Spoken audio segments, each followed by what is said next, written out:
No watching. I just came in here to bother you for a minute. I'm probably gonna bounce, brother. Alright, no worries, dude. It's good to hear from you today. Yeah, Told you about 9 o'clock.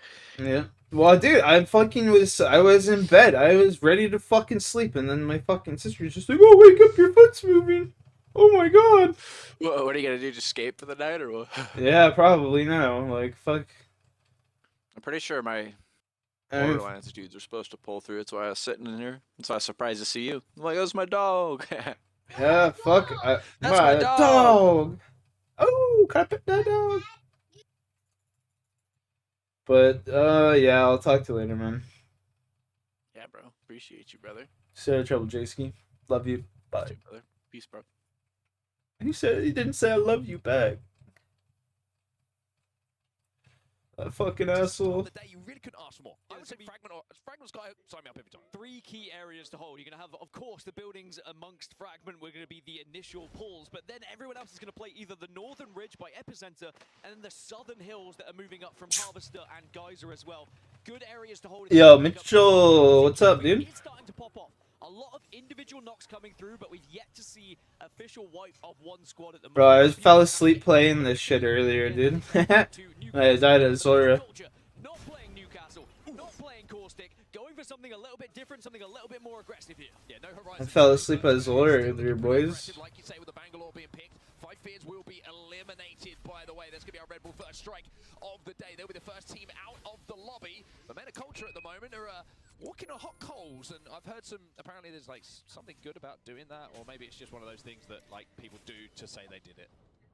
I've heard there's health benefits, mental benefits. What are you saying though, Mitchell? Wouldn't try it. I think It would you just be get hot. really hot feet. It would be terrible. Let's see here. I'm gonna need to cook up some sharks. So, what I'll do... What I'll do is I'll go get my gear. Yesterday's competition as well as Thursday's, of course. Can they find a little bit of form here? I think the POI draft. I'll get my gear. You kind of stuck with the POI And Thursday, then... Friday. And now you've had a chance to assess the competition. How are things going to play out? How's the lobby playing out? Who are teams we need to avoid, for example? And take a toke with you, fair. Well, SBI Esports, a pretty shocking day yesterday, to be honest with you. You know, you call a spade, as we like to do. We try and find the positives a lot of the time, but when there's not really any to talk about, you have to say it how it is. A Men of Culture at the moment, maybe with the first opportunity in a certainly the first opportunity in a 3v3 to put that pressure back onto SBI after a little bit of lax day. Never wanted to quit playing more in your life? What, you don't like Ironman? You don't like the Ironman? Mitchell Hen, you know you can just like de-iron your Ironman, right? You can just make it so it's not an iron anymore. Since arriving here today, well, actually it was last night, but still, he's here.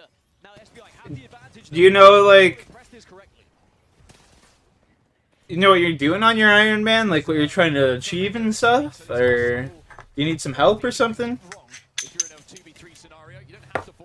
If you have some buddies that play, you should make a group iron. It was really cool getting shit manually. Just takes too long. Yeah, it does. It does take a while to get built up, you know what I mean? But once you start getting built up and everything, like your resources start getting stockpiled, like you gotta do like quests, you know what I mean? So you can open up parts of the map and stuff. Like throwing a miscellanea is like huge, you know what I mean? So you can get all your seeds and herbs and fucking everything that you need, really. Throwing a miscellanea, brother. Nah, I'm just out thinking shit. I don't have time to do all that shit. Yeah, that's fair. If you don't have the time for it, then definitely just stick to a main, brother.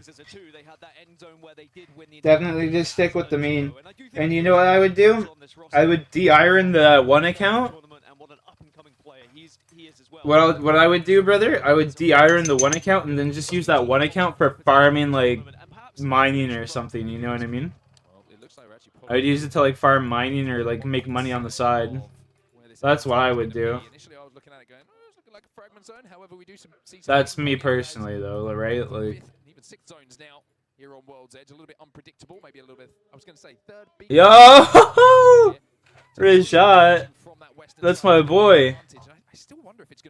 That's my dog right there. What the fuck? I haven't seen that white boy in forever.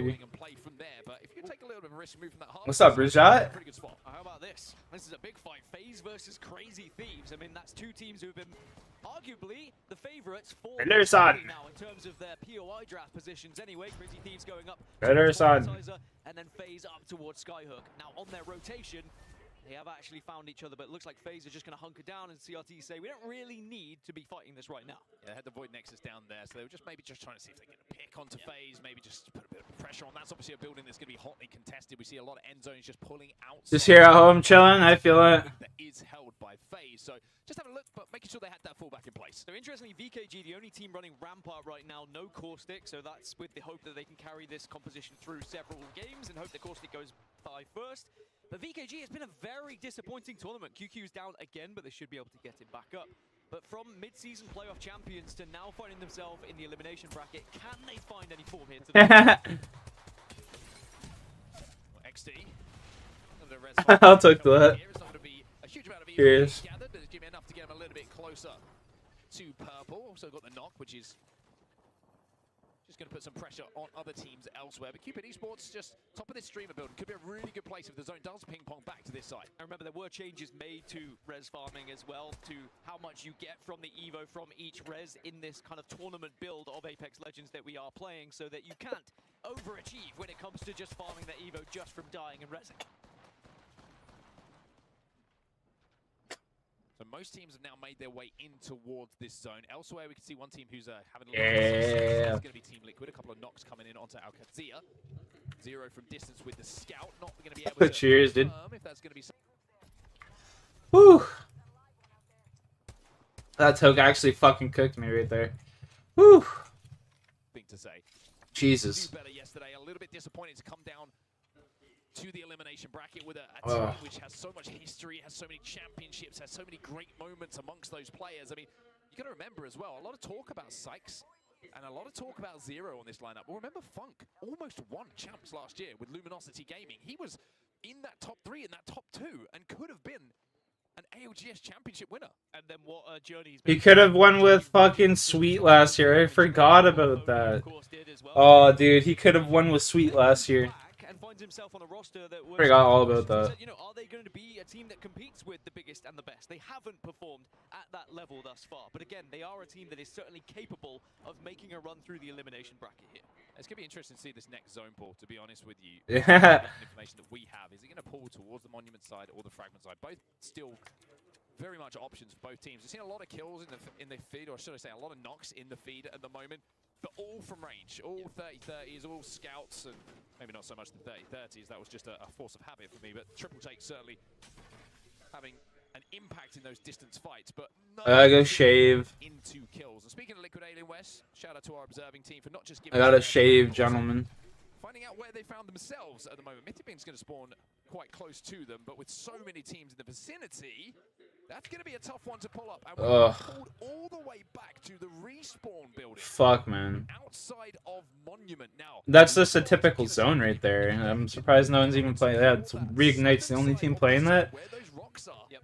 Kinochope. Everybody else on that eastern side has to Kinochope's in a great spot to win the game. They have very difficult that rock to play right there. onwards. It can bounce back and forth, and now you can see They should win that game. Kinochope should literally win that game. They've got a fence in those rocks to play. And they were there very early. Remember, they dropped over at Monument. They decided to play this building, and they're going to be pretty happy with that zone pool when they find out. But a lot of teams on Valkyrie are going to be joining them later. So depending where you're holding in that building is going to be the difference maker here. As you can see, Strafing Flames just gone down in the kill feed. As Crazy Thieves now starting to get aggressive. Yeah, but he's going to get the first knock here onto RRQ.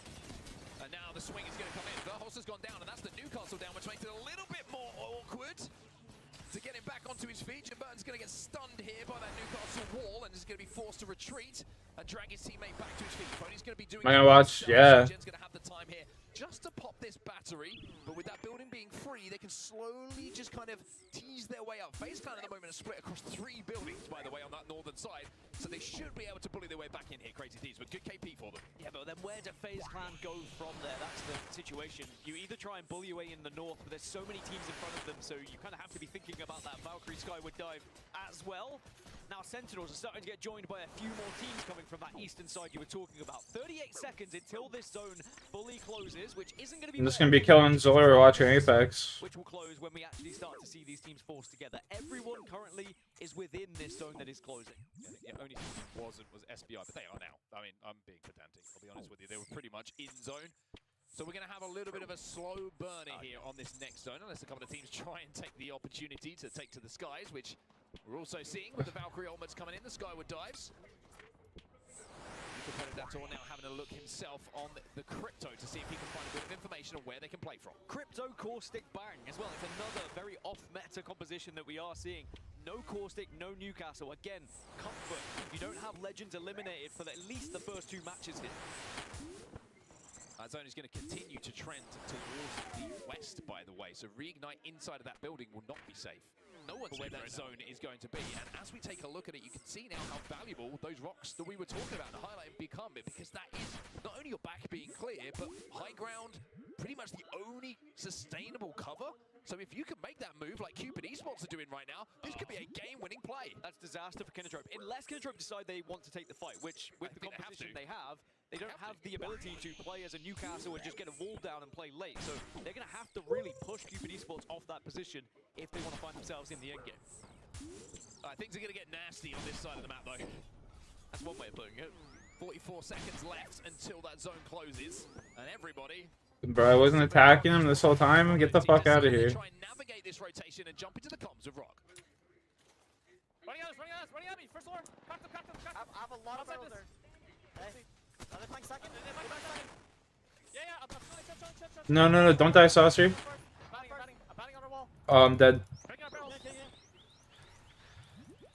Barrel them. Thermiting. I thermited it. Looking left.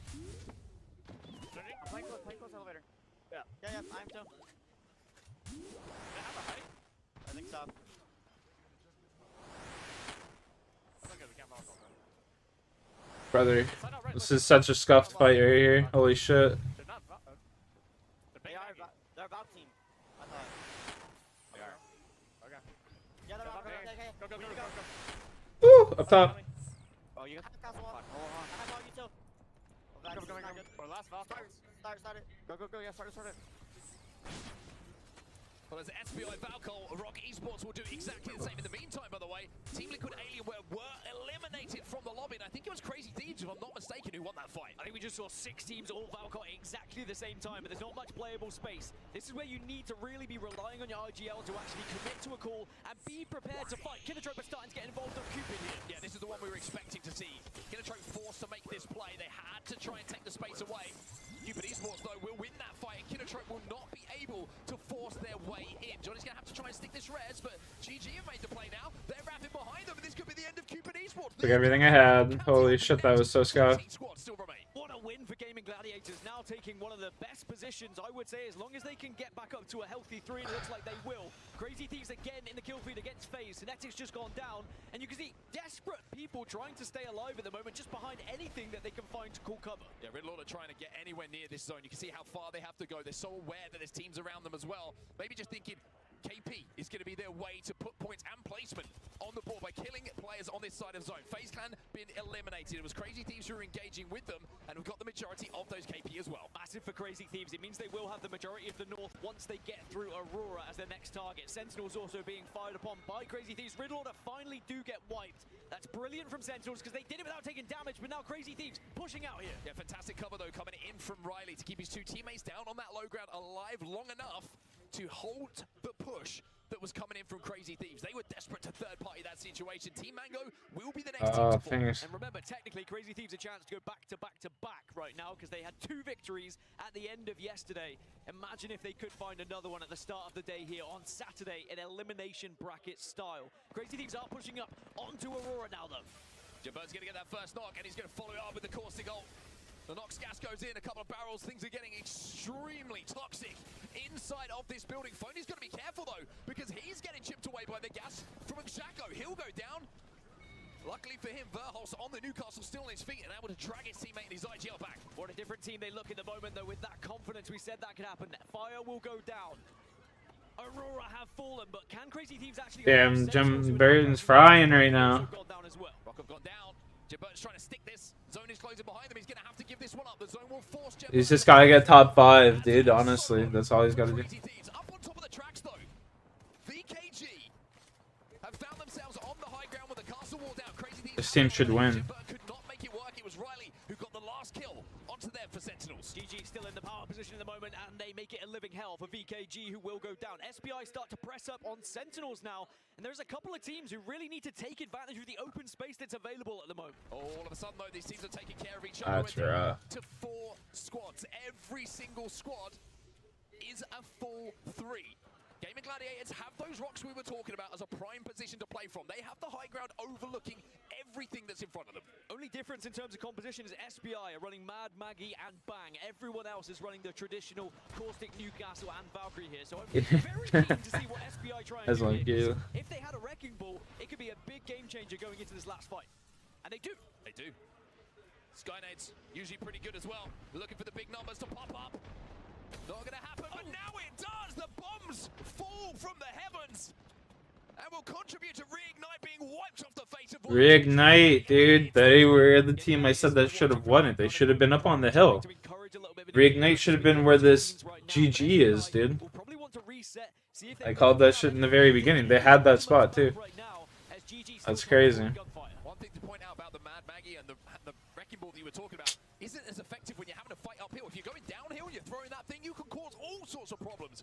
But getting to bounce consistently uphill, very, very difficult. And that means advantage to GG. They're going to use this mobile shield just to walk forward behind the Newcastle and try and pressure SPI who are crawling up below them. Yeah, just bully the two teams that to one. fight each other. I think that's what's happening here. SPI are going to slowly have to walk around these rocks and take the fight against Cyrilli.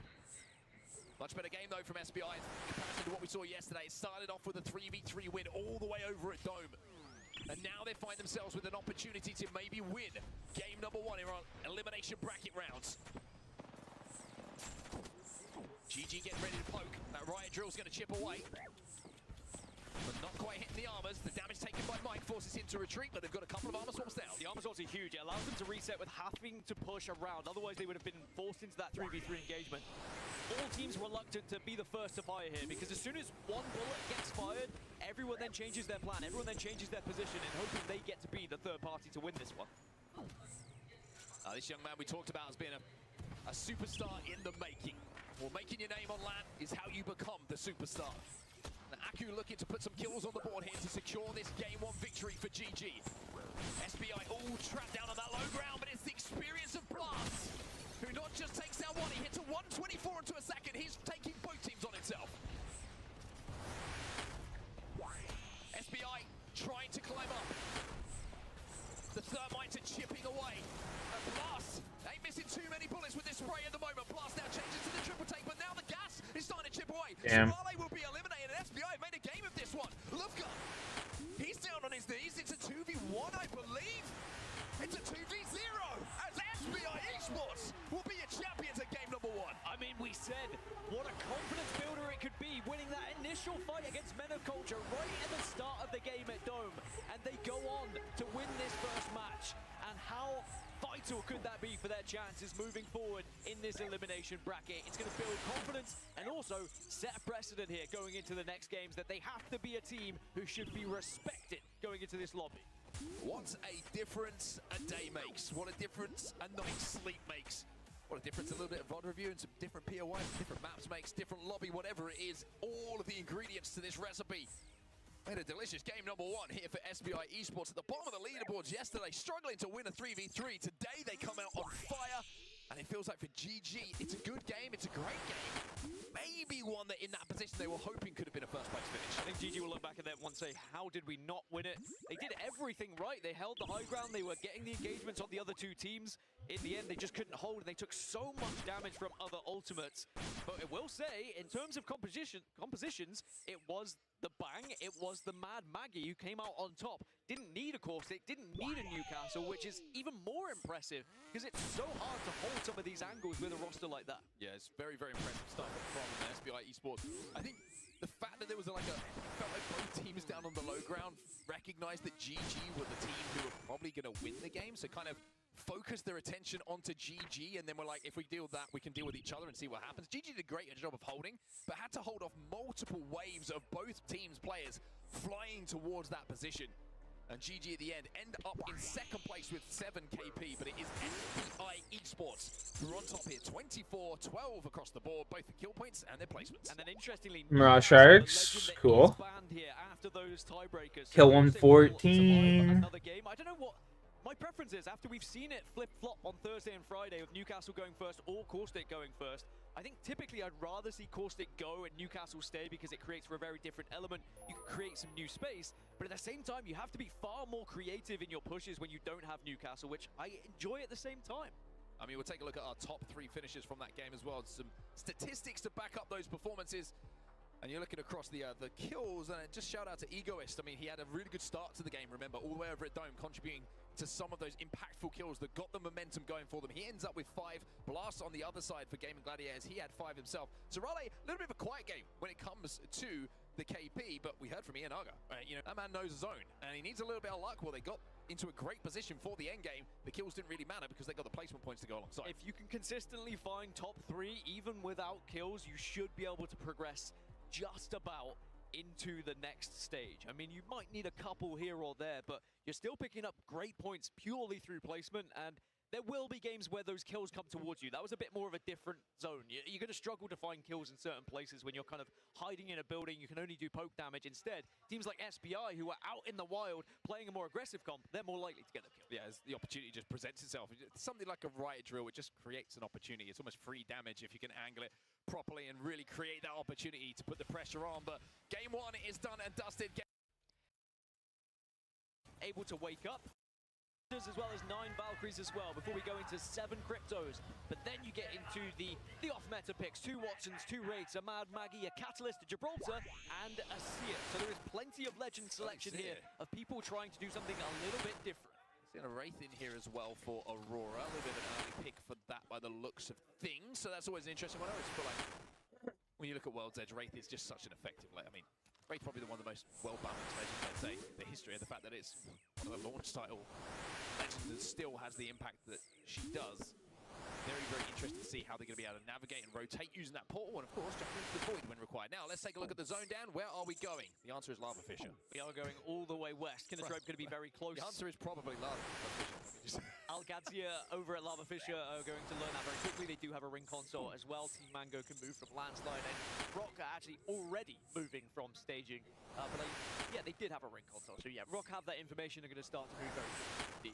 My question is going to be, are we going to see the Men of Culture versus the SPI Esports matchup happening yet again here? Will SPI choose to be that aggressive? I think previously they were looking to try and get the information from Dome, but the question is there even a ring console at Dome this time? Survey beacon. If you can see us right now, by the way, we're both leaning incredibly close to the giant monitor that we have, trying to make sure that we don't give you misinformation. I am mostly confident that there isn't. So mostly is always something that makes me very confident. That's all I can give you, I'm afraid. But I don't know if there's one that stacks or more either, by the way. So like the launch site is the only close one for both teams to go to. I mean, shout out GG, they're going to get the info before anyone else. Which might create a natural engagement anyway in the southeast, because they'll either all be looking for the same kind of routine. You know where we're going? They're just kind of shouting at each other. Someone please lead the way.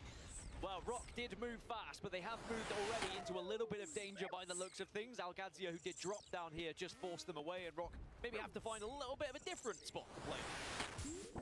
Rock just going to play down in the graveyard here outside Mirage at Trois. You can see how quickly they're rotated, and the fact that Sorcerer has no sight on his G7 Scout. No Mag R9, no sight G7 Scout. Pretty poor. It's in ranked, everybody. Algadzia getting some kills, though, onto 5F down on this low ground, and 5 Fears. 5 feet could be dead very soon if he's not careful. Caustic last one alive. Not looking good for them. We say in England, not looking good, bruv. I don't say that, but I've definitely heard people in England say such travesty. Sadly, it's going to be about trying to rat out, I would imagine, for 5 Fears. They were eliminated early in the previous game as Damn. well. Well, it looks like it's just a battle stuff and fucking Death Ring kind of day. We've had some incredible rat stories throughout the years, even online. Remember, there's a seer in the lobby. That makes things a little bit more different. So, I would say of all legends, Caustic maybe not the one you want to be ratting with. Well, Cupid Esports had an opportunity last game. They found themselves in that southern spot, but they got bullied off it a little bit. And they're going for quite a different composition again here. We are seeing a lot of these APAC teams going for very different styles of approach for their composition. Gibraltar and Watson on board. If they can find themselves in zone, I mean, they certainly will be able to find a way to keep people out. But right now, it's about just getting ring information. That's exactly what they're going to get here at Landslide. Phew. They're going to know exactly where we're going. They should have got you to do the sound effects, I think. I am available. So Men of Culture and SBI, by the way, in the Southeast, just to keep up, they have gone different ways as we check in with Crazy Thieves, who are currently up against Aurora at the moment. They're both having a little bit of a poke, and actually that is a bit of a singe to the backside. Some damage being done by Jen Burton, and more is going to be thrown that way. They may choose to push this if we get this knock, but not quite. One thing that Crazy Thieves did pretty well in that previous game, and at the end of yesterday, I mean, you heard it from the Verholst's mouth.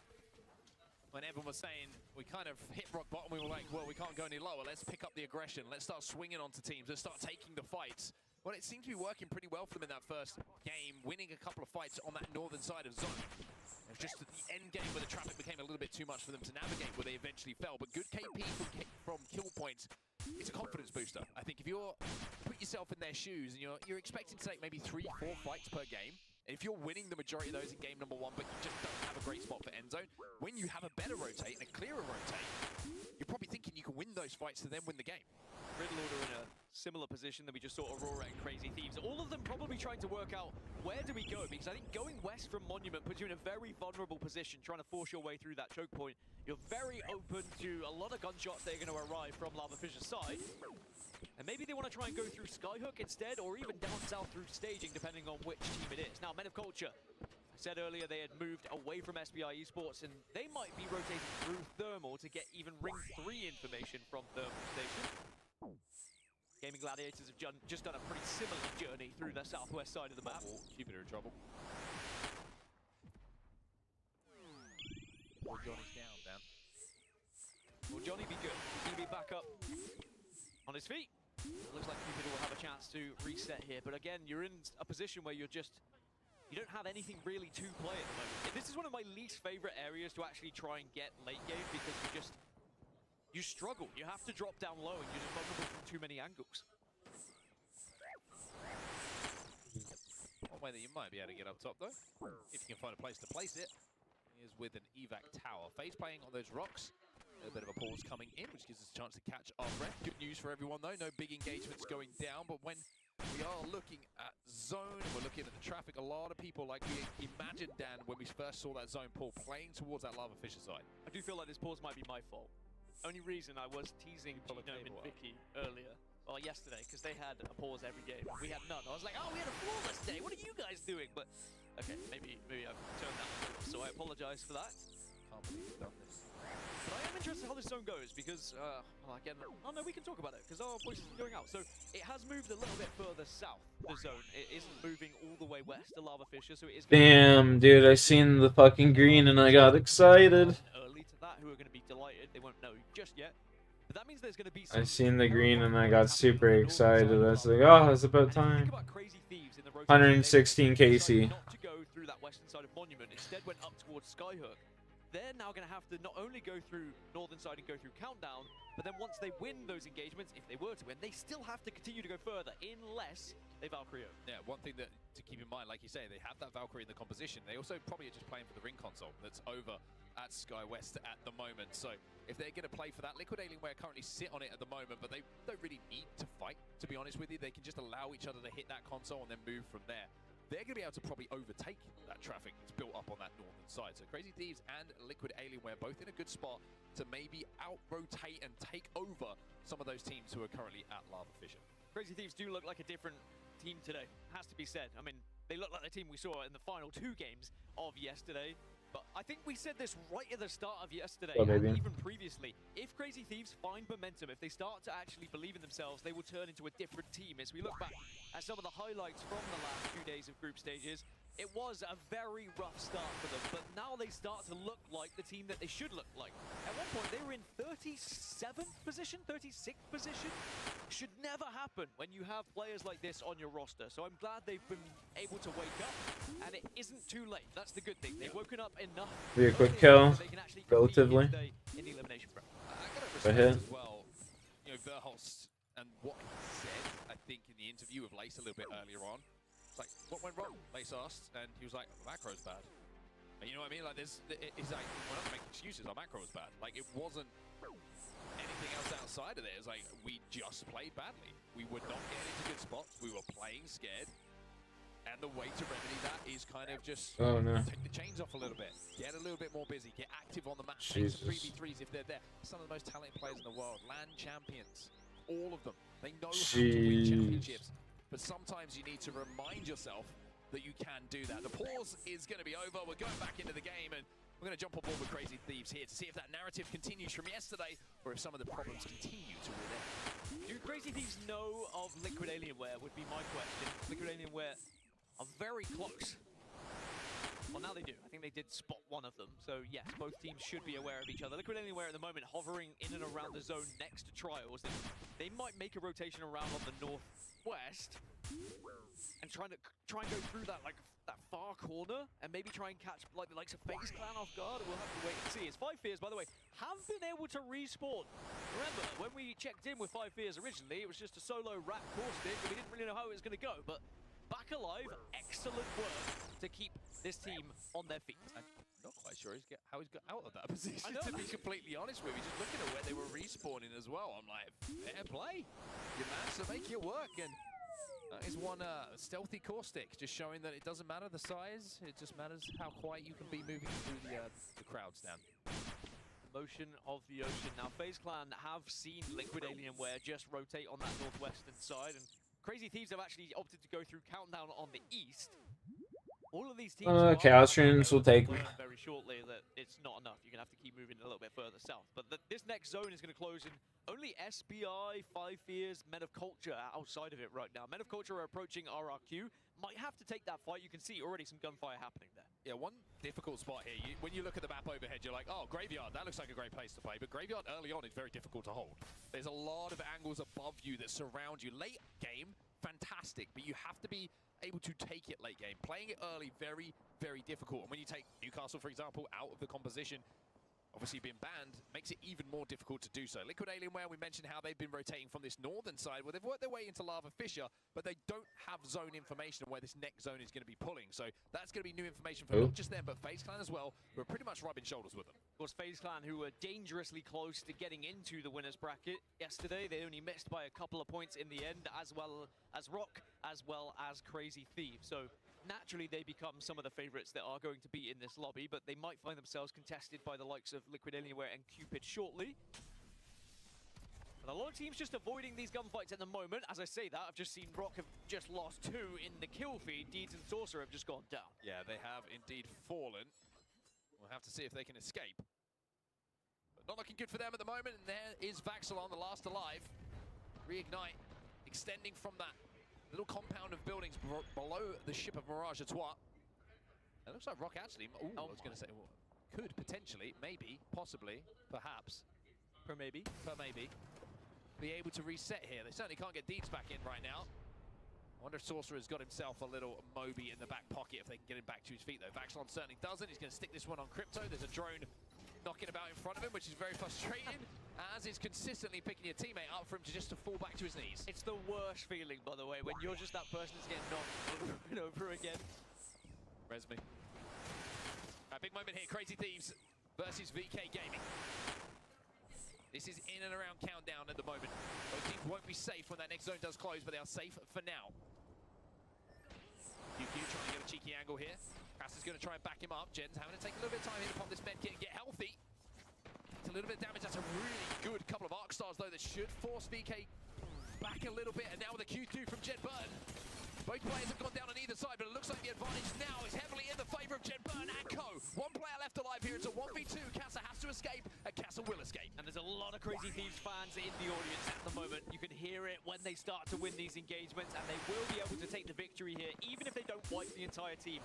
And they had to push off that utility because they were out of it afterwards. But now there's going to be another team. It's Team Mango looking to try and capitalize on the damage that's already been done. Here come the soft root enjoyers. Let's see if they can get into this fight and take advantage of the damage that was done. It looks like Crazy Thieves have been able to reset enough to force Team Mango away. Maybe a little bit of an armor check as well from Team Mango, recognizing that Crazy Thieves had purple armors, just forced them to step back a little bit. But now you can see the Verhulst has gone down because Aurora have now arrived. Everyone's starting to take a piece of this cake. Beautiful port in, by the way. Brilliant from Aurora, and we are seeing the differences of those legends now come into the equation. Of course, Team Mango running the only catalyst in the lobby. Aurora running the only couple of wraiths that are in the lobby as well, as Liquid Alienware have gone down in 20th place. And again, it is a struggle for them as Rock... Liquid Alienware, that's Zero's team. Oh shit. Oh, he's getting cooked. In the winner's side, if not the grand finals, find themselves eliminated again in the early stages of this game. Oh boy, oh boy, oh boy. You get the feeling there's some upsets on the horizon today, or maybe there's going to be some heroic comebacks a little bit later in this series. Crazy Thieves have respawned Verhulst by the looks of things to get him back into the game. I think there was another respawn as well that's gone down, so the team's getting back up to a full complement. That's Riddle Order on your screens right now. A landslide are trying to hold off this push that's coming in from that low ground. It's actually going to be Valco up into the skies. It's going to get them ahead of Riddle Order here. And SBI Esports will be able to overtake them, and now Riddle Order have to walk their way in. Cupid Esports has been eliminated in the meantime. That's going to be Kinatrope who are going to be credited with those kills and those points. There are still 3 teams who are in countdown who are not in zone. They're being held out by Team Mango right now. Crazy Thieves, Aurora, and VK Gaming as we look across to that part of the map. Crazy Thieves down to a 2 again, but maybe you get a chance. No, they will not. Those nades. Zone is closing. Verhulst has got to be careful here, and it's not looking good for him. Little Mantle Jump is going to get him ahead of the zone, but with Aurora in front of them, No way. in front of them, it might be Move. a case of let's just try and get what points we can. Let's play for these KP, and let's see if we can come out of this with something instead of nothing. Only has a slither of health, was able to shut the door, but Verhulst is going to go huge here. Triple taking RE45. Do you get the opportunity? Of course, if he goes for the revive, it will give the audio cue. At least he is the caustic, so he can drop a couple of barrels down to protect, and now he goes for it. There is that Are you audio brave? cue. LQ's going to pick this corner. And then Aurora going to swing from the backside as well. So Verhulst, the one-man army at the moment, trying to stay alive, and you can't give him credit. Oh my god, bro, let's go nuts. Survive this long, but maybe it's just too many numbers. Won't get the armor swap either. Gaming Gladiators and Crazy Thieves. Oh, these fucking... It was Verhulst against the world, and honestly, Should have had that armor swap, that sucks. For the most part. I'd still bet on I World. still bet on World. Well, maybe I should have. Crazy Thieves go down. Now there's only 15 squads remaining. VK were able to survive in that instance, as will Aurora. But that means we might get a VK Gaming versus Aurora matchup. And remember, it was VK Gaming initially who lost the fight inside of this building. Here we go. 2 Crazy Thieves, so they get their revenge, but LQ will not be able to get around that corner. He gets turned into mincemeat as Aurora look like they're in a position to win the fight on this side of the map. Gets smushed into Mango, sadly, because Team Mango were just waiting, biding their time, as VK Gaming will be confirmed as eliminated. Aurora will be able to push them into Mango. But now Aurora going to have to work out, how do we get past this squad? Mango turn them into smoothies. I could do a smoothie right now. That'll get me going. RRQ now in a fight with FaZe. That's going to be FaZe Clan who are eliminated. RRQ come out on top of that one. Bangol goes down to buy them some time to try and reset here with a lot of pressure coming towards them. But if they can hold, then this might be a really good spot for them in that end game. Aurora now move a little bit closer to the edge of zone, but they're going to have a lot of targets in front of them they'll have to deal with if they want to be safe. It was great news that Mango did disappear. It does give them the chance to walk out, but now they're going to have to take this fight against SRL. They're not going to have much in terms of utility because they used so much in those previous engagements. Well, they did manage to avoid the caustic ult, and I think they hit a really good caustic ult themselves that just created the space for them to move up. They're gonna get cooked here. This 3v3, the problem is there's some great shots coming in from other players. A single Mozambique with no ammo is going to be difficult to do anything with, and Hyaka now is going to be last alive. He's dead. Just about avoids the Valkyrie shots as well, and now you're going to see 2 teams in Oh. SBI are going to go down. Aurora will fall in the end. 10 squads now remain as Algazi is still alive in the building. They've been in for quite some time, but the zone is shifting further into the bridge that I was mentioning earlier, where Team Mango have now found dead center of the zone. 5 Fears, who were a solo a little bit earlier on, have got into the top 10. So from where they were to where they find themselves, you'll take that every day of the week. And then once again, it's Fafa who finds himself as last player alive on the core stick. Squads still. Please, for the love of God, give me something decent. Well, for the position that Aurora were trying to take, now find themselves in one of the best positions. The interesting traffic is all on this western side, though. Dan, so many teams are stacked up in and around that train car. Also, this lobby being dominated by APAC right now, by the way. If you think about the big teams that have been eliminated, a lot of EMEA, a lot of North America as well. 1v1 here between Riddle, by the way, and 5 Fears. Titus trying to stick the res. Mozam's not quite sticking this time. The armor swap good. He's got a purple bot on these dual Mosies. And off the missile swarm, and the crack, he's going to swing this one. Caustic, it might be finally time to go to bed. Riddle Order will take down 5 Fears. And the Riddle Order fans roar. I'm gonna get the res here. What's going on here? Maybe, yeah. You get the res, and you might be back up to a 3, because I don't think anyone's going to contest this. And then they will be holding the bridge. And the bridge is arguably one of the most powerful positions on the map right now. Yeah, with everybody else stacked up on that western side, they control the east side, so they might have the easiest walk-in of all time here. Reignite, though, looking for the play towards zone. Razy's going to get that range portal down. And tell his teammates it's trying to join me, but maybe not quite the time, as the Corsican will land on the end of it. Zone is closing. Sentinels, Algazi, and Men of Culture all have to move in. Kinatrope currently fighting against fire and Reignite as well, just being underneath them. But look where Riddle find themselves. Wow. Prime position. Best spot you could possibly want here. That 1v1 was massive. Now Men of Culture pushing it. And Riddle are moving in for KP. Riddle are moving in for more points. Men of Culture will be next to fall to Riddle Order. Kinatrope will be next to fall in the lobby. As we are scything through the numbers, thanks to Riddle Order, they are taking this game over. They just need to make sure they don't give up their position here. They have to stay strong, yes, apply damage, but also retreat, heal up, and hold this spot, because you have the ultimate high ground at the moment. But there are still other teams that could potentially take it away from you. RRQ could go up.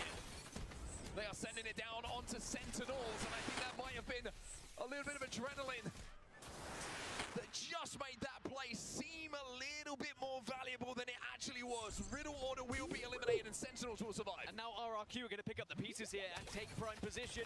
Sentinels That was scary. should be obliterated at this point. They're going to try and get away. But now RRQ also going to overextend? No, they will hold out. But now Team Mango, out of nowhere, just popped their heads up. And like meerkats, everyone are just saying, well, you know, is anyone going to hold on to this position? By the way, Santa Kohai here has got 5 kills to his name. This is a monster potential game coming in from RRQ.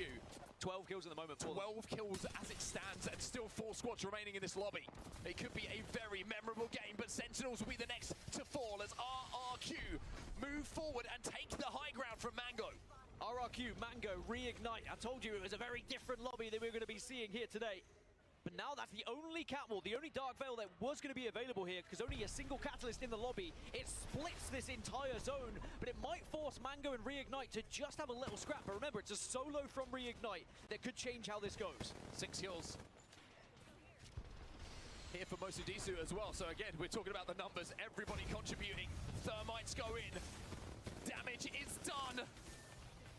RRQ looking for yet more KP, for more points. They are feeling greedy. They are feeling hungry. As Reignite in the solo just try and survive here. At least he's on a Wraith, I guess, but he's not able to climb. It's going to fall, but now is that enough for RRQ to push it? Should be. Thermite, light him up, buddy. Satoko Hyde on this high ground.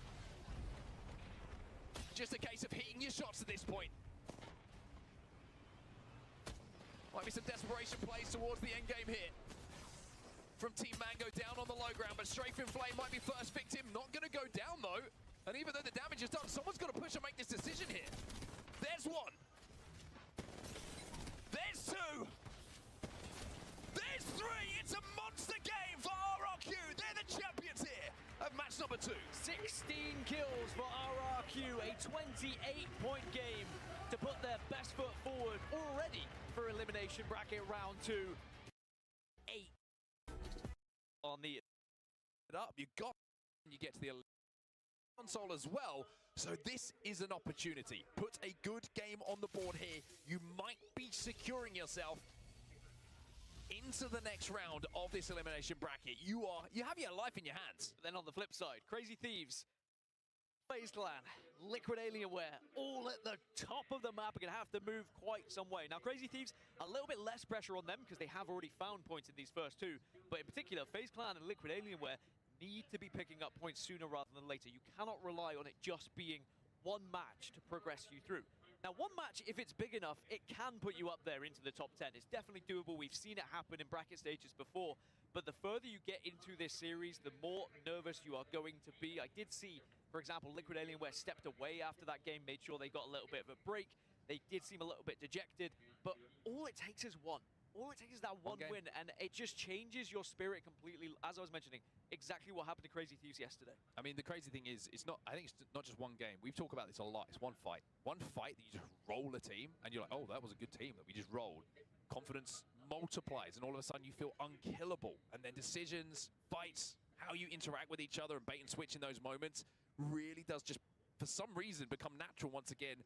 Whereas before that fight might have felt a little bit unnatural for whatever reason because of the pressure that was on yourself. It's a fascinating psychological game sometimes, Apex Legends, and yeah, Liquid are going to have to deal with that right now. Or RRQ, from winning the first game, or the second game, sorry, now into this one and already being down on the floor. But it looks like they've been able to find position at the top of Thermal here. And they're kind of just hovering and watching, and these nades are hurting, and Fire are pushing.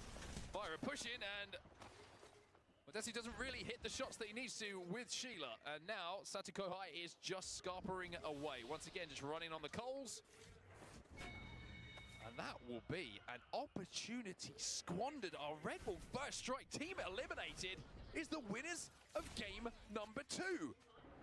Didn't have that on my bingo card. That's why I said don't get too comfortable. Things can turn around very quickly in these games. Now RRQ should have to watch from the sidelines for the entirety of this game as everyone is moving down to Thermal Station. Men of Culture in a fight against SPI again, but SPI have the first pick. Yeah, Floating just got turned into styrofoam packaging as he got hit by that Sentinel bullet. And the Egoist will finish him off as well. So a 2v3, something that they haven't been too adverse to in the previous 2 days. Not looking good for them right now, though. So one player left on his own, and he's going to be eliminated. Metaculture will be falling. That's 2 teams out of the lobby, and SPI will win that fight once more. What a different look SPI this is today. They looked dreadful yesterday, I'm going to be completely honest, but now they look like a team who means business. They are so much more aggressive than they were yesterday. They were running from teams, now they're running at teams, and maybe their composition is part of that. I'm getting like crazy rare drops, but not the ones I want. Let's play what works for us That in our sucks. region, and it is actually finding success so far here today. Well, Team Mango in a really good spot here as well, just playing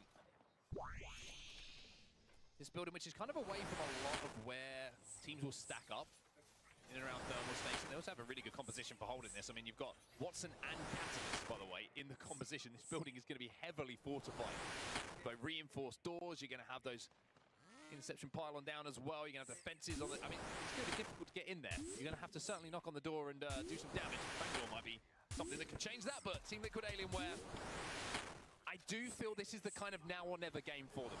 It's still 3 games left, but we know that psychology, mental game could be something that's questioned with these players.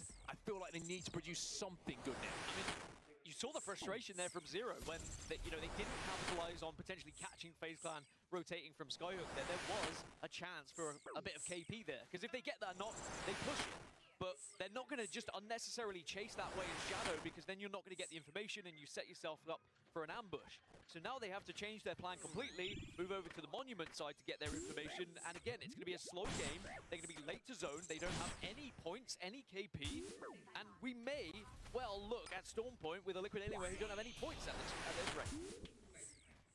FaZe do manage to get ahead of them through landslide. If you're wondering what happened to Liquid Alienware, they went all the way back to Monument, so they're going to be playing for a little bit more information over there before they make their move in towards where this zone is going. And they're pretty isolated over there. They don't really have anything to worry about at Fragment, so they're going to be chilling for quite some time. The zone, though, is very busy right now. Zone is very, very busy. Most teams have found a place to play. Crazy Thieves have moved all the way from the northern tip of the map of Privatizer over to the lava side. Fuck 'em up. They're getting a little bit of console information by the looks of things. So they're going to be playing for a little bit of a later game play. Maybe some Valkyrie action to the skies. Fire sit on top of the structure of Thermal. With the rampart walls down, I think the only thing they really have to worry about is someone dive bombing them from the skies, or maybe a cheeky little auto queue coming from a team below them. And obviously, I'm pointing out something that we all know, but the zone shift is going to be very important going into this Ring 3 one, because the further it pulls southwest, the better it could be for a team like Aurora, who have heavily committed to the southwest. But sometimes you just see it shift a little bit further north, and okay, well, it's kind of in the middle of everything right now. We don't learn too much from this one. We will know it's not going to go all the way down southwest, that's for sure. So Aurora are still going to have to do a little bit of a job from their current spot. Five Fears will be more than happy with where they currently reside, because not only will they be safe, but they can also hold out to any teams that try and play from the eastern side, which could be the likes of Crazy Thieves and SBI Esports, maybe even Liquid Alienware, depending on where they go with their journey here. Yeah, I think Crazy Thieves are going to be the first ones that Five Fears are going to engage with here as they move towards Tree at the bottom of your map. And look at Crazy Thieves' composition, by the way. Catalyst, Maggie, and Alter. You don't have the Valkyrie to go up and over here. It is a comp that allows you to gain cover, but also a comp that allows you to kind of transition through, but go aggressive at the same time. Crazy Thieves are looking to try and maybe take advantage of some teams just trying to hold them out here, and maybe this could play perfectly for them. They do have Survey Beacon over at Tree as well that they can hit to give them the information that Five Fears are looking at them. I'm sure they will know that Five Fears are looking at them and imagine some bullets are coming their way. But also seeing what spaces are going to be available, very, very important for them. They could also play for the hill houses for the Survey Beacon just That's Snake Lane, 1 in 4,000. that little choke to get even more information next to Aurora and their position, playing inside of that bar. So options for info here for Crazy Thieves, and when you're struggling for macro like they said they were yesterday, info is going to be king. Definitely see they're communicating that Five Fears are looking at them, and there's the pings to confirm it as well. Now, but with a comp like this, you can push this fight. Are we going to see a more aggressive and confident Crazy Thieves come in? If any of these nades hit, the answer's going to be yes. They queue up, and they're trying to force Five Fears back, and Five Fears aren't even going to take the fight. They actually retreat all the way back to the houses in the train station outside of Thermal Station. Riddle Order are coming in, so they've definitely heard this engagement, so it's probably good that Five Fears backed up, and it was smart from them. Otherwise, there might have just been a mosh pit over here down towards the Tree side.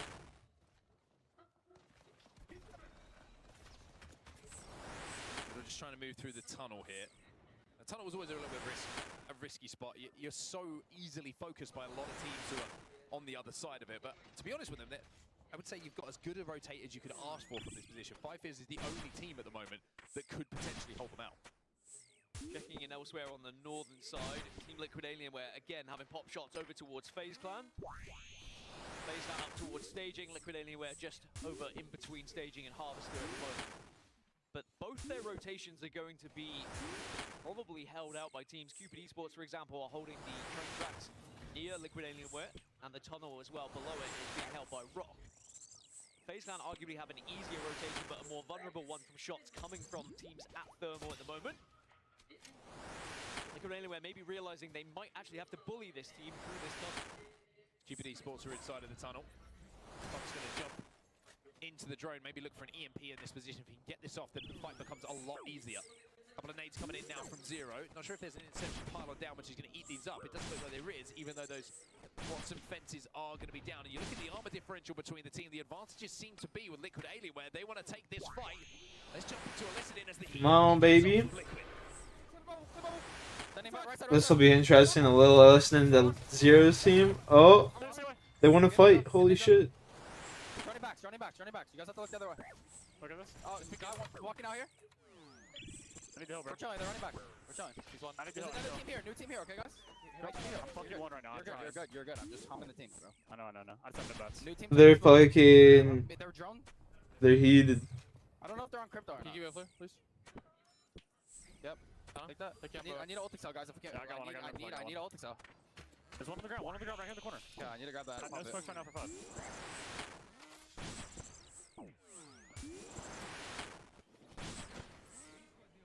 Walking up. I'm gonna be. You want to bingo? Or take me? Take me. Yeah. Well, it was a quick fight. It was an efficient fight. It was a brutal fight from Liquid Alienware. Initially to get themselves into that tunnel position, but now they have pushed themselves back towards Harvester, and SBI Esports are looking to move onto them. Now, Zone Dan, your eyebrows went north when you saw it. Yeah, well, the zone didn't. The zone went very far east, over towards Five Fears, over towards Crazy Thieves. It is going towards the train station on the eastern side of Thermal, which is going to be huge for the teams that are playing there, but terrible news for about the 10, 12 other teams that are all playing currently around Thermal. But this is brilliant news. Magic Seed, we'll take that. Like Liquid. Speaking up, they're engaging right now. Oh, the double Take tap on the that. alternator causing problems after the Maggie Ball. Sykes is trying his best to slide away. Funk is left on his own as well. And now it's just about retreating. SBI Esports. That was a 121. Targets and Liquid might be next. Someone just might have to put their body on the line here to allow the others to escape, but where do you even go? I think it's do or die. You have to fight as a duo right now. And FaZe are moving up onto this as well. FaZe might be the saviors actually. Team Liquid, and Oh. seen from distance would take down Egoist. And might have given Team Liquid an out here, but the zone is closing.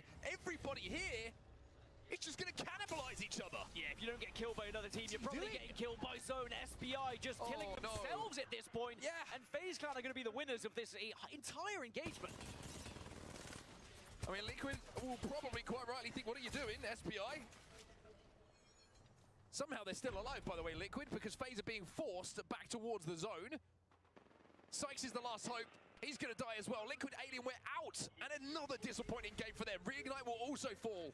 But that was... Damn, Zero's pissed, I bet. So that was not good. You know when you're watching scrims and you're like, well, you wouldn't make that play on LAN. You wouldn't do that on LAN. That LAN was played. That play was on LAN. I'm lost for words because what are you doing in that instance? I mean, sure, you've got a bunch of points on the board, but like, I really think that is so detrimental to your own game, but it also ruins Liquid's game at this point. I'm sure they're going to be distraught about that one. I'm sure they're taking it really well, personally. FaZe Clan queuing up through the tunnel. And I found a spot to play here. They got Rocky Sports next to them on the high ground. They do have that armor advantage with an R9 in the hands of Zayn. We've seen him do some crazy, crazy things with his gun in his hand in history. Great use of the Q there just to make sure he avoided all those grenades. But now Agancia also joining in. Nowhere is safe right now. It's Kraber in play as well.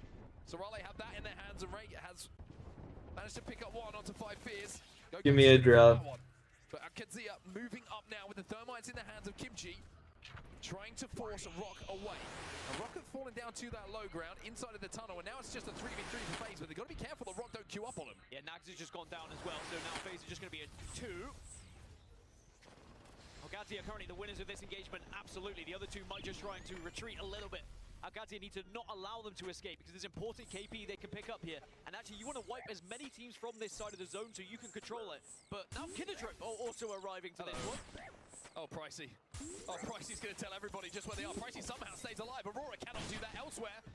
And even though Kindertrip find one, player K is going to be the second. Can they make this clean? Yes, they can. Alcancia will be eliminated as Kindertrip will come in and wipe this northern side. And all the meanwhile, Rock and FaZe both survive. FaZe have just respawned Zayn as well. Rock are back up to a full 3. So in the end, Alcancia, who felt like they were on top, sadly, they're the first to go down. This northern side is like watching a brick being thrown into a washing machine. It is just A brick being thrown. Everybody What? is taking each other apart. Kindertrip now are in trouble themselves. Reignite also eliminated inside of this building. And Vols might be falling next. Team Mango have fallen though, but the zone is chipping away. Even with this mantle jump, it might not be enough for them to survive. 11 squads now remain. Yeah, just one solo from Kindertrip as FaZe and Rock are both going to be looking towards that solo, and Kindertrip might have been the fourth. Wait. Now they will go down. And now Rock and FaZe can start to turn their attention as Zone is still transitioning east now. Sentinels have just fallen. GG go down next. 7 squads now remain, dropping like flies because all these teams had to move away from Thermal. And it's VK Gaming who are just showing some signs of life. The mid-season playoff champions are finally announcing themselves in the lobby. With Castle on its back and Crazy Thieves pushing. With the composition they have, they will want to push. Rock Esports have been eliminated on that northern side, and here comes Gemburn. Yeah, Crazy Thieves did not try and play on the eastern side. They decided to go southwest, wrap, and look for kills, because then they are the only team who's going to be on the west here. Verholz gets the final damage onto one. BKG, QQ is the last player remaining, and surely it's going to be not short for this world very soon. QQ. GG. It's going to be VK Gaming eliminated. Top 5 now, and Crazy Thieves have arrived. Up until into third place now, our Crazy Thieves, and they can go right back thanks to that altar portal as well to the southern side of Drain now. They have all of this western side of zone. Closest team to them is FaZe Clan. You can see on your screen right now, everybody else is stuck in these buildings that you can see. In and around the train tracks in front of them. You got Zulrah, Riddle Order, and you've got 5 Fears all clustered up on top of each other. And probably with the same landlord, I'd imagine. And interestingly, Sorali and 5 Fears haven't got a kill so far this game. They are very much just playing placement right now, whereas you've got FaZe Clan with 7 kills, Crazy Thieves with 4 kills. Actually, Riddle Order also don't have a kill. 3 of the teams in this top 5 have yet to find a kill. It is just Crazy Thieves and FaZe Clan who have been killing on the edge. They're going to be more well-equipped. They're going to be more confident, and now they're pushing it! They retreat, though, very, very quickly, but now they might be getting swung on. They've got to be careful here, Crazy Thieves. They're trying to force the issue, but that catwall is superb. It completely splits and denies any LOS from the teams inside of that building. It got a little bit shaky. They played for that bomb floor, but when it was occupied, they adjust appropriately. A car in the hands of Phony is going to make this a lot more simple for them. It's a nightmare for these teams that are holding these buildings because both teams outside have an altar, which means at any point you can get abducted or you can get pushed through the wall from the queue here. As Crazy Thieves are just trying to insert a little bit of presence here and be a nuisance as again Phony sends it. Phony! I think that queue went a little bit deeper than they wanted, but it's all up to Verholz to keep Crazy Thieves alive here. Shield Barry going to be popped behind this knockdown. Go Gaps is looking for him for 5. It's not going to happen for Crazy Thieves. They will be eliminated, and there's that a mistake again from them. Could they have been a little bit more patient on the outside? Things they will be thinking through right now. A little deeper than they would have liked for sure, but now FaZe Clan have been the ones who are really the winners of this entire engagement. They take prime position where this zone is going to be pulling out. All 3 of these teams in these buildings have to move, and as I mentioned earlier, they have been struggling to find kills. They're not going to be as well equipped. They won't have as much utility as FaZe Clan do. These queues are giving people heart attacks because teams are just appearing through them. 3-mans on 3-mans. Sorale eliminated and Riddle Order once again involved in an endgame. FaZe also up on high, and Zane, R9 car, is going to cause problems. Don't want to make the same mistake, though. You don't want to go too deep here. Instead, you want to just hold the advantage you have with high get ground. back out of there, Zane! Gets messy.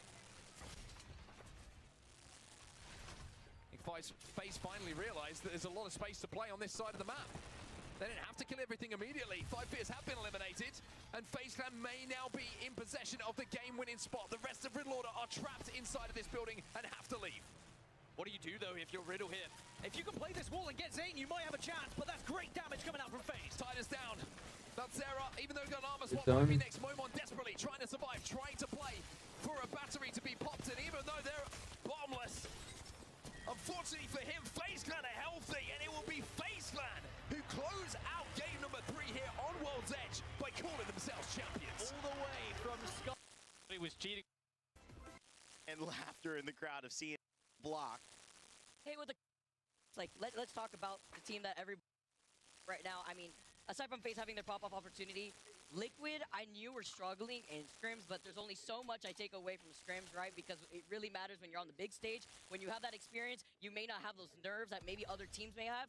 Except we're actually seeing something very similar, if anything worse than what I was expecting there from that team, as we see a quick pause after we just got started here on Storm Point. And we did get to see a highlight, at least, of the map and where that zone is going to be pulling over to the southeast side of Storm Point, where Crazy Thieves continue to write the script in the background.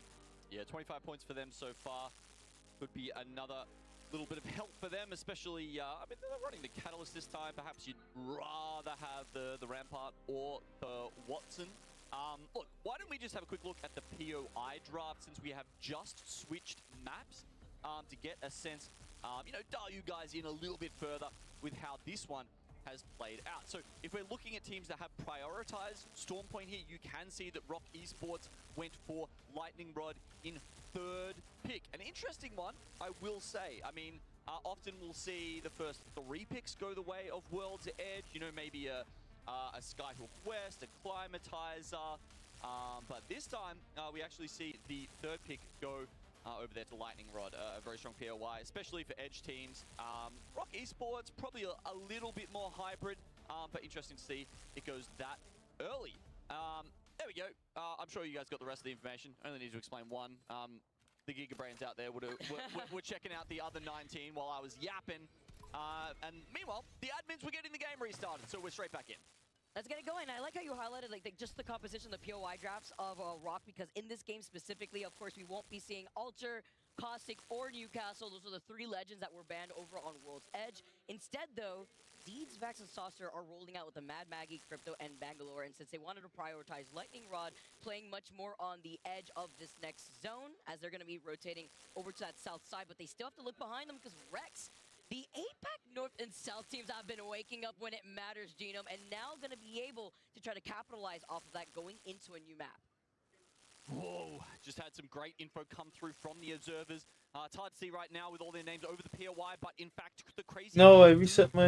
...have a ring console very soon. They'll be seeing some of those Valve teams fly in as they notice the Skyward dives coming towards them. Crazy Thieves have to make the correct prediction that the ring is on top of them. They need to get together and find a spot to play. 5 Fears, Team Mango coming in, Men of Culture, VK Gaming coming in from the north right now.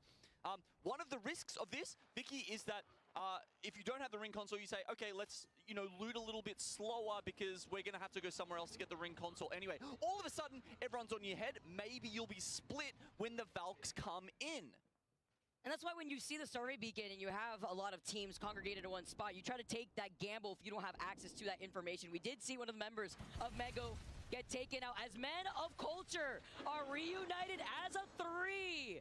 Aveki may not have had the best grades, but it's fine. At least he makes his way here to support the duo that I played the first 2 days in the group stages. After they're able to reset, Floating has that blue Evo shield. They're trying to see if they could approach from this low ground, but they've settled down with the rampart walls, trying to take this patiently, because they know that they're not isolated. There's so many teams that have already gone ahead with the rotates over by the side of the map. So many teams flying in. You can see Mango is one of them. Floating has Crumbs in his crosshair, just barely misses that last little burst there on the RE45. God, if he had taken him out there, you can only imagine the Men of Culture would have tried to push the second floor, but that's the difference between them coexisting and maybe picking up 3 early KP. A little bit of a jump square too, right? They weren't expecting Jump Floating square. to approach from the stairwell right there. Creeping about. Now it's this time for Too Many Cheaters to try to approach with his own RE45. Yeah, they're coming up against a double controller setup though, right? So Team Mango, we saw this. This is a Strafing Flame special as they start to just trade a little bit more damage.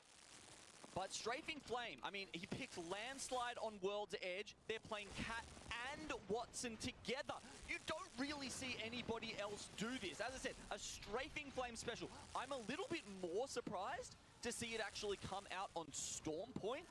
They are landing in Pylon down here. This was their first pick. Usually this is a composition that Strafing will bring out because he has engineered it to work from lesser POIs. He's trying to make the most of a second round draft pick, but apparently he's got enough faith in it to try it here on Storm Point as well. And that goes into the different compositions depending on what kind of playstyle you want to utilize, right? He knows he wants to play in the middle of zone, so play these 2 controller legends and have the Valkyrie reposition you quickly depending on where that zone is pulling. You get that information, but you have to bunker down. You have to survive in these buildings, even if you're denying yourself blue, as Siriali is going to be able to follow up. Cupid Esports Esports. as they are the first team to get taken out of this lobby. Time is of the essence now as we are in game 4. After this game, we got 2 more games to go to see which of our 10 squads will be eliminated from the tournament. $2 million prize pool with first place walking away with $600,000. I mean, money's nice, Vicky, but these guys are playing to stay alive right now. I don't know if the money's on their mind. It's survival that they are concerned with at this very moment. Almost like the carrot dangling right in front of their face, being pulled by a trident. Akatsia with player K being in the crypto drone, just trying to scan ahead. Pricey being on the raid. He tries to eat the nade. The crypto EMP doesn't at the same time on the other side of the trident. They get off on the other side of the hilltop to try to reposition, and Pricey trying to take a very aggressive approach. They want to try to keep them at this choke, but they don't want to overextend for another team to wrap up on the other side. Yeah, looked like the EMP, I mean, they got out of the trident very quickly. I thought it might have missed, though, just from what we could see on the screen. Interesting to see, though, yeah, they immediately get out. They pull support. They set up the rampart walls. It was a pretty safe play. He lost Sykes, getting murked by Sen. Now this is over in Jurassic Park where we've got Sentinels coming up against Liquid. Isolated fight 2. We were talking about Liquid before. A lot of pressure on for this team. Gotta be careful. Maybe Yanya may have had that curse, right? With NRG and now Liquid, I'm a little nervous. Here it's a huge nade. Oh my goodness! Slab! He finds all 3 as Rex gets sent back to the lobby. Damn, bro. Clearing up that real estate, a demolition ground here as Aurora now move up. Bang, a double nade there coming through. 2 knocks, 2 finishes. Had the lineups. Whew. I always feel so satisfying when you see those hit markers too. Just hits different. Scratches an itch in my brain real quick as we take a look at SBI, who have the high ground, looking down at Gaming Gladiators. Another isolated fight. A lot of these teams actually being outside the zone. I mean, it's going to be very difficult for these teams to find their own space, whether they try to opt to rotate from the pylon choke, or if they want to wrap around the other side of Jurassic, where Sentinels didn't want to take that fight versus Liquid, where eventually they'll have to go through the water side. SBI now take to the skies on the Valkyrie. Yeah, so you can see Liquid and Sentinels have disengaged. I was a little bit worried about the third party coming through there from perhaps GG or SBI, but all 4 teams playing it safe. And I mean, hey, if we go and look at the scoreboard, Liquid bottom 10, Sentinels 6th, SBI somehow found themselves in 3rd spot. That is very surprising considering their group stage performance. So out of those, Liquid are really the one who need the points the most right now. They're going to be trying an approach from the southwestern side, coming through Pylon. You know, maybe they have to try and push through that house that Aurora is currently sitting in. The question is, I guess, does their composition support this? I mean, Liquid are playing Watson, Bang, and Val. And then with SBI now, finding their own landing, coming at it from the skies. Mike gets the knock. SBI want to continue on with their domination. You heard the crowd. Give them their support. As now they're going to have this height. He's got the gold stock on that triple take, and you got the alternator with the double tap. We've been seeing a lot of the action from the alternators. You take the gravity cannon. Sentinels want to keep the tournament dream alive. Same thing could be said about Rock Esports, which, you know, they have signs of life, but I really feel like this is a squad that relies heavily on their mental fortitude. Yes, to build up momentum. that momentum. Exactly. And yeah, I've had so many people, you know, like people from the scene, players, insiders, say that Rock are a team, that if they have a bad first day, that might be it for them. Snowballs. It's hard to get out of that mentality sometimes when you're in a rut. You got to find that trust. And they've done it before. You know they could do it again. And having these pop-off opportunities, and with how close the overall standings are, it does come down to that one big game. And Onset and Gaskin were talking about before. SBI, though, have lost out on Egoist. It's going to be 2 still up here. They're trying to wrap around. It's Carter. You see the Mad Maggie drill, too, from above. But they're trying to set up with these rampart walls. Can they get the reset? They hear it being set up on the other side. Itarashi just trying to delay for his teammate here. A couple of nades used just to make sure that they can get that revive off. I know D is clapping his hands in the green room. When we were watching the scrims, that was one of his favorite players, actually. One of the revelations, being able to see him from his POV. He actually looked really strong, so it's great to see that we're finally seeing his potential here come out, even if it is in a limb round 1. It's a little scary, though. I know it's round 2, but it's closing in behind their backs, and there's going to be a team waiting for them on the outskirts of when this zone closes in, and it is Riddle Order who have made their rotate out of Stormcatcher, and they had the information from the survey beacon and ring console to see all the action happening on the outskirts, so they position themselves in those buildings on the island to look at SBI. Riddle Order now have the Sheila. They're looking at the gravity cannon. They want to Fucking huge 102. throw those nades, son. The reset from going on, so they see them take the gravity cannon. They rather take their chances outside of the choke. See you later, son. Got the knock here too onto Egoist, but they're not going to try to extend on that, right? They want to hold this position to make sure no other team wraps up behind him. Yeah, there you go. It's a good spot for some fucking rampart walls. The choke, closer to Stormcatcher, where they just came from, and that's going to be where Gaming Gladiator specifically rotates. So now Riddle Order are settled down. They saw where that next zone is pulling. Only difference is that since they may have gotten that ring console in that previous zone, They don't know where that zone is actually pulling, minus this zone that just presented itself to them. And Reignite, have that Mythic been isolated on that north side? Yeah, I mean, there's quite a few teams that, you know, I think might have expected it to go a little before, a little down towards Devastated Coast. I'm not sure if that's why Liquid were playing down there, or perhaps that was just really their only option. So many teams clustered. My fucking burn percent went from 2% all the way up to 3.5. A little bit of a view of that soon to see I don't like that. where the teams are set up within North Pad. But it does feel like those teams now coming from the south, at least when this zone is revealed, very soon Aurora, Liquid, Alienware, and Kenotrope are just going to get taken out like ducks in hunting season. Burn them through. To be scary here as Gaming Gladiators try to take this isolated fight versus Rock. Neither team in that next zone with round 3 closing behind their backs in the next 5 seconds. They want to prior the zone, and there is no team waiting for them on that north side at the very least, but it's a little unforgiving in terms of the coverage with the amount of squads that had gone ahead with a quick rotate. Over by Launchpad though, as Kenotrope look beyond, they see FaZe, who've been scurrying away the whole time, but they don't see Zayn, who's on the high ground, by the way. Cannon now calls him out. He puts down the smoke, though, to build up some space. And with the PK in hand, you don't want to take this close fight, but with the nades coming up, he takes just a few PK shots and an R9 follow-up from Yuka. It's a trade from both ends. And being able to hold him to the high ground comes in clutch before dropping down Kenotrope. They wipe out FaZe as they go out in 17th. Anyone with a Valk here, this is a great fight to win. I think they will be able to make quite a late Valk rotate over the mountain and close to the position where Crazy Thieves is. Meanwhile, it's about to get a bit chaotic down here on the south. Middle order, Liquid, Alienware, Kenotrope. Maybe they hold on to that position and go for that late Valk ult play like I just mentioned. Yeah. Maybe they try and get some pickoffs. Maybe they try and put a thorn in the back of Riddle Order as they have to try and move in. Either way, I think we're about to see a bunch of very desperate Valk ultimates. Oh, but this is great here. Reignite come up and they find the picks onto Gaming Gladiators when originally Gaming Gladiators, they were looking onto Rock, but their cutoff from that rotation made them go from Reignite side. Now Rock go uncontested on the north end of the zone. They inch forward into that low ground building. They're still slightly in that next zone, but they hear all the action happening in the far south. And you talk about a bloodbath. I mean, looking at Riddle Order and Kenotrope, it's just a matter of time before they're forced to move up towards Launchpad in the line of sight of the teams that have not only the building, but the height catwalk.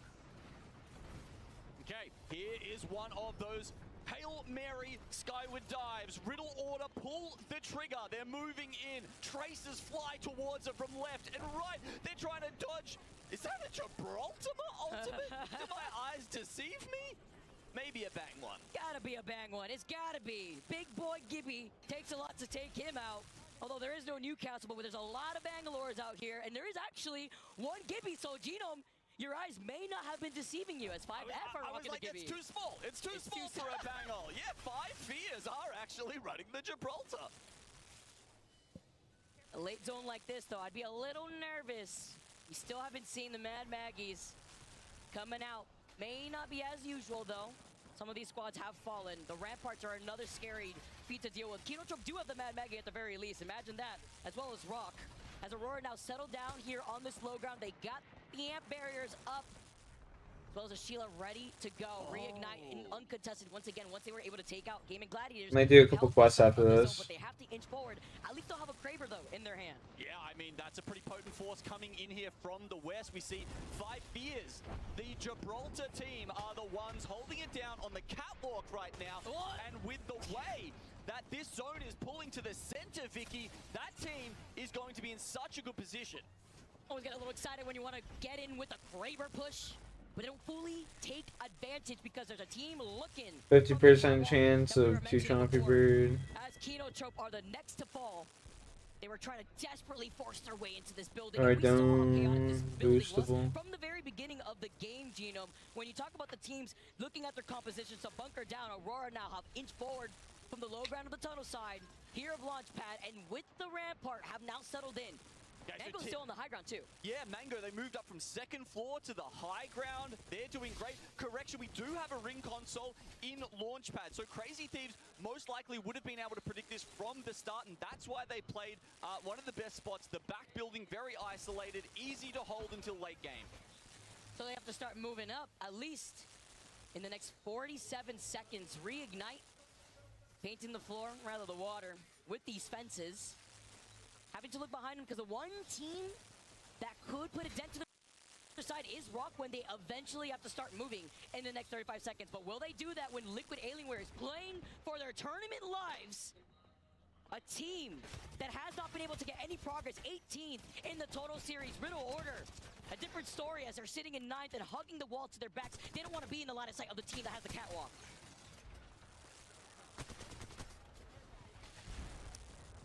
We've still got 12 squads left alive. Round 5 is about to close. Strategies are being formed right now. Rock move a little bit in towards from the north. Liquid Alienware will be That's their hard diaries. I can do that. They don't have a catwall to do it. They are just relying on Bangalore smokes for movement. Anything, they may be forced to try to take a fight versus Crazy Thieves, but this is the fight that we were hinting on before, that Rock has to take. And Liquid, they see their opportunity to try to 3P, reignite, they take care of Rock, and while Liquid looks on, Riddle Order goes in for the 3P. So Liquid delay their push, and now will be the fourth party, as their invitation got lost in the mill. Meltstera, fully healthy and alive, beaming with the R9, and here comes T-Law, putting in the damage and cleaning up another team. Riddle Order get eliminated. They desperately need these points, but not only that, they now have half the zone to themselves, Vicky. The pylon didn't quite go up in time. Was that the Gibraltar ultimate that was causing them so much pain there? Look, that or the bang ult, I guess. Again, it was one of those that was just keeping them pinned down while they were trying to reset after that fight. They almost had so much space to themselves. Well, 5 Fears being right there, you absolutely could be right here, but at least they're outside of their line of sight. But there's a crypto drone looking right at them. Can that team even capitalize as they may hold the height? Men of Culture have stayed alive. Prospector helmet. That's what I need. From floor to floor. Chaco's gonna be able to find Remnix 75. Maybe I should work on my thieving. Maybe I should get like 75 thieving. But it was worth it. He takes out Liquid Alienware. They go down in 8th place, and Mango are still hard to say. Hard to say. Onto SRL. VKG now move up from the low ground, but have to look behind them. And EMP now could delete all the progress of these amp walls too. Now the ramparts will start building up the extra cover as they want to be able to deter a lot more of this damage. 5F have finally dropped down. You talk about the game, you talk about the bubble. That's one big heck of a bubble before they back away. Floating, going to be able to find fire here too. No one, not a single player is currently playing on the north side of this zone. Newcastle's gone. Gibraltar from 5 Fears might be one of the few things that can allow a team to take some of that space. And here we see the ultimate that might put them in that spot. Rampart walls could, but you don't have time to set them up. Not while Mango's on the high ground. They'll be shooting them down immediately, assuming they have the ammo to do that. You see, we have a problem before we try to find our landing. We're seeing the Bangles come out and VKG stuck in this corner between 2 at least of the Rampart walls. They're safe and sound with 7 squads left. Yeah. Ring closing in. This is going to be a bloodbath. 6 squads left. Men of Culture, they inch forward, but they have Blue Evos minus a Vecchi who's on that control legend with that passive, but they lost out on their Valkyrie when they poke, forced to get out of that doorway. So many teams clustered into the building, about to have to jump off. Team Mango have done well, picking up 3 kills so far from that position. Now they make it into the top 4, but 5 Fears play the wall. They're hugging it, not giving sightlines to the teams above them. And while 5 Fears were holding the hype for so long, Papa Fiva set up with the G7 Volt, unlimited ammo, and he's got the amp damage as well. Team Mango get eliminated. Last 3 squads here. I think after I cook all these, I'm just gonna go do a bunch of achievement diaries. Fuck it. Inside the ring. What are we doing with the ring closing right behind them? They committed. We're doing it. Unfortunate Valkyries that cost them their life, but the gaming composition is working. You have to be so on point. 75. If you're doing it late in the game. Fire Strays are Wilderness hard. and it's a win for Fire Strays.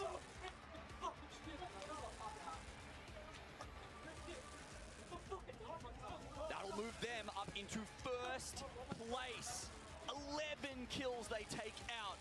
But this is a close lobby, Vicky. Oh my god. clustered up at the top end. 35, 32, 31, 31, 30. What was it, before that game, there were like in 12 or so here in the lobby. Only 10 teams in this elimination round 1 get to move on. And with how close that overall standings was, it takes a game exactly like this, exactly the one that we saw from FaZe in game number 3 with 14 KP.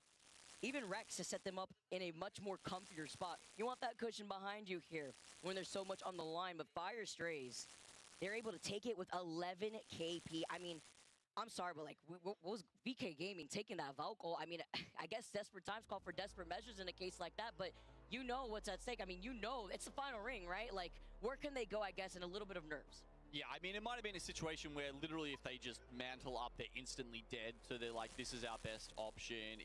I mean, it may have been a question of, you know, just 1 or 2 seconds that they've pulled it too late, and obviously all 3 go down to the ring. It's been quite effective. We've actually seen teams 5% more marks of grace. Very well, not only to stay alive and gain placement points, but also sometimes to come back down on the other end, slam people with the new mid-air missile swarm, and be able to pick up points that way. So I think the idea is correct. It's just the execution, obviously, that failed BKG there. And I want to take a specific look at Men of Culture, who find themselves in 6 for this game, but overall, believe they're the Damn, the Elite Diaries are fucking boss mode. Begs the question that, you know, having to play this out as a duo, having a different pacing, you're running a different composition to try to not only wrap, but maybe try to force out a lot more of these 3Ps, kind of throws you off a little bit. And even bringing in their third, who finally flew in last night, hasn't been working out in their favor. They're forced to play out of this elimination round 1 because of the fact that they were a duo, and haven't really been able to find their footing after 4 games. You only have 2 chances left. 2 maps left. There's 10 teams in this lobby. Half of the lobby, Vicky, that is the case for them. That is their reality right now. For a bunch of them, that's okay. Like, you can get there with 1 game. 1 being Dude, I got is enough to actually push them up into 10th spot. Complete a wave of Barbarian Assault. Give yourself another hope It's just later ignorant. on today. But as you can see, 3 teams currently on 24 points. That, like, the top's tight, but so is the midsection. So is this cutoff. You say 3 teams at 24, there's 2 other teams at 25, and then you have Sentinels with 23. Vicky Gaming could have 1 also pop-off opportunity. This is such a tight lobby in this elimination round 1, and with only 2 games to go, literally any of these teams, you look all the way down from even like Crazy Thieves, who are like, what, 30, 31, all the way down to VK Gaming Aurora, who is in 15th. It's crazy how 1 game can make a difference and shift the entire top 10 side of the overall standings. Yeah, and not only that, Vicky, but I don't know if there's a single team yet who's actually put themselves out of contention. Yeah. Usually, after 4 games, someone's ahead enough, someone's hit 40 plus points, you're good, you're chill, you're safe. At 35, our leaders fire strays. Like, who knows? That could be the cutoff. Like, that's the thing. Like, we keep seeing the teams that have won with these big explosive double-digit KP take control of that first place spot. That's how volatile the overall standings are looking like. Yeah, it's actually nuts how tight this lobby is, and I guess we maybe should have expected that, considering there are so many good teams here. It's not like we have some easy beats who are just, you know, going to get shoved down to the bottom, and you didn't really expect them to make it past the bottom 10. As you said, we've literally got a bunch of LAN winners in this lobby.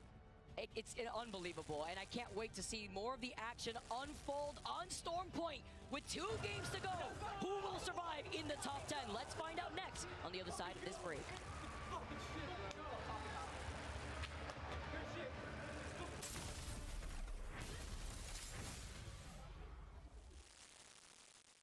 Galleria, the official PC partner of the ALGS Year 5 Championship.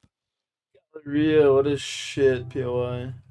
They were popping off before the ground is shaking here at the Daiwa Premier's Dome. Gives me goosebumps. It's literally a different experience. Those individuals who have been able to make their way to an ALGS LAN, they always tell me the same thing. It's just like no other experience. And we take a look at our winners from our previous game, and Looking at a different look of a zone on Storm Point. I love diverse zones, by the way, Gino, because we have moved from the southeast side all the way up to the northwest on top of Fire Strays. Again, script writers must be hard at work right here, because Fire Strays, after coming out of that dub, could feel a little bit more secure, but they will be lacking in loot. You can imagine the other teams that want to go ahead for a quick rotation, like Reignite, having that zip line right there. They have a beacon to get some information, as well as a survey beacon that's to the south of Fire Strays, to at least get that information, as well as additional Evo Shield charge. So it does look to be pulling up towards them. Feel like it's pretty unlikely to be checkpoint. I'd say it's almost certainly not going to come the other side of the choke on Cascade Falls. So certainly I think we are going to be going back to trench warfare. Now, thinking about what has been banned so far, Vicky, as you can see on your screen, Newcastle, Caustic, Alta, and Bangalore. Now, Bangalore typically has been very strong on Storm Point, so it goes out in 4th. What have teams switched over to? Most of them to Maggie. We're seeing a lot of Maggie now in our 5th game, and I can tell you, maybe it'll help you drill around the corners a little bit if you're hiding behind one of those like tiny partitions. I'd rather have a Catalyst than a Maggie. The bottom of the trenches, sure, you might get a drill in through Personally. there, but it's not going to help you stay alive very much, is it? This is going to be a really interesting zone to test how good some of these teams are with these more aggressive compositions. I mean, there's a lot of Cat in here, but very few Watson teams. And so teams like Alcadzia, Team Liquid, and Riddle, who all need points, could be they could be doing so well out of that one pick here. Like we see from Crazy Thieves, when they get that momentum, they keep it rolling, and they found 2 from Kinotrope. Kinotrope now down to a solo. You don't want to be the last ones, the first ones out here, as Yuka's trying to keep the dream alive, and Verhos is on the hunt. Why are you running? You can't take that with all of us looking at it. You gotta keep using your feet to trek through, but you have to pressure out Crazy Thieves because they're on the hunt. They're looking for blood. Verhos is gonna get sent forward here, but it's an isolated fight. They could take this, honestly. They just will delay their rotation. No one's looking at them. The EMP, the Hail Mary attempt from Yuka, who burns Verhos, but I mean, at the very end of the day, having that Sparrow and having the Stinger Bolt comes in clutch, as Crazy Thieves are your winners for the Red Bull first strike, wiping out Kinotrope. I mean, if you want to talk about momentum, Crazy Thieves seem to have been able to take it from last night and bring that exact same vibe in that they had from the last game. It's been solid so far from them. Getting closer to that 40-point threshold where I'm a little bit more comfortable saying that they are going to be moving on to the second round of elimination, especially if they keep playing the way they've been playing. 2 rounds of elimination fought, man. It's an interesting fight here, specifically in Barometer, because it's Men of Culture who are on the Trident, and we just saw the point of view of Liquid Alienware by the Spider Den. So they can hear some of these pop shots, and Liquid Alienware are one of the teams rocking the crypto, so they'll get information in the distance. Nice ring console info too. At least for Gaming Gladiators, because that was the fight of the info over by Barometer. So you see Men of Culture now just back away. They have the Trident. They're going to rotate through Jurassic to have a very similar game plan. But as we saw from Crazy Thieves, after they took their fight over by Devastated and Launchpad, now they've moved all the way up and could meet Men of Culture on the other side of Jurassic. Seems like duo or trio, Men of Culture's modus operandi hasn't actually changed that much. Still just skirting around the outsides, looking for fights early on. I mean, hey, that's what got floating to the finals of the ALGS Open to start the year. Oh, starting out the Aurora. SBI going to be able to get the trade up. Hierarch is going to be able to follow up right afterwards. Trade for trade, looking right behind them. They hear the climbing, as Mike is the last one alive for SBI. The advantage going over to Aurora. And his Northern fight, other teams, they get a whiff of this. There was a survey beacon over by the southern side of this building, so it's about the information as Mike is trying to take this slowly, being on the Mad Maggie.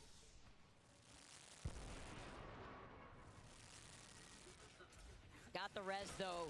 They're right now set in that corner. They set up the res walls, but Mike gets burned. He at least gets the knock. He forces them to try to get at least another res, but one by one. As Dude, he's frying. It's just too much. No recent opportunity as Slap finds that. Yeah, I mean, let's have a look at the Red Bull first strike replay just for now. Here we can see Trope going up against Crazy Thieves, and it's a desperate EMP attempt on the back end to try and save them. But easy enough for them to get finished off there by Phony and Jen Burton. Right back. He put up a good fight. I mean, there's not much you could do in that situation. You got no evac tower, right? You had the EMP, but then you have to deal with a Stinger Bolt. Unfortunate slowdown there. But they're going to have to see if they have another chance. It was risky, too. You talk about how close the overall standings were. I mean, Kinotrop were in 8th with 25 points. Like, going out first in this lobby in Game 5. You know how I feel about Game 5s, Gino. This is where a lot of these teams start playing a little differently because they know what's at stake.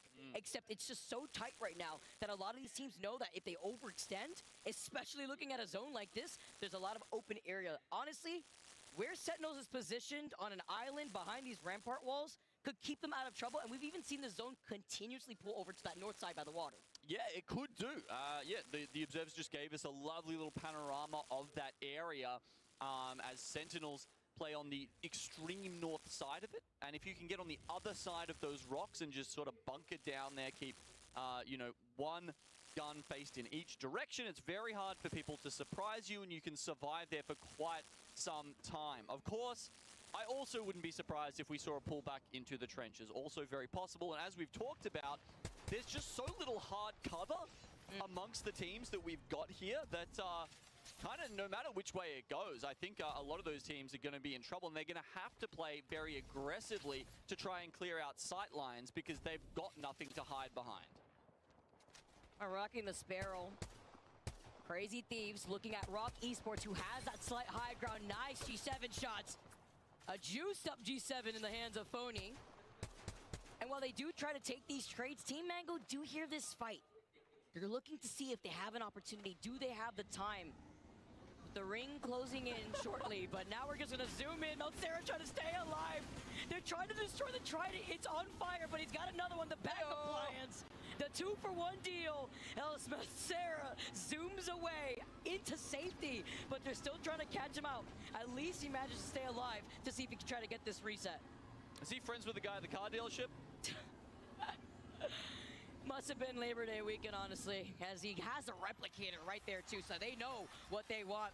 Crowd getting a little excited here as Meltsera has the beacon right in front of him. No one around to stop him. He's going to be able to commit to this. No one's going to stop him in this choke because Gaming Gladiators are rotating from Cedo Station side. Yeah, Liquid Alienware are looking at this, but he's actually gone from the... He's going for the safer res all the way outside. Just as he was leaving the checkpoint area, Liquid Alienware scanned the survey beacon. And I think they've decided it's just too far to chase. I mean, they're going to be putting themselves in an even worse position if they were trying to get the chase this guy giving us drifting masterclass over here. Meltsera's side questing. He wanted to go Omega safe. Look at the smiles on his face as he comes through with the respawn. Rid orders back. Apex Tokyo Drift Edition. We're zooming through, man. Anything to stay alive when you're in game number 5, and Rock did hear this res. They're looking right behind them because they have a Trident of their own, but they cannot turn around because Gaming Gladiators are waiting for them. They called in the catwall. I do like this move because they get to safely at least go into the bunkers because they didn't have the information if there was another team waiting for them. Shenanigans everywhere. Okay, going a little closer to the zone. Might get back to some checkpoint action in a second, but right now it's Men of Culture trying to find a place to play. As we said, this is going to be so tough for these teams to find their way in. Men of Culture feeling that right now with a Veki on the ground. Cupid Esports go down. Mock are now a duo. They've been basically playing a duo this entire turn. Well on the southwest side of this map. It actually pulls towards them. That bunker is hella good to play towards. And I can tell you, this is actually fantastic news for Liquid Alienware, who just picked up a mythic bin in checkpoint and can actually just waltz down the hill from checkpoint here. We've got Crazy Thieves on board. They're fighting GG. Let's have a listen in. Walk it up. I'm saying. Fuck this. Wall on my backside. I'm gonna try the back. This is the quick Heal, get outside. Grab it. Look at the crypto. Use west, southwest. Give me another team southwest. Tower's going down soon. Going high, peeking high. No one's southwest. Can we kill this guy south? Yeah. He's over here somewhere. I need to look for him soon. Yep. Open up like cells. I need to loot too. He's running. He's in the car. He's running. Yep. I'm double open, so I'll get my catwall back. You double Oh no, I didn't mean to. So we need to go kill the Have gaming one team, our fucking evac, and start forcing the team on buildings. One of us can evac, the other two can walk up. I need to pop this optic cell before we do anything. Yeah. Get ult first. I could. Can I hit recon anywhere? Phony, you evac by yourself, bro. Evac on south. The comms from Crazy Thieves noting the solo who is trying to dip away on the car, but Gaming Gladiators were also here what was going on from the other side. Rather, it was Gaming Gladiators managing to back away here. Well, now Crazy Thieves have this choke clear for themselves, moving up towards where VKG is. Oh! The best man with the Kraber in the game has got it right now. He's trying to escape on an evac. They knock Funk. Surely they have to drop and come back for him. No, they leave him behind. They're going into the zone as a duo. They didn't want to take the fight. They didn't want to risk it, but it was a risk anyway, Vicky. I thought they were just going to take the 3v3. That was the dumbest shit I think I might have ever seen a team do. The fuck? A zero with more confidence would take that fight first. I mean, you know better. I mean, we've seen it before, right? And instead, when your backs are against Maybe the it makes wall, sense what they just did. lives are at stake. They want to play it safe instead. Riddle Order, the team that we're looking to originally try to 3P them, have now taken to the skies to try to find space within these trenches. And now have wrapped around Team Mango with Liquid Alienware. Down over to the side to see if they can try to get that reset originally off to the isolated area of that bottom left zone. Well, we heard from Crazy Thieves that this wasn't going to be an easy walk-in. And as you can see, it's too hard for them to manage. VKG will get them down. I think Liquid Alien was able to get the res, by the way, as they're trying to back away at the same time over to the bottom left side of that zone. Men of Culture are only down to a Veki, who had gone down first and he's forced to slow hero now. As you can see, Team Liquid, Funk, he's back. They get the Evil Shield swap, and now he's going to be able to get information to see if he can fully reset, because look who's waiting for them on the other side. It is Riddle Order by the other side of the trenches. I mean, we didn't see the green pop up on the top of the screen. The observers are telling me he crawled. Yes, he did. I from saw that. checkpoint. He did. And Zero had tried to make a move too. Whether it be portal or not, because he's only at 66% on that portal, but he had moved up. Dropped the Evo Shield, they get the res, they get the reset, no one to stop them. But here, Alcancia, they moved up from their position in trenches. Oh, he's dead. Could take their spots as they try to take this fight versus Men of Culture. Men of Culture, though, they're putting up a good fight while Zero in the feed gets a knock with the Kraber. Alcancia, who had the advantage taking that fight, trying to pick apart Men of The Culture. fuck was that? Fall when they were holding the trench where the zone was pulling from the very beginning. Well, Men of Culture are having a ball by the looks on their faces. Very distinct difference between them and Alcancia, who now have been eliminated and know they've got one They'll never see him. fight left. Apparently we've got a shorty hiding in the boxes over there. That's nice little hiding spot. Dude, Too bad. how did Men of Culture live? How Alcancia with that push, man? They were in such a good spot, but that's what happens, right? You risk it. And now this is going to allow free real estate for the other teams to move up as Men of Culture stay alive. Yeah, look, Sentinels didn't get that ring pull they were hoping for. Having to leapfrog forward now with their rampart walls. Men of Culture do get found out in the end. Oh, no. Oh, yeah, he was maybe stuck by he the was stuck. boxes. Yeah, He couldn't get out. Yeah. That's unfortunate. That's why he was ring. dropping everything. Oh, no. Literally couldn't do anything about that. Well, now Men of Culture get taken out as Team Mango are waiting by the edge. Okay, FaZe, they look towards RRQ, Fire Strays, and Sentinels.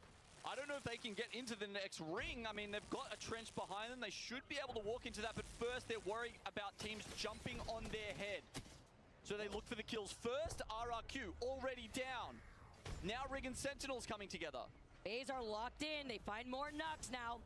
As the zone closes in, it's chaos on the north side. Sentinels cannot do anything as they were posted up on that north side by the water. For so long, FaZe now looking back at Fire Strays, and VK Gaming are showing their face, wrapping on the other side, but FaZe Clan have been able to stabilize. They hear the fighting over to their side as VK Gaming show their face. One left from Fire Strays. 9 squads left. Tenetic is able to get the following, not Fire Strays, get eliminated. VK Gaming go uncontested by this rock, but eventually they'll have to move forward as FaZe Clan go in for the attack. They're wrapping on the other side of VK Gaming to utilize their own Rampart barriers before taking the portal back. He wanted to go for a kidnap, it looked like, but VK Gaming are safe and steady as Team Mango also getting information in the sky. Oh, VK ticket. Hopefully that comes up in time for the next zone, because, I mean, portals are absolutely golden here. Considering how this map, the architecture... T-Law's still alive. Works, portaling to a new space might be your only chance to move your team from A to B right here. Oh my goodness, there's literally nowhere safe. Like, good luck, little to no cover, FaZe Clan. They're hungry, ready to pick apart the leftovers left here in front of them as Reignite get eliminated. 7 squads left. That they back around, but another team on the other side of the trenches is still VK Gaming that have not let loose with their pressure. They've been hearing FaZe from the very beginning from their previous flight. And there's only 2 teams in this next zone, minus Riddle Order, who's also playing on that northwestern side. Yeah, Liquid Alienware, they're the ones on the high ground. They're the ones with the Kraber. The other teams are now coming towards them, but it's FaZe Clan in the #1 spot overall in the series. VK Gaming trying to find a spot to land, though. They take advantage of FaZe, who are split up. There's one. Oh, FaZe is fucked here. After taking to the skies of the Valkyrie, that was so worth it for VK Gaming. Thanks to QQ being the human UAV that he is. FaZe is still alive, though, but with the zone closing in, they're feeling the pressure. They gotta put some walls down here. Oh, you gotta break that wall, buddy. Are trying to hold on to their tournament lives. FaZe eventually get eliminated. Oh, what a thermite.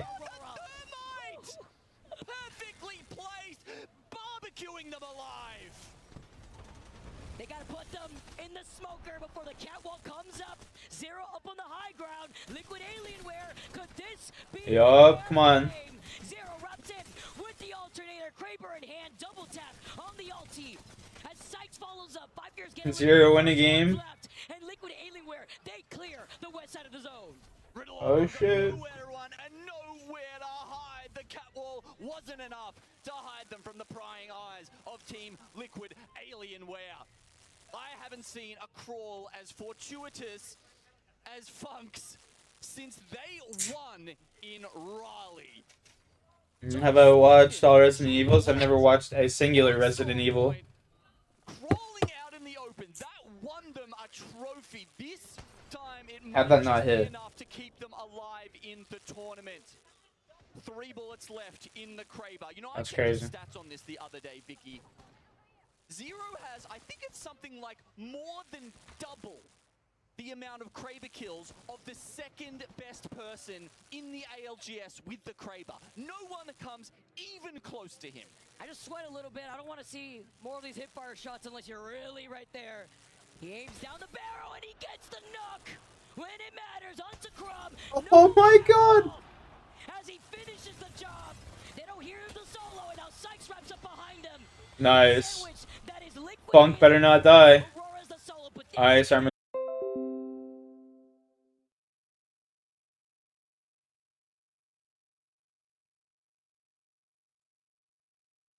There we go, we're back. Holy. Look at that pent up get eliminated. So down there.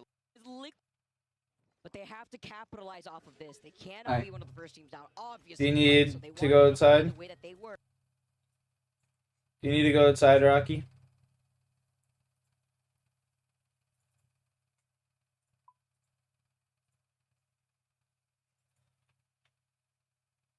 Let's go, you freak. Get going.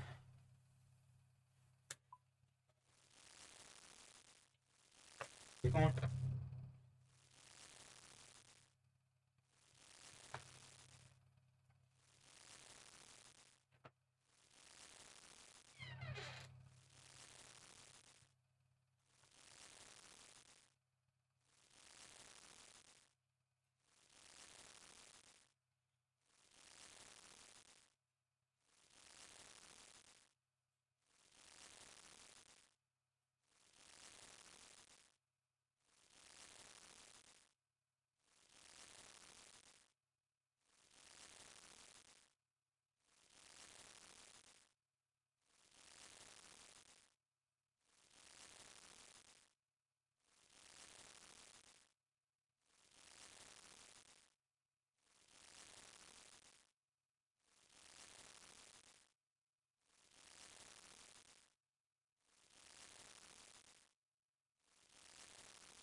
in that last zone, and it's not that far of a trek for them because this zone is pulling on the outskirts of Jurassic and Cedo. I was just about to say, they have not gotten a zone so far on Storm Point, despite what we've been saying about, you know, how well they're playing and how they've managed to give themselves a chance here again. But as you say, it was actually, it's got a lot of the sort of northwestern in it. But when Zone 2 appeared, it looks more like a Cedo zone. And of course, Barometer... It's going to be a good couple last games here. Oh, this is the last game. They have the ring console, Vicky, and I'm trying to take a look. It spawns in the middle of Barometer, and I don't think it's there. Cupid Esports are done. They're like, all right, let's full send it. They're running a Pathfinder, Revenant, and Lifeline. As Men of Culture, they haven't given up. Floating, getting that knock onto the team, running the very interesting composition. Sit down, Revenant. He climbs like a roach, but Men of Culture have other plans, gets the following knock. If anything, this benefits Men of Culture to get the extra KP that they need to get the next knock. One more to go. Too Many Cheaters has that bolt with a blue mag, and it's more than enough to wipe out Cupid Esports. And that's it. Yep. That's it for Cupid Esports. They will be finishing the tournament in 40th place. First team eliminated in our Apex Legends Global Series Championship here in Sapporo. On to the next one, though, as we see now Riddle Order moving up.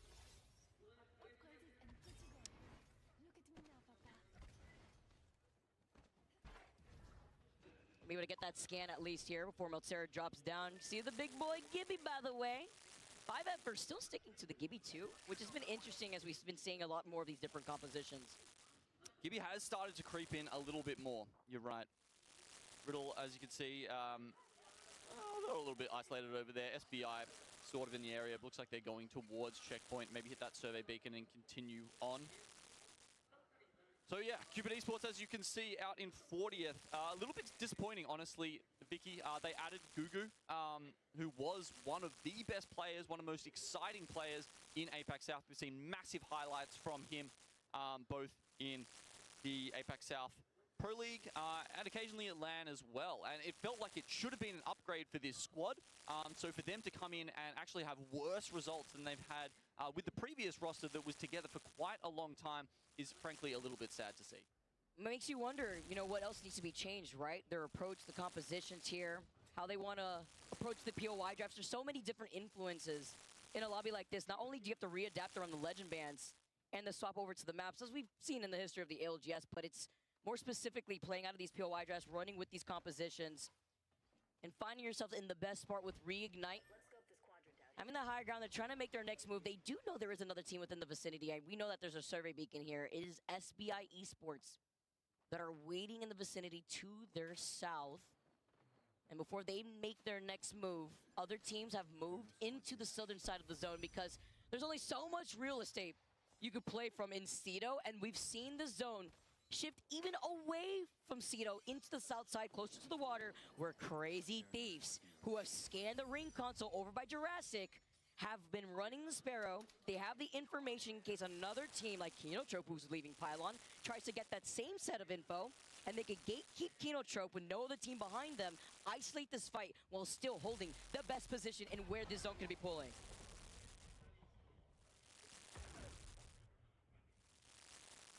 Yeah, the evac go up for FaZe over at Wall. I think probably the furthest away from the zone just now.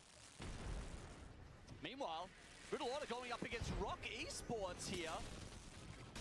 Momon's gonna be able to try to follow up right here, but with the huge nade from Saucer. He puts down the gen, too late. Meltsera gets a little bit of revenge, and Riddle Order now have the number advantage. One left. This is it. Rocker in 19th right now. Some people were putting them in the top category on their tier list, and all of a sudden they are at risk of being eliminated in 39th. Just at me at this point, Gino, because I was one of those people here, and now Riddle Order with the Gibby are looking to reset with one player left from Rock, looking to back away at the... Oh shit, the tides have turned. Here as Riddle Order follow up, they get the finishing blow.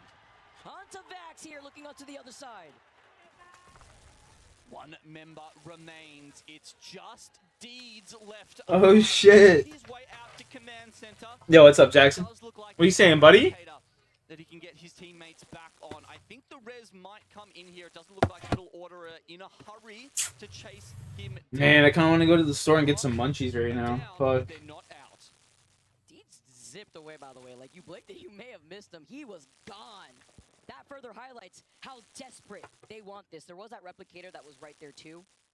Looking to see if they could get that full reset because they're one of the teams that don't have a support character. And when you lose out on your crypto, too, you're going to have to utilize this catalyst to do the best that you can in trying to get the res. I mean, it's the right play. Yeah. This isn't the time to be going for a hero 1v3. Yeah, literally. This is the time to be going for the clutch. You know, we were complaining about the Lobers in ranked just yesterday, Vicky, talking about how they're braceleting out at the drop of a hat, but this is exactly the situation. You'd want one of those flighty members. You need to get the respawn in. It is do or die for Rock. Gonna have to tune in to see how that side quest is gonna look like because they're gonna be forced to go all the way to the wall where there is a Moby for them to work off of, as well as a survey and a ring console. But this will delay their rotate significantly, but it could also work into their favor if they go through Cascade with nobody else to contest for that survey beacon. Yep. So we see. Yo, what's up, Thugged Up? There. I don't know what the fuck you're saying, Jackson. The game 5 ban. So that's why we're seeing so many. I'm sorry, buddy. I don't know what the fuck you're saying. In and around here, quite a few wraiths. But just looking at this circle, Vicky, is this the same one we've seen that will pull down towards Jurassic? It looks a little more north. Could pull a little bit more towards the water side where like Mango's trying to predict as well. And you mentioned the Rampart ban, and it's also important to note why we're seeing more Catalysts, because then they don't have to be afraid of the Sheila just spamming through that cat wall. Yeah. It's really important with more of these teams trying to bunker down. T-Law in the middle of the action. SPL trying to make a play with the Wraith Portal, but EMP, they're lighting them up like a firework. And as T-Law gets to at least survive into this corner, Men of Culture find a knock onto Aku. Gaming Gladiators also fighting for their tournament lives. As now playing off this high ground, you can see the Wrecking Ball. Lost out on Aku, but huge shots with this R9. T-Law in trouble. BKG. Queso's gonna be able to get the double knock. Liquid Alienware. They get eliminated. And they're in 9 Liquid Alien.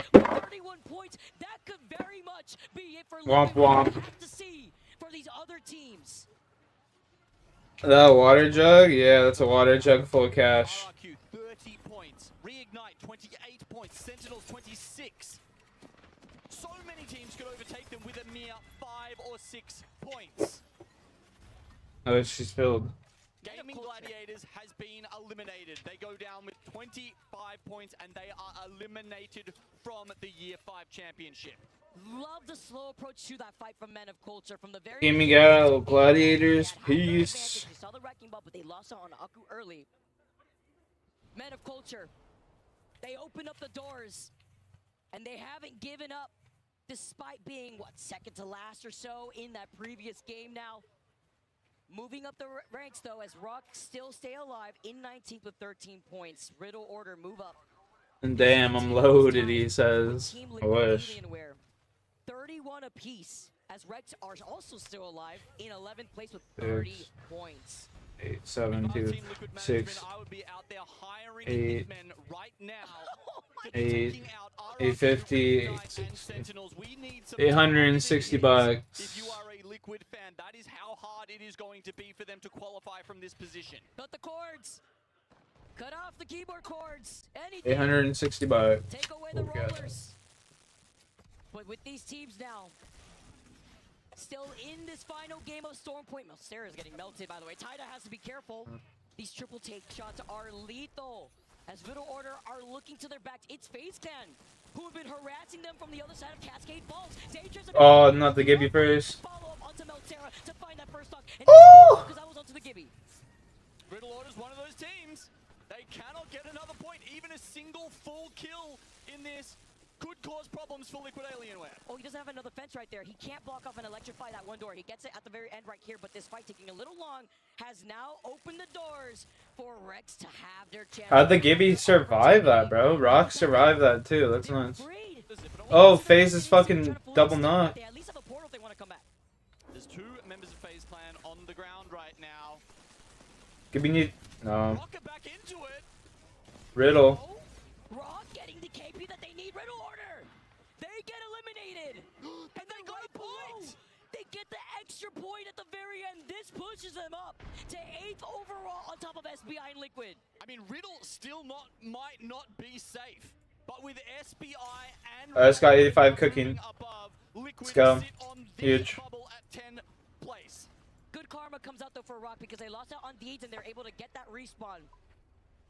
Rock are having a hell of a time right now and just trying to stay alive. It is Rex being one of those teams in 11th place, just trying to also get that extra point. Rock need minimum 15 more points. At the very minimum, it's going to have to be a banger game for them. They're gonna have to win the game. Strays will also be removed. 37 points for them, most likely job done. Liquid, Alienware have been eliminated in the first round at the Year 5 champs. 37 points. Don't count on it. There's lots of teams in that can still surpass them. Moving up in the top 10 of finals with no 0. 37 points for Crazy Thieves here. The book has been closed on this chapter for now, but there's still chance. You love your membership emotes? God bless, like that. God bless. Crazy Thieves, they're pretty cozy, although they are tied with Fire Strays right now, but they got the Mythic bin. They have the tools that they need as Kino Trope being another one of those teams trying to stay alive for their tournament lives. Beautiful gold mag and barrel for the RE45 as Volt is letting it ring. Man, I really want like a Reese's Pieces right now, so bad.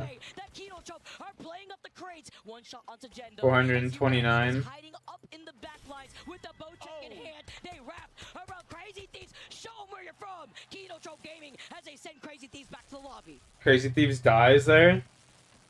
That's not good. Out with 37. As things stand, I think that might be enough for them. But they will still sit here with their hearts in their mouths as this final game finishes for Elim round 1. Look at the amount of teams that are piling up from the Jurassic side. Dude, that's crazy. All those teams could pass them. 37. Oh no, Kino Trope. Don't die. Two teams who are desperate to get KP. Oh, Rock's gonna just slam him here. In the line of fire, Rock on one side, Men of Culture on the other. Neither team wants to overextend as Kino Trope have lost out on Volz and forced to play off this low ground. You got Rez's fool. Res him. They hear the fighting. They hear the fighting right above them. They have to go in at this point, at least try to reset and reposition while Men of Culture are looking at Rock. They lost out. Oh! The play! 13 squads left, and FaZe get more KP from earlier on. The play to claim the building, bro. Holy shit. That's fucking insane. But with Rig on 29, That's high IQ shit right there. 29, it does feel like it's only a matter of time. Yeah, you gotta put that in the water jug. That's what I'm saying, bro. Fuck donating to streamers and shit, dude. Don't ever donate to a streamer. Like, that's just retarded. Myself included. Like, don't ever do it. It's fucking dumb. He looks at them dead in the face from the ring, but he did the damage. He gets his guy. Kino Trope, cannon, Rock for the tournament lives. 13 squads. Oh! Get eliminated. Rock's out. Will not. Kino Trope's top 10. They go out in 18th overall. Unbelievable scenes. Oh, they're dead. One heavyweight favorite might get removed here. That number just keeps They're climbing. dead. We could see more to go. As Yuka's committing with this res. Kino Trope. No way. Specifically trying to hold the building that we saw. Bro, these Wraith portals are insane. These Wraith portals are insane. Why? Because they are the only team in this next zone. The $5, I mean, fuck, dude. Honestly, just save your money, brother. Even the teams waiting inside the DBZ building over to the north side where Team Mango is, none of these teams have this info. They're scared. They're playing up the building. I ain't no e-beggar, you know what I'm saying? Men of Culture, they have to capitalize off of this fight because it's isolated for now. But Oh, dude, this guy's gotta heal. Wait, you gotta heal, buddy. Oh! Oh! Oh! And Kino Trope Gaming are loved by the crowd. They start popping off. Oh! Culture. They had their time to make the move over at Jurassic, and it feels like they've waited too long. Unless there is an overheal amp on the Men of Culture player here, this is going to be a very hard fight to win against Yuka Peridata. With the It's, EMP, though, no nades. just a little bit, trying to see if they can reset in a 1v1, but this fight is taking too long. Oh my god. We talked about SBI. They're getting away from this fight. God. They're about to greet both teams. No! Trouble. Dude, that's so cringe. Clean up as SBI desperately tries Dude, to that's so in the cringe. top 10, wipe out 2 teams that were bludgeoned. Reignite. And Oh no, he has ownership over my grandma's like land, and I was trying to convince him to turn it into a complex or like an apartment or something, so like he could continuously have generational wealth. But he's just fucking selling it, even though the market's the lowest it's been in like 10 years. Doesn't even make sense. And the dream is dead. Sentinels get eliminated. 7 squads left. It's really being another one of the teams trying to get the res here. At least isolated with their backs against the walls, but they need some help. So some press fire. That's Katsia also losing out on some members, also playing behind the crates. And Team Mango, they get eliminated. Team Mango with 42 points are safe. Sorale 29, they are 3 points off the cutoff right now. A simple wipe, maybe even just staying alive till 3rd. Yeah, he could, but like he's, I don't know. Now, I don't know, man. Scan, a team with only 20 points looking to see if they can get the dub. They've called out Zane, who phases away. Cannot run, but maybe getting some backup help from a triple take behind them, but Zane cannot keep himself alive, but it's fine, because Faith were sitting in that first place spot with 51 total points, and now Alcatia, a lot more on the line for them as the crypto. Don't ask me, buddy. I said my piece to him already, and he's just fucking convinced in his ways. It buys them both placement points and KP, but there's still a lot of work to do. Player K down, Pricey down. It's all up to the North American import here. Kimchi is trying to get around, but he's got a whole team ahead of him. Alcatia has been eliminated. Oh, Sorelli with the extra KP. Can he stay alive? With 4 squads left, No, he's 1 away. They had 33 points. They were tied from Kino to a riddle order. They jump out of the later half of the top 10. We have our top 10 squads moving on to the next elimination round 2. The crowd goes wild. Another Apex. Damn, bro, that kid had it all All in the palm of his hand right there. Awesome forge. With a dub, it's them versus Aurora and a 5 Fears Rat. Is it going to be done with a bow on top? They opened up the day with a game 1 win. Will they do it in game 6 as well? Last 2 squads as Aurora get eliminated, and it looks like that's exactly what SBI will do here with the home court advantage. SBI, they are your game 6 winners as the crowd shows them their support. Repping Japan. Really able to find this game. Host. Imperial House. NG, 3 mouse and keyboard players who are dominant in different ways than we've seen before. This is the championship bracket now. Started many years. Right. But they are more than Coach as well, who to res the catalyst first to make sure that you get the wall. I think this team is one of the most. This is what I wanted. words to it. Maybe not a Iowa House Premise Dome. Map 45 points, 28%. Stop that TSM and Boogie Borders fight. So if I'm Pana, I'm saying All right, here we go. the reset is the perfect time to make that happen. How fast the gameplay is? Yeah, buddy. The rocks of this nature. Now, one scan, they're gonna hunt you down. Yeah, Legacy just got the information. Shit's quick, eh? Team ahead of them. It's just a duo. See what they end up actually doing. One by each other. All right, I want to see the beginning of the game here. You have to worry about a Skyhook West, which the Falcons, they would There we obviously go. love. You mentioned the South. I look at it. Enterforce 36, Unlimit, going to be brilliant here. Enterforce 36, really a team that I want to focus on today. They are on World's Edge specifically, one of our top. This is the championship round, so whoever, like the bottom 10 teams, go to face the 10 teams that just won the other 6 matches we watched.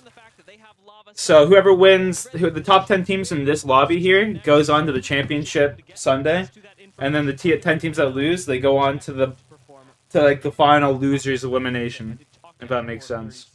Just before the games today, and they were saying that in terms of the long game of Apex over the course of 6 games. They do prefer when Newcastle is banned later on in the games, and since this is the first one, we're not seeing any of that. So Interforce 36 may be a little bit out of their comfort zone. Yeah, okay, well, everything's going to be out of your comfort zone, and a wise man once said, get comfortable being uncomfortable?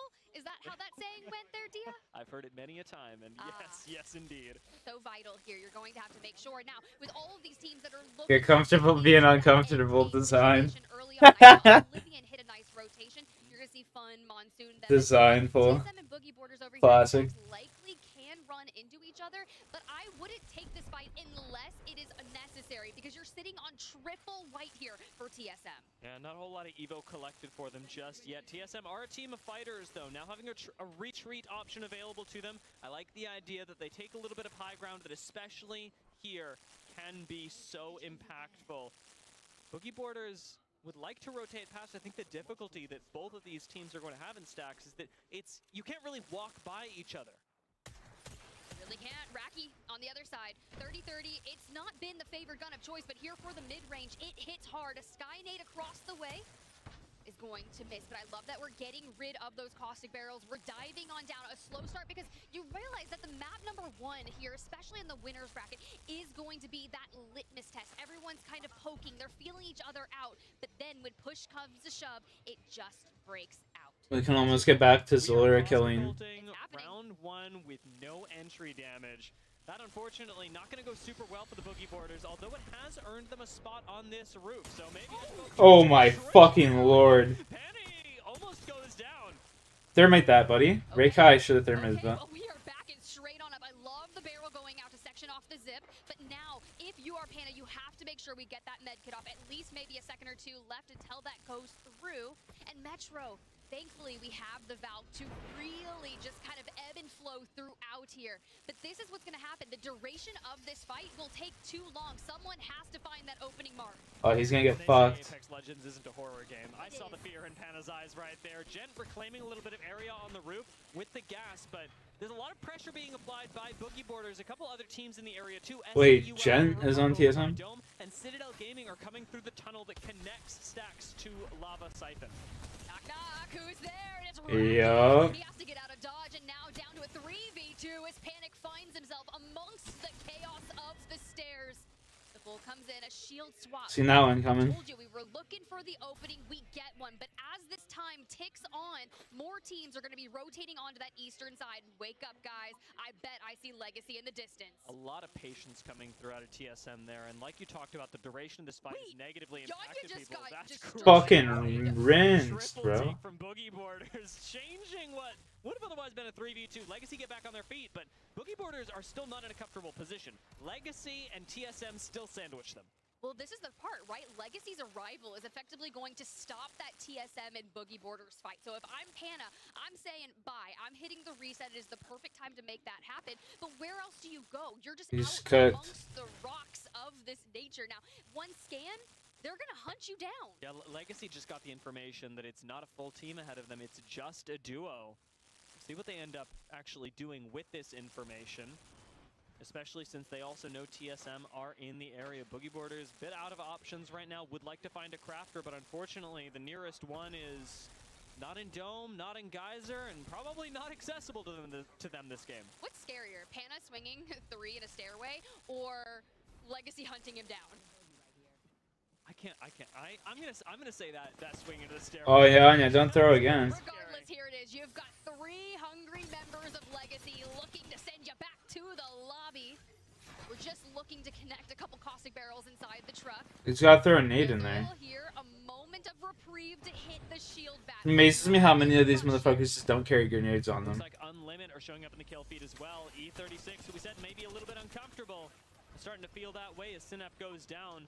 Legacy back away. The duo of Boogie Borders puts up quite a fight, but ultimately it wasn't even a duo, it was a solo. Goes to Legacy. You know, he withstood a lot there. I'll give him that, but there was not a real chance that he was going to make it out of that truck, get the teammates back. But I do. It's like the third final round. Actually doesn't extend out on that, right? Because quarterfinals or whatever, essentially. Legacy, while one is still anchoring back on one big mod, but we have to turn our sights elsewhere. VP, we highlighted them at the top of the show. MT, Lou, Slayer, they were doing so phenomenal in their last series showing, with Slayer being one of the top Slayers in that lobby.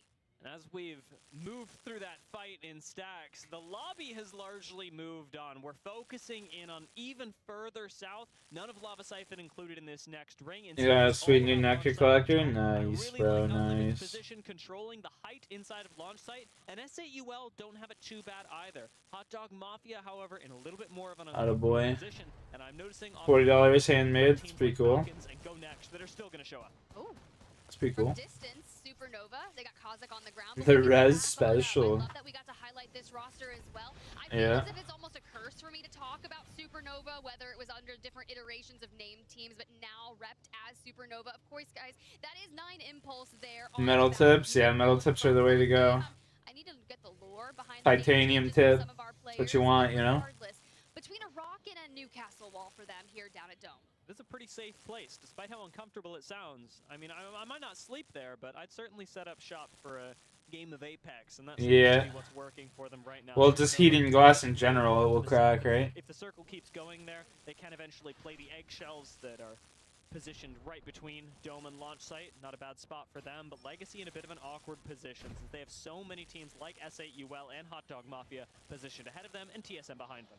Ooh, Bro on your screen here, moving throughout. We knew the Falcons were taking an extended time, coming all the way down from Skyhook West, now making their way into Tree, the depth of it, with Bro Gaming just ahead of them, slightly faster on that rotation, but knowing how open this area can be when you start filtering through the trokes, this is what a triple take does, and this is what it does in the hand of Guild. It starts putting that pressure out, which allows them to cover that distance. Don't take any kills from Hal, though. Hal, 17 kills off of a 2,000 career kill mark. We'll see if he gets to pick it up this series. So far, they're definitely getting aggressive. Hal's gonna move in. There is a bubble right ahead of him, but that does not stop him, dropping 2 immediately.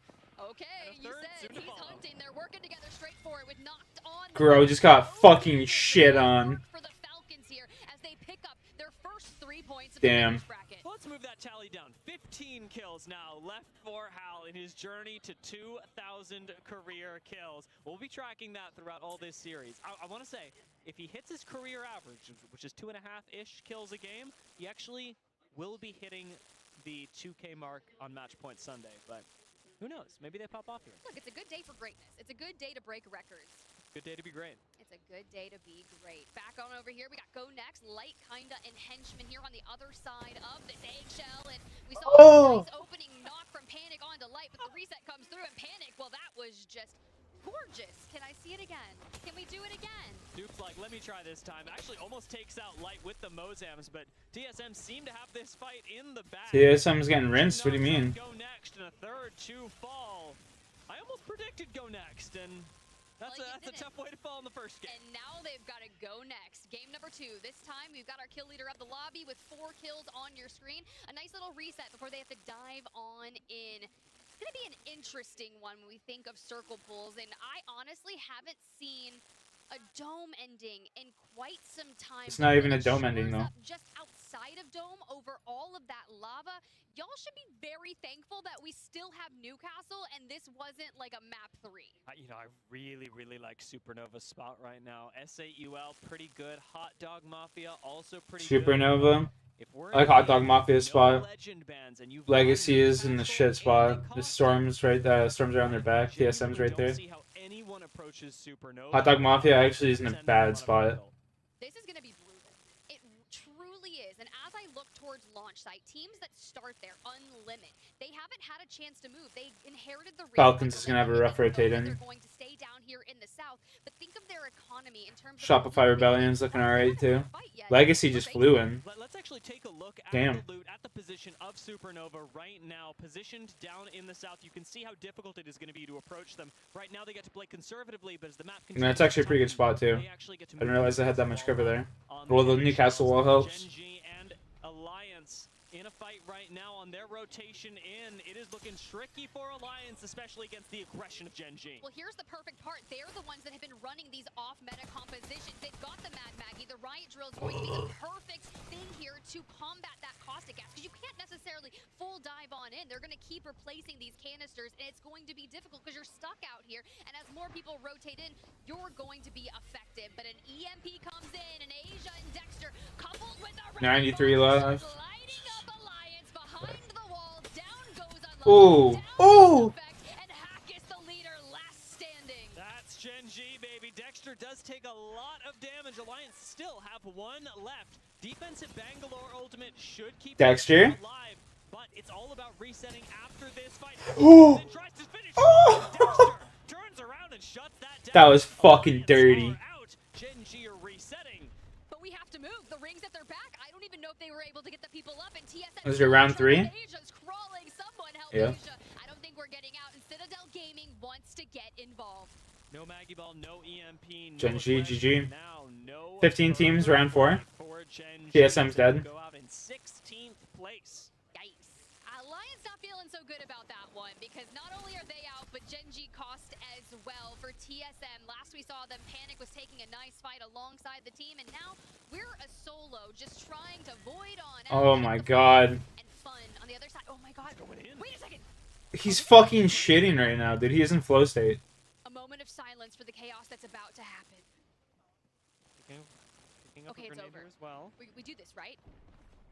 He's got utility, and he could still take this fight on Oblivion. Just take a medi. Take a medi. Up, though. Alter extremely slippery, and we really saw that on full display right there. The journey for TSM, though, not easy. They need 2 respawns, although they do. That's how I need my boy Crix using his Qs, man. It's gonna be after that. How do you get up the hill? You've got Oblivion next to you. You've got Wolves Back and forth, motherfucker. Keep their eyes peeled on you, bullet sponge. on this area.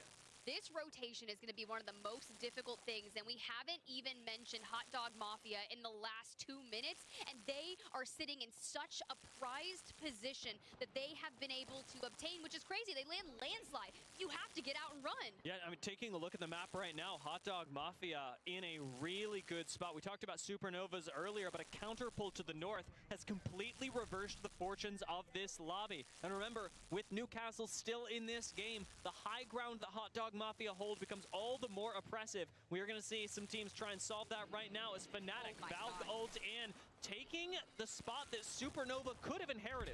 Well, we got one Valkyl down and a wall and a cover, so we'll see for now. We see in the distance another Valkyl. That's going to be Legacy that are looking for a place to go from. But this challenge between Supernova and Fnatic are going to have to happen. You cannot coexist here, but there are multiple teams on the horizon trying to answer for this as well. There's enough terrain in the way that Fnatic and Supernova don't have to fight each other, but they're close enough that it really feels like they should. Right now, a little bit of a poke battle as Oblivion, unfortunately, do not make it up the hill. I'm noticing that TSM have yet to fall. Well, Supernova, they take out half the wall. GG no re indeed, bro. We've been saying, Thug Duck, how's work and everything? How's life? Yo, I was gonna say, this guy needs the caustic ult, or else they're fucking dead. That's a good play. Yo, he's cooking. Oh, dude. His teammates aren't really doing shit. They're just hiding. That's unfortunate.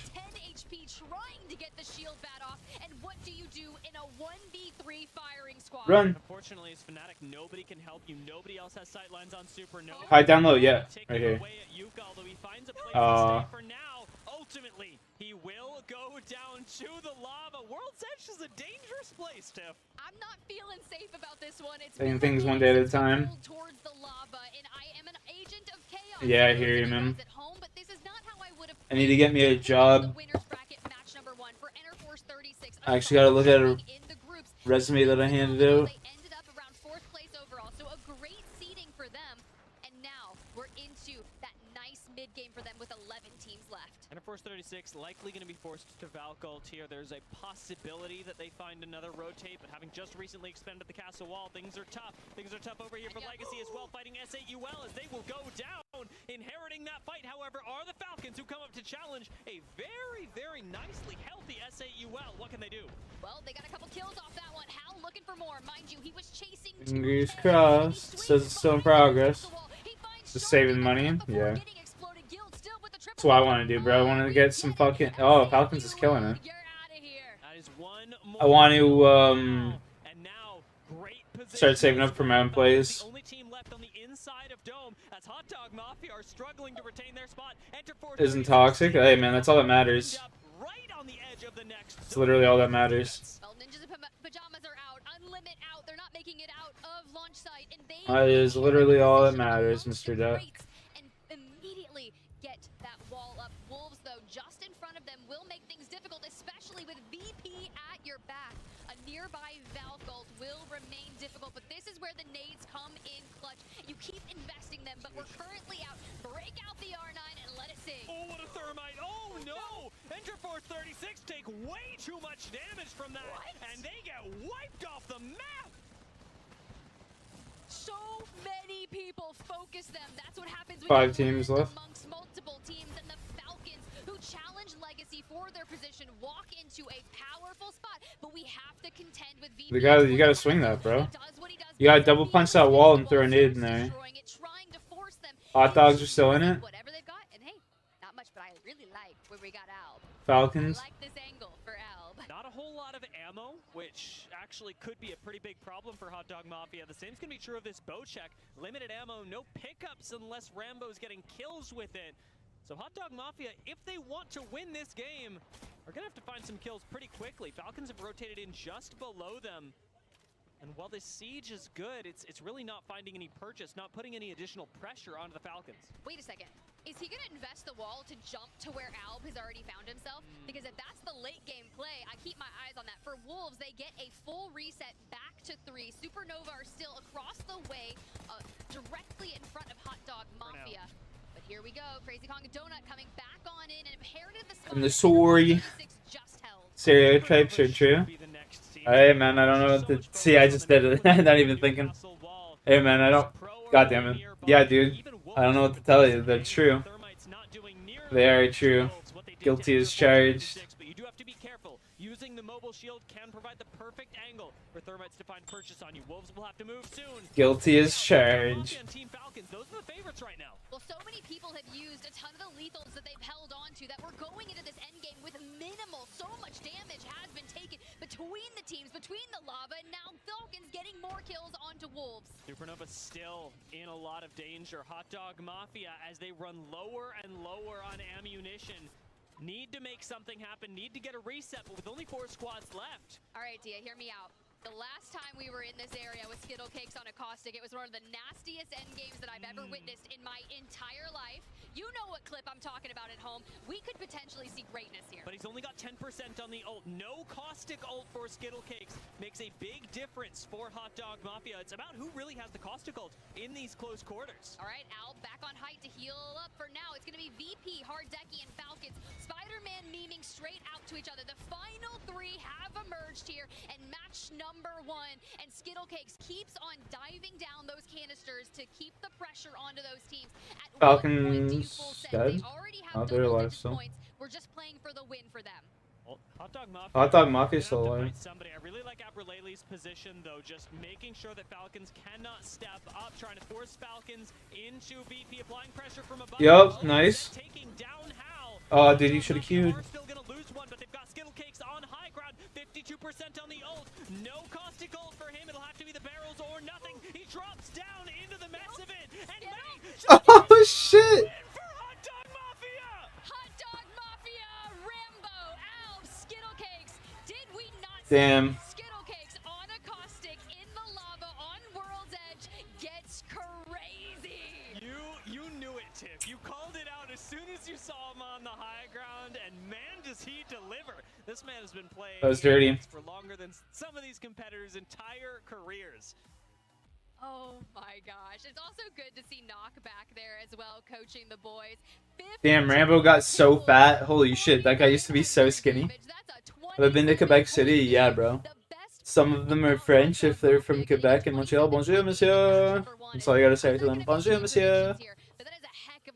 Comment ça va? Knowing that you are 5 games away from match point finals. You had mentioned their POI as Means well. how are you? Really want to focus on here. Bookie Borders, who And then what you say back to them is ça va bien. I mean, it's very good.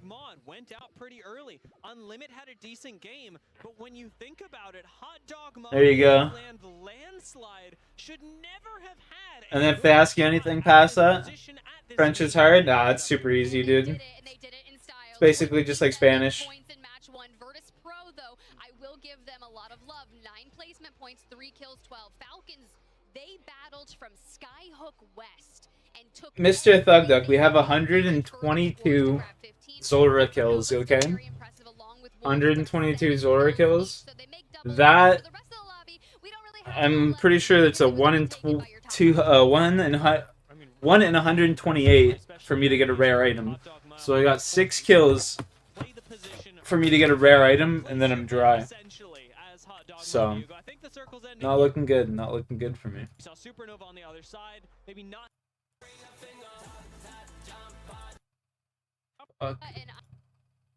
Need in that moment. You know they're going to hit a quick rotation, and I love that. Okay, I'll be right back. I'm gonna go grab some marijuana in the smoke.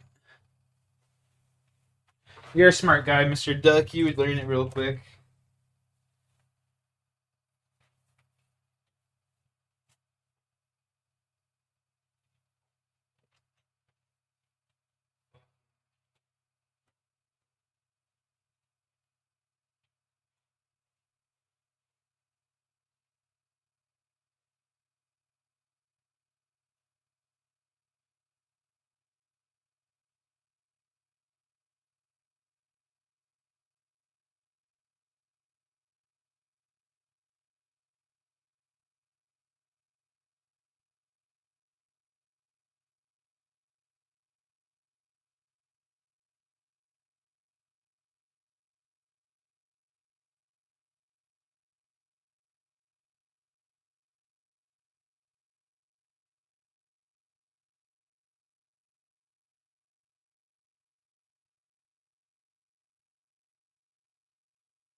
What am I gonna do?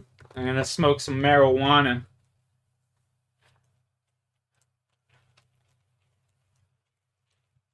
That's what I'm gonna do. Pulling up the zone this early on, and I did mention that we wanted to go to the north, and sometimes it gets cold, exactly like here in Sapporo, all right? You got some fresh snow on the ground. We saw the south, we saw the lava. I want a different POV. And for Legacy, starting at Overlook with that ring console, they're immediately going to kind of get that information in the neighboring area and choose where they want to play from. For anyone playing on the current live patch of Apex Legends, we do not have snowboards in this edition of the game. We are playing on the previous patch, and so unfortunately Legacy will not be able to. Is that what people do on snowboards, grind the slopes? Is that what they do? Is there a different word for that? You know, I'm not like a professional, Dia. I'm a poser. I just want to make that very clear. I do not have the terminology. I switch footing. I don't know if I'm goofy or normal. I just like to get to the bottom of the mountain without breaking my hip. Bitch, you're definitely goofy. Skateboarding terms. Not that I skateboard either, but I have heard goofy before, and not in the context of the animated cartoons. Yes, I'm going to be moving up through Geyser right now. Boogie Borders mirroring them off to the south. However, You know, I used to hate on this like gay boy Dia, like this fag Dia, but he's actually a pretty funny guy. I can't lie, he's probably my favorite commentator now. It did end over by where Legacy and right now He used to be one of the worst though, like on God, he used to be one of the worst, but he's grown so much. It's actually nuts. Character growth, you know? Oh my God. And a lot of things that you need to be familiar with what's going to happen is you're going to see Valkolts, you're going to see a Can we see the gameplay, please? Like, what the fuck is going on here? can't withhold from those initial things, knowing that if you land in a POI that's Cheers, boys. you're not going to have the loot economy that you need in order to withstand the pressure. So keep your tabs here, because Fnatic and S8UL and Wolves are still trying to make their way over just a bit closer. Valkolt #1 of the main broadcast. Let's see where we're headed. Pretty safe Valkolt, all things considered, out of the bridge. However, this looks to be taking Fnatic right into the ravine. There's not a whole lot that's unoccupied, although they're going to try and go deep Overlook. Ultimately having to pull off that, it's a tough time, because if you had Caustic in this game, suddenly playing on the low ground becomes really feasible. Even with Newcastle, I'd say you can, but Newcastle, Rampart, Valkyrie, unfortunately just means that you're expending a Valkyrie and aren't quite confident enough to play in the ravine. Hot Dog Mafia just below. Yuka's gonna take a gander. Rather play on the height anyway, what the fuck are you talking about? Now, I do love that we kind of peek on over, get some information, and immediately are saying, no, I think we're going to go right here. Colonel Garcia had an arrow in his knee for a little while, and that was really tickling my brain. For the moment, a wall almost instantly abandoned by Fnatic still signifies a spot that they will likely hold for the next few minutes. Not an easy place to give up on this ridgeline without a Valcult. And speaking of Valcults, we've got another one as Team Falcons close the gap onto the next circle. They're able to hit like a little recon beacon here. That'll help them out a lot with their game plan moving forward. They'll Go one more attack off, come on. They've actually landed smack dab in the middle of a split Gen G and are heading towards the solo right now. Yeah, if I'm Gen G, I'm panicking right now. The moment Nice. a beacon that is Hit a fat, oh dude, if I hit a fat 30 right there, that would have been sick. Of course, the Falcons, they see the solo, they're going to chase after it. And why not grab an Evo Cash on the way? Your armor disparity is going to be great. Of course, Dexter is that solo. He's on blue, but Waltzy and Guild. Oh, we're just murking him with this. Purple. They're feeling Oh. good. TSM, on the other hand, not so much. Being able to chase off Gen G does mean that Falcons grab not just the Evo, but Stop! We were so close to getting inside that. And instead, we have to hit the reset. Now, this res is going to allow Citadel to keep on moving forward. Now, mind you, this ridgeline is going to be so close that you don't necessarily want to give up your space to chase this. It's not going to be a guaranteed fight. Scrollbox Elite. bunkering down. So many teams running Newcastle Rampart right now. Cool. which in its own We'll way take an Elite scroll. push also allows zone teams to be that much scarier. Rampart We'll really take that. enabling so much damage. And TSM making the best use of that as they set up and as they reset, rather, off of the singular knock. They have a We have to open that, read it. It'll Any be pirate the bandana, once dragon the necklace. zone finishes closing in under a minute. TSM may be the Yeah, first to we know can do where they're that. going next. How wild of a change of pace is this, considering we were casting Olympus just yesterday, then you go back to World's Edge, it's winner's round, and everyone's kind of like halting. They don't actually want to. They want to make sure they're conservative, that they're getting their points, but TSM wants the ring console, and Boogie Borders won it too, and instead Panic rats onto Boogie Borders and grabs Raki, immediately sets aside onto Pana, and not before getting punished, but he's out of there like a fugitive and decides to hide, but they still take the body. You over here. Ooh, nice spray out of Gent. Metro still in this one, although trying as hard as he can to get out of it. The Boogie Borders and TSM constantly shouting. Bro, what a shot. Very similar game plans out of these two squads. That's beaming right Both there. rings so far. Missiles not landing means that Gent gets to move up. Duplex surely. Oh, he's fried. But Dead. Gent will be able to do this on his Nice. own. Finds one, now finds two. Gent, the one-man army, takes down Boogie Borders. So calm with it as well, gets that amped cover down and immediately starts a nice reset. Brilliant work for TSM, because not only that, they can go back, they can get their ring console, get the information, decide where do we move. Oh, from here. 123, After 123 the KC. Look at the Falcons in the north, and if they clear out their back at Climatizer, this is going to be powerful considering the pool. You know, TSM may not have gotten the Red Bull first strike in game one, but they've been involved in both games, and that in its own says something, especially with the first kill they got on Boogie Borders. All that to say, the Boogie Borders are having a rough time. Yeah, they definitely are, but that's okay, because you've just got to put down one good game, and a donut for Boogie Borders, a donut for Go Next, same with Grow as well. And Grow, they just have to kind of amp things up. Of course, this is just match number 2. We do have a 6-game series, but knowing that you want your points, you want to feel confident, especially like Hot Dog Mafia. If I'm getting 27 points in match number 1, I'm feeling pretty damn good about my series. Keep your eyes on the teams around the edge of the map as well. Gen G in the north, Supernova just moving on through the fragment area, and Unlimit from Geyser will be the teams that we'll be comparing throughout the course of this map, as even Team Falcons, like you mentioned, can be considered both to be in zone and on the edge at the same time, since they are playing just up in the very north tip where we see the ring pulling. Grow, however, they're going to be the ones in the middle of epicenter. A powerful position if the zone goes here, but they should know as well as anyone that this is not where the ring is ending up. The transition out of this area is extremely difficult, especially as Wait a minute. I was just thinking about that. They do have the Bang ult on deck should they need it, but with Gen G across the way having spot them, and there's a lot of G7 scouts in the back pocket, so we're going to constantly get poked and prodded here. And yeah, you can answer back all you want. We've got the purple armor. We're feeling pretty good, but knowing that the timing is going to be difficult as we move from this. So we were waiting for this exact moment. Now, when you see this, you'd be like, yes, I want to bell ult after this, but since they can't do it, we must go with maybe loons or Pro Gaming, they could stick around here for a little while longer. They don't have to leave just yet. If they wait for the round 2 close, they get the loot bins that are right below them, and they likely get another ring console scan. The problem again for this team is going to be how they rotate with that information. They're going to need to have evac towers set up and ready to go. That's not always the easiest thing. Supernova will be one of the gatekeepers of teams like Grow Gaming, especially up on the bridge with Rampart walls already set up as well. This bridge typically very difficult to hold. I have called it in Challenger Circuit the Bridge of Death, and for that very reason that lots of teams like to move through it. Gen G are one of them, and the Gen G Supernova fights does seem like an inevitability. Yeah, you're going to have to push through this, but they have the Mad Maggie, right? The Wrecking Ball, and if you're going to have some amped covers down, they want to get mixy with that. And I like that we're seeking different angles to maybe shoot things out before we full send. So that's what those comms are going to look like. How do we approach this team ahead of us? Now, Supernova, right?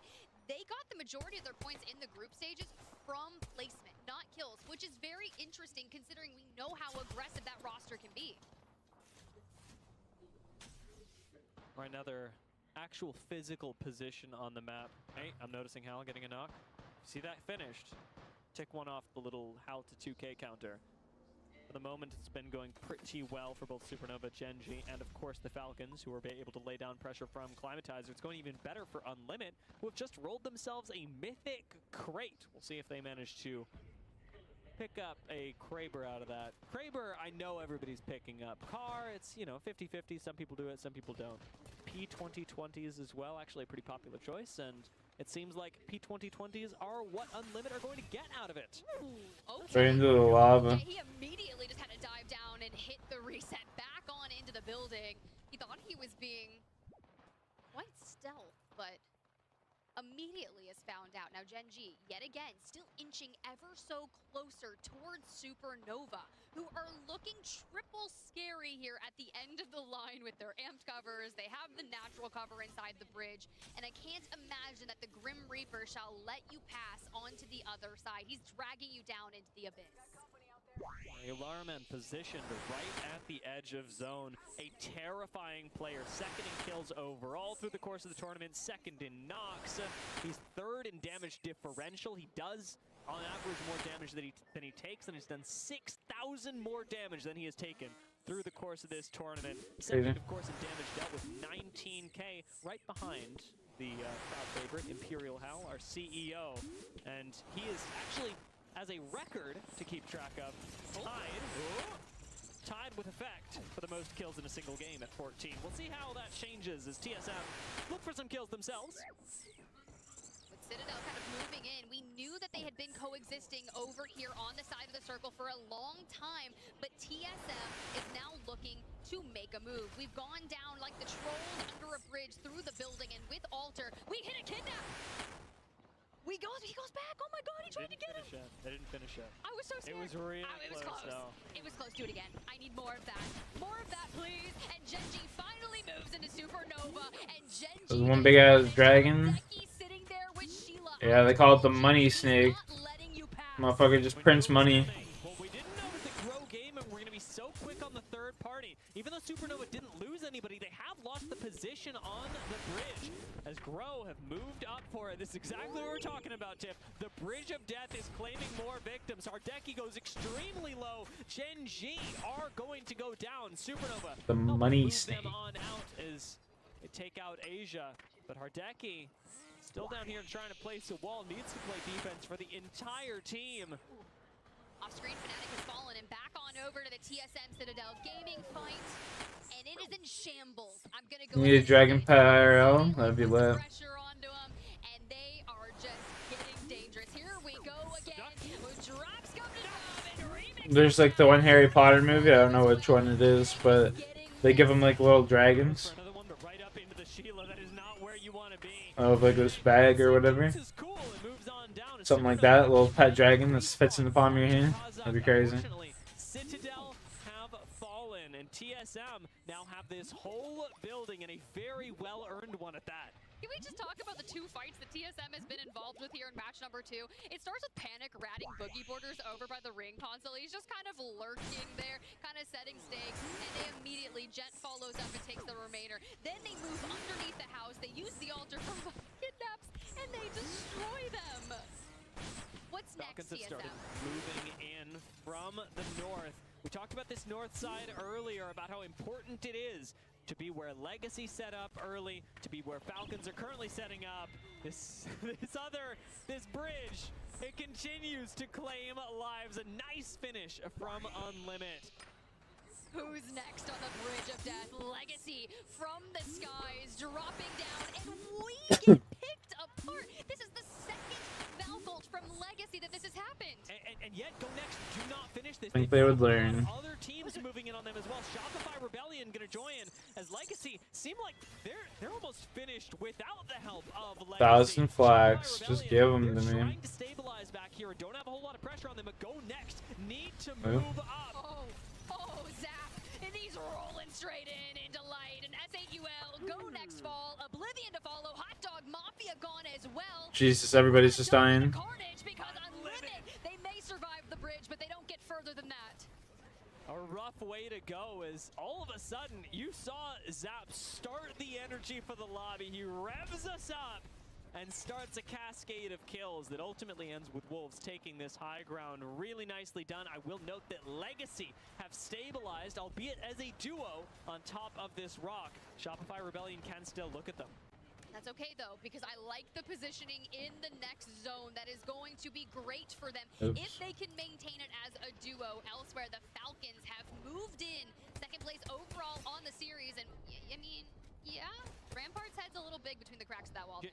Genuinely, Legacy as a duo can win from this. Falcons looking good. Rock is Damn. so powerful that if So I can print money? Yeah, just from 125 kills, I've already made 11.4 mil. That's not even me hitting a rare drop or anything, you know what I mean? That's just out of supplies and shit. So, very good boss for making money. I can't. See left there. Get us another point if you can.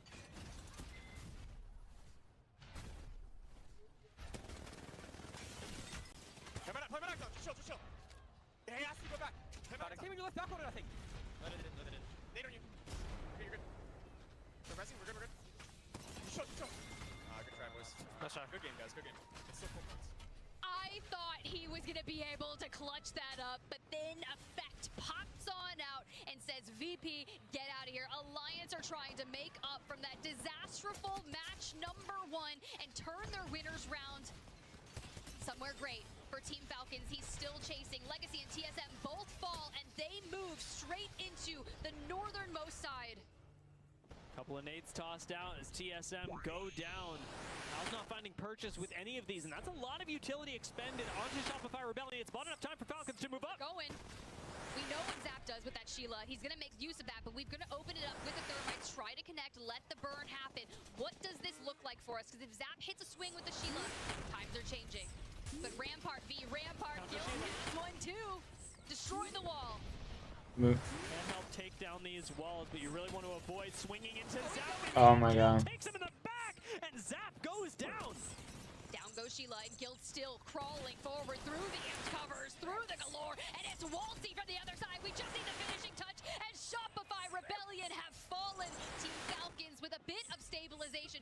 Elsewhere, E36, Wolves Esports are having a bit of the same bout that we just witnessed. All those kills going to Walsey earns Falcon an even better position in this zone. They gotta keep creeping up on Wolves, on E36. Oh, snap.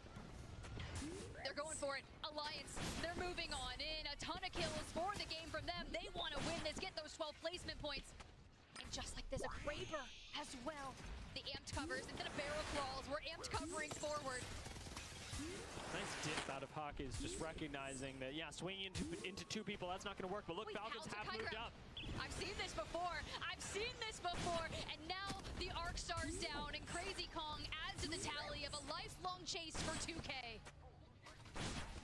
That Arc Star got zapped by the wall, so Hal does have to retreat back up. He doesn't have the additional pressure of the Arc Star, but Alliance are making all the use of the damage that Falcons poured down earlier. Alliance versus fucking Falcons final. We have 3 squads left, and Falcons on the high ground of the Legacy held previously. honestly, I said Tiff, Legacy could win the game as a duo. You have to imagine that the monstrous Team Falcons, should be able to win from this high ground. It's very similar to the match number 1. I hit the fucking, like, hit a shot on this guy? My god. In the north, it's Team Falcons from Skyhook West to the Chaos over here on the east. And now, what do you do other than try to keep pressure on the Wolves in Alliance? You force that fight, and then you look for the third party. Ultimately, Falcons can stay on this high ground as long as they like. What they really have to be careful of are the abductions. Alliance are already trying to start laying them down right ahead of them. Some Skynades not finding anything, especially with the rampart walls providing cover from above. But Gills, he's providing something else from above. Yeah, that'll work. That'll do it. But I see what you're talking about. Immediately, once they step forward, they're going to get sucked down towards Alliance. So trying to avoid, if we could place a wall in front of it so we don't cross that threshold. But Guild still reaping the damage onto Wolves. There it goes. They're able to move forward and keep the high ground. You want Alliance to fight Wolves. You cannot afford to be the focus. Will they enter each other's sidelines first? It appears so. Rampart walls, new Parcel seed, nice. Some admin buyers, very nice. Taking angles on both teams and ultimately getting fried for it. Wolves are going to commit though. Wolsey is still alive. Wolsey is a fortress. Oh, dude, Falcons just threw. What? Just how against the triple man of Alliance, who take game number 2. Alliance for that one.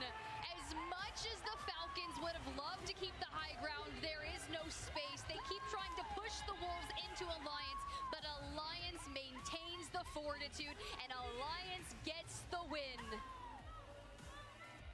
That was a really nice game out of Alliance, very patient, and it's funny that we say patient again because that is exactly... Not a patient team, but right there, they really were. It is exactly what earned Hot Dog Mafia their win in Game 1 as well. Patience is the name of the game here on World's Edge, and I think Wolves they've got a lot to be proud of as well. These are 2 pretty good games out of Wolves that should be moving them up in the leaderboards significantly. Not quite safe yet is anybody, though. We're only 2 games deep, and they have been vastly different games. Was kill number 126. 2 more kills, and then, like, we're dry. Nice north of 20-point game to carry you into the winner's round and hopefully maintain that form for the rest of the series. Now, you were talking about Wolves, and aside from this, they had won a map in the group stage prior. They had about a 10.5 average placement. So knowing that we're making it into those end games, this is the best series to make that happen. As we pull up match 2 results, those 24 points for Alliance will do wonders considering their match number 1 was a 0. Yeah, this is a 24-point big game for Alliance because that is all the points that they have. That's certainly enough to move them into the top half for now. We'll see if it's enough to keep them there as the series goes on. Wolves, however, who have been pretty darn consistent, get 11 points, funnily enough, the same amount of points that they got in their first game, keeping them at around the 20-ish point mark as well, probably in the conversation with Alliance. Enter Force 36 continue to do well, although it's not as dominant as I would have expected out of Enter Force 36. Not to say it's a disappointment. They've still got plenty of time, but they're taking it slower than they did in groups. It's points, Dia, and that I am grateful for. Of course, Newcastle will be the next band legends, and I do want to see the top performances. It's looking really green. It's looking like Alliance, and honestly, aren't those the new jackets that they're sporting here over at their merch stand too? Oh yeah, are they? Yeah, they're fashionable. They're fashionable. Pretty nice. Effects there with 5 kills, unlucky 6 revives, 6 assists for Hackett, and then of course our Warlord, no name. Like we said, pretty darn nice game. Why did I say it like for that? Wolves. It was cool. I like the way you said it. What is that? It was Who am I? scary. You scared me. So ferocious over here. But our series results, Team Falcons at the top now with 31 points. They're consistent, right? They've got almost equal amount of kill points and placement points. And Hot Dog Mafia, a lot of this is stemming from the 27-point game that they got in match number 1. Regardless, we're north of 30, and that's a solid average. We're sitting around 15 points per game for our first 2 matches, and that, if you maintain it, should send you over to match point 5. I'm looking at my prediction. Enter Force 36, barely inside of the top 10 right now, but they are hanging on. Like we've said, the top teams have actually been performing pretty darn well as point sponges, even though those top teams have been different in both games. It does mean that 6 teams realistically have all of the points right now, and that's where the next game is going to matter most, and of course our transition onto E-District after. Well, we got some VP love out there in the stands, and that's, oh my gosh, there's really that many people crazy here. The energy is absolutely electric, and it keeps just manifesting and making me just want to go absolutely crazy, Dia. In a good way. Yeah, I mean, that is what we do. We watch Apex, we go crazy, and so honestly, so far for the first 2 games, the teams have been doing that as well. Looking at the way that last game played out, we talked about Legacy's position early on, quickly supplanted by Go Next, quickly supplanted by Shopify Rebellion, and Hit this fucking goober, bro. supplanted by Falcons and ultimately undermined by Alliance. So many things, couldn't have seen them coming from the start of the game. It is all about how it plays out live here at the Apex World Championships in Sapporo. Well, I still can't believe it's a 6-game series. We've had 2 matches finished on World's Edge with 1 more to go. If you are cheering for Oh the my team, God. you better get loud because they're going to need it if they want to get into match point finals tomorrow. More after this break. Oh, it's so sketchy.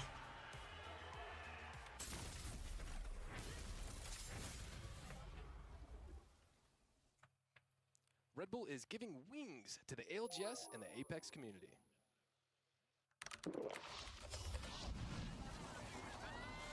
Red Bull gives you wings.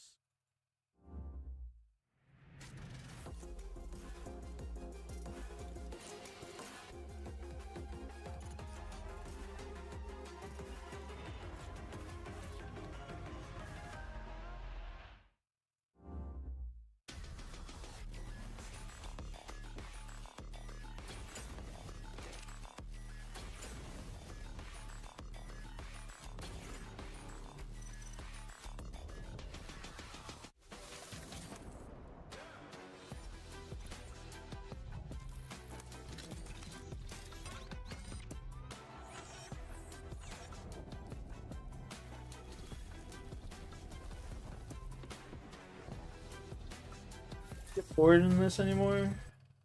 3 points on the board. With whatever building they choose to invest in. Well, you have to think about all the times that Alliance has started at Thermal Station. How many lands have we been to, or ALGS seasons and eras that they land Thermal Station? But now, up in the north at Survey Camp, that's home to one of the longest zips. For Boogie Borders and TSM, the Battle of Stacks has been pretty disgusting.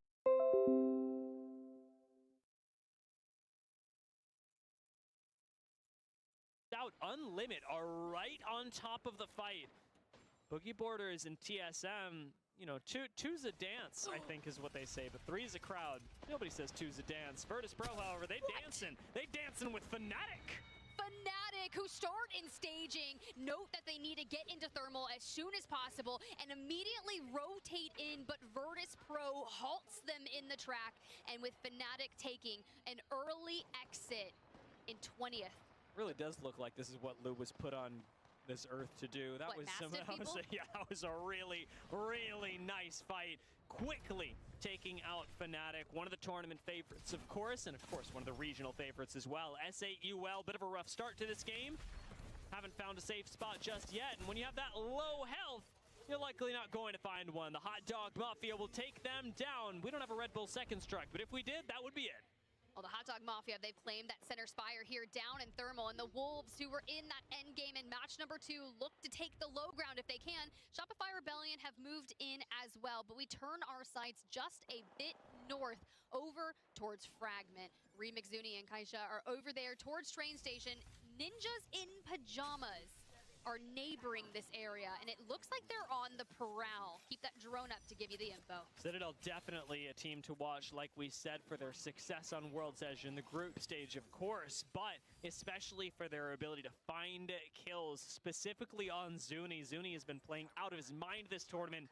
3rd most kills in the tournament so far, and actually, funnily enough, 1st in assists. Citadel are a very collaborative squad. If you look at Zuni's stats across kills and assists as a ratio to deaths, he's actually in 1st place, even above Hal, with a 4.94 kill assist to death ratio.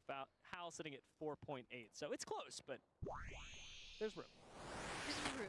All right, well, let's take a look over here at Shopify Rebellion have moved in. You've got Virtus Pro at your back, of course, cross this fence, across a smidge of lava, but just know that there's a chance that they could always full send this if they decide to. 16 points on the series here for Shopify Rebellion, puts them in 7th place. That 10-point cut, or 10th place cutoff right now is 9 points, and Ninjas in Pajamas holds it. I really like when Shopify Rebellion plays Seer. It's such a good look for them. I don't love when they're forced to play zone like this, or when I suppose they force themselves to do it since they chose to rotate here early. But Seer, I can really get behind with them any day. Zainu has been putting so many hours in on this Legend and makes it look buttery smooth, especially when you consider the already oppressive playstyle of Shopify Rebellion, the firepower that they have, the fact that they can silence and slow you at the same time and see where you are. It just gets a little ridiculous. It really does. But for Falcons, who started Skyhook, they're still making their way down south. Will likely go through Landslide. The ring console there can give information, but, you know. 12 kills left for Hal. For anybody keeping count. I'm keeping count. I'm keeping count. Actually, I don't know. You're kind of like a human calculator, so I'll leave that to you. I can't even get 2 + 2 half the time. I can definitely subtract 1 every time he gets a kill. So I think I'll keep us all updated.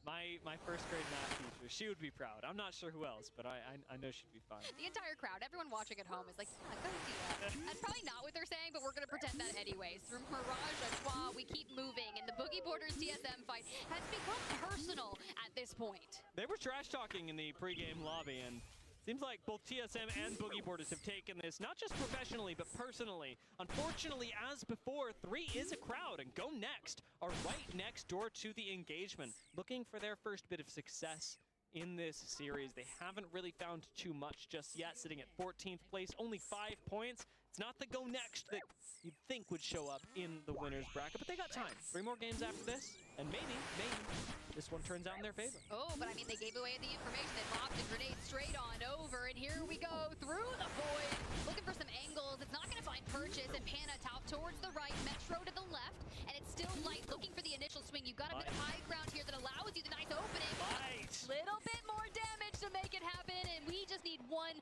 bullet into Pana, and Boogie Borders cannot get things moving here in winner's round. Light playing entry for the team. I talked to Henchman before this game, and he was particularly keen on how they were organizing themselves in team fights. You really see it play out there. They had such an interesting conversation about commanding versus informative comms. I'm moving up versus I'm moving up, you move up with me. And you really see the difference in communication paying off there as they all swung together and Light took a chunk out of Boogie Borders. You've really got Oh, let's go!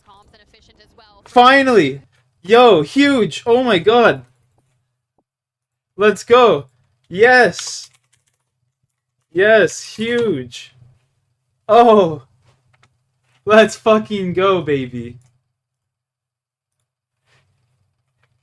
Oh my god! Fuck yes! One of the best drops we could have got. Oh, dude. Yes. Thank you. Oh, dude, let's fucking go, man. Ah, that's sick.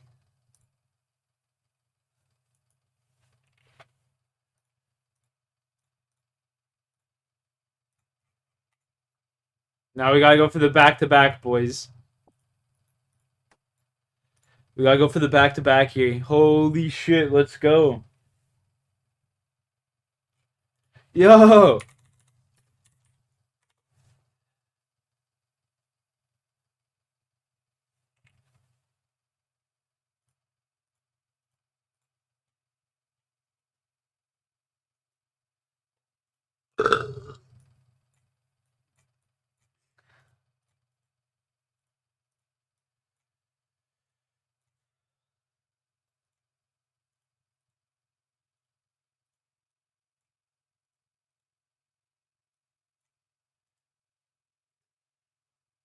That's huge.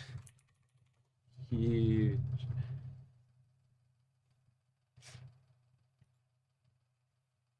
Let's fucking go, boys.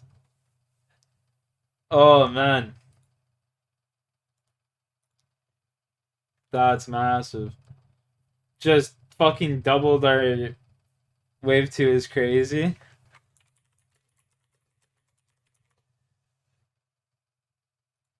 Oh, dude, we just doubled our fucking income right there. Let's get this back-to-back, though. Back-to-back?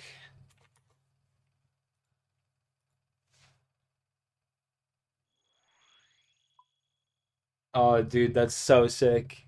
I just got the blowpipe.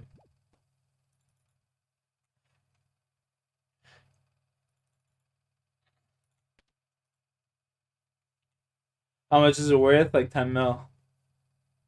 Efficiency, Gen G, we're going to need some of that. We've seen great movements from them in the group stages, and we've also seen some fall-off games. For 4 points in match number 3, it's not going to be enough, but just mere 5 points more. So 2 good team fights would get you into the top 10. Dude, it's so close. It's so Holy you think fuck. It's so easy, Finally. Gen G, 2 good team fights. They have like 8 of those a game. Usually. Obviously not the first 2 games. Well, you got Citadel just ahead of you. And honestly, that primed bow check is going to hurt. But Fuck yeah, man. That's so nice. And they're like, yeah, maybe we won't peek it right now because all I know is there's going to be the What KC was that? That was 128 on the dot. 128 on the dot. to get into from this side of World's Edge. Like we talked about earlier, Zuni's stats from this tournament have been impressive, but it has really been this tournament where he's stepped up. He's almost doubling his performance from the Pro League in average stats during the course of these games. It does still require a lot of conservative play, though. Bro, oh my god. Into the grand final. Let's go. Gaming are gate-kept by Massive getting the blower. really needing the fight. Gen G, as you illustrated before, especially. Getting the blowpipes massive for TOA. We still have most of our teams that went for center thermal. Monkey Room just got so much easier. The buildings on height in general, where Bro Gaming and Alliance are at, and I don't love being outside of zone. Although if Go Next and Unlimited are Oh. I can't say I'm too upset about it. Well, I mean, you gotta think, these are the bubble teams. They're 11th and 12th respectively on the series leaderboard, and they're gonna need to get scrappy. You've gotta do what it takes. We talked about Gen G, who needed 2 good team fights. Well, these guys just need 1. Whoever wins this is gonna have enough points to be inside the top 10, at least for now. And with what they just did to Boogie Borders, they wanna make sure they take that and do it to Unlimit. But time is of the essence. With the ring at your back, you must keep moving. And again, no Valkyrie for this squad. Go Next are going to walk this, and they do have Alter for a quick reposition. Should they choose to split up and sort of leapfrog across the map, it will be Go Next to go south through Lava Siphon towards TSM. Well, up here in the north of Thermo, we have Alliance holding right underneath this scaffolding. Not a bad place to be, actually. Pretty safe, all things considered, when you're all able to get there. It's not a particularly active spot. No, you still have Wolves underneath. Hot Dog Mafia can just shoot at literally everyone. Moving on in. Oblivion's going to be in the same kind of position as Alliance, underneath some scaffolding just behind the center area. And of course, the teams that are working their way through Harvester. Now, Gen G, they're the gatekeepers, and Dexter's going to open things up, but not before Asia gets traded out. A good smoke to provide cover for the reset onto Asia. But we must keep moving. That third will come through, but I do see that syringe immediately coming out for Asia, and Dexter's just going to be an absolute nuisance here as we chase that 1 good team fight I was telling you. It certainly looks like they've found it. Nice nade from Dexter. Should basically finish this fight as it re-knocks Peace.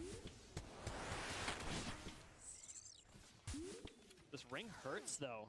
I like the No back-to-back, but that's fucking alright, boys. Let's go. How much is it worth? 9 mil or 10 mil or something like that. Gen G are going to be watching this, so as Unlimited Let's see here. Oh, look. You have to imagine this is taking kills away from Gen G, but simply giving them to Citadel. Well, it's not like we have a ton of health. You're chilling there with 3 syringes. 9.7 mil. Get packed up and you're saying, I am just Valk ulting out of here. It is no longer safe. They probably know Citadel's crafting behind them. So let's go ahead and see. You get Yulari Man's banner there. And the reset's just ahead of you, but the Valk ult's going to give you the information. It's not safe. Ninjas in pajamas are over here as well. They will have noticed that it was just Let's see. person unlucky, grabbing a mythic crate. What is inside? What do we need here? Instantly picked up. Pain from solar, it can be used with a chisel to create the toxic blowpipe. Requiring 78 flexion. I got 79. Chisel. Let's make us the toxic blowpipe, boys. Yeah. Yeah, let's do it, let's do it. Fucking A, boys, let's go.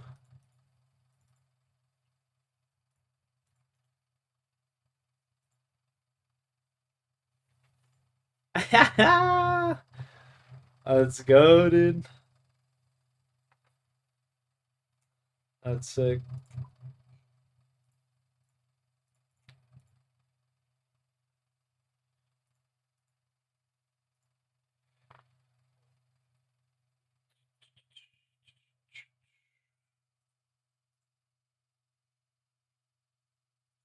And loaded with darts. What kind of darts we got here?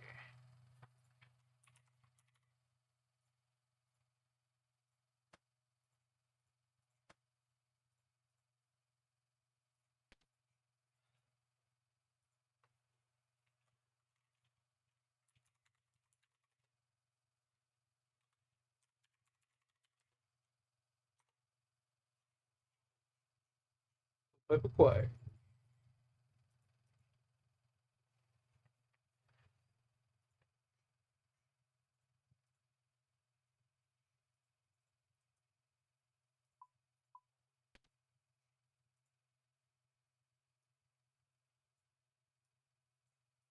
Blowpipe, boys. I can't believe that.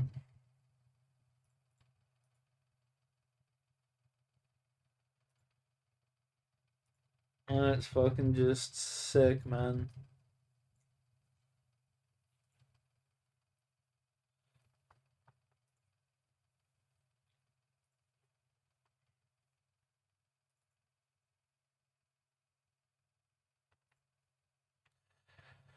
Let's see. Network, is that the one?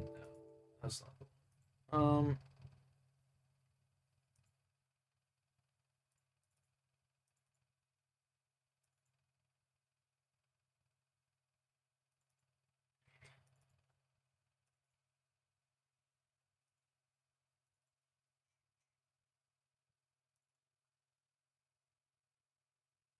Oh yeah. Zulrah skills. The solar teleport. Doesn't. Tanzania Fang. There we go. Sick. Sick.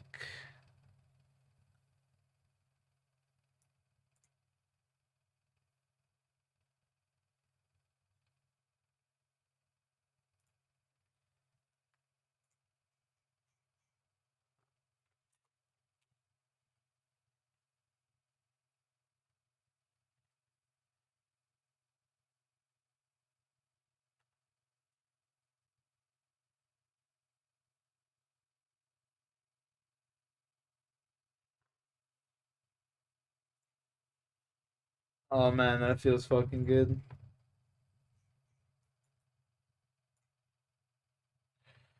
Now what we're gonna do, boys, is we're gonna rock some fucking clues.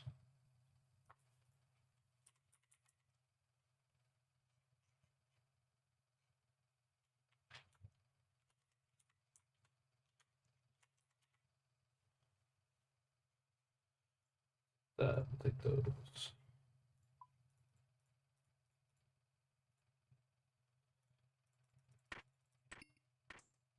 Okay, we'll read this. What we need: any pirate, pirate bandana, dragon necklace, magic longbow.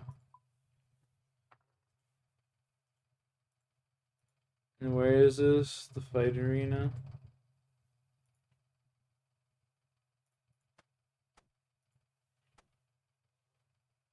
Fight arena pub. Where is this? Alright. So what we'll do is we'll go bang, bang, bang, bang, bang. Take that, that.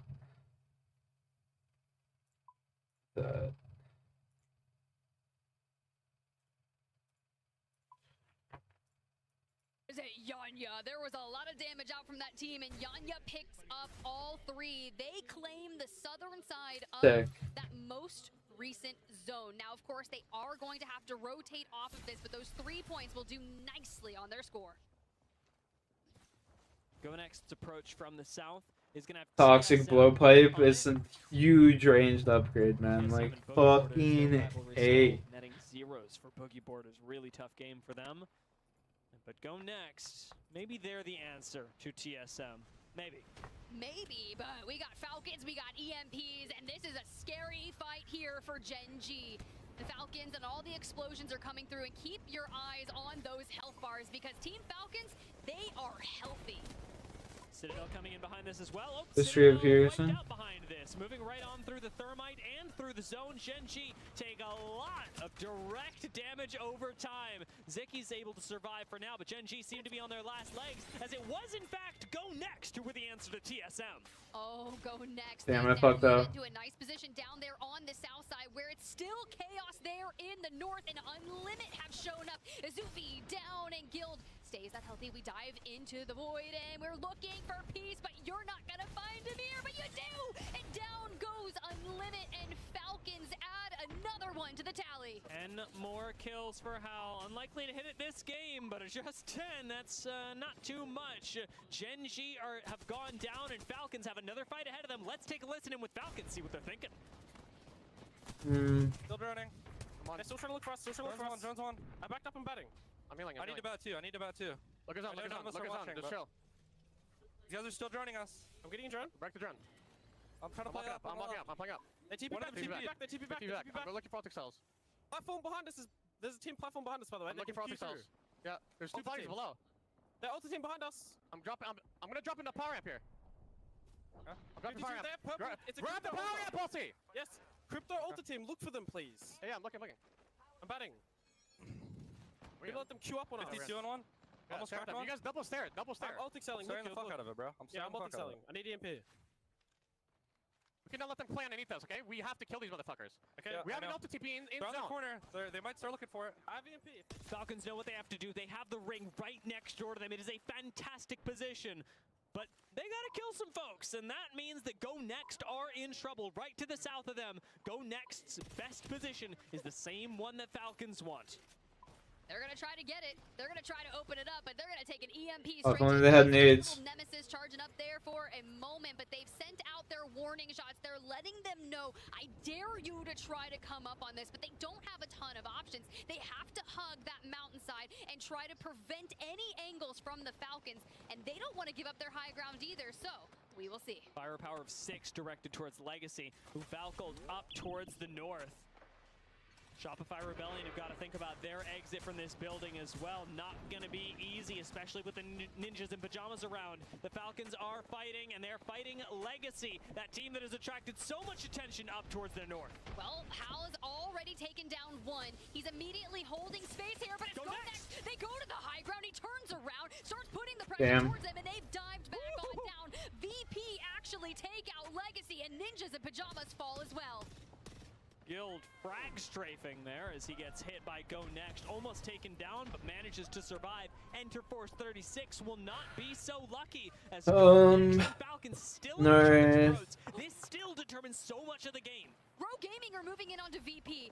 Falcons should really send a check over to VP for helping them with Legacy, and now they get paid for it in revenge from Rogue Gaming. Falcons can really settle on nicely here and focus on Go Next towards the line. But I love that we're keeping Hal out here, making sure that we're putting that pressure towards Grow. Remember, there is no EMP for Falcons just yet. They used it to try and keep Go Next away from them, and it did not work. Hot Dog Mafia making something work up top. We did talk about their exit earlier. They've been a patient team. Have they been too patient? Fence is coming clutch for Skittle as he swings back in. Nice. Another kill and helps move Wolves out of the lobby. Still needing to fight Zainu though. Zainu swings him, has full information with the scene. Oh, dude, that's stun.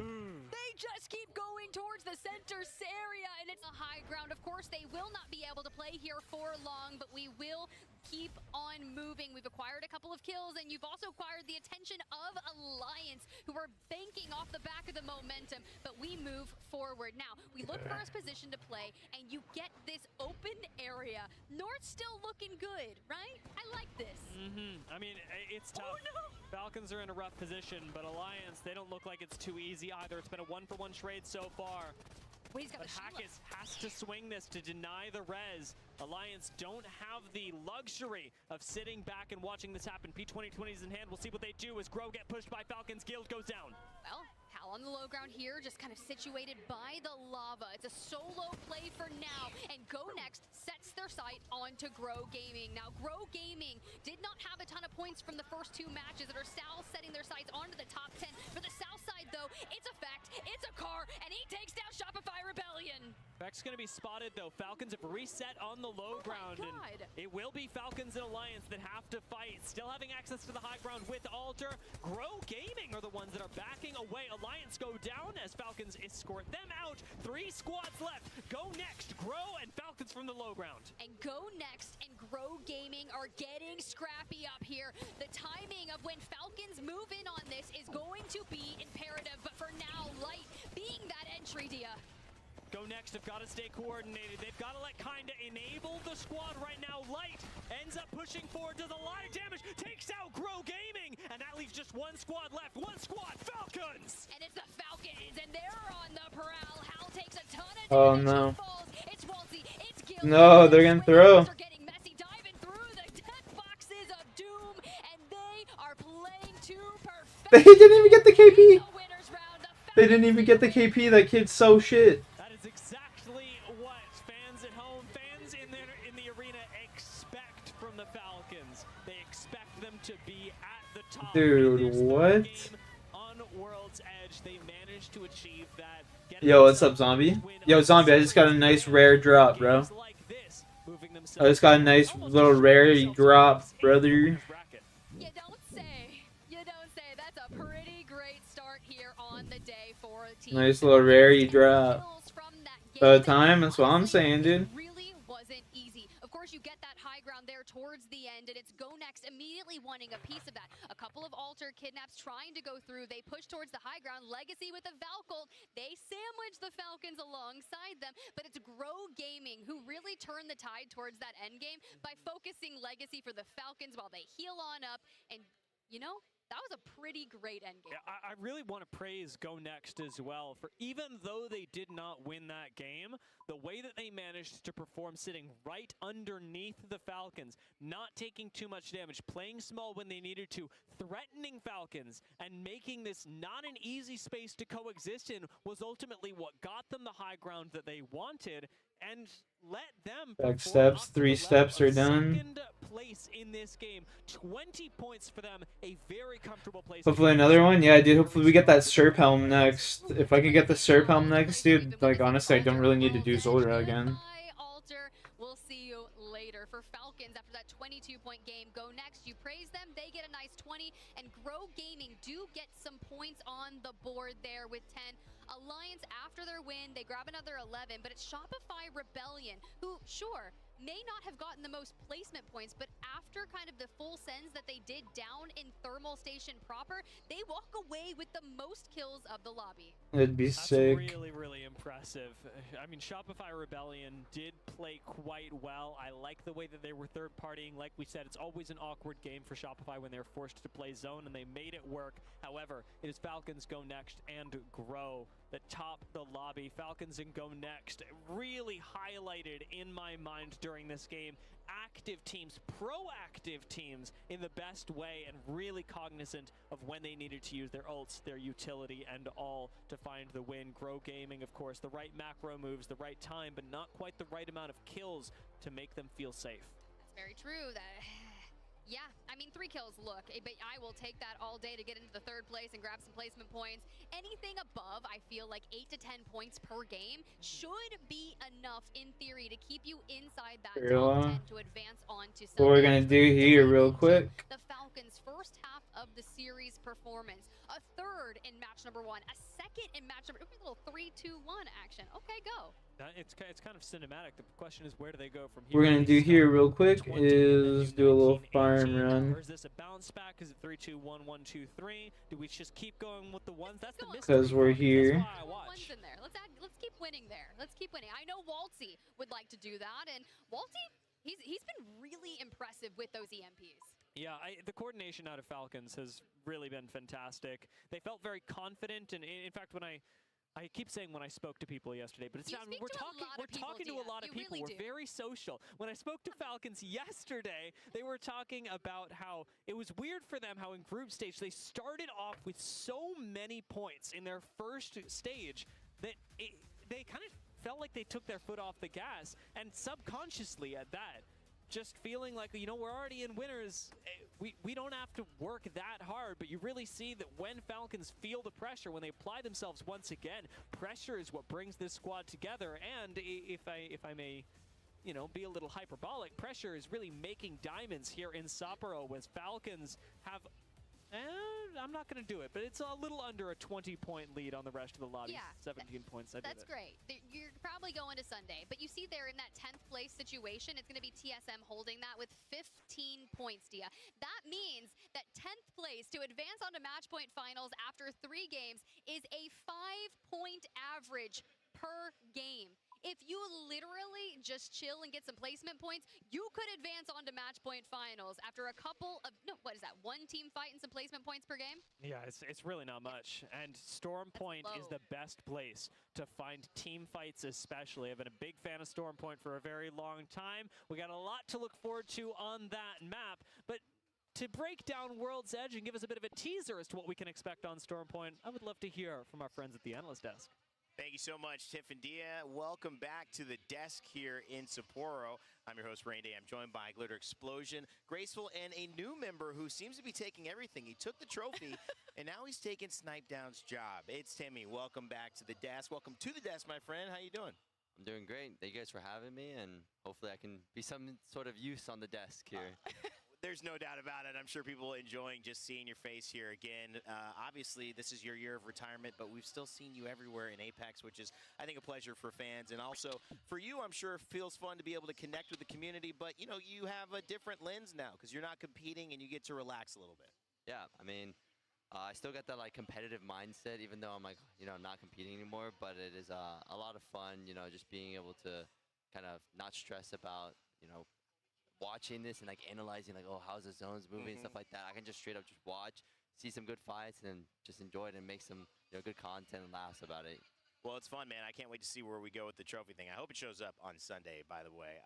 Let's shift gears. It's in my towards- suitcase. I'm It's in letting his you know that right suitcase. now. I mean, It's in he my admitted suitcase. it. I was saying you admitted stealing it. I mean, we have to, you know, figure this out with you. So we'll see what happens after the death segment. We'll get it back for sure by game time. Lauren, I want to kind of jump into the games here. We saw a lot of value early on in these final circles. Obviously, you know, there was a really strong start from a team. Let's go. Throughout the entire lobby, Hot Dog Mafia, but they came I out need my swinging early fucking on. They compost. absolutely did, and I think this just goes to Alright, sick. further illustrate how strong the level of Hopefully competition another is one across soon, the board indeed, in brother. these lobbies. We talk about it time and time again, but to start off winners bracket, when we say that this is arguably one of the more difficult parts of the competition, to have Hot Dog Mafia come out on top here, and like you said, in such a decisive way, they end up with 15 kills after the first game of the match. That's what's now keeping them in that second place spot for the overall out of these first 3 matches. It's huge. Yeah, and I think Albert Lely Rambo, sitting with him at breakfast, he felt composed, calm today as well. I share a birthday with the man, so I have to say that there's a little bit of a kindred spirit there as well. But I think also this is a team that people can't not doubt because they haven't done it yet. They're all individually talented players, but they're trying to put together something very difficult to do on a grand stage when cohesion sometimes makes the difference. Timmy, you've been there before. Very talented individual skilled teams, but it's hard to sometimes put it all together to make it actually turn into a win. Yeah, 100%. I mean, I think the most important is you guys have to just like straight up like each other. You know, you guys have to be friends, you know, want to do things outside of just playing the game. You know, if you guys don't want to talk to each other or be around each other, it doesn't feel like there's much chemistry going on.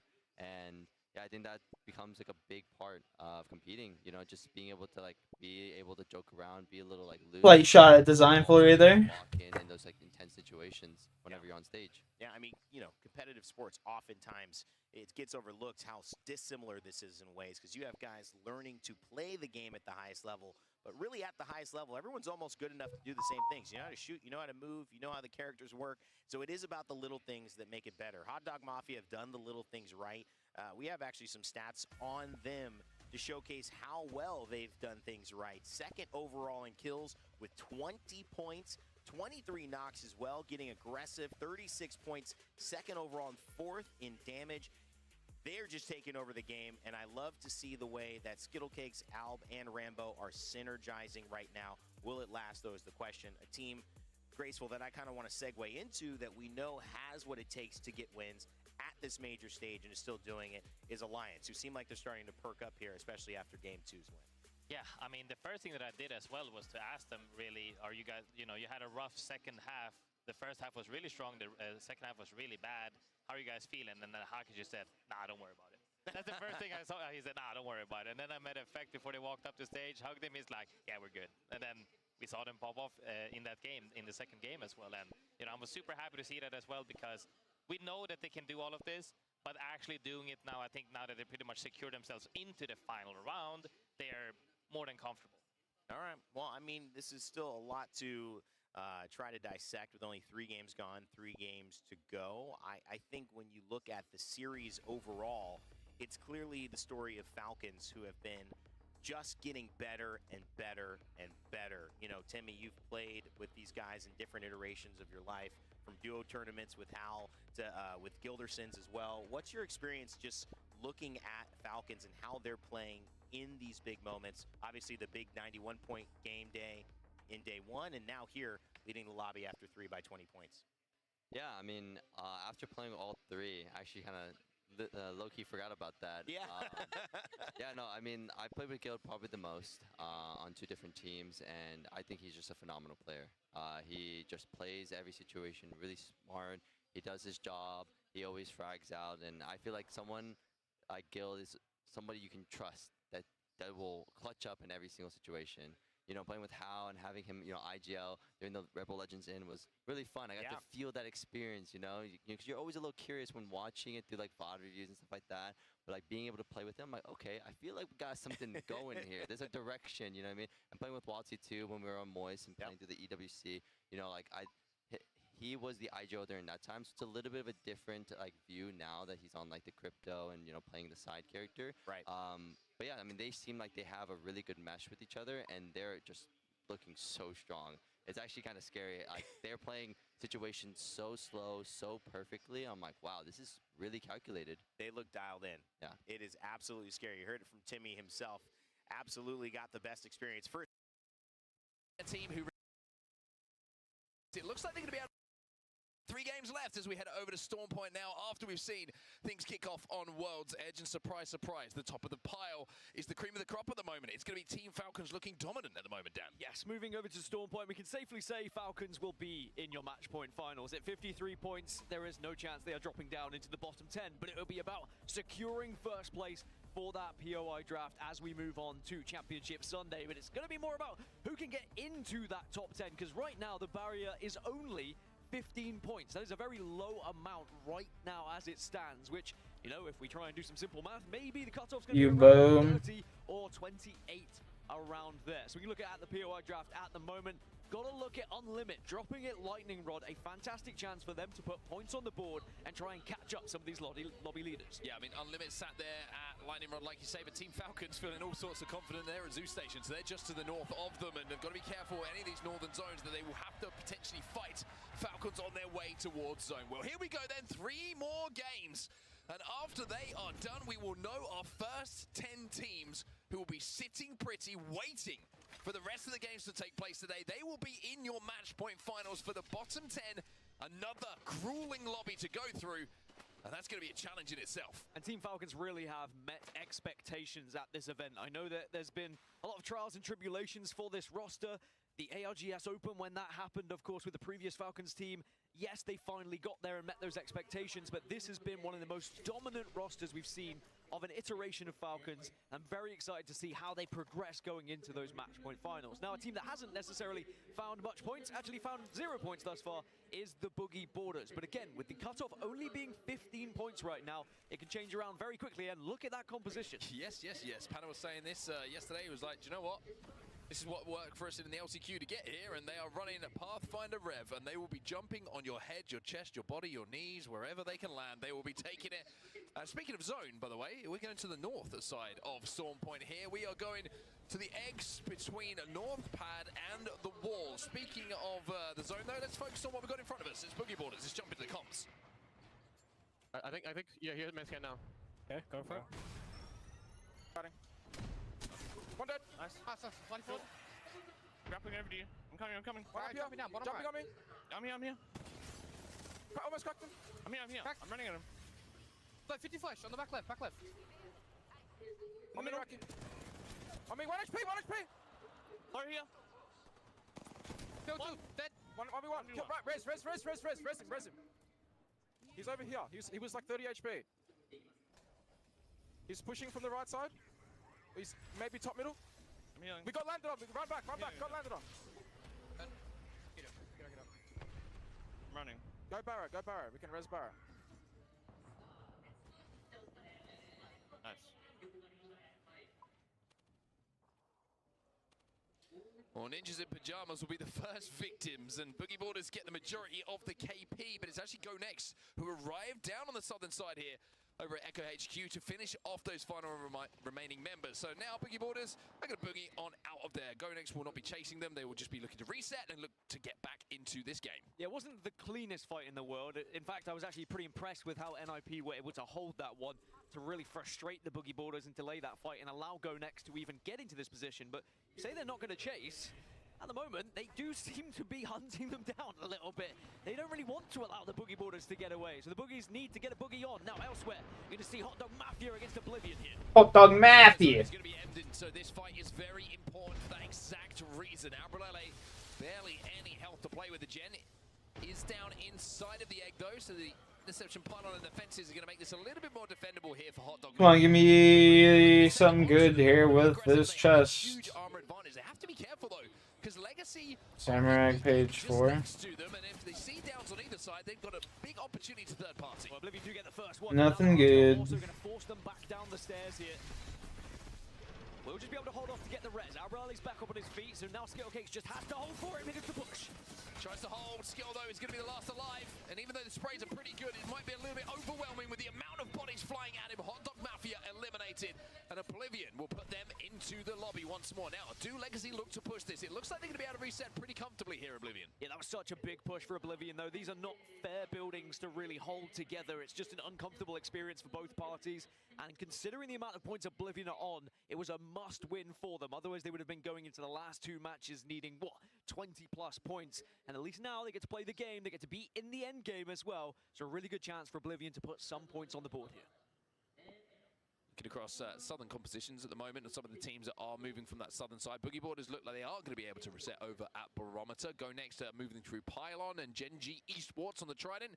Well, they've just left Cenote Cave. They'll be leaving that with Ring Console and Survey Beacon information as well. EKS, yeah. They can hit on their way towards zone. They have Mill for another Survey Beacon, potentially Checkpoint to work with as well. Unless they go, Cascade Falls way, but that's a bit of a rough rotate. Speaking of which, Citadel Gaming on your screen. We'll need a spade. We're impressed so much on day one, and are looking to stay as impressive here by qualifying for match point finals. Yeah, against Alliance as well. The new blood versus the old boys. Can the old dogs still show us some new tricks here in this lobby?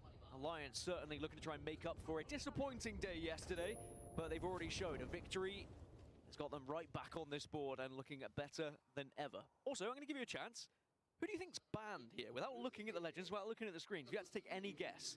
Because I think this is quite an odd ban. And I was Bangalore? Yeah, it was actually.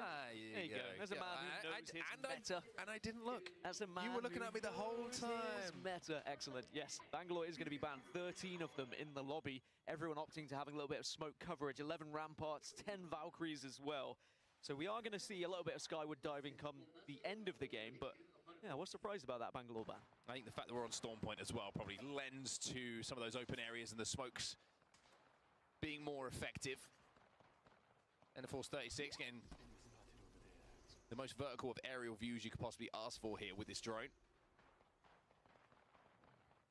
It's in a pretty comfortable position at the moment. They won't have to do too much in one of these bunkers.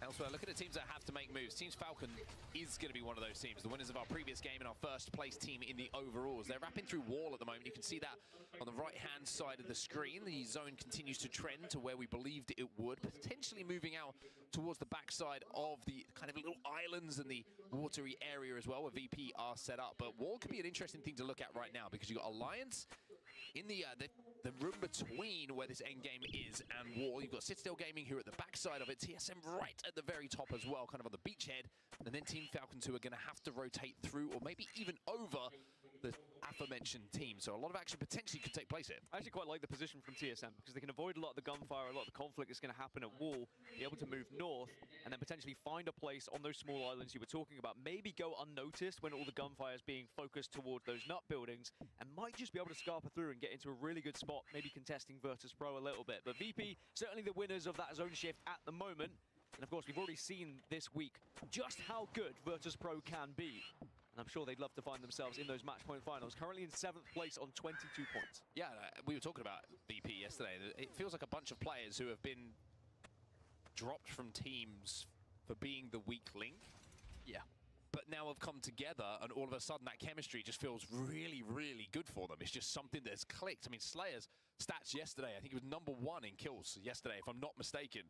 In that lobby, yeah. Yeah, in that lobby, like, had a fantastic performance. Really was a scary looking customer, and performing at a level that maybe we haven't seen before, that he's been saving for an ALGS championship. And then speaking of #1 for kills, it was Imperial Hell overall, and of course he is chasing down that elusive 2,000 kill mark.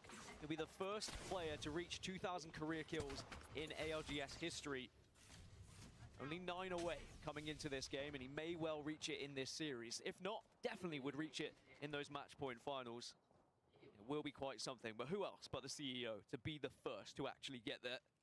Crazy For number. Falcons, they're going to have to really work hard for this if they want to push through wall. They could still go back on themselves, go a little bit further south, but now Shopify Rebellion, as you can see, might be holding them out. Elsewhere, Unlimited survey beacon right now. Before my last one. Stevie's going to be that player who is going to be required to do so on the Valkyrie. They now head north on the zipline. Some bones. There's nowhere near them whatsoever at the moment. They're just going to mangle bone to get that by going into Harvester this on their way, just working here. on getting up to purple so they can fight their way in towards this end game. So once you've done this, but it is a very you difficult need zone. I think fire if you're making, approaching this zone from the south to be able side to at the craft moment and you're this, late to the I party, think it's about playable area is 50 very or limited. 60 I think you're going to have to time those Valcols very, very well. Then once as you've the done zone that, this closes guy'll and spawn up, and you just need to kill him. Run as close to the sun, so to speak, when it comes to the zone and taking damage as you can. Buy yourself enough time and as much time as you can in the skies to try and wait for a third-party opportunity to break out for you to take advantage of. Something that is going to be interesting in this final zone is Virtus Pro do have that Gibraltar as well. And when you think about this zone and you think about the lack of Newcastle, well, that Gibby bubble could be huge for them, especially with the amount of Bangalores that we're going to see be dropping down, as we do get a pause dropped down on us here in Sapporo. So a chance for all these players just to have a little rest before we get whatever issue it may be on the main stage sorted. One thing that we can see from our POV right now is what my fridge sees when it's full of food, which is Revenant mid-jump with his hands up, like, grabbing motion. I didn't know which screen you were talking about, because we've got quite a few in front of us. I keep Monsoon in my fridge. I mean, he is a bit of a snack. And also, I don't blame you. Also, if I was to open my fridge and see Monsoon in there, it would be the least surprising of all of the other players. You know what I mean? I'd be like, oh, you're right, Mon. He's like, yeah, cool. See you in a bit. Well, Oblivion probably feeling pretty good about themselves after that initial engagement, and they did need something to pick them up, because they were down in that bottom 5 after a very up and down day yesterday. They did manage to find themselves in the winners bracket. Of course, Monsoon tweeted out he was a bit upset about the alt-tab moment in that final 1v1, which did give someone a melee kill, only one of 2 melee kills we've had so far this tournament, but a chance to redeem yourself here in this lobby, I'm sure. Because you've got to think about the journey of Oblivion. From LCQ, now here into winners bracket, and now competing to try and get into those match point finals. And even though they're not typically your LCQ players, we've seen them qualify for finals without having to go through that gauntlet. It has been a long old way. Certainly has indeed. Monsoon supporting his IGL, I'll say, with his reaction to that. Wait to see what Fun's reaction to it all is. That's fun. Fun doing a great job of representing how I feel inside. Fun living up to his name as usual. Yeah. Good job, Fun. So it looks like everyone we do love Fun, locking back in now. About 20 seconds away from a pause being unpaused. And this man, I think, is extremely underrated when it comes to what he has, I think, become on this Falcons roster. Guild, fantastic addition. We know what Guild does, right? One of the best anchors in the game. He's able to put so much damage out, so consistent. But I feel like Walsey has moved into almost a secondary caller, shot caller that supports Hal so well with his communication and his ideas. He doesn't overclutter the comms, but he gives Hal options in a very, very unique and I think very efficient way that really makes Falcons feel so dominant at the moment. I think he's very good at seeing things like an IGL. You know, he's done it before, but also knows what's frustrating as an IGL to listen to. So he just very good and very precise on those the communication he gives to Hal, and really does add a little layer to Falcons. He's also massive as well. He's also no one's gonna mess with him. You almost swore. Nearly. I did see it. Anyway, and an F loaded. Boogie Boarders now on edge are going to be under a little bit of pressure here. Unlimited are going to be watching them from afar. But of course, with a composition like this, maybe they are going to try and send it onto them. But the ring is going to be doing damage right now. So they need to be trying to think about how they want to avoid said damage before getting into Unlimited's spaces. This is just info. He's freaking huge, that Walksy, I tell you. Unlimited to the skies. Like you say, looking for information, looking to see if there's anyone about. It doesn't look like there is at the moment, but they are going to be able to see back into the zone where Boogie Boarders will find themselves. So maybe more information than they gave them credit for in that circumstance. Now back to Wall. This is a very interesting place. By the way, Falcons have wrapped all the way back to the south now. As Citadel Gaming will find themselves a little mythic bin to play with here. Alliance still inside of the armory tunnel between the two teams, well, between the end zone, I should say, and Citadel Gaming, playing gatekeepers right now. Yeah, Falcons are actually going to help now Boogie Boarders, I would assume, by putting a couple of shots into the backside of Unlimit, but they're waiting, they're biding their time, and, well, I said they might help them, they also might join in on firing onto Boogie Boarders. It doesn't get much better for the Boogie Boarders here, as now Team Falcons looking to try and pick up any pieces here. Well, Guild will get the knock onto Pana. And with players deep into zone, in zone 3 as well, you can see the health of Metro and Raki is not looking too great at the moment. Elsewhere, though, this fight's breaking out now between TSM and S8UL. And Sharky's going to be the first player to go down after Jesko. So 2 down on the side of S8UL. Yuka's actually going to finish one off from a distance, so no chance of a respawn here, and TSM doing a great job of just holding this position that you were talking about later. If they can deal with Legacy, which they should be able to do here, that's going to be KP and a walk-in available for this end zone. Yeah, brilliant walk-in because the zone is going to continue moving north up towards Virtus Pro. Now Alliance also finally being pushed here by Citadel, and they are able to get an initial knock here. How did you not hit that? Oh, Effect is down to 1 HP, and Unlucky has to back himself up as well. This could be a 1v1 if I'm not mistaken. Unlucky gets the battery off.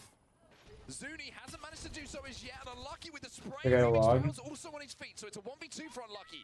He throws the frag grenade in and tries to even the numbers up. Big nade does have the chance. We've seen Unlucky do this before, but it's not going to happen this time. And Citadel Gaming will win that push, and they do have time to reset. Now, Team Falcons, they were holding out the Boogie Boarders before, and it looks like they may have to go on without Waltzy.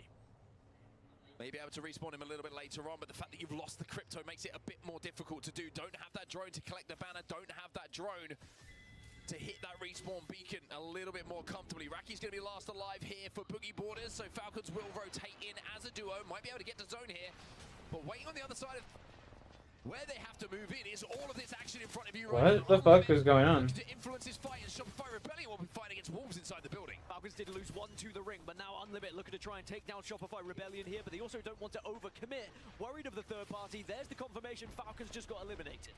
Boogie Boarders, Wolves also gone. Unlimit now flying in a piece. Good movement, but the shot's not able to connect in time before that damage was taken. Yulari Man now picks up a kill himself. Zubi's going to pop a battery outside for Unlimited. 1 down at the moment. Shopify Rebellion will be eliminated. Big names falling in our winners bracket. And Yulari Man has been the standout. I'm fucking confused. Only second to Imperial Howl throughout group stages in terms of kills. Has been unbelievable thus far this tournament, and he is still carrying that through here today into the winners bracket as well. Just now sending Unlimit up to 12th place, trying to get their spot in match point finals. Grow Gaming back over to this southern side. Looking to deal with Unlimit. So if he's going to be finished off, he's going to be down. By the way, the zone is pulling out towards the water like we were highlighting a little bit earlier, away from those eggs. And VP could not be sitting prettier. They are bang center of zone. And speaking of bang, it's Dexter on the Bangalore who's throwing down that Rolling Thunder to try and survive. Citadel Gaming have been eliminated. Dexter looking for the res here. Yeah, there's a lot of teams who have been able to hunker down early in some of these kind of nut buildings that are very happy at the moment, but they will have to move. And the question is, what plan do they have? What legends have they got to try and traverse that ground and cover them? Is it just going to be smoke? Do they have rampart walls, for example? We're going to learn that in probably about 30 seconds as these teams all start to move across to the water here. First time we've seen Supernova on our screens in this game, and they've got a long way to go towards where this zone is going to be pulling. 11 squads still remaining, by the way, on a zone that really doesn't have much playable space. Supernova, make your own. Hopping in the whip. Trying to create a little bit of cover for themselves. Unlimited, have been eliminated in the meantime as the Valcol starts to take place. Oblivion and Fnatic both take to the skies here. TSM have walked in, and they've also hunkered down, found a spot in that top right. And Oblivion are going to try and join Virtus Pro on the southern side of the rock. And I think Fnatic are going to have to just dip out and go southeast here. They have not been able to find a good spot. Well, they found Legacy, and they found Yanya. They've managed to solo him out, so the dive bomb works. They get the finish, and now they can walk in, but the zone behind them, and with Sheila singing around them, is looking pretty rough for them. Oh my god. Yeah, this is ugly for Fnatic. It's just a matter of survival, seeing if you can get a couple of extra placements, and actually a couple of extra kills on the way, as Fnatic still making it work here, albeit ugly. There we go. I just had to get to the beachhead there, and they managed to do so. Yuka is going to try and bring his teammate Colonel Garcia back to his feet. Enter Force 36 eliminated next in this lobby. As Gen G starts or this. Okay. Oh, we want to go here. You see the biggest winners from the move from the egg building was Oblivion, finding that spot on the southern side of this rock and setting up so they're not receiving gunfire at the moment. So it's Virtus Pro and Oblivion, the only two teams within the zone. Remember, TSM playing from that eastern side will walk in. On the south side, though, we've got 5 squads all going to have to move at the same time. Fnatic, Grow, Go Next, Gen G, all going to take a lot of gunfire here. But TSM had just made a big play towards the other side of the rock. The Virtus Pro found themselves on very early. And Lou is going to be forced to expend that bubble on Gibraltar. Defensive bombardment goes down to try and flush TSM away. And he's actually going to push them back a little bit. But while all this is burning them well. On that southern side, Fnatic still trying to push, still have to make a play here against Grow Gaming. Oblivion could pick up a lot of kills here, looking south, by the way. But Fnatic, what a recovery this has been from a skyward dive. Being aggressive, and they are still pushing in, still finding damage. Great movement again, making himself such a difficult target here, Yuka. But he will fall. Go Next will fall as a team as we move into our top 6 now. And it looks like Fnatic will be able to reset yet again. But Yuka down to very low health. Colonel Garcia with no shields whatsoever. And Grow Gaming down on the knees looking to crawl away. All the meanwhile, you've got this fight going. Come on, baby. TSM and Oblivion. Oblivion do get eliminated though. 5 squads remain as Virtus Pro still hold on to the top. But now they're joined by Fnatic. MT might have just fallen into trouble, but no, instead he's going to decimate the remaining members of Fnatic. But Liberace, somehow or other, still survives, still stands tall here for Fnatic, and even with Yuka and Colonel Garcia. Yo, Niles, can't you see him dueling this motherfucker right here? It looks like there's a possibility of a res, but Gen G, they are now kings of the castle. Oh, crazy bastard, Niall. Gen G have noticed them as well. Liberace just has to now do as much damage as possible to delay and hope someone else pushes Gen G, and maybe you can get the res. What fantastic work this has been from Fnatic, by the way. Ever since that solo dive. Look at Grow. Two members, by the way, of Grow were downed. They crawled away and somehow got the res. Fnatic will be eliminated as we're now down to our final 3. It's Gen G Esports, Grow Gaming, and TSM who'll make your top 3. Gen G have that Mad Maggie. Wrecking Ball 4% away. And a chance to ruin someone's day and maybe take another victory for this squad who has been so impressive all tournament long for me. That double tap alternator also in the hands of Gen G. That thing can rip away his shields and flesh. EMP goes in. TSM maybe looking to play for second here onto Grow Gaming. Panic Esports. Oh my! That's going to be Grow Gaming almost single-handedly dealt with by Panic. But in a 2v3 scenario, Gen G should be able to make light work of this, but this is Panic we're talking about. This is Panic we're talking about. He can't get it done. Gen G do close out. And even though the young man gave it his all, it's Gen G who'll be champions here on Storm Point. Gen G Gen.G consistently redefining the meta here at the LGS. Ever since day one, they've been running a different comp. They have not been adhering to what everyone else seems to be playing. They say, screw your Newcastle, screw your Caustics. We know what we want.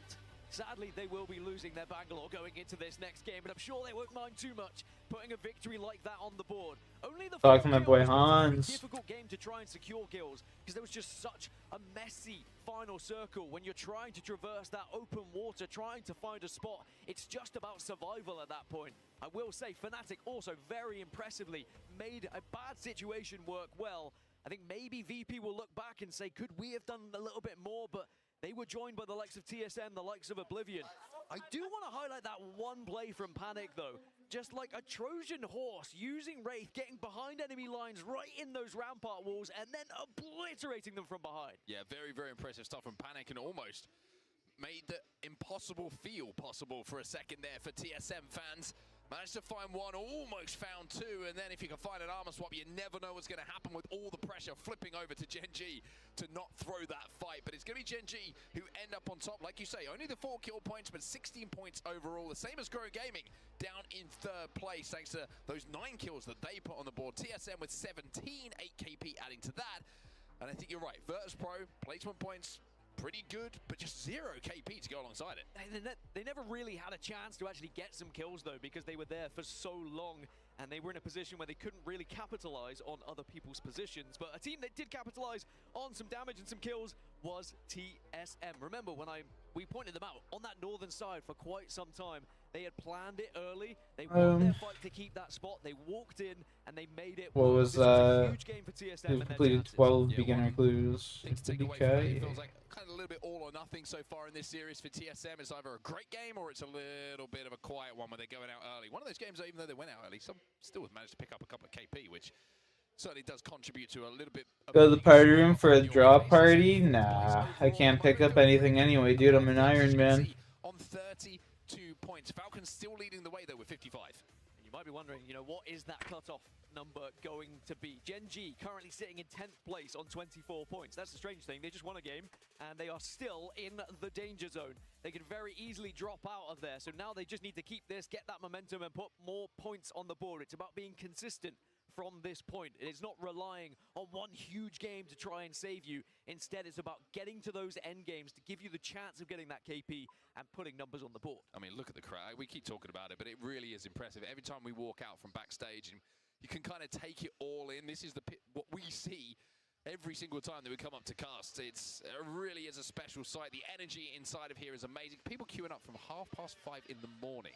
Local time, by the way, to get into the arena, to sit here and watch every single game that is on display today. That's the kind of passion that it's amazing to be a part of, and just see it in the flesh is amazing. And for Match Point Finals, it's 3:30 in the morning, I'm sure, because you want a front row seat for what is one of the best things you can witness in esports. Match Point Finals, there's nothing quite like it, especially in the Sapporo Dome as well. The noise was electrifying last year, and I'm not exaggerating when I get goosebumps every single time we're here, every day, let alone a Sunday. Yeah, it's going to be a very, very special day tomorrow. And to be honest with you, it almost feels like because we've had like a couple of series a day, well, we've got another series to come, and probably one of the most exciting ones of the entire tournament after this winner bracket is done. Of course, we're going to get through our winners bracket beforehand. We've got 2 more games to come, and one of those is coming up after this break. Game 5 is coming your way.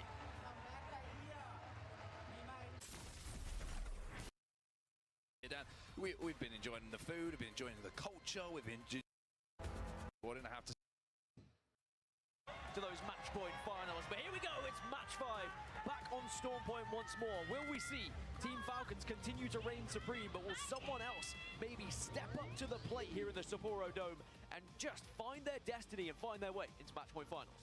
A penultimate game of our winners bracket series. This is going to be a fun one, everybody. Gen.G with a big win hasn't guaranteed them anything, though, at the moment. They currently hold down the final qualification spots to our Match Point Final in 10th place after a win. So confidence will be high, of course, but they will still know they have a lot of work to do. I think just the fact that they didn't really have many KP with that win makes it look a little bit more awkward than it has to be. So Gen.G still got work to do, and they will know it. Yeah, for some of the wins that we've seen so far this tournament, they've been alongside 14, 15, 16 kills, and that is a monster difference compared to just scraping through and finding a victory like that. But points are points, and as I said, just consistency is the key here going into these next couple of matches for them. But there is the lay of the land. We are going to be heading up north once more, but not as far north this time. You can see where Fnatic are currently setting up. I wouldn't be surprised if we finish somewhere around there. Yeah, Fnatic with a really, really good spot early on, but Oblivion looking to move up on them, and an interesting one. You're seeing evac towers going down. Cascade Forge did have a ring console as well, so they're going to have pretty good prio, and Oblivion, well, they're looking to take down Fnatic, but Fnatic are trying to hold both buildings at the moment. Oblivion eliminated as the Sapporo dome pops off. That's Fnatic with the kills. It was a trying to get into one of the prime positions. Remember, they won that fight in match 4, but could not beat Fnatic to it this time. Now Fnatic are going to be in one of the prime spots for the end game, but it might not be the only team they have to hold off here. As you can also see S8UL going up against the Boogie Boarders right now. Remember, the Boogie Boarders were playing quite the different composition, Pathfinder and Revenant, but they have destroyed the Pathfinder and the Revenant, so only the Maggie left on the side of the Boogie Boarders, and, well, I think Maggie might be out of there. Yeah, Maggie is legging it. She wants to be out there. However, I do hear a Trident, and that is a good way to chase down a Maggie, let me tell you. Boogie Boarders looking to escape, S8UL looking to chase, but I think they might have just about got away with it here. A little bit of APAC South, a little bit of Aussie on Aussie action there, Dan Gaskin. Something we don't see too often. The Boogie Boarders might just be running Let's see, we want... Boogie Boarders pushed NIP in the previous one, so I wouldn't be surprised if NIP wanted some revenge, but it looks like NIP will coast past them towards Pylon. And for Metro, it's just about avoiding all of this gunfire and getting back up to a 3. Now, Alliance down to just 2, but unlucky to Fang. We see what they can do. Oh my, and I mean, TSM are part of this as well now. This originally was Wolves versus Alliance, but TSM got involved and Panic got taught a lesson. If you don't have an invitation to the party, do not attend underdressed. He gets taken down by the beautiful shots coming in from Unlucky, and with Unlucky and Effect still on their feet, there is still a chance for Alliance to get out of here and survive. Yeah, Effect is gone. He said, Unlucky, you peace out the other way, I'll peace out this way, see if we can maybe survive. Boogie Boarders do get eliminated from the lobby as well. I think it's time to rip a toke, boys. On this same area, probably will take out the remainder of Unlucky. Oh, Lou, going nuts. Effect was found as well, so Alliance will be eliminated in 18th position here. Well, a little bit of a rough one for Alliance in this game. Number 5, VP continuing their good form, though, with a couple of kills to add to their tally. Yeah. I just want to give a quick shout out to our content team as well, for putting together that amazing piece that we saw focusing on Virtus Pro's Lou. I mean, it was quite something for us to look back on. You know, the FlyQuest days, we were lucky enough to be part of that Poland preseason invitational for the AOGS, and how much, not just physically the man has changed, but, you know, emotionally and professionally how much he's changed. It's been a fantastic story, and it's great to see him still up on top here. Everyone changes a lot in 7 years, so we have seen boys become men right in front of our very eyes. Lou definitely one of them. Now, Shopify Rebellion, 5th place at the moment, quietly been going about their business. Of course, they struggled in the opening day, but made up for it ever since then. There's Unlimit, they're in a different story. 15th place right now, but all it takes is one game, and they are right back into the swing of things. Is this swing of thing? Big Skynades, though, are going to hurt Zubi here. Shopify Rebellion trying to find an angle to survive. Ilari Man going to take a wide wrap here, does get good damage onto Zap. The Koiful's a little bit split from the other 2 players, though, which is a bit of a problem if Unlimit decide to send onto either Zainu or Zap. Oh, Ilari Man's going to get taken down, though. Zainu's going to challenge! Zainu fights 2! And Pieces left on his own! At least he could pick up the pieces of it, but sadly he's going to have to retreat now, otherwise you're just going to find yourself decimated by another squad. NIP looking at third party. And they found 2. So Shopify Rebellion's game looking a little bit rough here. In Pajamas can't quite find the final players, but they will get the finishes, which at least gives them a couple of points to work with. Back over to where our potential end zone is going to be, though. Fnatic quick rotating and still in a great position center zone. That's what's on the line at the moment. Top 10, remember. They will go through to your match point finals. Everyone else below will go into our next lobby with a final chance of making it. And of course, those top 10 will get the priority top 10 positions in the POI draft, depending on which order they finish here in this lobby. Will Fnatic get there? Can they be the hometown heroes? We've seen some incredible moments from them already throughout this tournament when the crowd Rope, I erupts didn't bring a every rope. single time they get a kill, let alone a wipe, let alone a win. And in my opinion, would be exceeding expectations if I didn't bring a rope. leading up to this tournament, but they seem to have found a new wind coming into it, maybe from the extra fans that are in the audience. 10,000 extra. Yeah. The 10,000th player. Yeah, it certainly helps. It certainly does help. Let me tell you, if you are looking for that moment every time that you get a kill, the feeling that they must get on this main stage must be absolutely incredible, absolutely special for them to experience every single time. Citadel Gaming, by the way, in a great position center zone as well. We are continuing to kind of trend towards that Fnatic position. Go Next playing outside a command center. Might have a good walk-in, to be honest with you, but TSM will be holding them out. Elsewhere on the southern side, Cito Station, S8UL, still on that Trident, still collecting the Evo to get up to purples, but it's Supernova versus Genji over at Checkpoint that's interesting me at the moment, and it's also, wonderfully, We got interesting our observer team, because they have Dark Infinity color kit. Supernova might be leaving this one though. Okay. I don't think they fancy taking it because it was just an uphill battle, quite literally, and Genji are able to somewhat bully them away just by sheer presence in the end. So Supernova will leave, they will head north, and they will start to make their way over towards that final zone. And I'm sure Genji might shadow them a little bit later. It can be attached to a... But of course, Genji's composition means they can only use that survey beacon and can't use the ring console. Looks like Unlimited managed to get a respawn onto both players, so Unlimited will be able to get back up to a 4-3. They're over at Launchpad at the moment. It also looks like Shopify Rebellion were able to do something very similar on the southern side of the map, and Shopify Rebellion also, if I'm not mistaken, might have a Trident to try and get a little bit closer to this zone. Team Falcons, though, outside of Wall at the moment. They are playing for the north side walk-in, which is a very, very strong one if you can hold this position for the long game. You've got to remember, here on Storm Point, you kind of geographically move from high to low when you move from north to south. So for Falcons to be in this position means a lot of their fights are going to be against teams who are on the disadvantage when it comes to positioning. Imperial Hell did get 1 kill last game as well, by the way, so 8 kills away from 2,000 now. It's inevitable at this point, but it is going to be historic, so worth mentioning, and that's why we're tracking it. NIP just creeping up on Wall at the moment. And they are going to get spotted out by the drone of Go Next. So now Go Next is going to be more aware of this situation, and TSM are going to be on the other side of it as well. So you do have to be careful with this engagement. For NIP, 17th place at the moment, 11 points. They have been one of the teams that have been standing the Sparrow pick throughout Theory this ornament. tournament. Damn, I couldn't have got that. And they prove Like, why it's worth picking here as well. I'm a big fan of McLovin. I think he is an incredible player. And one of the, I don't even think he's an up-and-coming player right now. He has certainly shown why he's one of the best players around in this roster. Maybe they are not aware that Go Next are just a 2 inside this. 1 in 200,000. That's It was crazy. TSM who got that kill initially and forced Light to use that Wraith portal to grab the banner and maybe think about getting a teammate back in. The issue is, on both sides, they might be pinched. They might actually get pretty good time in here, Go Next, because Ninjas in Pajamas, who were outside a command center where they're rotating to, may be running into Unlimit, who have reset and respawned. And they might be able to just sneak through here and get a res somewhere else. I think it was great news that NIP Heavy retreated away from this cast, one, yeah. otherwise Go Next would have been met by a lot of gunfire. They are just scouting around to see if anyone is going to be in this facility. Soon they will find out. Unlimited are going to be approaching, but Unlimited have gone up into the skies by the looks of it to try and avoid everyone. Shopify Rebellion are going to be approaching from the south as well. It's going to get a little bit dicey here on this eastern side.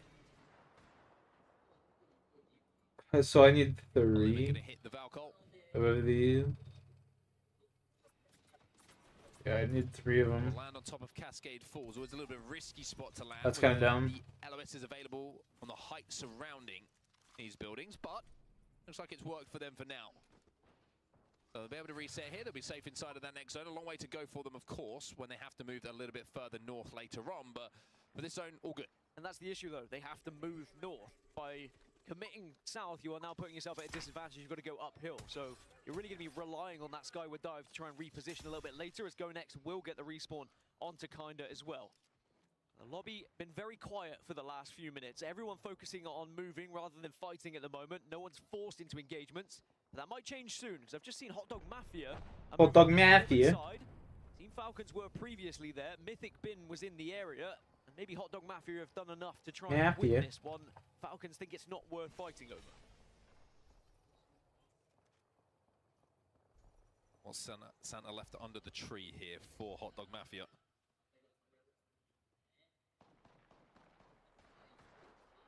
We will never know. Shopify Rebellion under the bridge. As Unlimit now have to continue to move to the north. They managed to pick up one, though, in Koifel. The 30-30 repeater making a rare appearance and getting a rare kill in comparison to what we have seen in some of the other fights taking place and some of the other weaponry in the hands of our players. That's where the zone is going, continuing to trend to the north. Fnatic still will be safe in one of the only buildings now that's going to be inside of that end zone. You were wondering, Hot Dog Mafia, they got the big old Kraby, Waby. It's a Kraber. Delicious. A pork pistol. Could be the chance for them to maybe get an initial shot onto Falcons. Elsewhere, NIP now. Looking to try and engage. This fight has been lining up for quite some time against Go Next. And Go Next are just struggling to find their way into zone at the moment. Yeah, I mean, a desperate portal for them. They've had to just commit to that respawn. I think this might be the end of the game here for Go Next. There is that Kraber for Albrelelli. Now, let's see what Alb go to work here. Takes a little bit of damage. He's got Falcons below him. And even though that portal gives him the high ground, and the nades were flying his way with a little bit of shield damage done, has to take a second to pop that shield cell. Does have overflow, and he's got a little bit of help now from teammates. Trades between Skill Cakes and Rambo on either side. One getting a kill, one getting knocked. It's a 2v2 here. Waltzy's on a slither of health, but he did get the bubble down, but the bubble does not last. So now Hot Dog Mafia have the advantage, but Enters Force 36 are looking at this one and are approaching. So both teams have to be careful. This is game 5. Okay, okay. To get a successful wipe on your own.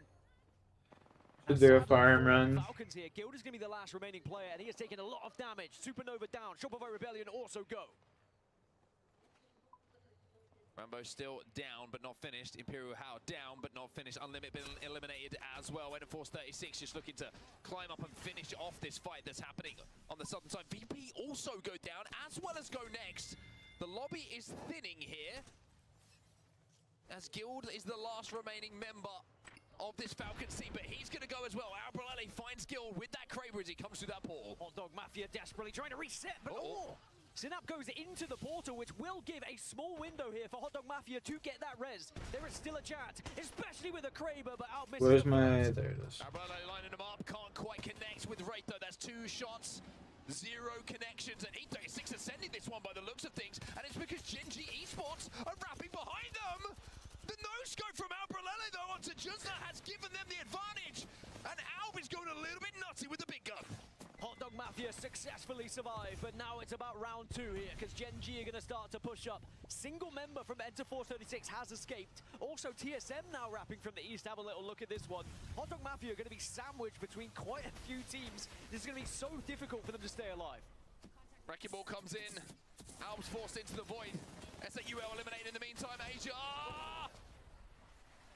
That's going to be the end of Hot Dog Mafia in a few moments' time. Albrelelli tries to escape, not going to be able to. They will fall, and Gen G will win that fight on the northern side. It's Gen G again putting points on the board here, trying to solidify their spot in the top 10. TSM alive, Fnatic, Citadel Gaming, Legacy, Grow, Wolves, and NIP also there on the map you can see on the southern side, but they're all going to have to start to move uphill. This will be a huge chance for Fnatic to find KP if they are looking in the correct direction. Absolutely no buildings in this end zone. Wolves are going to rip a Valkyrie right on the edge of zone. That purple perk making them feel supersonic as they take to the skies. But where do you land? No Newcastle. No Caustic, very difficult to land in a position here and create some cover. It's going to be about finding a ledge to play with Asia.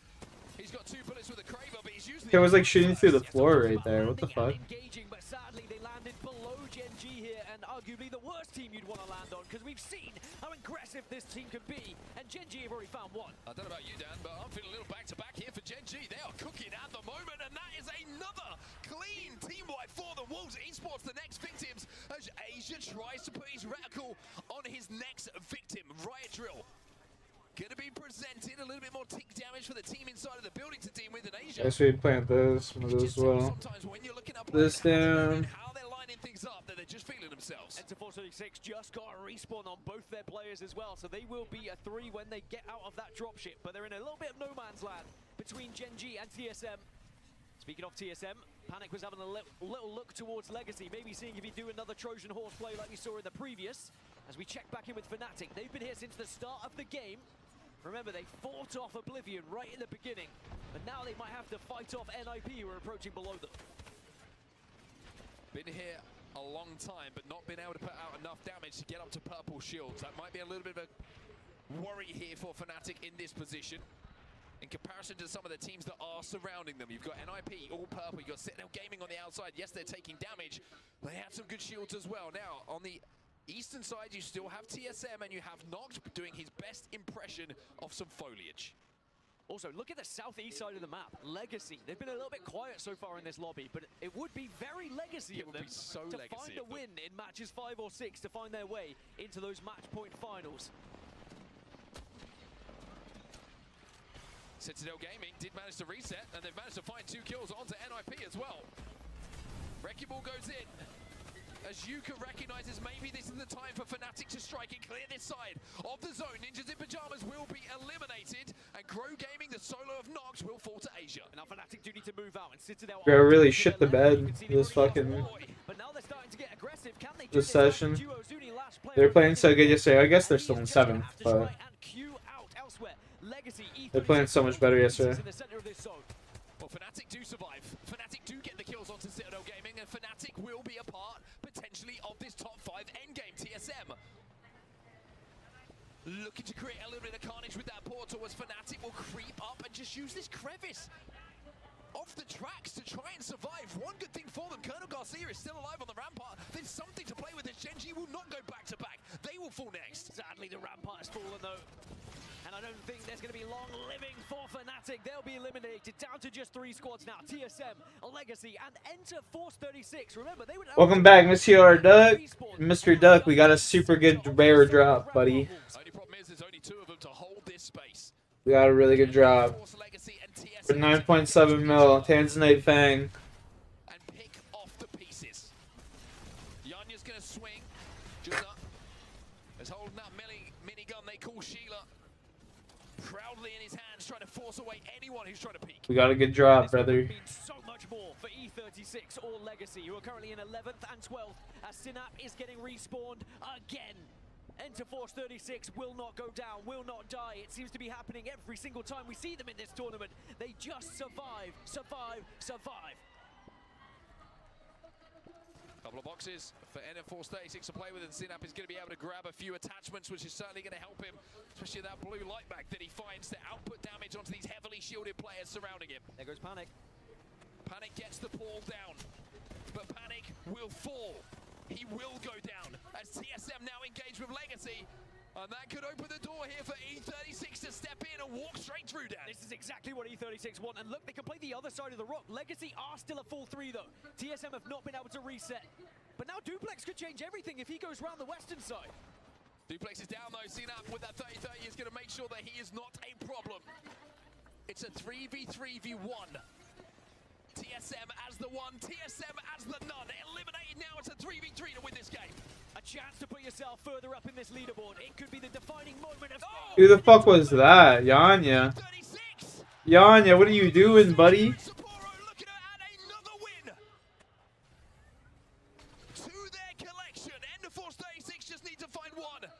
Yanya is down, Jaguares is down, Neozul. We're gonna hunt you, we're gonna find you, and we're gonna put you in the dirt. Ender Force 36 will be your champions. What was Yanya doing? Dude. Let's try and put destiny in our own hands.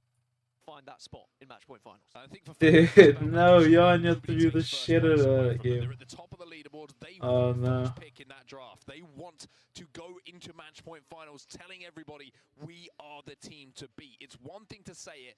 It's another to perform on the level that they have and come out of this lobby looking like the best team in the world. Also impressive that Razor Iska V2. That last team, like, yeah, I don't know. That homeboy just dropping out of the air like that was just crazy. I don't know what the fuck he was thinking. All sorts of teams here in the audience. NIP, Alliance, of course. Yanya just dropping out of the air like that. That's just wild. I think he might have gotten threw off the, tried to fly up top onto the tree and got flew off of the, like, flung off of the tree. And let me tell you, there's teams and a lot of support for. That's my only like idea of what could have happened. I mean, the Crazy Thieves fans, they're going to be going crazy. I was trying to think of a different word. Just went with crazy. I think it kind of works, to be honest with you. They're going to be going wild over there if they can make the run that they need to qualify for match point finals. It's going to be a blast, so don't go anywhere. After our winners bracket is done, we've got plenty more Apex Legends to come. There's more Apex tonight? Holy fuck. Looks like we're staying up to watch it all, man.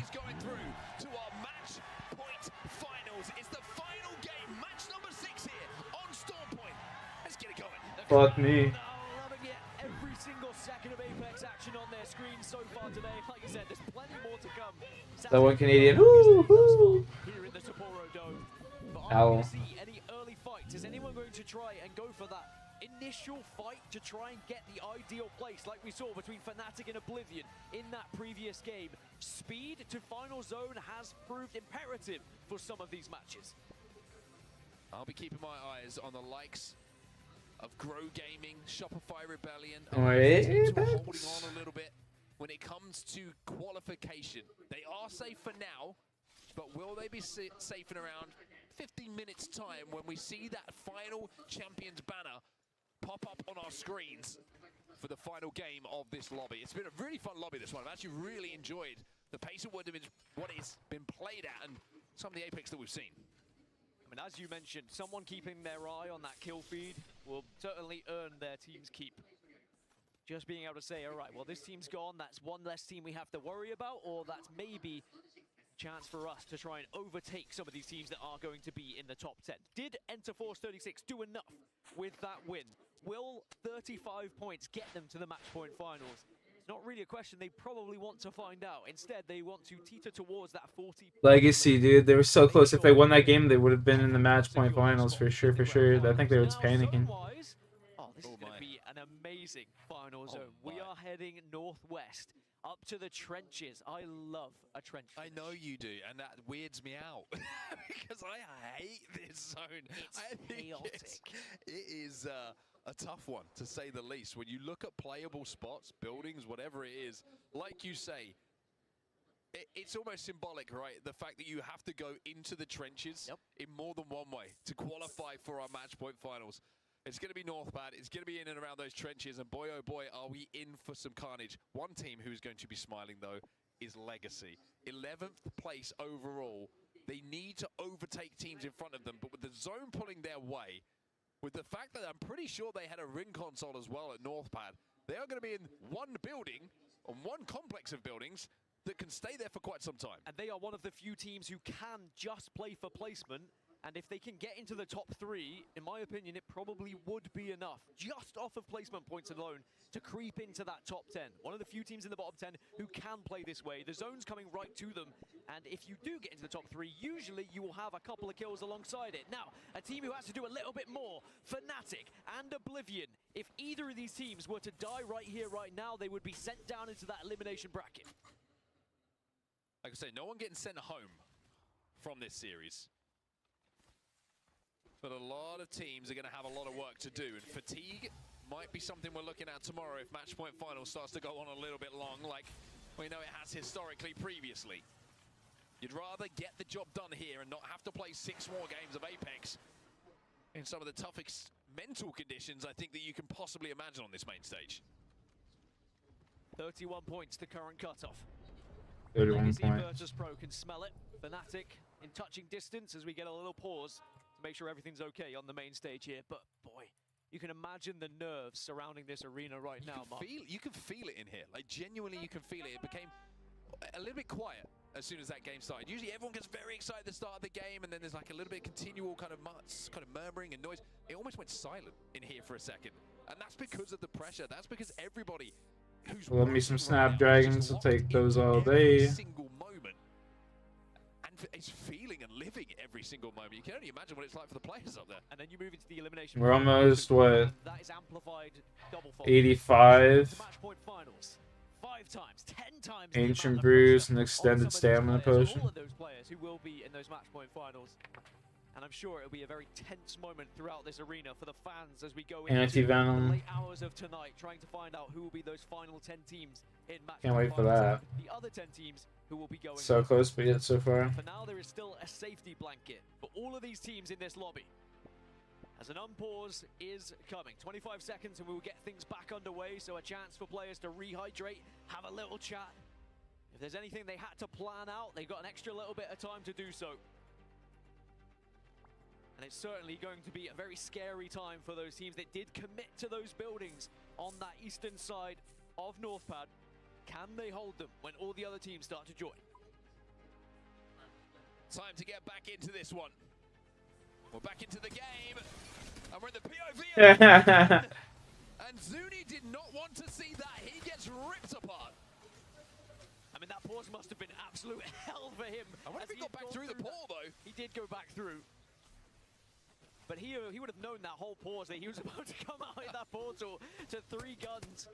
But he would have been able to plan his escape, I'm sure. Now, Oblivion, they don't have much room to hold in this building, but they have fortified it with as much Watson fences as possible. So no harm done by the pause and unpausing process. Have you tried turning it off and on again? Have you updated your drivers is my favorite one. Oh, God, it gives me so much pleasure to ask people who know far more about technology that it's just... If you haven't done it, try it. Have you done a speed test? Have you... That just brought up some horrendous memories for me. Damn, okay, go off. Snapdragon Seed. Be careful here, EMP's going off. But Wolves are trying to... There's 14, this one will be 15. Give me 15. 15. Oof. How could you do this to us? Beauty. He catwalks out. 8 plates overall. This is a big risk from Wolves. They do take out one member of Legacy, though. Beautiful. You never know. Could win a 1 versus 2 and is doing damage with the spikes from his catalyst. But now this is going to open up the door for other teams to go to one of the biggest, best positions on the map. Hot Dog Mafia starting to join it. Skill Cakes having a look at this. And Wolves Esports eliminated in 8th place as it stands. That is a brave play. I'll file it under brave. I'm sure there's a lot of people who have another adjective for it. But they wanted to play for 1 floor in this building. They wanted to try and stuff the player from Legacy and get that knock and reset. They weren't able to do so. Too much damage exchanged, and that may cost Wolves Esports. And that finish onto that single Legacy player, though, could cost them. As I say that, Jaguares has just been picked back up, but that will generate a lot of attention from surrounding teams, and they, of course, would have had to give up a particular position on the map to get him back as well. And look, Yanya's just gone down, Neasel's just fallen as well, and Legacy are at 6s and 7s here, all off the back of that push from Wolves. It's just never easy with Legacy. But it's never over with Legacy. One thing that we have learned, you cannot count this team out at any point. There's always a chance, Dan. The good news is Wolves are out, and that's another team that is ahead of Legacy. So they did eliminate one of their main competitors. Nice little green egg. The Hot Dog Mafia. I mean, Hot Dog Mafia keep piling onto them. They want to get them dead. They want to finish them off, but it's costing them. And now VP are going to swing the corner. Oh, Legacy are done. Legacy will be in the elimination bracket. They will have to play some more Apex.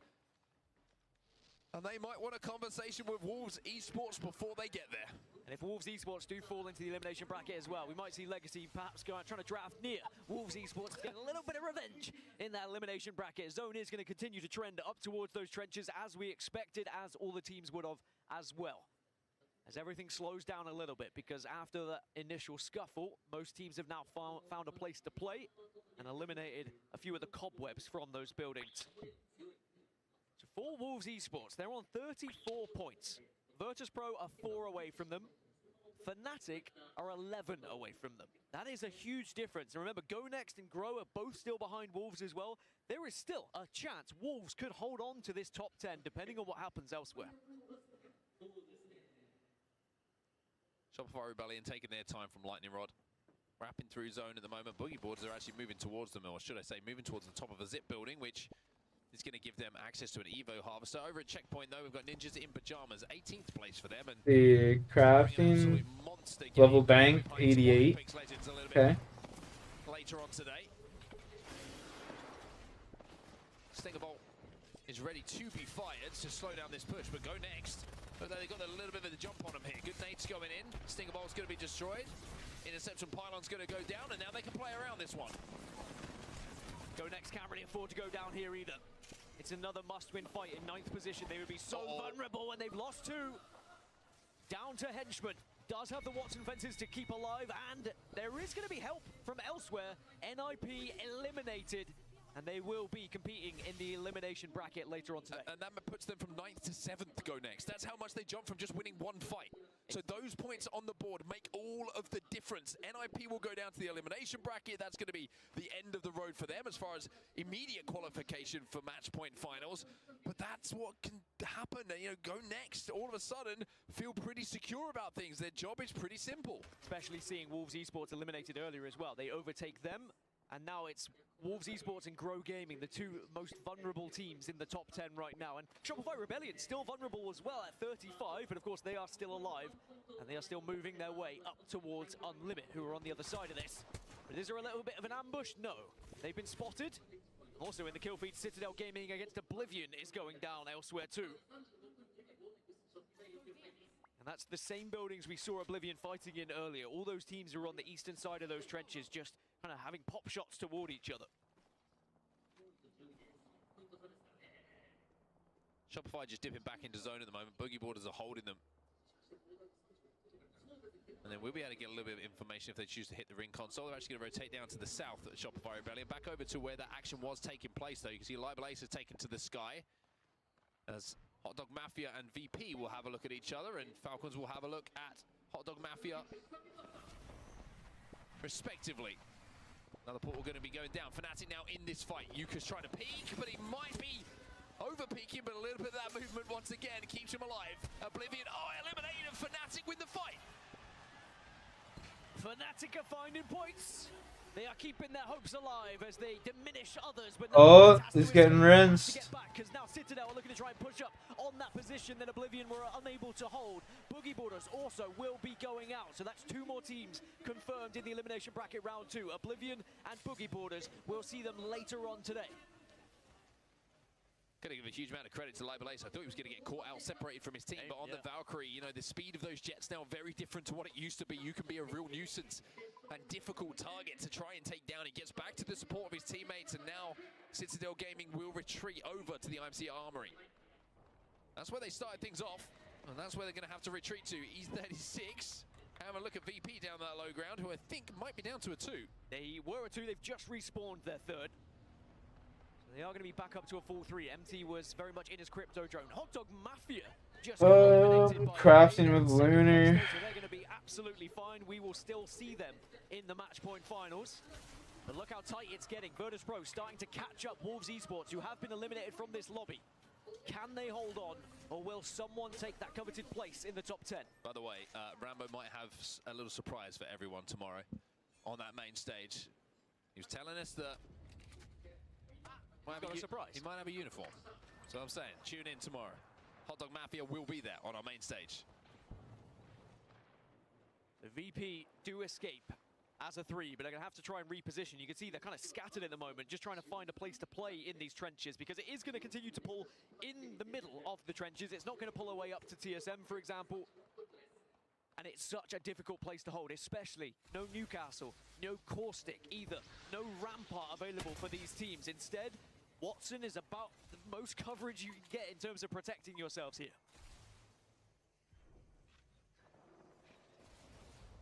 Citadel Gaming will be safe inside of this building.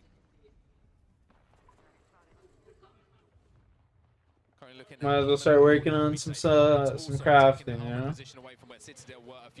Some crafting and construction. That's what we'll be banging out. But not really the kind of space you want to be playing in a game 6. Grow Gaming, as the zone starts to close,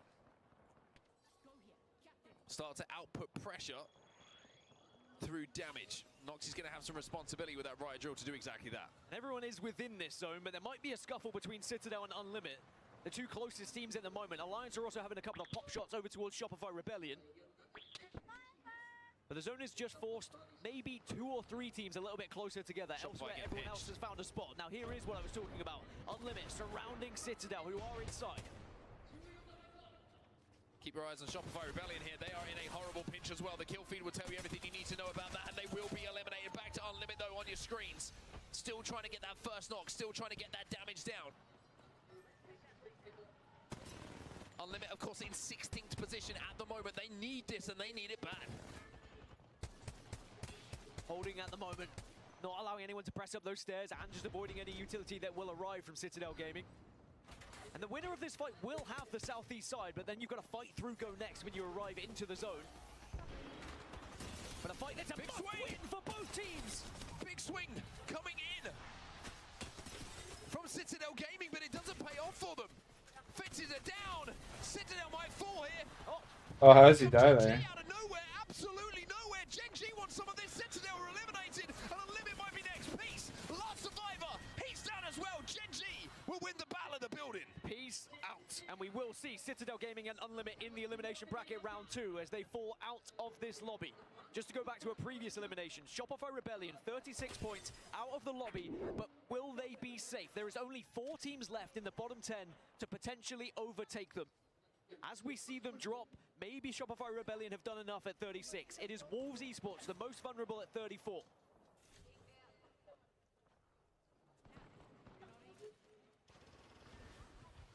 Shopify Rebellion. Virtus Pro is 3 points away. Come on. 36 points for them, and they are watching from the spectator screen. Where are they at? VP alive. Fnatic alive. Supernova alive. All of them have the chance to make match point finals a reality for themselves in this game.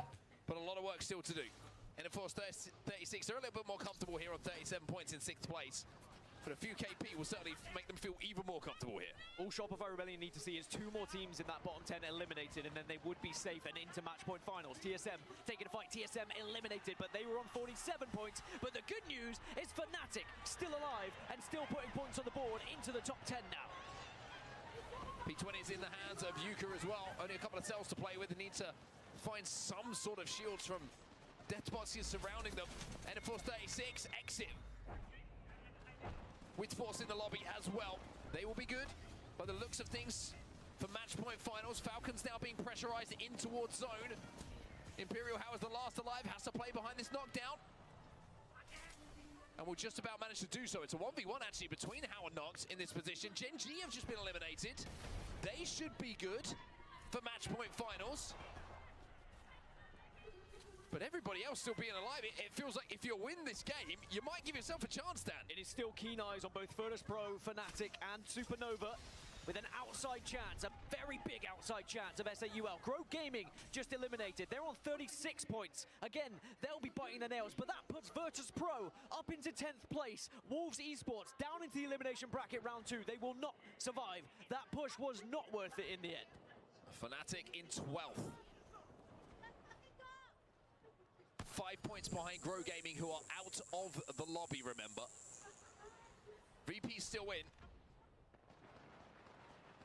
Hang on. And Fnatic safe inside of these trenches. Go Next, though, that's the worry for Hang on here. Go Next will have the high ground, but it's such a risk. What if I up onto the position. VP on your screens right now. Into the top 5 we find ourselves. Into the top 8 now. Look at the passion from Lou, by the way. Shopify Rebellion have just dropped down into 9th place. Grow Gaming down into 10th. Fnatic and Supernova could still ruin the day of Grow Gaming and Shopify Rebellion.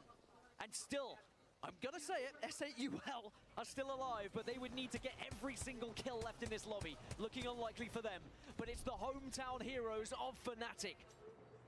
Just 4 points away from catching up Grow Gaming now. A few more kills, a couple more placements. Can they make the Sapporo Dome erupt for them? VP under pressure here, trying to deal with SAUL stuck behind this pill. Just go a little bit isolated himself. Slayer doesn't fancy it. He jumps into the void and returns to the safety of his 2 teammates. EMP start going off. Fnatic are under pressure here. Live Blaze is down. Yuka has to jump into the void.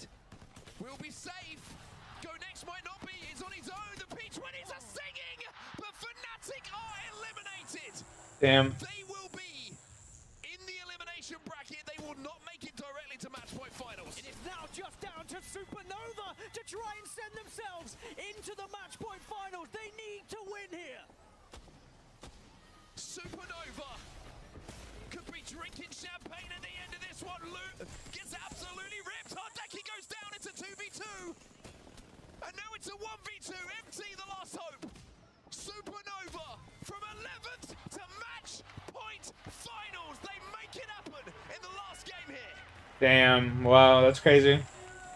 They send Grow Gaming down into elimination bracket with that win. Virtus Pro know that they also got the job done.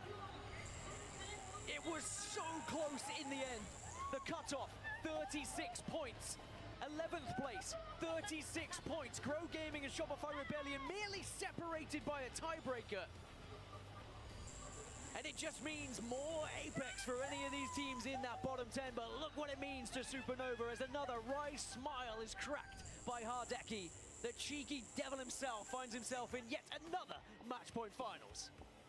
Yeah, it was fucking. That was a nasty game. Rebrand of the Grin Reaper. I think that smile is just, there's something about it. It's like, who's next? It just screams, who's next? Talk about excitement, talk about drama, leaving it to the last game and having to win it. That's exactly what Supernova found themselves having to do, and that's exactly what they managed to do. For other teams, though, a little bit of heartbreak, but at the same time, tough to kind of get out of that heartbreak as quickly as possible because they've got 6 more games to play. The funny thing was, in that final zone, Supernova just needed 1 point. In theory, if they finished one of those knocks on the floor, they would have done it, but there is no way you would know that in the moment. So in their eyes, it was just focusing on the task at hand. Win the game, go to match point finals, jobs are good. And Virtus Pro also found themselves in match point finals with a 16 points. Go next, put 15 points on the board to solidify not just match point finals, but 2nd place in the POI draft as well. Remember, they were Damn, that's crazy. at the start of that game. That's a crazy jump up for them. Great effort from both SAUL and Fnatic to try and keep their hopes alive, but sadly they will be competing in the elimination bracket. Falcons did solidify their spot as #1 seed in the POI draft for match point finals. Alliance also will be competing in them on Sunday as well. But as we look back at Supernova's journey, maybe it was looking a little bit dicey after the 17th place finish in match 5, but they got the job done. A 20-point game in match 6 to give them what everyone was searching for in this lobby, a chance at glory. And you're looking at the EMEA representation once again, down when you're looking at match point finals and who's made it through, looking pretty healthy for the region, who may be under a little bit of pressure in the last few months.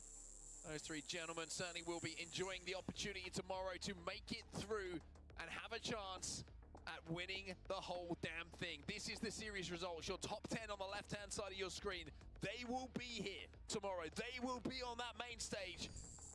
They will be in your match point finals. Team Falcons, Go Next, TSM, Hot Dog Mafia, VP, Alliance, Supernova, Gen G, Enter Force 36, and by the skin of their teeth, by the hairs on the chinny chin, Shopify Rebellion make it as well. By a tiebreaker for Shopify Rebellion. Sadly, Grow Gaming miss out, as do all of the other teams on that right-hand side. But remember, they will be competing still here after this series in the elimination finals. And remember, Grow Gaming will go into those elimination finals as the #1 seed. They will get the #1 pick in the POI draft. Speaking of #1 pick, Team Falcons will have that in the match point finals as they discuss, they assess, and maybe start to begin planning, well, where do we want to be on every single map? Because remember, in match point finals, we're playing all of them. We certainly are indeed. And as we take a look at Go Next as well, an org that's had a lot of success here in Sapporo with the different rosters, with different players. But certainly looking to do something very similar would go down very well with that organization. Can you imagine? I would believe. And certainly back in EMEA, it will be celebrated as well. But what a fantastic set of games that was. That was really good set of games, actually. Supernova in that final game really just put the cherry on top of what was a very delicious cake for us to cast over. Fantastic stuff. A very kind of difficult situation for a lot of those teams who were just desperate to clamber for a few more points. Fnatic so close in those moments as well. If you had been able to survive, get an extra couple of kills, maybe they could have been that team going to match point finals. But now they're going to have to dig deep, go into that elimination bracket and try it all over again. Yeah, it's a tough one. Like I mentioned previously, it's like the disappointment hits you like a, like a train. It's a tough one when you're so close to making match point finals, and then you have to deal with that disappointment. and then you've got like a few minutes, and then you're back on the main stage again, and you're playing for another opportunity to make it to match point finals. New teams, new POIs. It's a really quick turnaround to try and get over that mental hurdle and back into the game, so to speak, mentally. It's a really tough challenge for them. On the flip side, for the teams that were able to progress from Elimination Bracket Round 1 earlier today, and now have had this, several hour period where they've had to wait in the wings to get back on the sticks again, or the keyboards, of course, and now they go into the POI draft. So you don't get much chance to kind of reset, really. You're going to have to stay in that moment, stay active, and be prepared to go yet again here. Yeah, it's an interesting one for sure, and again, it's one of those things in a tournament you just have to learn to adapt to, Dan. And after these games, after the 6 are done and dusted, we do have our 10 teams in our match point final. And if I'm not mistaken, Daniel Gaskin, I believe that everyone is ready to talk. Oh, we're back. Hello, everyone. Everyone on the desk is ready to break it down, because that was a lot of fun. We got 6 games more to come today, but let's talk about what we just saw. Thank you so much, Mark and Dan. It was a great closeout of a set that is going to be very, very important to a few teams, especially the ones who will find themselves sitting pretty on Sunday. And for the teams that have to keep on playing, narrow misses like Fnatic that we just saw as Supernova took that win. But as I welcome you back, we've got some new faces as well. Maybe not new to the LGS scene. Of course, Knife Down is here, but I'm joined by Imperial Hal and Rambo. Guys, welcome. Hello. How you guys doing? Glad to be here. Glad to be here. It's good to have both of you. This is kind of a new thing we're doing, but we wanted to just jump right into it. Get your thoughts. Hal, this has been a big day for you. A lot of the stories coming into this was kind of you splitting and owning this IGL role with Falcons again. And now I feel like this is a moment that you probably are looking forward to finally relax, I would say. You've made it to finals, but how do you feel coming out? Definitely not relaxed at all. Job's not done. Yeah, job's not done. Very high expectations from everyone. I keep getting, like, it's kind of weird because before every set, the last 2 days, like even today, I've been having like the urge of throwing up, and I don't know if it's because I'm sick or because of the pressure. I think it might be the pressure. But there's definitely no relaxing at all. I thought we were gonna lose first those last 3 games because it was like impossible, I feel like, most of those games. But we did farm enough on World's Edge to kind of just, I think we might have won, honestly, just off of World's Edge games. Yeah. So, yeah. Third, second place, then first place. You guys finished with a big banger. And I think ultimately, like, Snipe, we were watching that as well. The way that they approached these fights, just from our perspective, felt like there was a level of being dialed in that was hard to describe, but they just had it. Yeah, I mean, this Falcons roster, we've obviously talked about how incredible they are, every single one of them. And for us watching, I mean, you guys started the tournament off as hot as you possibly could have. I mean, you had, what, 25-plus 27. kills, 27 kills in that first series. Of course, you're going to correct me with that. But, yeah, you guys kind of slowed down a little bit in the second set and then into the third set. And then to come out here as an IGL, do you, like, now that you are having that IGL roll back, do you feel different going into these sets compared to having someone else take over now that you are back in the reins? Do you think that has anything to do with it, or how does that go for you now? I think it's the same, honestly. Like, it's honestly more fun to me. I feel like I'm more invested because, I'm the IGL now. Compared to taking the back seat, I feel like we win a game and now it's just like, okay, next game. I was about to say, when we teamed, one of the number one things you always said is that you would rather be at the reign because if you lose, you want to, take that yourself and be the one to, hold the accountability rather than giving someone else the reins to do that and then feeling like you could have done more. Is that kind of why you kind of stepped back into this role in a sense as well?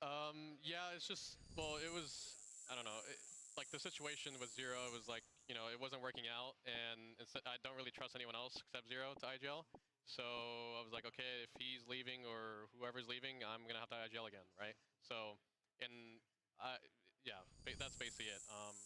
So I still had confidence in myself. I didn't really like join Zero because I didn't have confidence in myself to IGL anymore. I think it was just like the perfect opportunity, and the only way for it to make it work is someone has to step down. Yeah. So that's what I did. But yeah, it's a double-edged sword with IGLing. It's, sometimes it's really bad, sometimes it's really good. So. Well, you get to own all of it, and I think we've seen that so far. You may not be relaxed, but I think can be at least happy that your results have gotten you where you are so far, sitting in match point finals. I want to turn our attention to our man sitting patiently at the end of the desk here, standing rather.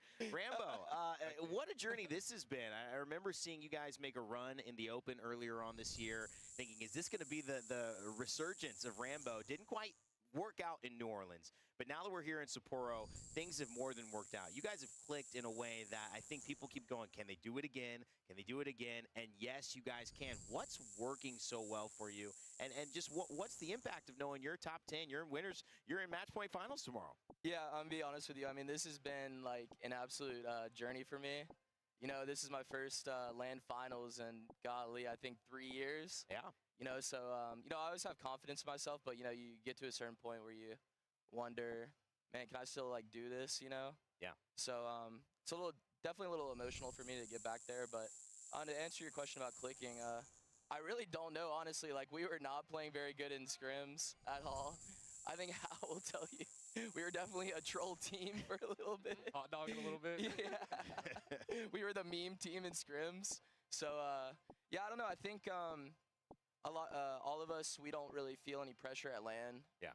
You know, I think definitely for myself, too, I don't ever have any nerves at LAN. I felt like I always play better when I'm, like, in front of people and stuff like that. So I think really just the clicking part is we're just playing in person now, really. I want to dive deeper into that feeling of emotion that you brought up. What does this mean to you to be here? What part of your personal journey is colliding here with your professional journey?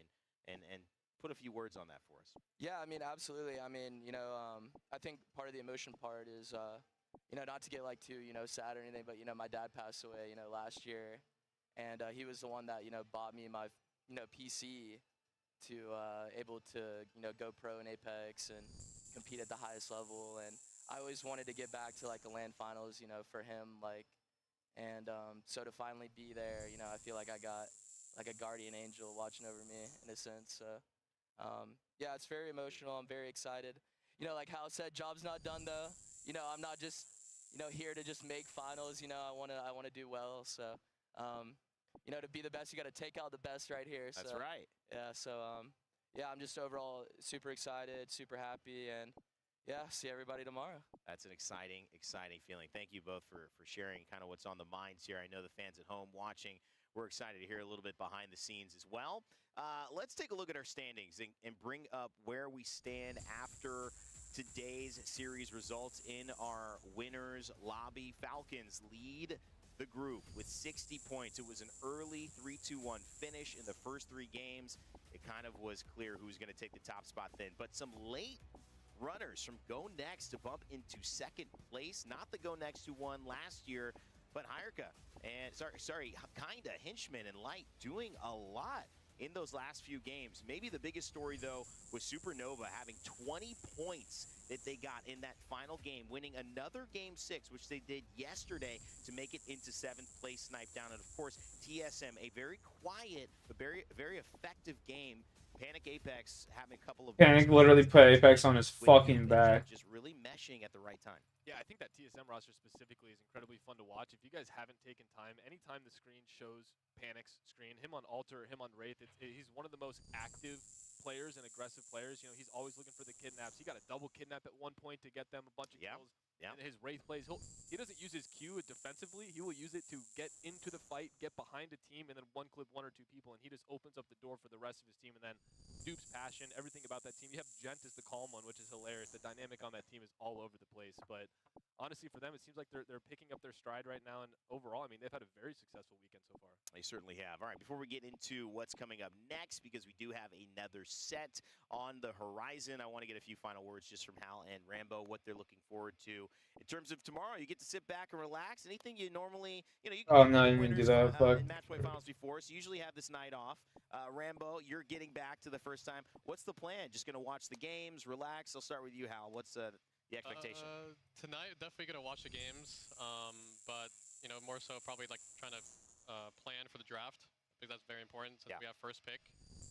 We do have a little curse on first place winners bracket. Nobody has ever won match point. That's right. First place in winners bracket, but we've changed things before in the past. To be the first. Yeah, exactly. Like, you know, winning from loser bracket. So just prepare for draft, watch the games, and yeah, just nothing new. Honestly, like same thing as always. Every other land. Yeah, Rambo, more of the same. Yeah, a little bit more of the same. Watch the games. You know, look up on the zones and stuff. Zones have been kind of similar lately, so just kind of see what is going on there, and then eat some good food, some good ramen, maybe have an adult beverage or two. Easy to do in Sapporo, huh? Easy to do here. Not too many though, because I still got to play tomorrow. But definitely enjoy myself a little bit with my girlfriend, and yeah, looking forward to tomorrow. Birthday brothers as well, I gotta say, at the end of the hall there. So I'm excited. We started in the morning, sitting next to each other at breakfast, and now ending my evening at least here as we close out the day. Okay, coming up for you, you guys do have one more set. It's been a long one. We started early on here in Sapporo. It's now nighttime fully, but the seats are almost as full as they could be. Believe it or not, tomorrow will be even more attendance here in the Daiwa House Premise Dome. But our elimination bracket round 2 will continue after just a little bit of a break. Get some food in these players' bellies. We will come back, and it will be our last chance to qualify for our match point finals. If you want to stay tuned with everything that we've got going on, remember to follow Play Apex on all of our socials.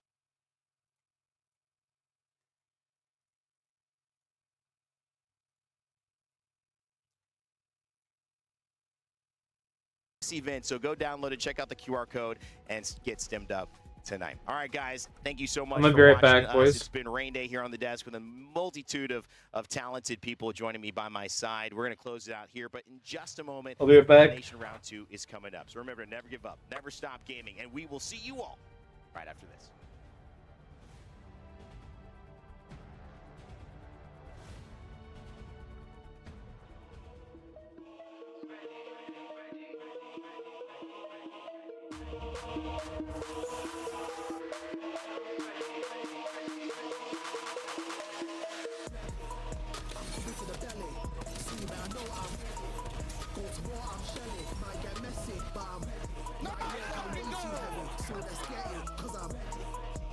You're not ready, never been ready, but you're got my eyes on it. Every day I strive for it. Life could get like hydraulics, ups and downs, but I thrive on it. I die for it. Look up, you see me get the top. 10 points play, that's big at the top. No one's near, that's big, I'm the boss. Put no fear now, I won't be stopped. I attack it, cause panic. I'll back it, let's have it. Turn it on, damage, then I'm gone. Like magic. Let's get it. Ain't nobody better, I said it. Top your phone up and give me some credit. And my game's all set, so hold steady. Cause I'm to the belly. See, but I know I'm go to war, I'm shelly. Might get messy, but I'm light work, I'm way too heavy. So let's get it, cause I'm nah, you're not ready, never been ready, but yo, I'm Energy is absolutely electric, making me just want to go absolutely crazy, Tia. We watch Apex, we go crazy. And I'm not exaggerating when I get goosebumps every single time we're here. I feel like we've got something going. And it's the Falcons, and they are playing to perfection here in the winner's round. The Falcons get a win. Genji should be able to make light work of this, but this is panic we're talking about. This is panic we're talking about. He can't get it done. Genji do close out. go to war, I'm shelling. I get messy, but we're gonna hunt you. We're gonna find you. And we're gonna push you in the done. F36. Welcome to the final game of our winners bracket lobby. Supernova from 11th to match point finals. They make it happen.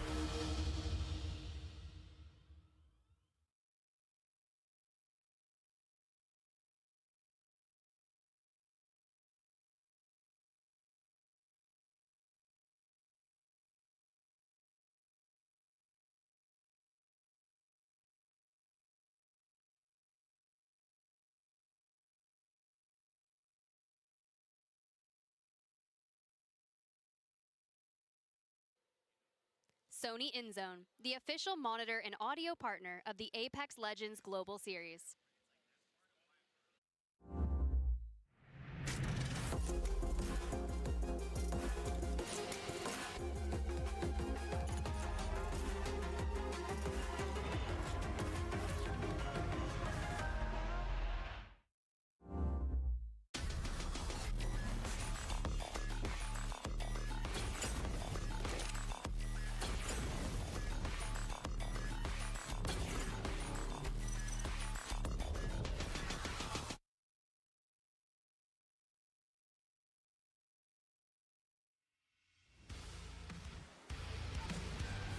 This spells chaos for Rock, as now an NIP playing streak of the round. The Rosie have taken up this high ground.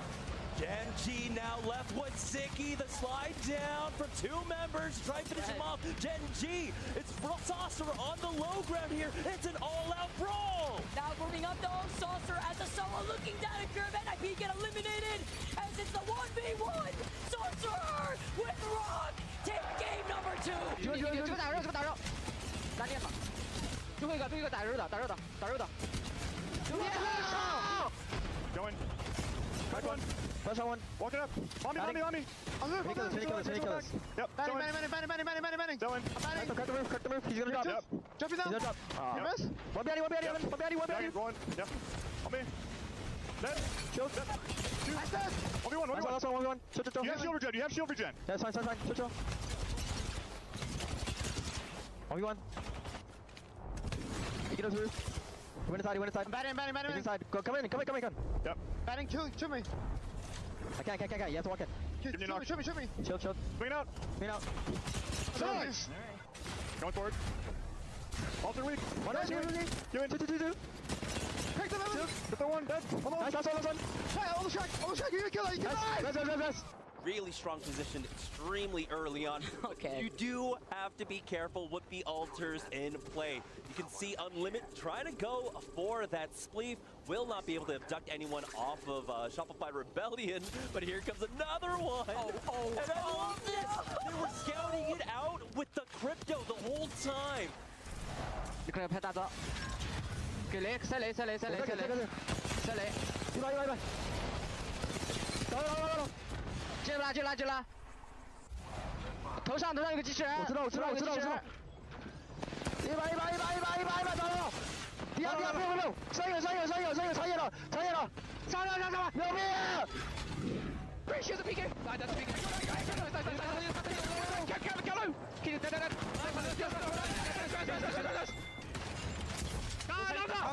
走！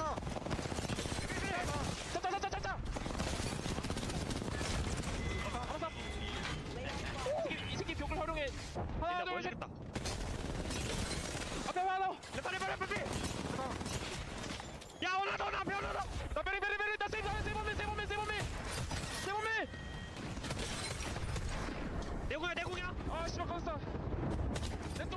내 잠깐. 앞에 잡아. 야, 어디 있어?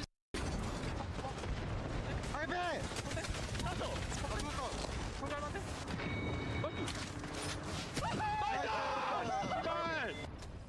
They're peeking. Dead! I'm peeking! I'm waiting. I'm coming. I'm gonna try and help you here. It's one guy. He's running at the end of the wall. It's one guy. Nice, Reese. Very concerned about TSM, but reluctant. We see the abduction, but Cannon gets away. Panic's got that turbocharged Devo, so if anyone walks into his POV, there's another they are going to get shredded. Good old oatmeal with some strawberries and honey. And that's exactly what happens. They get the finish as well, and you're probably wondering why finisher? Well, it means that they can't recall him. Fnatic resetting on the inside of the building. You can see Colonel Garcia trying to chase after these shots, but he gets taken out. It's a 1-for-1 exchange. It's going down, and Fnatic will get eliminated.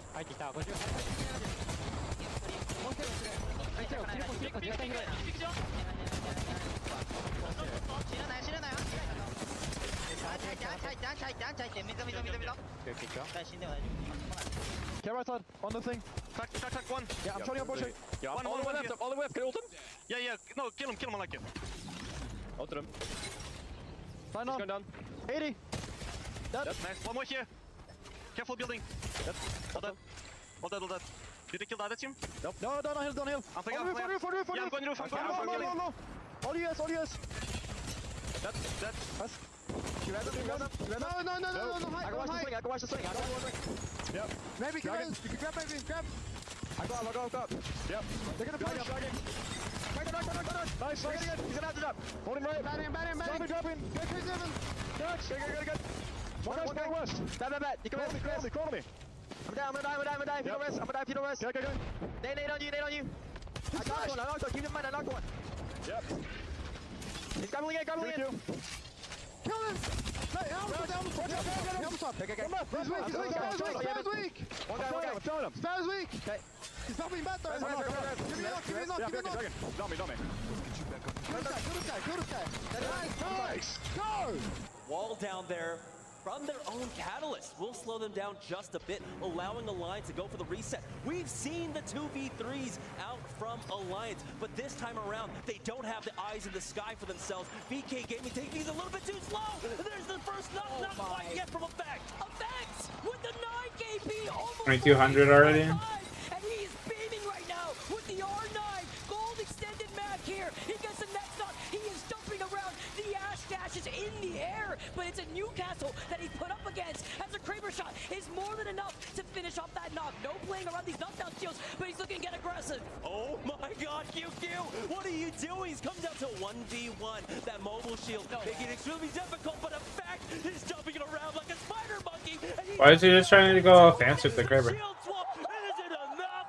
Car zone. Yeah, they're coming to us. I'm full ratting. I have an arc star. Yeah, they're running. Ready to peek. Shut up. 3, 2, 1, peek. Drop behind them, guys. Mage dead. One more. Wait. Last guy, guys. He's dead. Chill. No, he's not. Alright. He rest. I'm good. I live.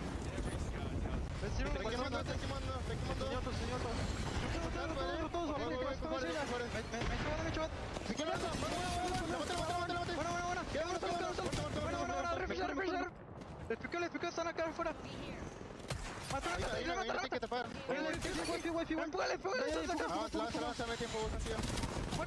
Fire.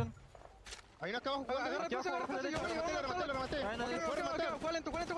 No tenemos zona. Yo puedo por aquí, lo maté. Sí, puede por izquierda, amigo. Está aquí adentro. Lo maté. Bueno. Nos ulti, venga.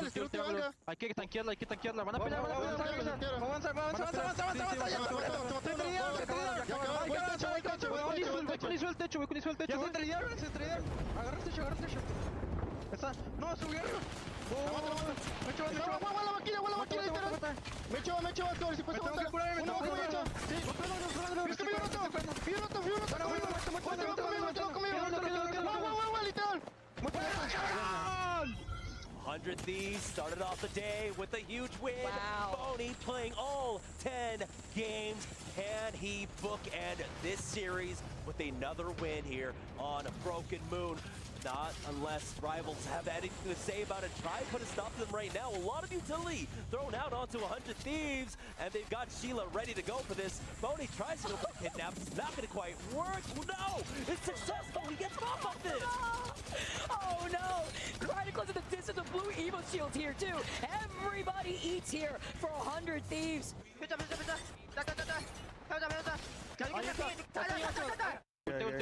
Uno llegó al tercer piso.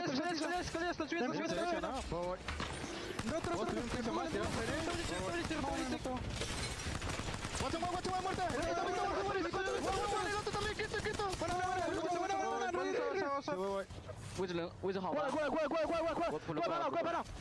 来！没打！我这可以吗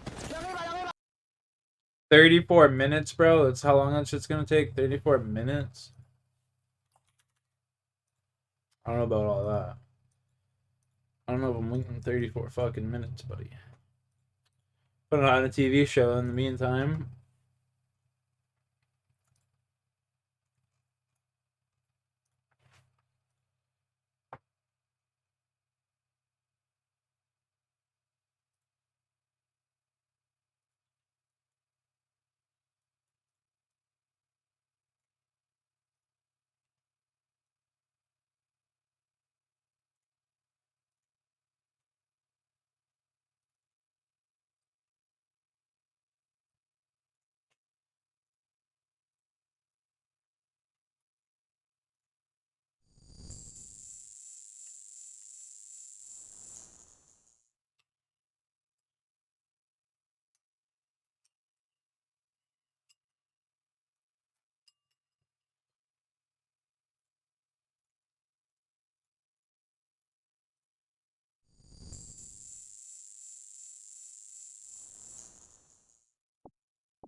Oh.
What am I doing? I'm using this spell to turn all of my inventory into molten glass.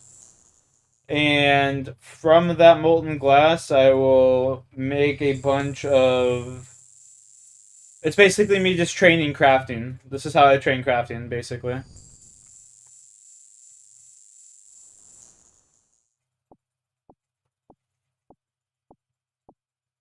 All of this molten glass, I'm going to use it on a blowpipe, and it will make things, and it will give me crafting XP.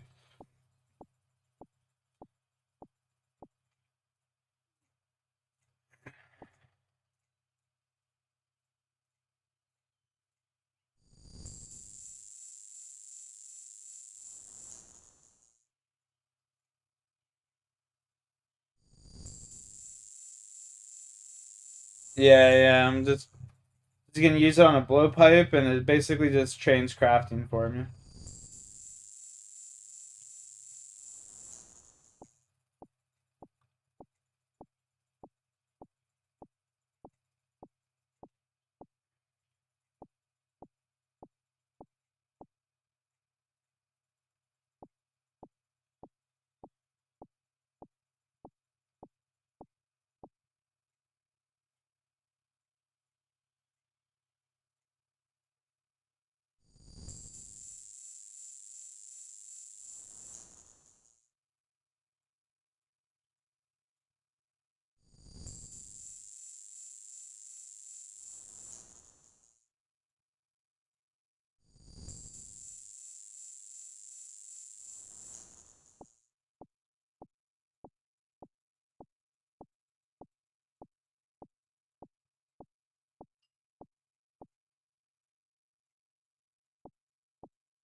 11 minutes.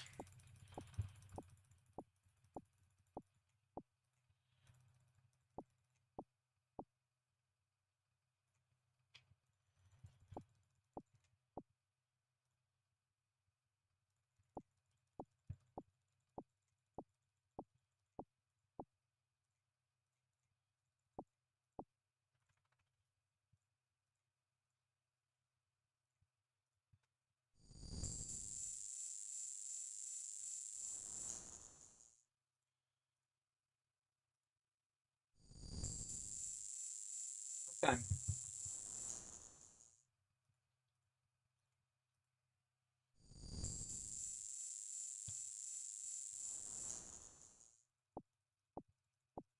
Yeah, 11 minutes for the elimination game, yeah.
See here.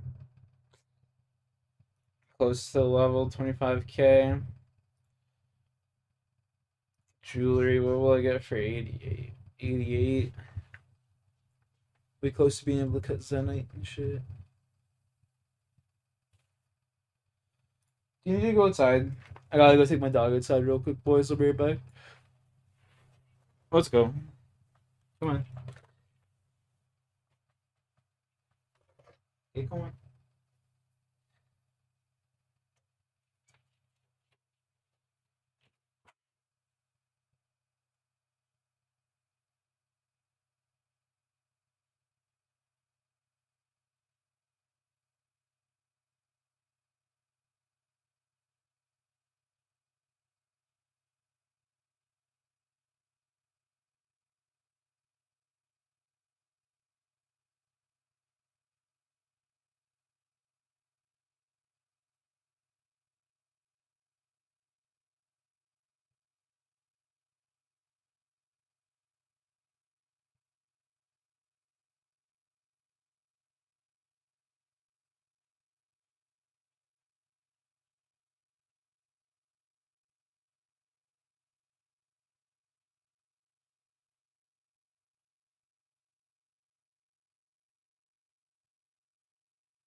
Fuck, I'm stoned as shit now. I tell you.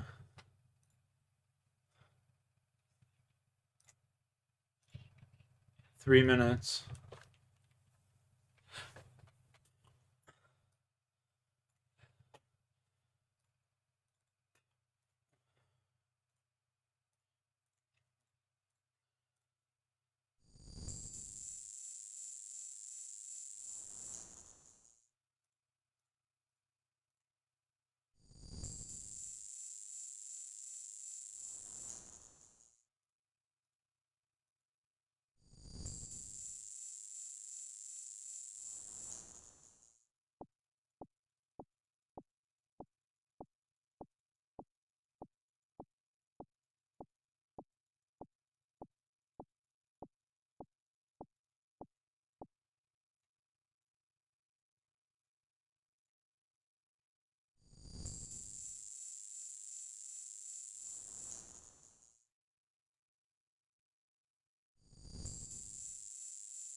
Game should be back.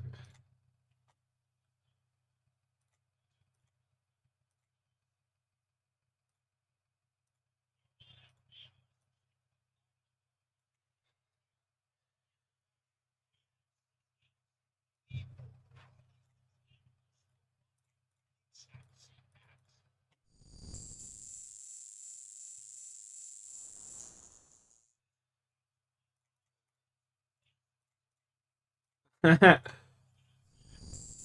and World's Edge, this is a fire series. Dude, this is gonna be nuts.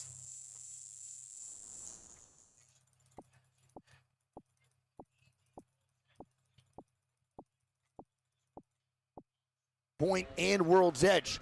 Obviously, World's Edge and ED play extremely similar. So these maps and these bans all the way through for this set will affect World's Edge big time, Greek, moving forward for games 4, 5, and 6. We're going to let more people get back from the break. Oh, this is going to be so gas. We'll go over and analyze it. Yeah, we'll wait a little bit. Greek, how are we feeling here. I'm man. chilling, bro. I'm ready. Are we I'm vibing? excited for these games. I am too. I'm really not as tired as I thought I would be. I'm definitely gonna knock the fuck out when we get home for sure. But I'm feeling all right. I think right now this has been the easiest tournament for me when it comes to fatigue. First 2 days of 12 games is really not bad. It's because you're fucking higher to your mind on So coke. we just want to say a big, big thank you to everyone here watching the B stream.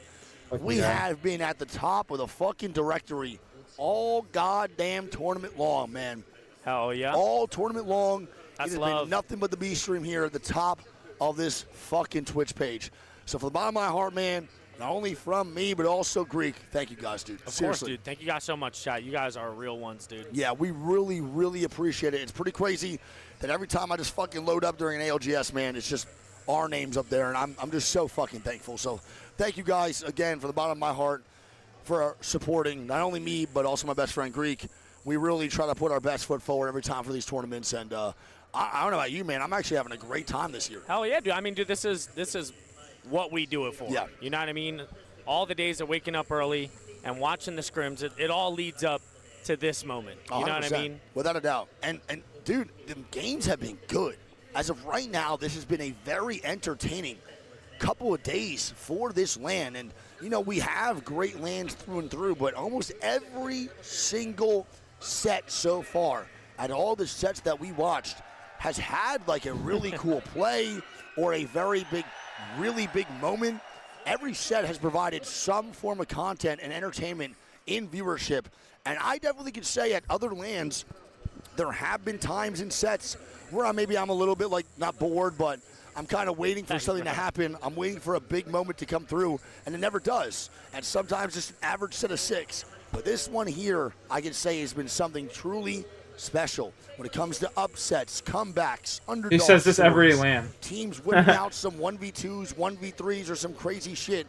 It's really been so special. Thank you for the Literally bottom of my says heart, this every man, LAN. for being here again. Now let's lock in. Press 1 if you're here one more time so we can get the ball rolling and we can start analyzing all the shit going down for this next elimination bracket where 10 teams will be sent home. Green. Game should be starting up here in about 10 minutes, so we have Yes. plenty of time to go over who's playing, what's at stake, and who's already made it through. Matt, can you give me the code again real quick, my bad? Yeah. I don't think I did it. I'm going to get in the lobby first. We'll go over it all. Obviously, there's 20 teams playing. You just got the recon from me before we even go over the analyst perspective that we are playing ED and World's Edge. So far, in every single set, we have done for elimination bracket Storm Point into World's Edge, or World's Edge into Storm Point. Now, we are switching it up here over for losers round 2. As to why they do that, I'm not too sure, but we are now locked and loaded over on ED and World's Edge. Aurora, Boogie Borders, CTG, CRT, FaZe, Clan, Five Fingers, Fnatic, FYR, Grow Gaming, Kinatrope, Legacy, NIP, Oblivion, Soul, SBI, SYR. Oh my God! Yo! What's up, baby? Good Nice. to see looking, you, bro. Hey, you looking good. Give me a hug, bro. I love you so much. Dude, I love you, man. The fuck out of me. I love you so much, bro. You good? Yeah, I'm good. Good, man. I wish you were here playing. Next year. Next time. Soden on top, bro. I love you, buddy. Give me a hug. I love you so much. Are you gonna be in Tokyo? Yeah. Are we gonna hang out? Yeah. Ooh. My event. Your event? Yeah, yes. Oh my God. Okay. Ooh. I'm coming. I'll be there. All of us gonna be our chat. It's Mia fucking K. You know who it is. It's my goat. Yeah. We're gonna drink together? Drink. Yeah. I love you, buddy. I love you so much, man. I love you, Good to buddy. see you too, man. Love you too. We'll talk more after, I promise. I love you, buddy. Thanks for being here, dude. That's the fucking goat. Dude, I was right not there. expecting to see him. That just made my day. Oh, 100%. Chad, He's the GOAT. He's one of the first people I met, bro, from APAC North. He's the fucking man. He is, by the way, on one of the new up-and-coming teams on APAC North, Soten, who sadly was the second-best squad in APAC North that just didn't qualify into LAN. But, dude, their team's on the come-up, so keep a lookout for those guys. It's going to be Legacy, NIP, Oblivion, Soul, SBI, SYR, Team Mango, Unlimited, VKG, and Wolves Esports. Those are the 20 squads competing for this elimination bracket in round 2. Now, the POI draft is done. I don't know why the website's not loading it for me. I'll refresh one more time. It is done. So since we're on ED first, and ED and World's Edge play very similarly, we're going to have a lot of these World's Edge bans for Legends really affect the fucking, or ED bans affect the World's Edge gameplay. We got Fnatic at Electro Dam. Holy shit, dude. There's a lot of people that did prio their ED. Their ED, but honestly, there's more that even proud their World's Edge. It might be split. Fnatic over at Electro Dam. FaZe Clan going to be at Lotus. SBI at Resort. Wolves going to be at Boardwalk. Soul at City Hall. Team Mango at Canal Plaza. SYR at Galleria. NIP at Heights. 5 Fears at Energy Bank with a 14th pick. Oblivion's going to be Uptown. Grow Gaming at Stadium. Kenotrope at Settlement. Aurora at Draft Point. Unlimited Street Market. FYR at Viaduct. Crazy Thieves at Humber Labs. What pick was Aurora? 16th for draft points. Really interesting. We haven't really had many draft point zones compared to what we see in scrims. Crazy Thieves at Humber. VKG Old Town. Legacy at Shipyard. FYR at Viaduct. Citadel at Neon Square. Unlimited Street Market. BGB at Blossom Drive. And then we have World's Edge, which we'll go over later. We can just take a quick peek right now. It's pretty split on what teams prioritized. A couple squads taking their fucking World's Edge POIs first. Now, the lobby is juiced up. Go back to World's Edge real quick. Did I get in the game? I forgot. I did. Yeah. I want to see the World's Edge real quick. Go for it. Anything that stands out to you on World's Edge? Nah, I mean. And then we got Skyhook West at number 2, which is pretty interesting. What was number 1? Lava Siphon. I mean, I could see it. Siphon at 1? Sky West 2, Thermal 3. I don't really like the Siphon side at 1 though. That's pretty fucking crazy. I think it's a top 5 POI, but number 1 I think should be almost always to every time Skyhook West. I just think CTG is a zone-heavy squad, so that's why they chose more of a center POI than Skyhook.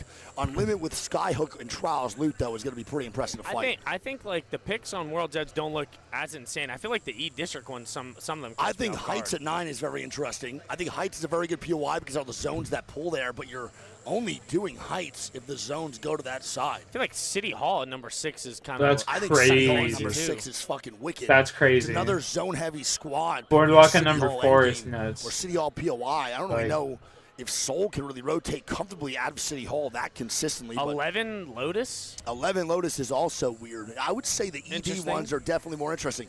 Is 4 Boardwalk not crazy, or am I out of my mind? That's crazy, I feel like Boardwalk's a good POI. Nah, a super far edge for sure, but yeah. I mean, it has a fuck ton of loot. True. Not wrong. Well, there we go. That's definitely some interesting ones for that's sure. our POI drafts here going into this elimination bracket. Now, Greek, let's get our predictions, chat. Before we do that, what do you guys have for us? Who do you think goes first, chat? Who do you think gets top 3? Who are the victors of elimination bracket round 2? I want to hear what you guys have in this situation. I think you go first. Well, I'm waiting for chat, and then I'll do mine. So I can just copy chat type shit. Imagine I just literally do everything they do. CRT, love seeing that unbiased, obviously. CRT would be a fantastic W to have here over on the B stream. For some reason, FYR takes it. Now, I'm not about the take. I would love to see if FYR could actually make that work. There's hella left. All right. Unlimit first. Wolves, I want to see if they could actually make this happen, too. Wolves, a first place would be great. I'm surprised to see them actually in the losers bracket at all. I thought they were going to qualify in through that winners, but they didn't make it work. And you want me to go first right now? Yeah. Shit. Shit. I'm going to be real, Big Papa. I actually don't know for this lobby. Should I go based on what I want to happen or what I think is going to happen? I think those are two different things. I don't want to cast or curse anybody, so I'm not putting CRT in my top 3. So I'm going to leave them out. I'm going to go Unlimit, CTG. I'm going VKG. VKG? Limit, CTG, and VKG, man. That's my little chip on their shoulder. I don't think they're really playing fantastic, but I think these guys have a little bit of something to prove right now moving into this fucking losers round 2. I think both those teams, man. Unlimit and CTG and VKG, all those squads have something to prove right now. IMO. No, I mean, you're not wrong. Don't forget, I'm trying VKG always sneak their way into fucking finals. We've seen VKG play bad at groups multiple times throughout their career and still make finals. So yeah, I can't ever count those guys out. I literally cannot. All right, I'm going to go. Yep. Go for it. I'm going to go CRT. So I don't cast a curse, so you do? Right. Yeah, you're a piece of shit. And then I'm going to go. There we go. FaZe. Great. Another team I like. And I'm going to go Grow. Okay. I like that pick, actually. CRT, FaZe, and Grow. I think it's very good calls. Now, here's my question. If you had to put an honorary 4th and 5th in here for a top 5, who's the ones that enter the 4th spot and who's the one that enters the 5th? Probably Unlimit and Soul. Okay. So, Unlimit and Soul. The Soul pick. Yeah. They are the ones that picked City Hall at 6th. I mean, So, City Hall does get a lot of Evo you Harvesters. don't mind that POI draft. I mean, there's got to be a reason, right? Always There's gotta be a reason. method to their madness. I got True. faith in Rogers. I think that squad is good. Rogers is really good. Like we Great talked guy. about it, dude. I think their play style is just way better suited for finals lobbies. I think so, too. One squad I want to keep a lookout for is Fnatic. I really want to see if Fnatic can make finals. I'll be really upset if they can't clutch up and actually make Championship Sunday. This arena is really... This is usually the best series of games the entire tournament. For the APAC North community. Typically. But again, full bias because we're here in the arena. Like, these Fnatic, 6 every games time are they even typically get the a best. KP, they're- Oh, yeah, people the are crowd, screaming. Bro, this shit is so loud. I want to see what it would be like if they won a game on Championship Sunday here with the most people ever at an Apex event. Don't forget today, we are locked in around 13K deep. What is going on in this shit right now, bro? What is happening in Are they drawing penises? QQ has big. QQ, yes. One at a time, lads. What skincare do you use? You can shoot Cumbert off console, perfect angle. Drop is giving recon to literally kill off CRT while they're hitting the beacon. Facts.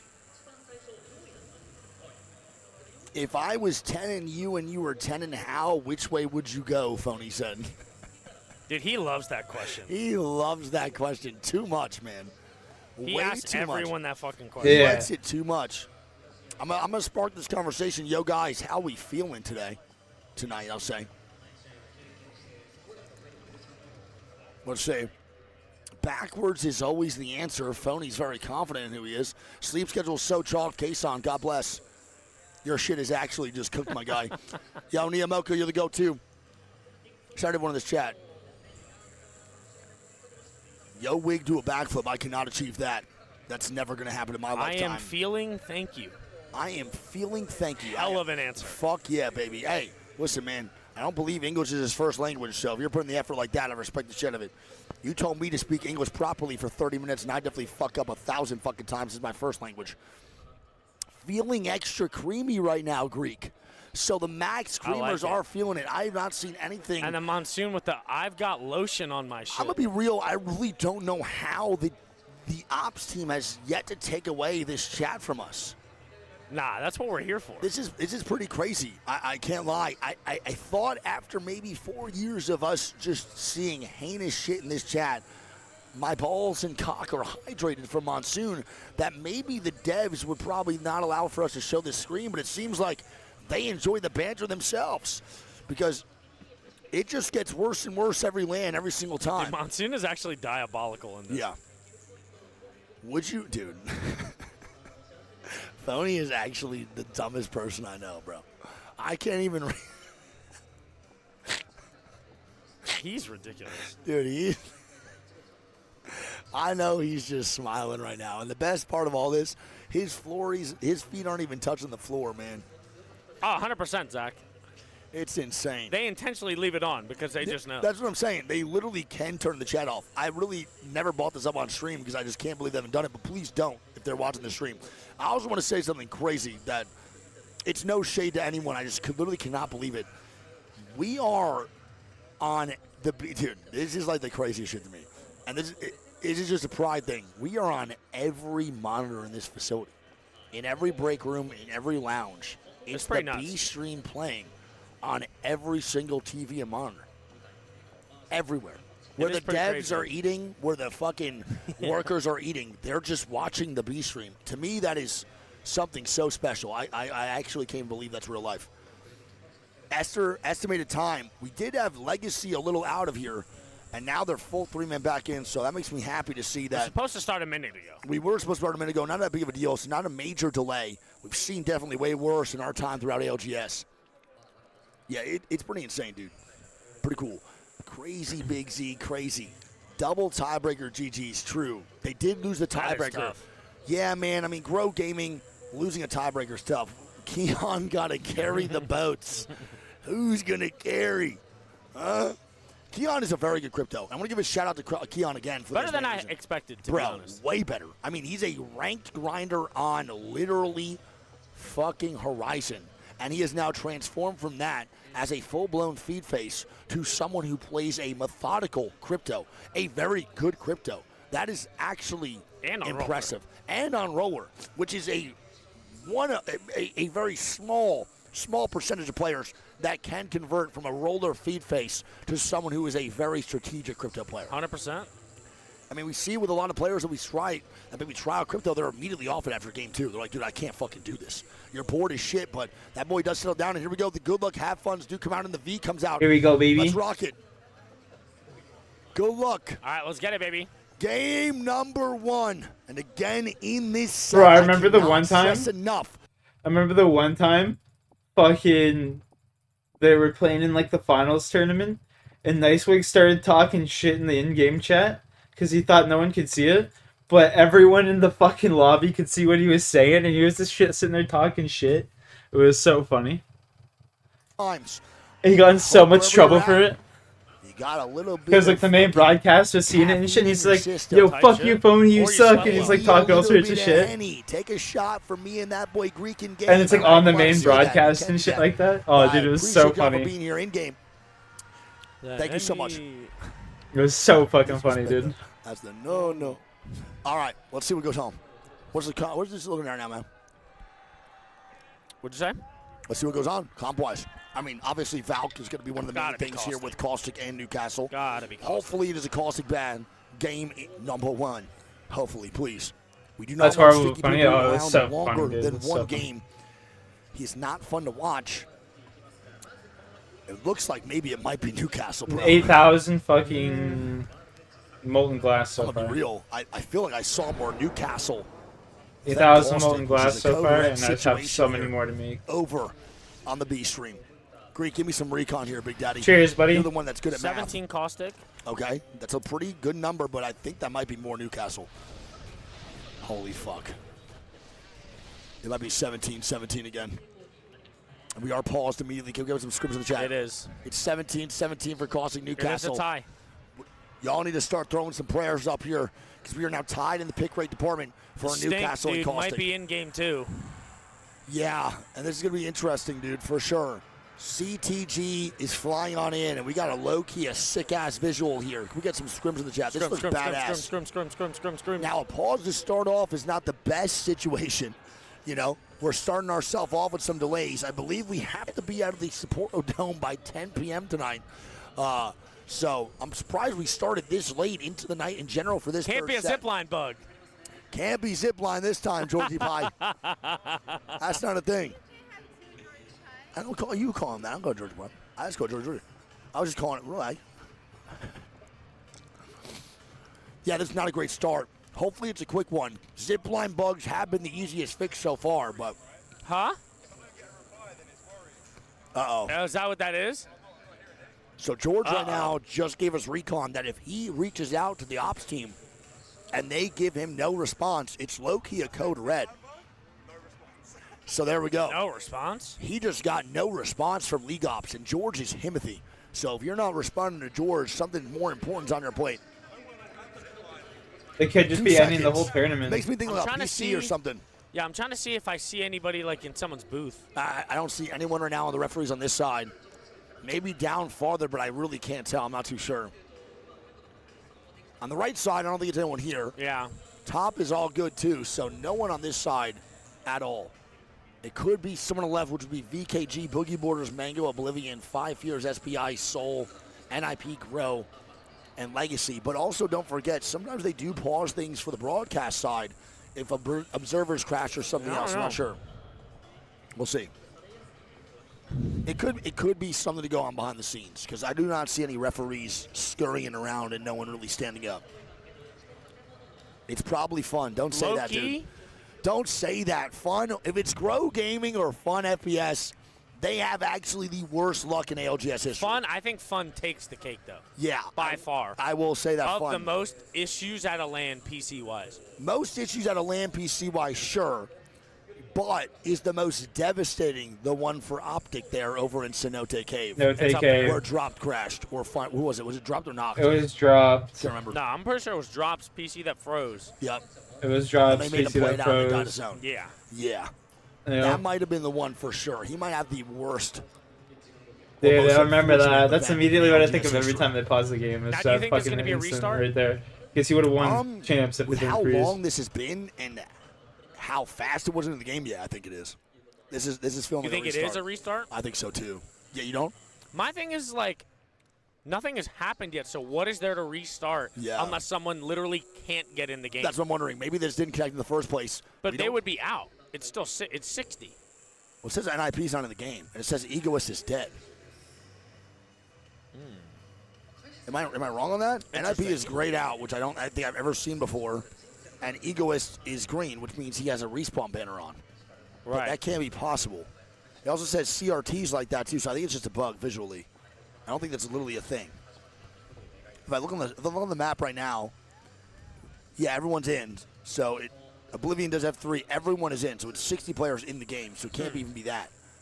It better not be a production side thing, because we'll see. That would be low-key ass shit, bread, water, dog shit too, man. We will see indeed. Where's Falcons? Falcons are soaring their way to victory right now, bro. They just won winners. Let's see what Broadcast is doing right now. Where's Broadcast doing? Wow. Can you take the letters off? Were they there this whole time? Wait, no. It's only on that scene. Oh. Who is that? Who is that? Huh? I can't see. Who is that? Is it Soul? That is that boy Soul, man. Look at Sharky. He's tall as shit, bro. I didn't think he was that tall. That boy Rogers locked in, bro. That boy Rogers is locked in. The posture on that man. Do you see that? He's gonna get like my boy, bro. Damn. Holy fuck. He's also works a full-time job and then coaches for fun, I believe. Hell yeah. He On a does. side gig, which is nuts. There's that man, Should go. Yuka, baby. Wait, we're in. We're in. No recon from George, but it's okay. It's not your fault. We'll blame the ops team. Don't He'll still disrespect find out. George. He'll find out. Don't Okay, here we go, disrespect baby. George. You answer him when he talks to you, imagine. And here we go. Pick All up right, that let's get ball. it, baby. Game Yep. 1. Lock us in. Let's see what goes on. All the Australians are tall. I would say, yeah. Who has the actual highest average height in this tournament, even if they were eliminated so far? Nigeria. Is it Grow?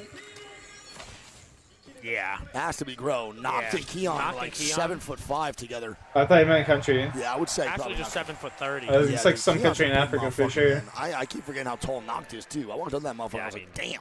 Those motherfuckers should be in the paint, boxing out for rebounds. I mean, Keon was. I don't know about Noct. He should have been on the pitching mound.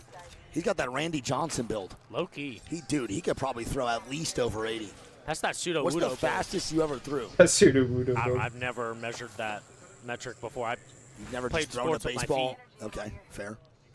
That's valid. Understandable. I can kick a 45-yard field goal, though. That's pretty good. I definitely cannot do that. Zone, by the way. Yeah, I don't hit think that I could map do for me. I that. believe it's going top left side. It is SBI? going to be over to This is SBI. really good. And SBI is Damn, coming look off at the that heater from that loser's fucking bracket. boardwalk. Just making a great R&B choice right off the coming off cuff. that loser's bracket W. SBI looked real fucking pristine. A brand new squad entering day number 3 compared to their day 1 and 2. They look like donkey doo-doo dog shit. And now they post up in day 3 and they're coming out like Steph fucking Curry, man. Don't know what happened or what they had this morning. We'll see if they can continue this hot streak going into the night, late night over in Sapporo. Wolves are moving on in. See what Wolves do here, too. Mango. Easy flash kid. Going to get that little rotate into City Hall bridge side. Now, this is one of my favorite spots to play. I think there's a really good angle. Ooh. Ooh. Ooh. That's good He's shots. on up flash. here, Hit ladies. him. On Just flash, slow he down. does. There you go. And that's going to be Zuni. My fucking shit is soft. Oh, my God, dude. He just told us he was feeling creamy. Yeah, he was feeling extra creamy. I don't know if he's going to have that same texture moving forward as we have Kai dying most likely as well. My God, and dude, it's CTG just easy. is ejaculating in their pants. What the fuck? Why would they be doing that? There wouldn't be a single reason to even do that, and now they actually might be, though. And Panayi's going to help them bust as Remix powers, and CTG's dead, and this is not a good look. Everyone watch out. It's going to be FaZe Clan dying. I have no idea where. Restart or? Where's FaZe dying? It's SBI fighting in Resort. It's a Resort fight.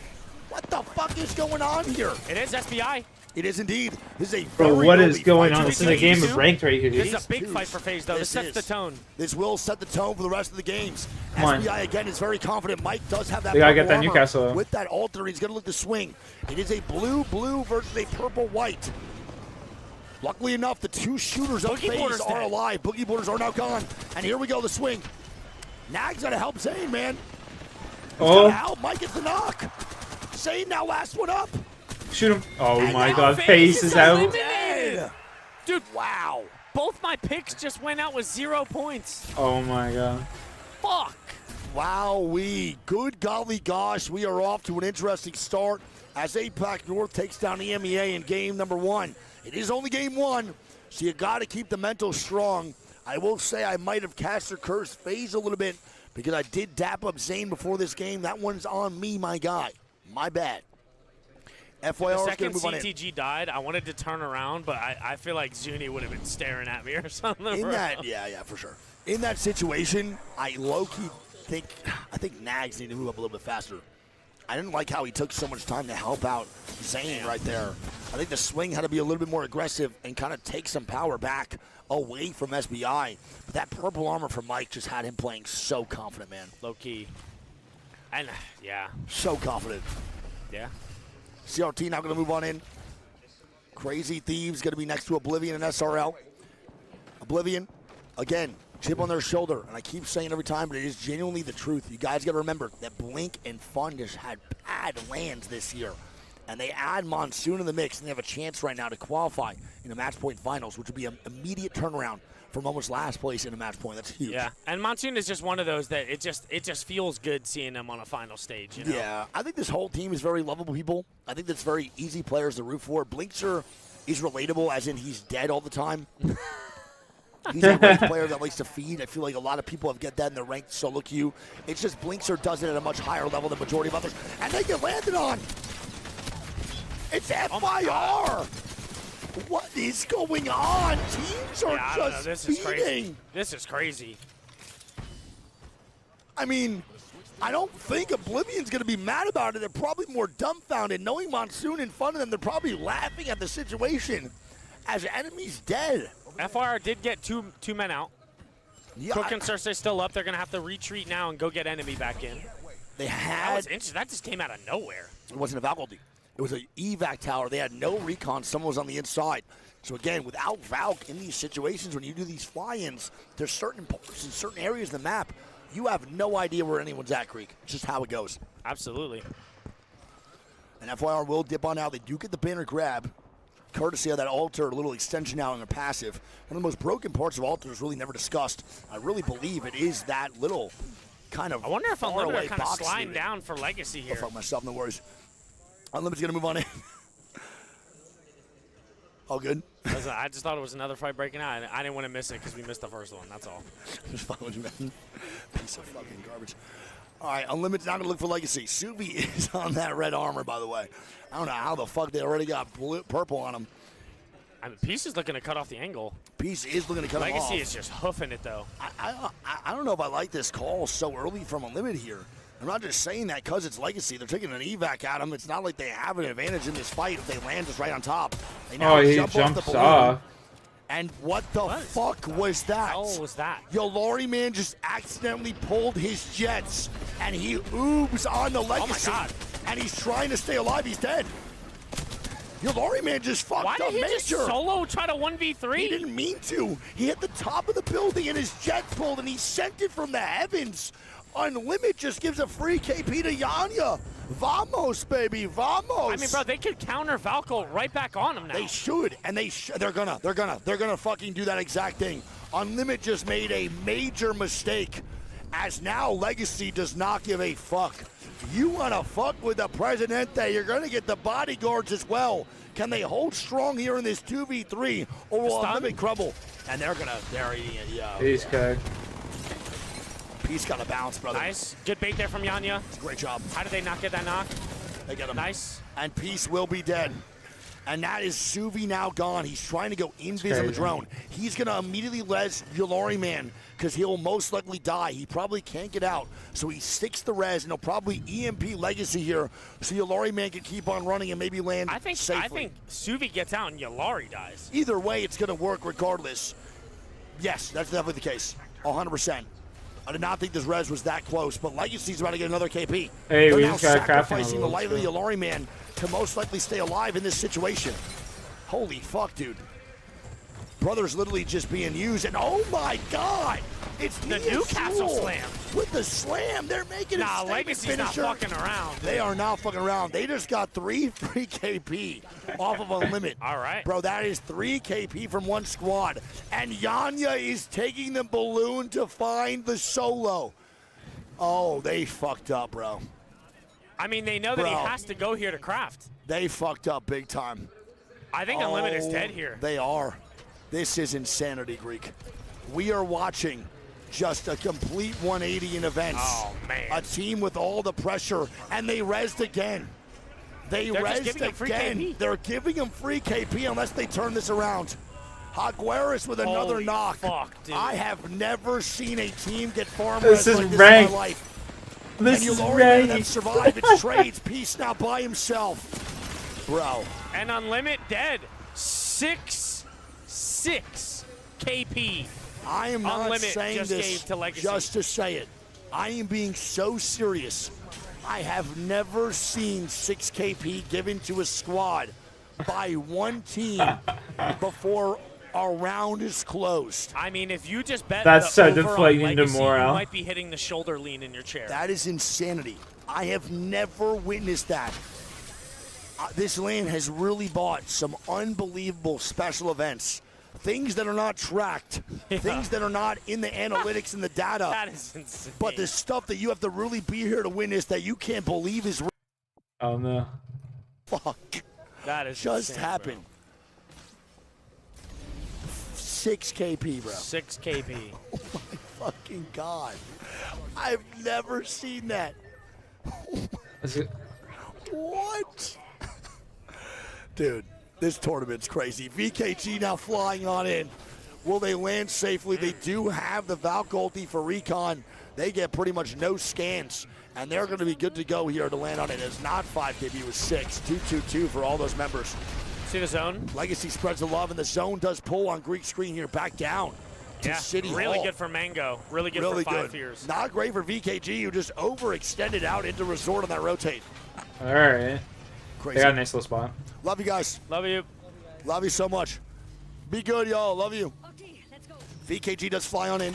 Grove Gaming not going to move. NIP in a good spot. With that zone pullback, all these City Hall teams that kind of took their time on the rotate is actually making the right call here, Greek. I mean, especially when the zone is pulling south, yeah. Yeah, 100%. The teams coming on edge, specifically Legacy, they get a way better shot at getting in the zone now, and they also have the ring console hit. Yeah, without a doubt.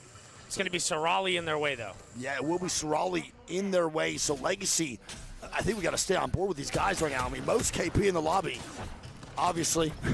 They're going to hit That's the one UAV team. here, and they also know that that team has blues. Yeah, and so this is a good recon right now from Yanya. They're going to get that knowledge of the map. They hit the scan, and now they can land safely. So this is a very dummy-proof ulti. Could they maybe land underneath middle? No, they're pinging right now this spot. And it's the tunnel area. It's really not Damn, that that great. fucking guy almost got It's married. doable with Newcastle, I'm pretty sure. They can, yeah. So I just don't think it's the best prio position that they want. As of right now, we got a CRT Kraber in the kill feed, Greek, or in the chat. Let us know it's phony. It's a car and a P20. They had a Mythic. Oh, it's not Kraber? No. Oh, chat, you're a fucking liar. Oh, it was a Mythic Ben. He said Mythic, and then someone said Kraber, question mark. My apologies, chat. You guys are goddamn geniuses. Legacy Tony does just land. pinged at Kraber coming down, though. Yes, true. They do land safely, but again, if this team on bridge does want to just pepper shots, I don't think Legacy can really just stay. Bro, now maybe walking up to NIP. Here we go. They got to fucking throw Bro, down the NIP wall. beefing is going to be 2 1A teams. Swing out. Good F strikes first. Oh, man. Oh, my God. Was that even a fucking fight? And this is where the tilt will start up here, man. It's a third party, though. It's FYR Strays. It's Cersei trying to get active. And as he's looking for the third party and to take the fight, his teammates are dying over on bridge. He's now going to immediately bats back as enemies getting ran at. FYR's in Cersei trouble. extends out to go third party, and back home, his boys are getting their ass beat. Bro. And now FYR is a solo of just Cersei. What are we watching in some of these fights? It's SPI again. Dude, we are watching teams panic. We are watching teams without confidence make plays that are very questionable right now after being sent to losers bracket. But this is where ice in the veins has to come into play. You gotta be cold in these moments. You gotta be calculated. What the fuck am I watching? This is where it matters most. 100%, dude. Hey, nothing that happened before this matters. It's all in the now. 100%. You're totally right. You can play as good as you want to, but if you find yourself in this lobby, all that matters is these 6 games. And it's all about momentum right now. Yeah. And in that moment, too, man, for FYR, I don't think that's really anyone's fault. Cersei was just looking for an average third party, and they just get low-key knocked. That's low-key on enemy and Crook in those situations. It just can't be on Cersei. As Wolves do move up, they're trying to get anything going here, too. Again, they fell really flat in that set, last one for the winners bracket. And now they're in losers, looking even more grim than they did in winners. And Wolves eliminated. Oh, and oh my God, not Crow, it's fucking VKG. Blinkster with the Kraber Greek on the kill feed, getting off Yuka and here. CRT just got a knock here on the Iniaga. Here. I'm going to go over to the boys in Oblivion, who are still getting active on the scene. Blinkster, 7 shots left. He's letting them rip. SPI is now dying. And Iniaga goes down again. CRT, pick up the knock. I mean, dude, all tournament long, we've been seeing teams die in the cuck shacks. Yes. How would that be called? Oh, collateral! Why would it be called? I got to stay on board the Kraber cam. Blinkster is really special with the Kraber, but he's low-key been slack-a-lacking lately. I don't know if I called that one on the feed, but I apologies if I didn't. Great, go to Kraber cam on yours if you can on Blink. Blink is looking, oh, what the fuck was that? Did he just shoot through his Newcastle wall? I've never seen that before in my life. He might have just got a collateral on his own wall there. That was weird. And look at that zone pull. Fucking fuck. That angle is pretty nuts. The angle is crazy. I want to see if he tries to get more KP. That wall goes down. He might hit another collat. Hey! That wall's about to go down. Oh, yeah. And they throw the ulti on it. Oh, this is wicked work, Greek. He might drop down for this angle. SPI dead. Eliminated. SPI now gone. Great shots. Oh my fuck. I hit that. Oh my fuck again. Last one. He's just letting it rip. Hey. Okay, thank you. He gets something on the end there. Not too bad of a Blinkster Kraber. As we'll now tune it to the rest of the lobby. NIP is going to be a full 3-man up. Fnatic, I believe, is also full 3. They're sitting in the corner. They're the ones getting Krabered by Blink here, Greek. 100%. They're safe. For now, they can't Valk Goldie. He just tried to check. Yuka went around back to the zone and see if he could Valk. He got ticked once. He said, yo, we're good. And now they actually get recon there, too. So this is not bad. They can actually not a lot of damage for a zone 4 ring hit. I was thinking the same thing. I was like, wait, I feel like there's more. Mango now moving up for the bridge side fight. Again, with this bridge side fight, it gets fucking crazy over here, dude. I mean, Mango now. They're leaving. They're ditching. They're out of here. They're playing hooky. They don't want a part of this shit. Someone call the principal up. These guys are avoiding their fucking fights. Where are they going to go? They're landing under CRT? Oh, that's a good call. Oh, my God. And that's veteran shit. That is a strafing flame, man. That is veteran maneuvers out of these guys. I love that play. As Oblivion now going to move on in. Good shots there from Phony. Oblivion does move in. They could low-key Q on him if they want. Oblivion wants to take this fight here now over in the water. They're trying to get angles and try to break this Newcastle wall. There's a lot of teams over in this water side. Fnatic now dying. Yuka F in the kill feed getting knocked. As look at this, man. Oblivion and everyone just trying to fight anything they can make work. Fnatic is now dying. NIP getting off and goes on this right side. Colonel Garcia's going to be dead. I believe that's 2 now gone for FNC. Oof. I mean, everyone is shooting out this one Newcastle. They're just trading shots back and forth from the castles. It's fucking House of Dragons. Dude, just so much ammo being wasted on this. It's crazy. And nothing's happening. We're watching these three teams. The do walls are literally going to nothing. explode here soon, though, and they're going to be fucked. And there it is. They actually fly to the fun gas. Wait, CRT not peeking? CRT's peeking the boys down below. It is finally the fight breaking out here, man. For CRT, good job. What is Strafing doing? Dead. The veteran maneuvers come out of the rotate, but not the fight themselves. Oblivion now fighting again. They're low-key kind of cooking. And here we go. CRT going down. CRT swings. CRT doing a good job. Make sure you change. Mango going to be dead as Phony does get the heals. Bleacher's now the last one up here, Oblivion, and Oblivion's dead as CRT do. They're probably going to re-queue again and go for the fin. I think they have to, Greek. Fnatic is still alive. Here they go. And Costa's now on the top side. Where'd he go? I can't find him. He went down low. Dude, Jen, please. Scare me. No reason to get overly horny right now in this zone. Nice shot. Mango eliminated after a really good Valkyl to get taken out there. VKG now gone here as well. 5 Fears now going to be fighting NIP. And NIP trading shots. Karev now dead. McLovin in a 1v1. It's 5 Fears, McLovin. Oh my God, the alternator. Oh my God. 5 Fears eliminated. That boy didn't miss a shot. McLovin's not missing. And now CRT gets queued on. CRT now 2v2. fighting. It's Keto Trope. And they're looking for the reset immediately onto the Newcastle. Can ever get back kicked? up? I think he's good. Holy fuck. Nice. And a great Q there too, man, by CRT. They still got to kill this team underneath. Fnatic now fighting. Fnatic is trying to stay alive right now over on this side. And as they're doing that, CRT is now working way down. Another Newcastle wall here from Colonel Garcia, the general himself, trying to stay up. As CRT is making shit shake over in the bottom of City Hall. They dropped down. At the top rope. That's a nice good job by Jen. It's a 3v1 now. Those barrels, man. The gas is just everywhere.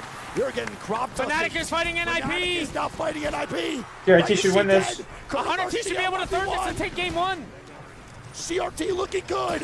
Fnatic is trying to get a second place. Go, go, go, go, go. Fnatic get it, and now it's CRT. They're taking too long, but they're going to have CRT. the W. Now closing in. They have 2 knocks. CRT looking to take game 1, and they do. Yes! Yes! Come on, baby. Yes! What a start from CRT. I love you. Come Let's on, go, baby. It's a good start for them. Come Can they on. maintain That's it, the shit though? I'm talking about, man. That's the shit That was I'm such talking a about. ranked lobby right there, bro. Phony I know. I have a random stream on my phone right now. Shout out Wicked 3 MBJ4. My goat on Apex Mobile. Holy fuck. What a play. Good job by CRT. And after their that's gotta feel good for them, dude. That's got to feel so good for not only them. You know what I'm saying? Shit. Let's go, baby. Let's go. That is a W for CRT and Greek. Read off the damn scores, brother. 24 motherfucking points for CRT. Fnatic pick up 14. NIP pick up 17. Legacy pick up 12. Kinetro pick up 6. 5 Fears get 6. VKG pick up 4. Mango pick up 8. Oblivion pick up 7. And S8UL pick up 4. Massive. Massive, massive, massive. Dude, fuck me. 24-point game there for the boys over at CRT. Fnatic with also a great start to this set in NIP and Legacy. Right there, that is 3 out of 4 teams of NA, but it's 2 out of 5 for fucking APAC North. Hell yeah. NA, APAC North. The only 2 regions here in that top 5. Beautifully done by Fnatic in that 3v3 versus NIP on that third party. And, dude, you heard the crowd for Fnatic. Those guys were excited. And then when CRT won, they also were so excited. It's great to hear over in the arena, but game number goddamn 2 is going to come up here in just a little bit. The overall scores. Greek, if you want to read these out for me 1 second here. I got you. What's that, baby? Sorry. Overall scores, Greek. Read them all for me, Big Papa. All right. Like we said, CRT starting us off with 24, right? We went over the top 10. I actually want to pivot here, and I want to go over the bottom 10 here, right? We know some of these teams are heavy hitters. We know some of these teams have made finals before. Some of them have even been top 5 before in LANs. And some of the ones that surprised me by far has got to be Citadel, Unlimit, Grow, pulling up 0 points, dude. Yeah. Right? We talk about how a lot of Apex is momentum, how a lot of it is confidence. And if you're Unlimit, home turf, a lot of people here cheering you on. You just got fucking farmed for 6 KP bro. by Legacy to start off game number 1. That's got to be the worst way to start off a set. You know what I mean? And I absolutely think they can bounce back, but it's definitely not a good start. I mean, I fully agree with you. It was a mishap by Yalari, man. A mistake that was a big one that just turned into something way more tilting. I hope they can recover. I believe in the boys. They will do that.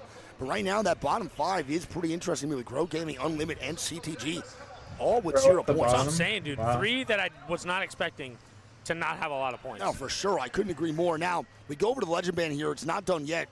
Newcastle or Stinky? It's Caustic, thank God. Chat, Caustic is Stinky's banned out. game 1. Caustic is banned game Use 1. deodorant. Huge. So the Stinker will be gone, moving in for the rest of the set. Kill leader is Jen Burton with 8. Damage leader is Jen Burton with 2.5K. And Phony dropped 2.1K. So Phony and Jen both dropping 2,000 damage. Blink right behind him, though, man, with 2,000 himself. Massive He did have the Kraber, to be fair. Yep, true. He did indeed. Well, here we go.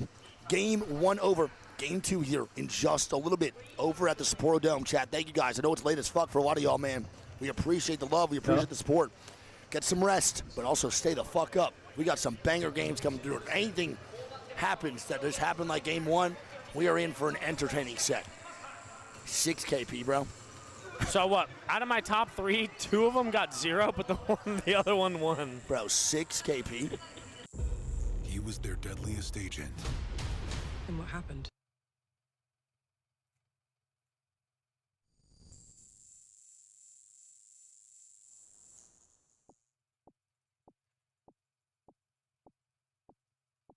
I remember back in the day, this motherfucker didn't put out any ads.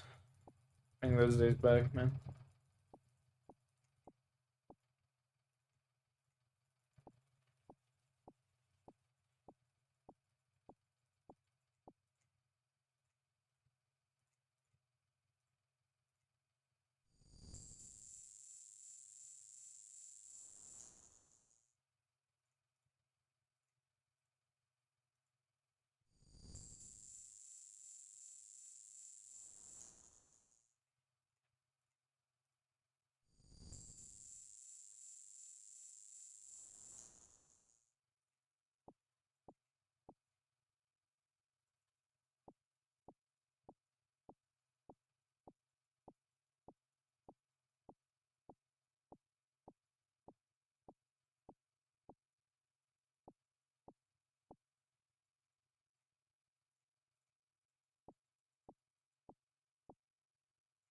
Oh, the odds are over.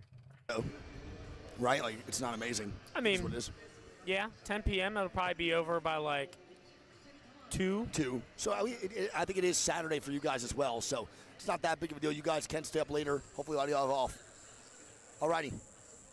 Game 2. Caustic gone. Probably Newcastle out here as well. What a fucking start indeed.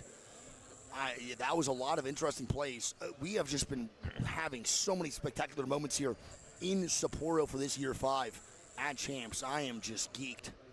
I have never been so locked in on a tournament in my life. Unbelievable. This is fun, dude. And we said it day 1, like, it felt like we missed so many lands just because we missed EWC. It did. Right? We watched from home, and now it just feels so surreal to be here again. It felt like dog shit, like, to keep it just fully transparent. Like, not being at land just felt like ass. So, like, coming in here, bro, and just seeing all this and having this environment in front of us is like the best feeling ever, man. Like, literally the best feeling. I'm unemployed. Every day is Saturday type shit, man. Fuck yeah. It's goddamn right, brother. You're the fucking goat for that. Don't stress it. Oh, my gosh. All right, well, for game 2, I want to see what happens for the end game. We just went to, what, City Hall there, technically. Middle of City Hall. It's a pretty fun POI to watch. I actually really enjoy the City Hall end games. There's a point where we were getting nonstop City Hall, and I wanted to get the fuck out of the fucking map. But now with how good and how widespread and the variety on zones are, this is great. And there's not a single chat. You see the vibe difference from winners to losers? There's not a single chat now after that. I mean, game we 1. could start it up. I don't think anyone would answer us. But do you see what happens, though? Well, already in. No countdown, no nothing. In winner's bracket, people know, like, yo, if we lose here, at least we have another opportunity. People lose here, they know they're getting sent home. This is really actually just the last do-or-die situation for people to qualify in the match point finals. No one really wants to fucking joke around. You got to lock in. You got to make sure your mental's straight. Serious business. It is serious business. That's facts. All right, well, game 2. Chat. Where do we think the zone ends, chat? Put a fucking little spam. I'm saying Humbert Labs. I'm calling Heights end game for this game 2. Humbert Labs. Yes. I say Heights for game 2, correct.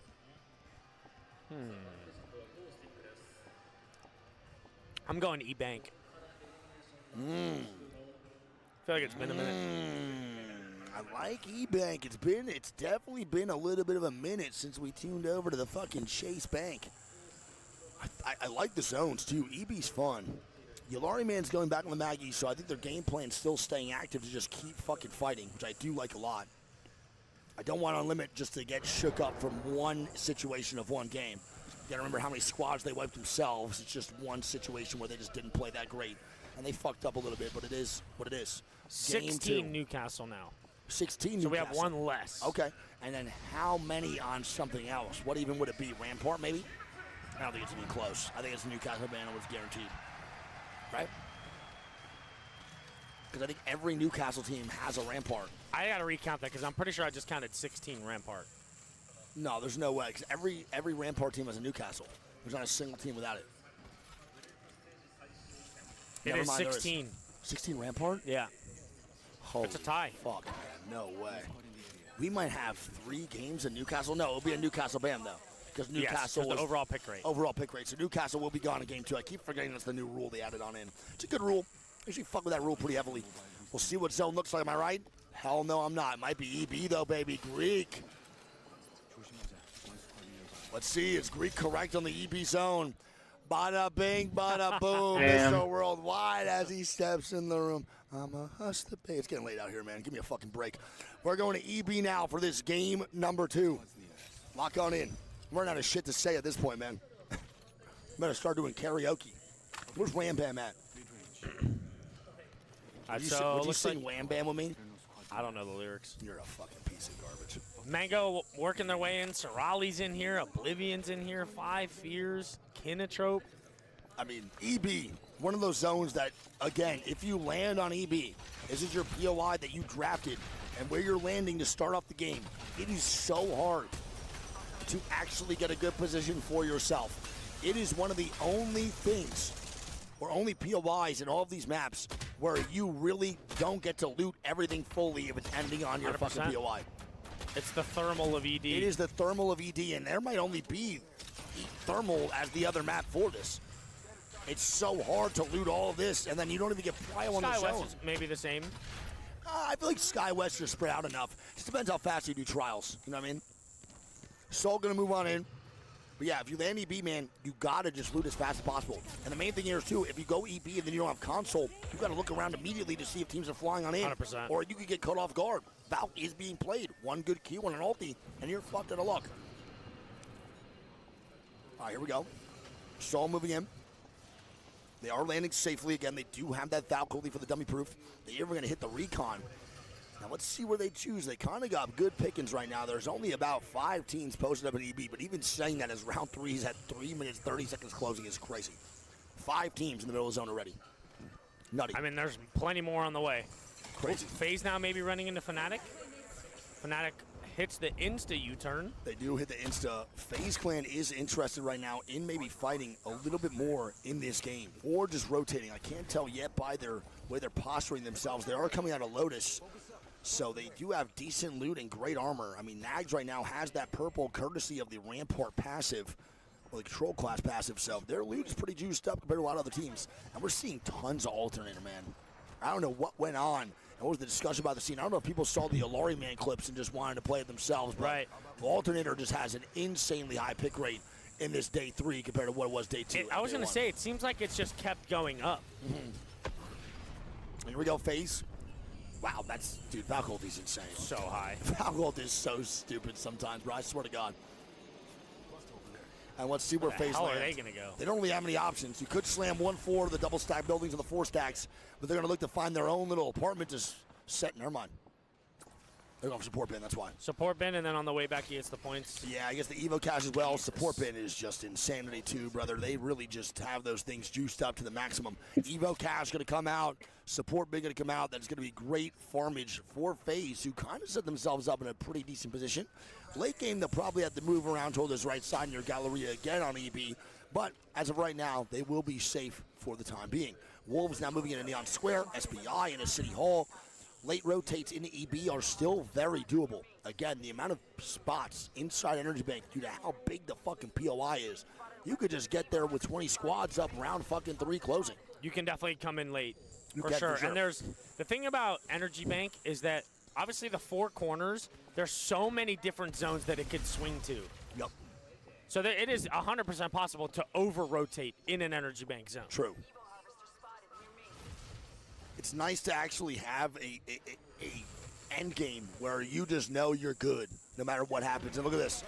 I mean, we said that Unlimited might be scared to take another fight. They just got farmed for 6 KP last game, but they are now trying to fight Boogie Borders. And Boogie Borders, I did not like how they played last set at all. I was completely against it, and they're now just leaving. They're getting put on their heels I don't know, they're chasing down. them. Yeah, no, they're chasing them for sure. I just don't know how far they will chase. No reason to push that fucking building. And I think Unlimited and Peace will dip out. And Wolves is here ratting. They're waiting for the third party. Ooh. They're not showing face at all. They actually want these guys to fight so they can third party easily and capitalize on some KP. But it's not going to happen, I don't think, anyway. They do see a team potentially taking this balloon. Valkyries it out smart. Yeah, they do Valkyrie the out. I'm glad that Boogie Borders didn't stay. It would have been the wrong decision. And as that happens, look at this. Unlimited is chasing Boogie Borders. And they have no idea that Wolves is still here. Never mind, they do. They now will Wolves is here. Unlimited is just swapping as to who the fuck they want to fight. Whoever's closest, bring them on. They really do not care. And Wolves is not a team to fuck with, man. These guys are really good at threes, and now Wolves is leaving. So this is the part of Apex that you're watching where a squad that's highly aggressive like Unlimited is trying to find fights. But if another team doesn't want the smoke, sometimes you actually can't even start the fight yourself. Look, they're still ballooning towards them. They're trying to cut them off. I mean, but I don't agree with this, though, from Unlimited. Because at this point, man, you're just wasting time for your own game for a squad that doesn't even want to fight. Like, look how far away they are from each other. Look how far Wolves is now off one Valkyrie. You're now fighting up hills.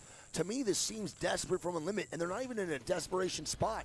And again, for Unlimited here, they've been playing defensive comps for the first 3 games, and now we tune into them for losers bracket round 2, and they're on an offensive comp. Right, and so it's just not methodical. No, it's you know not. what I mean? Like, they're just running around right now. Yeah.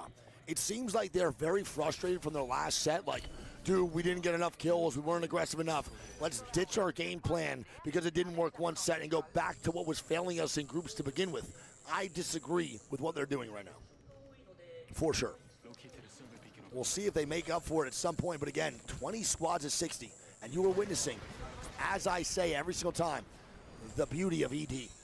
ED just provides some pristine gameplay, right? Isn't it fucking insane? Insane. And they also land safely, so FaZe with a pretty good rotate. They are getting shot from Grow Gaming, who might be on a more aggressive side here after a bad game 1. They are rocking the Altar and the Bang. They're done playing Newcastle right off of game 2. Right, so and I mean, dude, FaZe and Grow both had the same game. Exactly. This is a indicator that they want to fight. Once you see a comp like this, you got to know that they mean fucking business. And this team is looking to get aggressive. Break the fucking Bang wall, or the Newcastle wall. It's a great job here. Grow might still instigate this fight, truly. I think they might really take this. One good Q here from Noct, or one good bow check shot could be the changer. And the reason they start to break into this fight, and Grow leaves. Okay. They tried. Grow no one able to find a fight here right now. Yeah. This is a very, very patient game. Well, total opposite of the first game. Boogie Borders are here. Mango now going down here as well as the shots. They are farming armor indeed. Wait, what is this behind. Racky with a wingman. Metro gets the knock. They're trying to stick the res. You take that. He can't take it. Go through. He can't take it. It's a controller res. Instead of taking the altar Q, he spammed the res. God, you just watched controller Apex Legends in its prime. I've done it myself, and now I just watched a professional do it. That is devastating for CTG. Back-to-back 0-point games for the Cream team, dude. As Legacy is now dying as well to the boys at OBVN over in the middle of EB. I can't believe it, dude. He spammed the res. He tried multiple times. That is such an unfortunate thing, and that is when Controller gets so frustrating, dude. Dude, they're pulling up and just shooting blanks right now. And this is just not how they get down. CTG is not used to this position, especially recently, man. At scrims, these guys were dropping barely any 0-point games towards boot camp. Nutty, as Legacy will be a duo. And this is not the start for the Presidente that he wants in this game, too. Game 1 was great. FaZe and Grow now beefing. I mean, this might be impossible meat because this beef is fake as fuck. Can someone take a goddamn fight? How many times are we going to instigate just to back on out, Grow Gaming? What is going on? As Unlimited's now wrapping around the edge again. Dude, we are watching teams just try to fight and just can't even They're make just it beating happen. around the bush, dude. That's all it is. Wait, Grow finally got a knock on the FaZe. They do get a They're knock. actually walking up now. And there we go. This might be the opener, finally. Oh, That's those what I'm talking nades. about, baby. They do get a res. FaZe trying to hold strong now. So with many Grow nades getting from on the drop. side. He just my threw fucking 8 God. nades. Oh my God. Dude, Nags just dodged every nade but Knock at Synetic the re-knock, didn't. though. Uh-oh. Here we go. Grow's going for it. This is not good right now for FaZe, man. Ew, Nags. Great quip. The Q through. Great shots. Nags is going huge. Honest, dude, they're doing a great job of holding Yeah, strong. they are. They're doing a really good job. They're diving. I think it's a third party. It's going to be a The third. EMP from Keon. It's not. It is. It's Legacy here, bro, for the third. They just rezzed Hogwaris inside of the fucking zone. And now look at who it is. It's Unlimited from behind. Nice. Legacy. There's fucking 4 teams here now. Yanya goes down. Yanya's dead to Unlimited, who third parties the res. But Legacy was third partying the fight on the growing phase. And now Legacy has to reset. Here we go. Just like that. From nothing to something. This is crazy. That's how it goes. And in a fucking flash. And now CRT going down. CRT is going down. It's going to be Keenerstrom getting shot. CRT will get the res. Okay, they're able to stabilize. They got to watch right now. They're going to go back to Legacy as a 3-man res coming out. SBI now dying. It's Boogie Borders getting some KP. Bro, what is going on? As now Grow's dying to Unlimited and dropped is dead. Unlimited just ratted the Grow fucking TP And they're going for the Finn, too. And now Unlimited's looking to full commit to Grow. This is insane. And FaZe Clan's now dying to the boys over at Legacy. Oh my fucking God, what is happening? Look at this.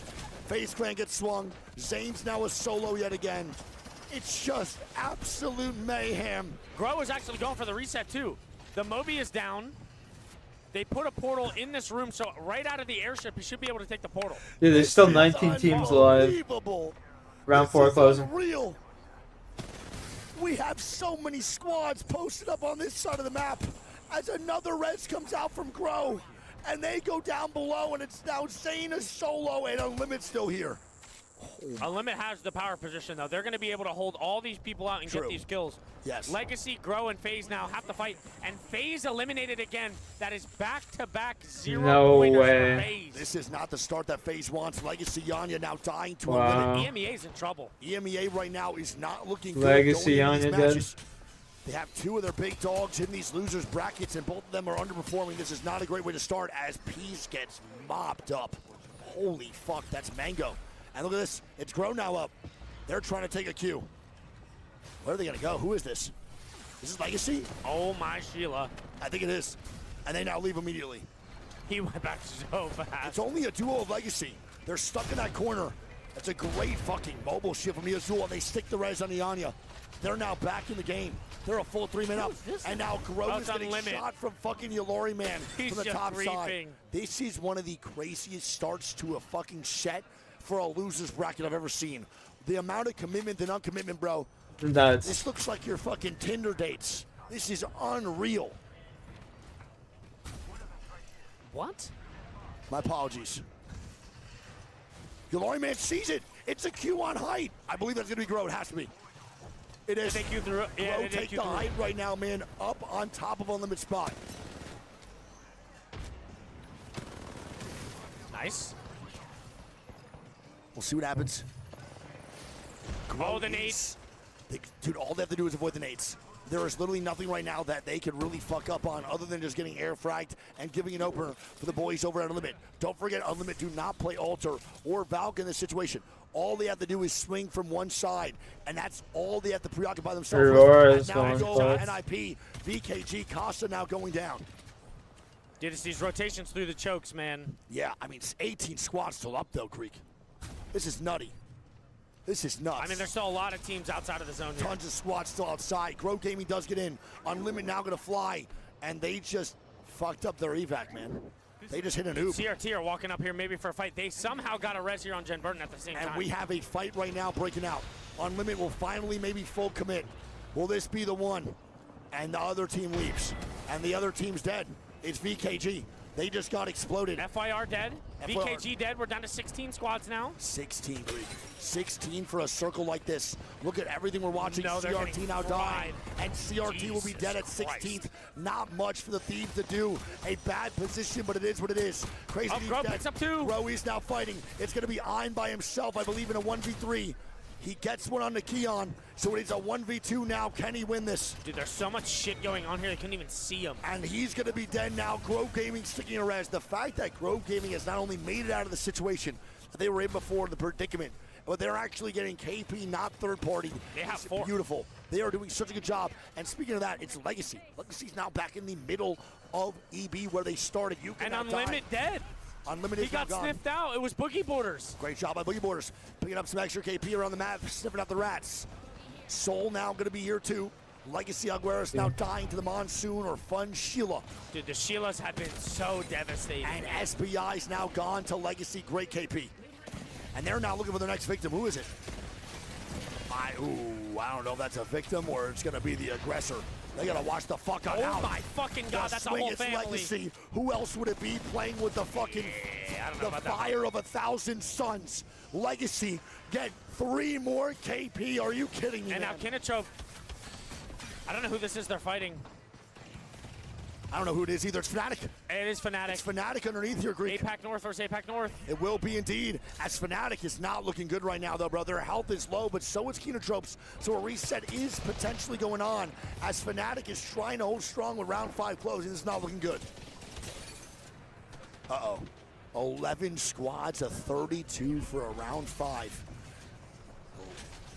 E-District, you are something Boogie special. Borders flying in now, too. Holy shit, this is going to be crazy. I mean, right now... NIP now going to 3rd. You see Fnatic kind of creeping up right here, too, Greek. They're in a pretty good spot. They're actually not in zone yet. I don't know what Vayne is shooting, but he's shooting a fucking gnat on the wall. This guy is moving and grooving. The hip fire here, it's Vayne, not alive. No, he needs to switch his And he goes down. Fnatic dead, NIP dead. Boogie Borders pick up even more. Never understand that shit. Just why not just swap, reload? Right now, we're on a fucking Cinderella story run. It's been them since the jump right now in this game with 9 kills, Greek. 9. Again, a team with no practice. They didn't scrim at all. Yeah. And they're now performing in losers round 2 for match point finals. 8 I don't know squads if they have a good game 1? No. I don't know if they did. Kenotropes dead. 7 squads at 21 now, Greek. As we move into round 6 closing, Legacy might be the next to fall. This is bad. We'll see. Mango now fighting. Mango Wolves. now, yep. It's going to be Strafing Flame by himself. And he Mango goes for the dead. slam and he dies. Wolves get the KP. It's going to be 6 KP, 8 KP for Wolves. Another team with a good amount of points here as this final round closes. But look who it is. Is it Boogie Borders? No, it's not. They're far. Boogie Borders on the height. How the fuck did Metro even see that? He peeked out the cuck shack, dude. Bro, he is a psycho for that. Are we out of our minds? How the fuck did he even get that? Peeked out the cuck shack. I mean, Wolves, great job. He's stuck. Trying to break the wall. 5 Fears is also still alive. So right now, as it stands, I believe it's 3 NA teams, 2 APAC North, or APAC South, excuse me. No, 3 APAC South. So 3 NA, 3 APAC South as we walk into the final round closing. Wolves with some great off angles here, but they got to watch out. They cannot bite off more than they can chew. Oblivion now dying to Boogie Borders. Greek, you want to go check that out? It's going to be Grow underneath. Yeah, so Grow's on the low ground. Oblivion's also there too, as fucking Boogie Borders are still chilling big time on the height. They look fucking great right now, Greek. You're good, you're good. Let's trust it. Good shots by No Name. They gotta take Leon and space, Grow isn't looking it? for that reset. As of right now, I Oh, love the there's Wolves the dash. positioning. They might be the team to win. They are in such a good spot. Oh, As Gro's Grow decent. does move down too, and that's not that bad. Wait, they're in the shack. I don't Oh think my they God, wait. saw Grow. I don't think they saw Grow either. I don't think Wolves have an idea that Grow's on his backside. Boogie Border's out fighting. The It's EMP. Oblivion. Legacy now here. EMP comes out. Grow Nice. Gaming getting shots. Who the hell is that guy? Nice. Keon 2v1. now, 2v2. It's one more. They got Oh, it. shit. Legacy dead. Legacy's dead. Grow picks it up. Keon. Oh my God, the Moby, did you see that? No, that guy's His drone got broken, Greek, stay on board. His drone got broken. It's Oblivion now, maybe taking the W, it's a 1v1 Can Keon get the second?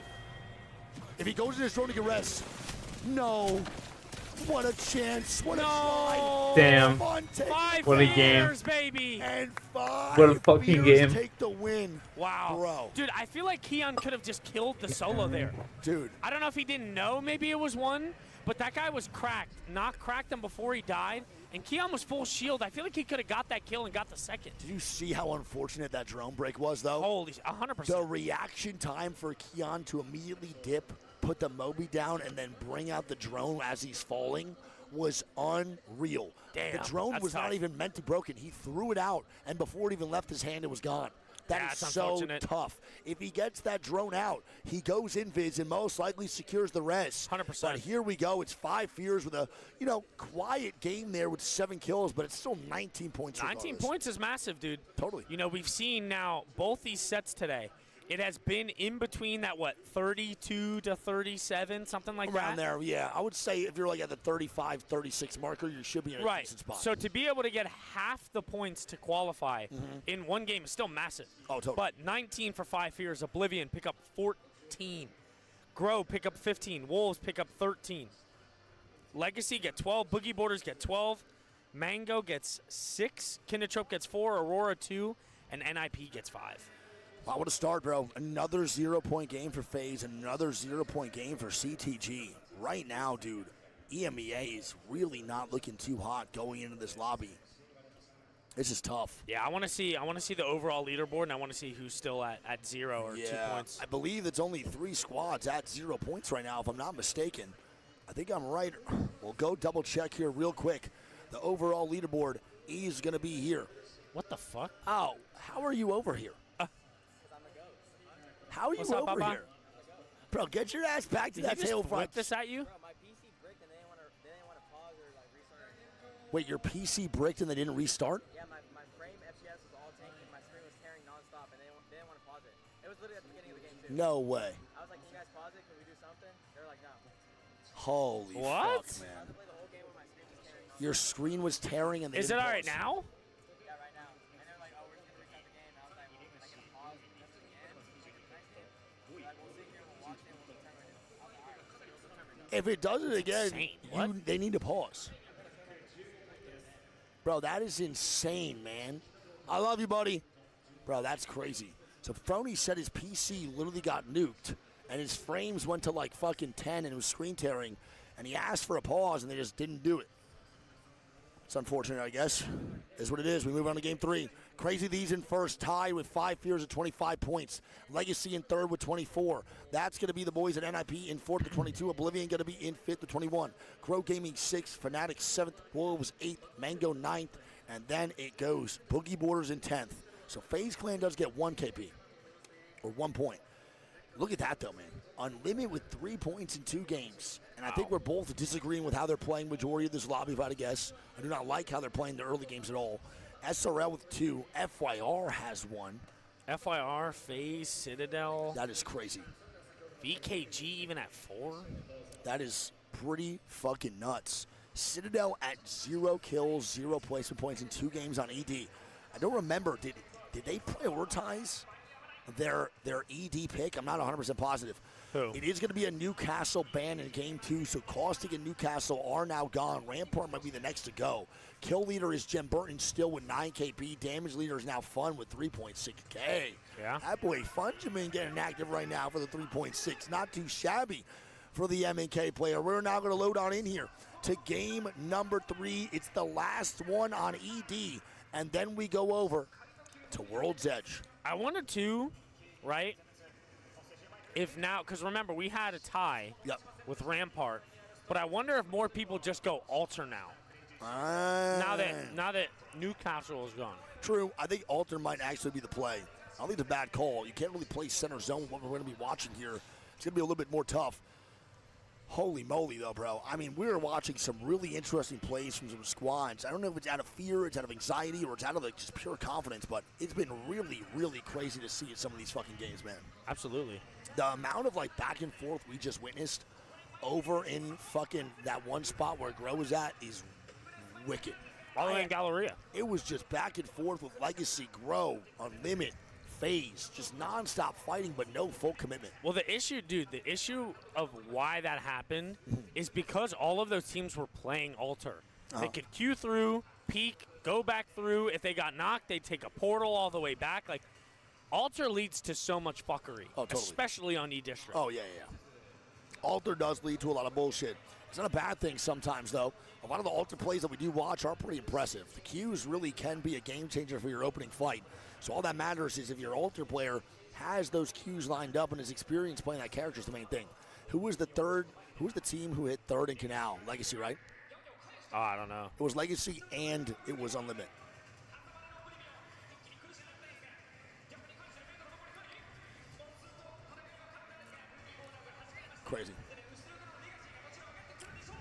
Crazy work. I think that was them, right? Legacy and Unlimited? I could be wrong.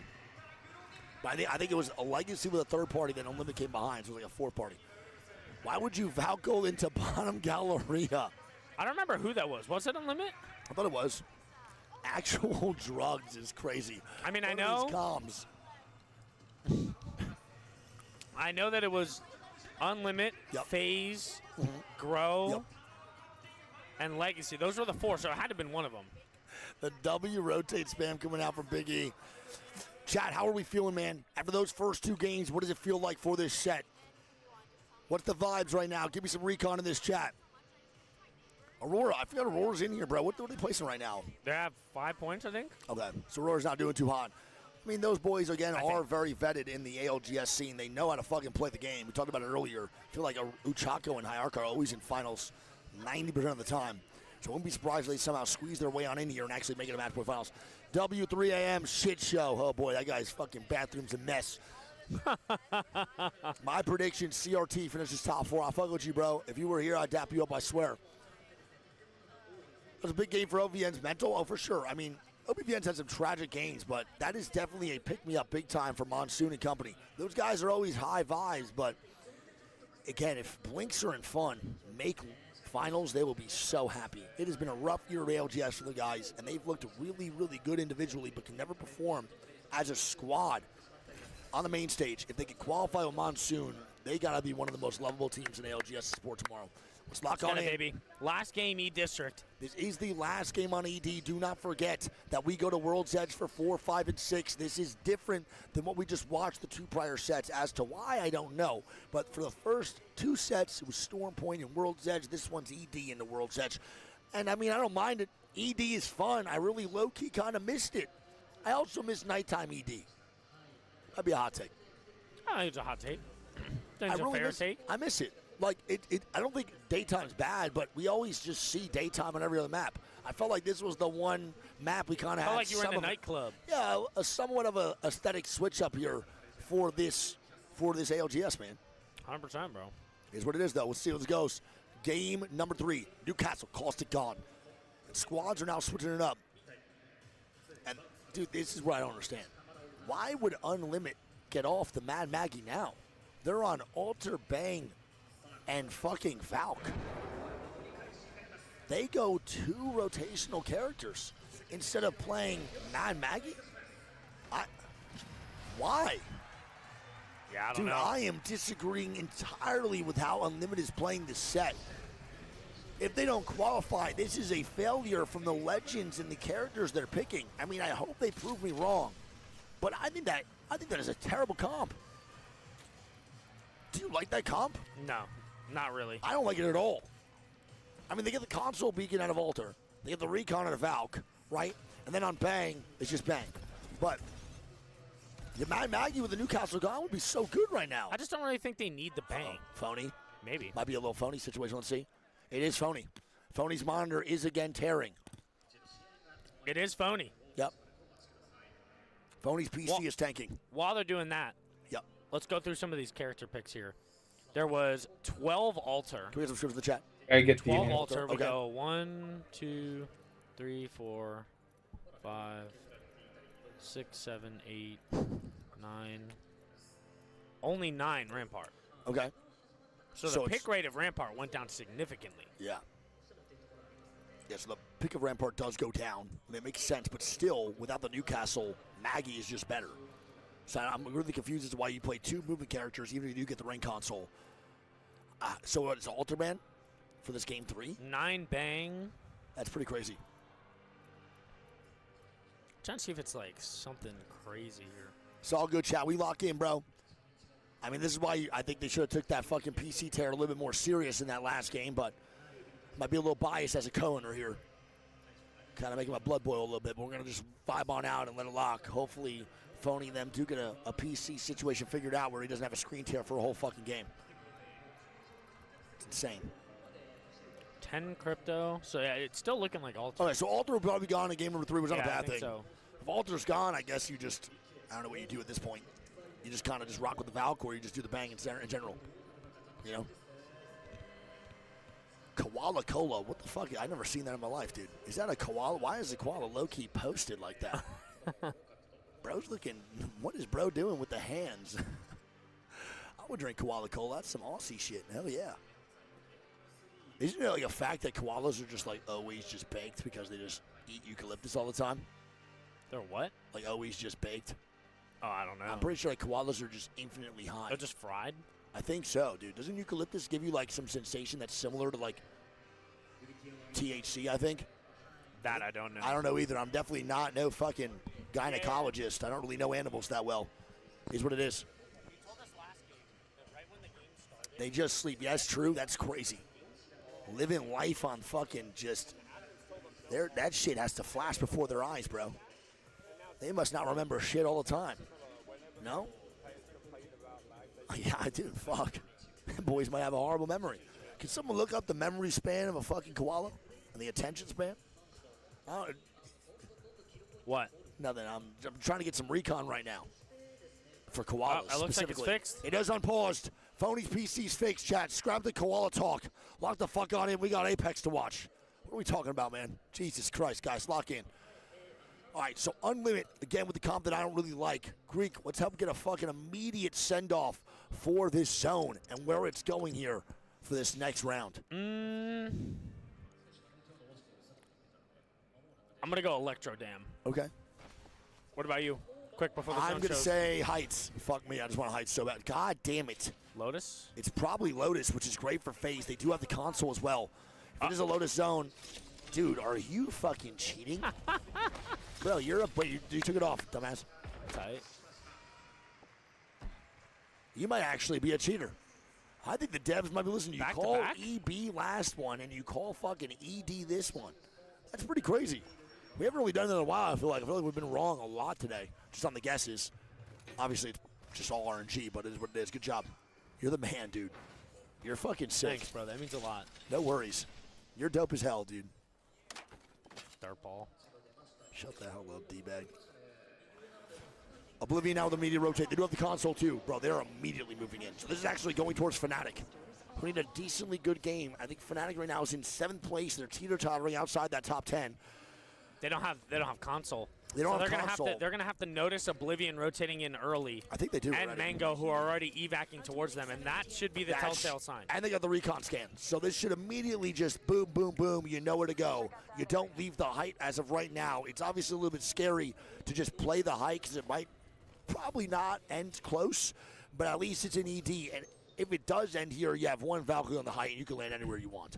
Anywhere you want. I mean, yeah, if you're Fnatic, I don't think you leave the height. For Yeah. sure. This should get them pretty damn near blue. They can farm armor all the way back up. What are you laughing at? See, you could just throw a smoke at these guys. Just threw a random smoke. It came nowhere near anyone. Just watched him pull a fucking Hail Mary, dude. Looked like fucking Jokic from the half court. It was nutty. Keto Trope now moving on in. SRL's also getting in here too. Citadel going to move on in. Now, a lot of these squads do maneuver over to Altar, which means no gigantic rotates for those squads immediately. But Valk might come in for some of these teams, and they could zoom on past these Altar rotates. Chad, the players cannot see our screens, no. No, the players cannot see our screens. They're tilted under the desk and angled a certain way that they cannot look at them. So sadly for us, it's pretty hard to actually see the monitors at some points. It's better this time around because George is the GOAT. But they also have on the monitors, not only that, they also have the screen. The screen where it's like even on an off angle, you can't really see it from far away. So it actually is just full competitive integrity here over on the B stream. And all the other streams as well, don't forget, that are posted up. They would never allow a lot of teams flying in here now, dude. Well, 20 squeeds left. And CTG's making the rotate. Bro, maybe. Okay. They're stopping the way of CRT here. Yeah, CRT was trying to funnel their way through past Grow Gaming. Grow Gaming has let it happen. And now CRT's going to back on up. I want to stay on board with CTG. As of right now, man, their fucking rotates have been awful. So far, 2 duds, 2 goose eggs in these games. And it's definitely not looking good for their rotation so far. Can this be the one? And that one immediately gets stopped. He just went right through the TP, and there's someone there staring, and it's Kenotrope. So that means right now that will be CTG's rotate stalled one more time. We might now see another situation where CTG might not be one of the first 10 teams in an endgame, Greek. This is tough, man. This is really tough. This is not indicative at all of what they did in scrims these last couple months. I don't know what that means. This is not what? What does that mean? Like how they played in scrims. This is no I indication. so mad after I didn't know. You said what? So most of the word is in the word. Indicative? Yeah, indication, indicative. Ah, I was thinking the more sexual route. Indication indeed. Get your head out of your arse. Yeah, that's my bad. That's also just NA education. You know how it goes. Good, baby. Thank you. I failed 2-year algebra a bunch of times. I need to open it for you. My bad. I think you're asking if I want chips. I just throw them like that. That'd be funny. There you go. Oh, you got it. Oh, my God. You're, dude, trash, Ola. Work on that reaction time, dude. Mango now rotates on in here as well. They're in a pretty good spot, actually, like where Team Mango's posted up. SBI is also now moving on in. And they hit a Valkyrie to pretty much just go nowhere. I fuck with that, low-key. That's actually sick. They literally Valkyrie to go straight back down right in front of where CRT is. No, wait, that is a nut-ass Q. What? What is this? Wow. What a Q from the Zoonster. That is insanity. What the hell? I mean, what is he going to do up here, though? Are they holding that? Are they trying to fight it? What are they doing? They can infinitely peek it. They can hold both if they need to. Yeah, I mean, they could if they want to, for sure. You're right. It's Fnatic on the other side who's not going to get aggressive. SRL's now down below inside tunnel, so those guys are going to be vibing for a very long time. I want to see where this zone does close into. I think it's going to be a really good indication as to where this end game will come through at. I don't know why, but this sentence just had me laughing. What did it say? Did Wig just call his girl Trashola? Yeah, my bad. I did indeed, yes. Yeah. She's cool, just though. seeing She's cool. Trashola, how we just say that in the house all the time, be spelled out. Yeah, it's insane. 5 Fears now moving on in. I called you Trashola. It was a joke. Dude, yo, you just got me in trouble. Ban that guy from every fucking chat you're a moderator in. You just got me in trouble, bro. That's not cool, man. I totally did. Baby, I love you. You're not, dude. You're good, man. You're not trash. You're her. You're Hermathy. All right? Boogie Border's trying to start a fight, by the way, with 5 Fears. 5 Fears immediately retreat back inside of their altar ulti. Yo, ban that fucking guy. Kenotrope now maybe fighting Grow Gaming here, too, over on the walk-in. There's going to be another one of those zones, dude, where for nothing is going to happen the whole time, and then just a fuckfest is going to appear. I mean, with 20 to 60 still alive in round 2. Did you check that map for me, Big Papa? Go be sexy. And we got, oh my God. The Galleria pullback? Dude, what in the hell is happening in these rotates and these zone pulls today? It is borderline impossible to predict some of these zones. This might be the hardest one we've seen out of the tournament. I mean, I don't even know. I don't know if there's any endings I've seen personally in Galleria. That's crazy. And 100T actually have that info. Yeah, I mean, if you have round 3 knowledge right now, you are in a great spot. You are leagues ahead of all the other teams who jumped their rotation. Noct is trying to hit a bow check, but he can't hit one to save his life, and now he hits 3 after I opened my stupid mouth. Keon's looking for more shots here as well. They're double bow check. It's just Cat Piss Everdick and Lego Fuck trying to get active as dropped is healing in the backside. But again, that round 3 knowledge is so important. It really is the game changer maybe for you to actually take this first place, because everyone where they thought was endgame is no longer there, and you could stumble on in. And now all those teams in Electrodam are going to have to move into Galleria. And Legacy doesn't even know that. They're just playing there. Here's the thing, though, is that mentally, though, as an IGL, when you really miscall the zone something like this, though, when they go to World's Edge, that's going to be something that's in the back of their mind, Without bro. a doubt, dude. They're going to start second-guessing their own zone calls now, and that could lead to different calls. I couldn't agree more, and I actually hate this right now for CRT.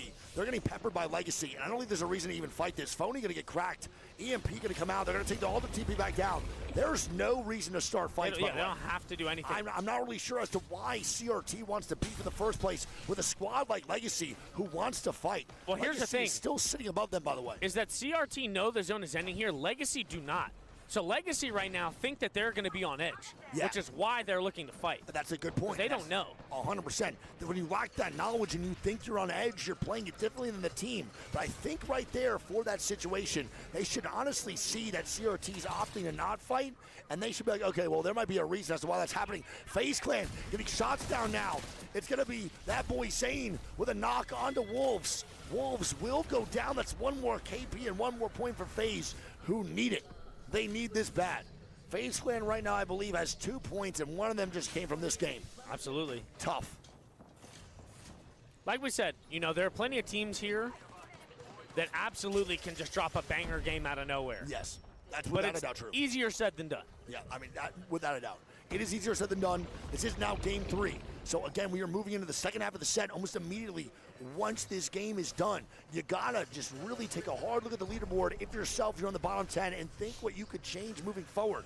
What and right food now am I we're smelling? seeing it smells great. Unlimited's gonna be here There's not too. a buffet over there. Unlimited now as well with the Alter and the Valk playing edge. But again, I don't like the comp, man. Yeah. How do you even play an endgame here with these characters? I don't see a world where you could do it. I hope I'm proven wrong again, though. Ooh. What is it? Kraber on a flow for 5 fears. Ooh, so we do have a Kraber now in play. They just won last game, yeah? I think a flow gave it to Fafa Fif. They did.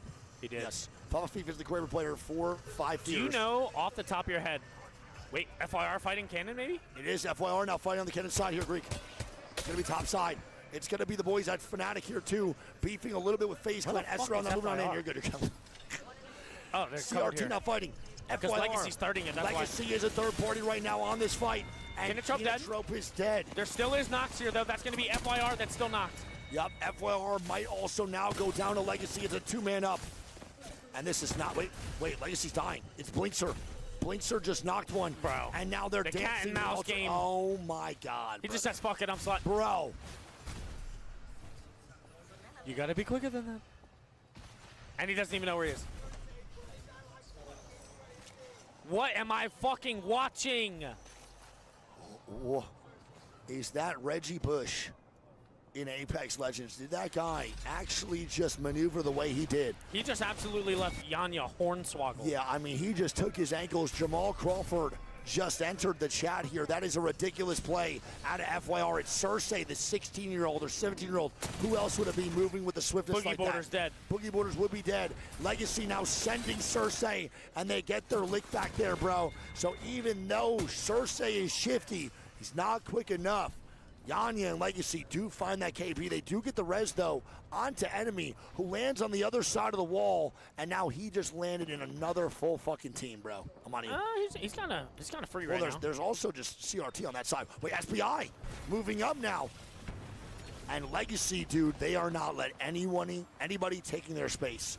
Legacy right now is holding so strong on this side of the map. They realize the opportunity they have with the zone pulling back towards them, and they are letting no one take space. And now the zone pulls all the way back. What the fuck, dude? Dude, these zone calls in some of these games throughout this tournament, and CTG, I believe a 0-point game, Greek. CTG in this next half of the set is going to have to hit a code red and completely shift their gameplay. FaZe Clan now dying to Mango and Another Bro. bad game. Another bad game. EMEA is in the trenches. Moving forward, FYR, another bad game. This is not good right now, man, for a lot of these squads that just died. The top of the leaderboard, he's all still up right now. And now the zone pulls back down. I mean, dude. Come on, bro. Why are we trying to bamboozle? No one's playing Mirage. Just give me a normal zone or not. I'm fucking with the vibes. Unlimited now fighting 5 Fears. 5 Fears looking for the shots with the Kraber here as Fafa Feet trying to get active in this 3v3. I need some Kraber plays here, man. I do too, man. Unlimited is walking up, though. They are in. Oh, Kraber versus Kraber? I'll get the Unlimited Kraber. Double Kraber, hold the phone, it's peace. And respectfully to Fafa Fief. Respectfully to Fafa Fief. Peace is no one to fuck with either on the Kraber. Who's gonna hit the Kraber shot? And we got the 1v1 Kraber cam in action here over at the B Stream 50-50. Welcome to the Apex Red Zone. How you doing? Nade's now out. Suvi gets a knock. Suvi gets a knock. Peace now moving in. Fafa Fief is still behind that rampart wall. Oh, peek again. Eat his ass. Oh my God, they both missed. They both just missed. Shots are still going down. Nice, that nade's gonna force him out. It will. They're not even using the Kraber no more. It's just gonna be Peace pushing forward as Fafa Fief gets outplayed by the squad. Not so much the Kraber gameplay. And now he is a solo running away as Peace will secure the KP alongside Ilori, man. Yep. Fnatic also now rotating back into the zone. They over-rotated from Electro Dam to go into where they thought the zone was ending, and now the zone pulls back up. Greek, that's devastating for Fnatic. That is so tough, man. Holy shit. Dude, this zone just did some crazy shit. Dude. It really is. It's doing something that's just unpredictable, so you can't be mad at anybody else. Crazy Thieves is doing what I like right now. They're holding out squads in Galleria instead of taking rotations. They're looking to clear their back and hold this side of the zone by themselves. If they could do this properly and make this work, I think they'll be in a good position as SBI is now going to rotate out. Valcody's coming out for both Fnatic and Crazy Thieves, but it's Unlimited. Unlimited's looking to slam. They're landing on CRT. They're just oobing them. Wait, Peace. Dude, the Kraber from the top rope. Oh my God. Oh, he should have. What is happening down now? insta. It's Wolves. CRT's now dying. They get fucking oobed, man. This is insanity. 5 years now dead, Phony gone. I have no idea what's happening. Subi last alive. What is even going on right now? It's a 1v1. CRT dead. What do you do there for CRT, bro? You did nothing What wrong. do you do? Unlimited just griefed the shit out of CRT. My goodness gracious. And now Mango eliminated Fnatic somehow. Is the team that makes it out from the Galleria side. Mango is now gone. Soul Legacy and Godspot. Holy fuck, man. I mean, I can't believe what I'm witnessing with some of these Valkyries throughout this tournament. Motherfuckers do not know how to land at all. It has been bad all the way through for so many teams. Fnatic does go back down and somehow are the victors. Wolves are looking to hold them out. That third party, and they do have Wolves now trying to hold pressure. Kraber on Yuka. And it is a Yuka Kraber. He needs to go nuclear. Oh! 150. He gets the knock. He gets 2. Oh, no, Yuka shitting. No, they died. It's Wolves. What a try by Yuka. They get Q through. I think that's Legacy. And it's a 4th party. It's my SBI fuck. and Legacy, man. Is he going to get the Kraber, though? What a try. Wow. Yuka F, the man you are. What an effort, Greek. What an effort. Can Yanya not steal the Kraber through the wall? I don't know. Yanya might be able to. I don't think he wants it, dude. They don't play Kraber. I don't think I've ever seen Yanya or anyone on Legacy actually rock a Kraber at all. Come on, Yanya, steal the loot. Please. It's not too far, right? He does see red boxes. No, you absolutely can. Dude, that's only 3 KP for Legacy. I feel like they've been fighting all fucking game, but they are just maintaining so much space. A lot of damage for the boys. 1,200, 700, and 300. A pretty good average all the way through. As Soul and McLovin now fighting. It's going to be NIP now moving forward. Karev trying to stay alive. Karev now dying. Jesco and Soul take down NIP on the backside of them rotating in from Electro Dam area. No one's kind of looking at him right now. Oh, they're dead. Oh, nice. My goodness gracious. It's got to play this super slow. And they're doing exactly that. They're doing the right job. Oh, that Bengal. Yeah, I don't think Jesco saw that. Should be fine. I think it was their Bengal team. Oblivion now fighting Grow. It is indeed. Grow and Oblivion now beefing another NA squad now fighting. Monsoon throwing. It's VKG, Greek. It's VKG still alive. And they've been quiet all set. Is it the time for VKG to actually clutch up and get some points here, man? They're going for it's the res. It's a 2v2. They got to get active on the Grow. They can. Costa's the EMP. dead. SBI gone. VKG fighting. They're fighting Soul underneath. And they're getting ran at. BKG's dead. Oh my God, Soul clutches up. Bro, how are they alive? Grow also come in on the other side and clear that up. We're down to 4 squads now. It's going to be Aurora, Legacy, Soul, and Grow. Legacy gets a knock. It's a 2v2 right now on that top side as the other's a 3v3. Legacy's trying to get their fin right now. They will secure it. Uh-oh, they might not have as Grow is looking to make this work. Stay on board with Grow here, Greek. It's looking real good. It's good for Grow. Stay on board with them. Do we see a bark for Mark? Are we growers, not showers for this game 3? Wait, Legacy rest. Legacy get a res on the Azul, baby. Vamos, Legacy. They might be doing it right now. That boy, Hogwares, is shooting toes.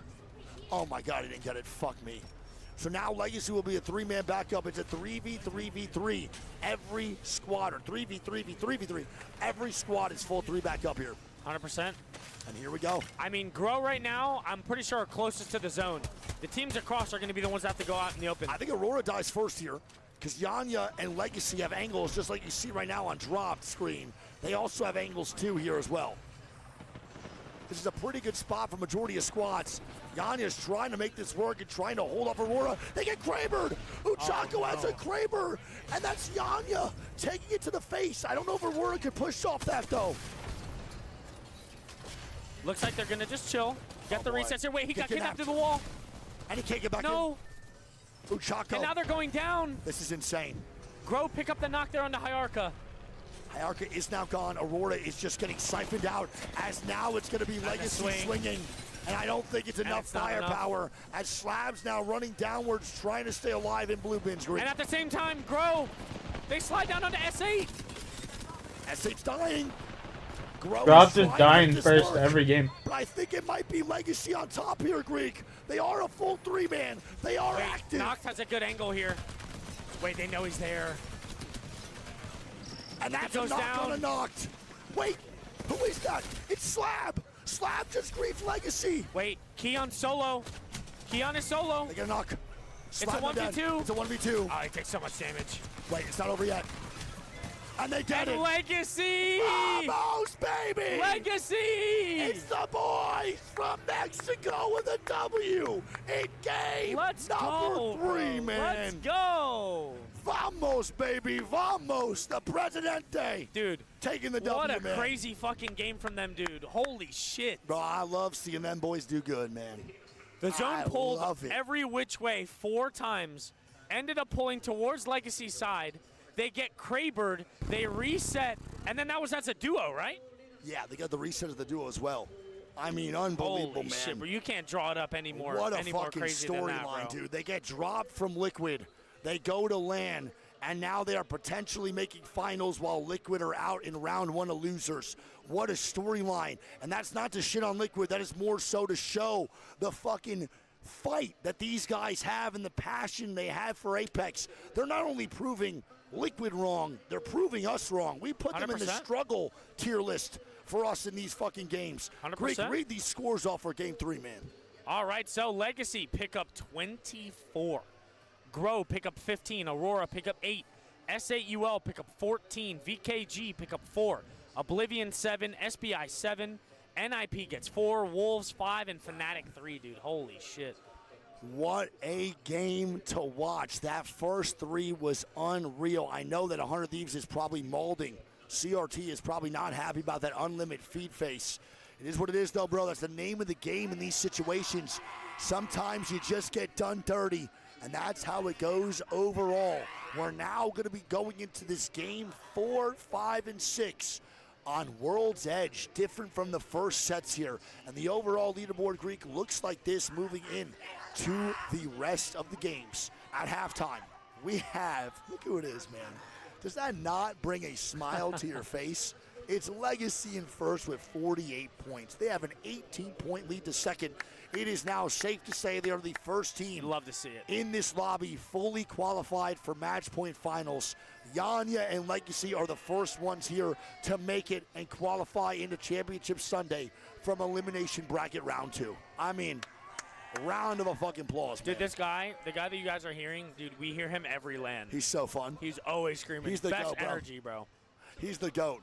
Grow Gaming's going to be in second with 30. Oblivion's going to be in third with 28. Crazy Thieves going to be in 4th with 26. Five Fears going to be in 5th with 26. Then it goes NIP in 6th. Well, we have a three-way tie for 4th, by the way. NIP, Five Fears, and Crazy Thieves, all with 26 points. Soul going to be in 7th. Wolves going to be in 8th. Fnatic going to be in 9th. And Team Mango going to be in 10th. The bottom 10 right now is SBI, Boogie Borders, Aurora, Kinotrope, Unlimit, VKG, FaZe Clan, FYR, SYR, and it's going to be Citadel with 0. I have never seen Citadel in my life with 0 points in 3 games. Wicked work right now. They got to pick it up, and so does FaZe Clan for the boys at EMEA. It would be really sad to see CTG not qualify into these finals after a phenomenal group stage so far and a phenomenal performance overall at this LAN. Alter is the Game 3 ban guaranteed, so your math was correct. So fuck ton of Rampart going into this next one. That's definitely I honestly think bang, that maybe. Also, you know, between the Bang, I think there's going to be a good amount of Wraith, too. True. Because Wraith is better on World's Edge. Fair, 100% fair. Player stats at halftime, kill leaders Jaguares. He takes it over Phony right now with 11 kills. Damage leader is going to be Yanya. 13 assists on Yanya as well. Not for nothing. Shooting, bro. I mean, almost 5,000 damage in 3 games. A great set of games here for the Presidente. Now, with that game boy 3 Sharky done, look, he's shooting too. Yeah, he is. With game 3 now over, we move on to World's Edge here. So we have new POIs that we could talk about, Greek, and go into this draft real quick. For the World's Edge games, this is what the POI draft looks like. We got, on World's Edge, Legacy at Climatizer, Wolves at Survey, FaZe Clan Skyhook, VKG at Overlook, Five Fears at Epicenter, Unlimited Skyhook West. We have Srale at Countdown, Crazy Thieves at Monument, Mango at Landslide, Soul at Fisher, Kinotrope at Mirage, SBI at Staging, Oblivion at Harvester, Aurora at Big Maud. We got CTG at Siphon, Boogie Borders at Stacks, NIP at Dome. We have FYR at Launch, Fnatic, Tree, and Grow Gaming at Thermal. All right. We talked about it last set. Maybe I'm losing it. But why on God's beautiful green earth? You got to read this before you talk. That reminds me of, I thought he was saying, I just realized that. I thought he was saying you. Yeah. That's so funny, bro. How are we choosing Epicenter over Fragment or Geyser? That's just crazy to me, bro. Epi is shit ass. It's really bad. Especially if there's a team, because mind you, they're 34th pick, which means they saw all the other picks around them before they even took that. True, not wrong. Not taking Geyser, bro. I'm taking Geyser every day of the week over Epi. Epi is shit. Epi is really bad. I also agree with you that Geyser's better. The only problem is with Geyser, though, dude, if you think VKG is going to feed if you want to get the fragment area, like the no name outside of it, if VKG goes to fight you, it's pretty rough. You know? And then you also have a team Big Mod and Aurora. I mean, bro, any one of these teams around can just literally right at him at Epi. True. That's even worse. But also, don't forget, I'm not saying you're wrong. I agree with you. I would still take Geyser, but you have to watch out for Aurora. Aurora feeds at Geyser on purpose, so that's why they've been doing it in scrims. At Aurora scrims, when I was watching, they made that pick before Aurora even was at Big Mom. True.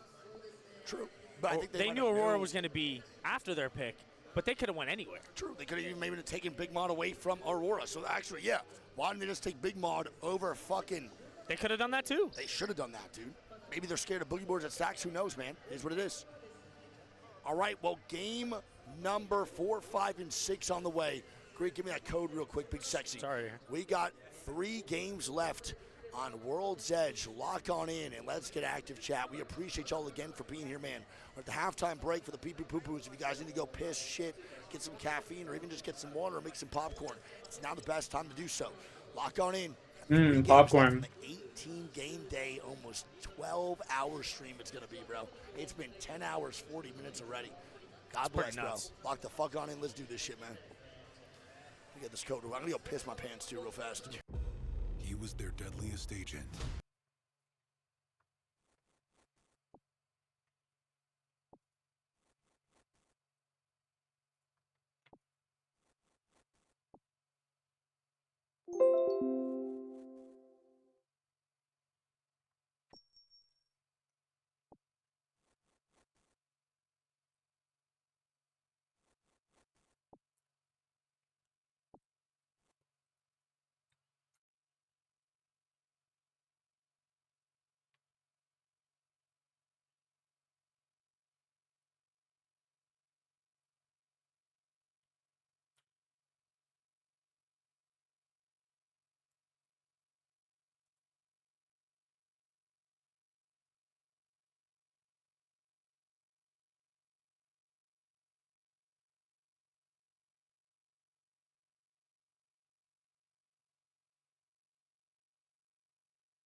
Nice. We'll take all the ruby necklaces we can take.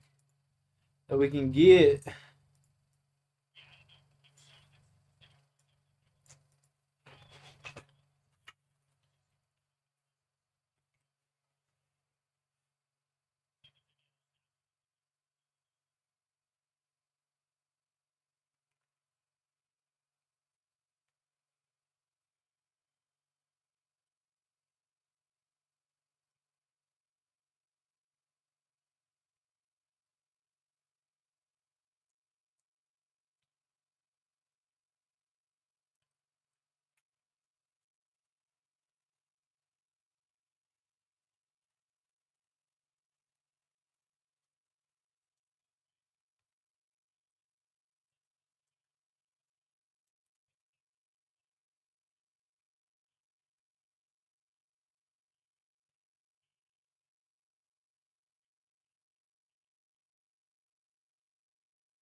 Any of them FaZe Clan?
Uh,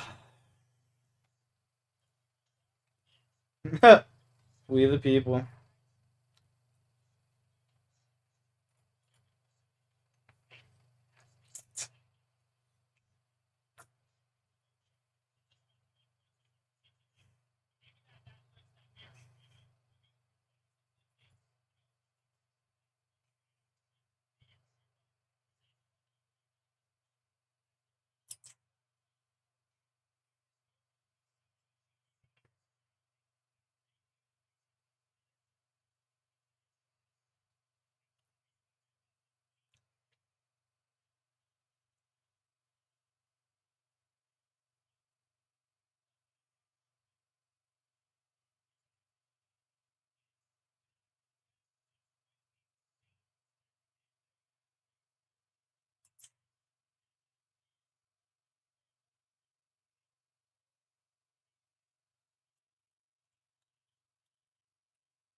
I got the Tanzanite Fang, so I took a break for a little bit.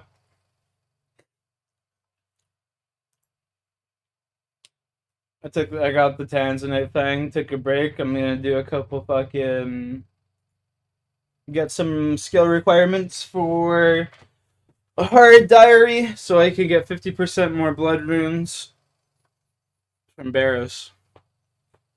Barros is super easy to get blood runes from. Only have 300 blood runes left.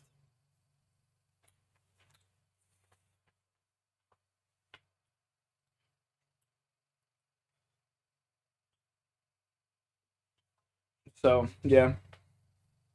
That's why we're not doing Zulrah.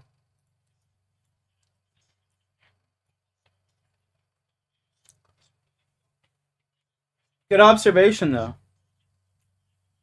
Good observation.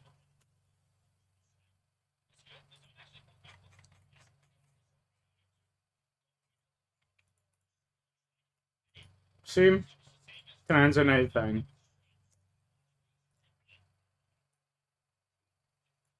It was beautiful earlier. Absolutely beautiful.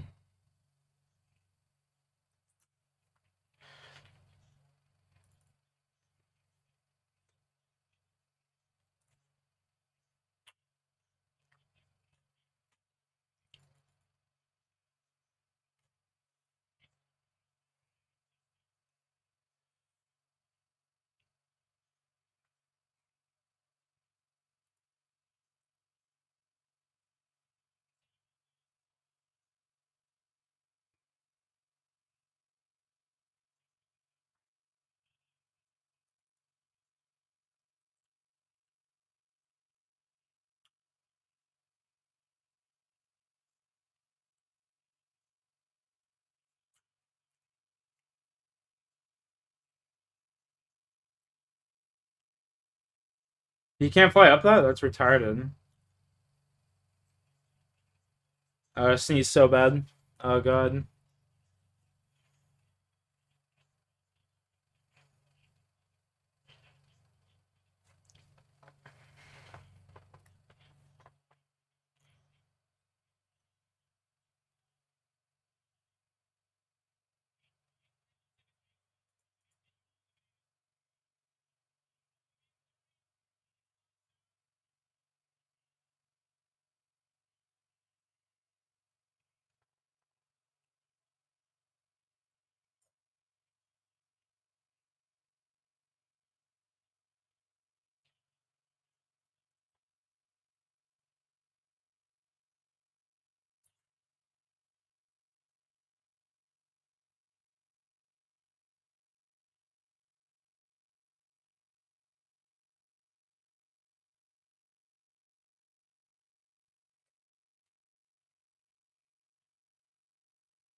He just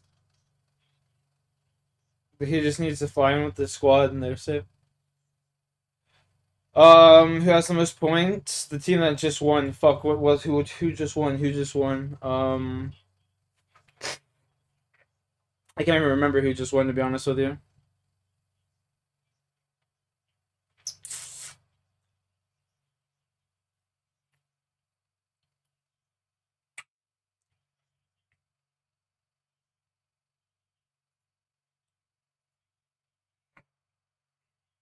I can't even think who it was.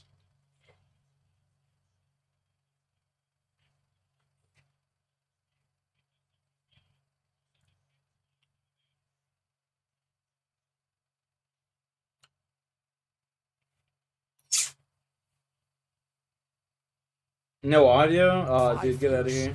Where are they going? They're going into low ground with a bubble and a rampart.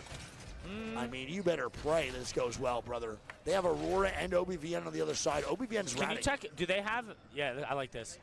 Do they have an evac down there? Because I don't know if they're going to get Valkyl for the end of the game. I think they will get it back, most likely. I think that ulti excels, but I didn't think that the evac. OBVN right now is sitting pretty. They are sitting quietly right now, looking to maybe fight platform with an unexpected fight out of nowhere to catch this team off guard. Will they do it? Who's just ripping the Sheila? I You don't heard know. that? I'm not sure who it is. I want to see what OBVN does so bad.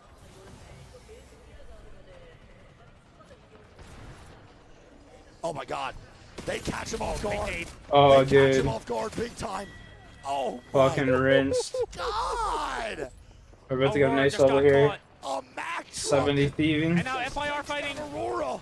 And FIR is fighting its legacy, and Yanya trying to stabilize right now, Greek. Crook now on the swing with the Prowler. We haven't really seen much of the Prowler. No, and we haven't seen much from FIR. Not Where are top of they it gonna all. go? Legacy is now He dead. can't The go first down there. place There's a is team dead. there.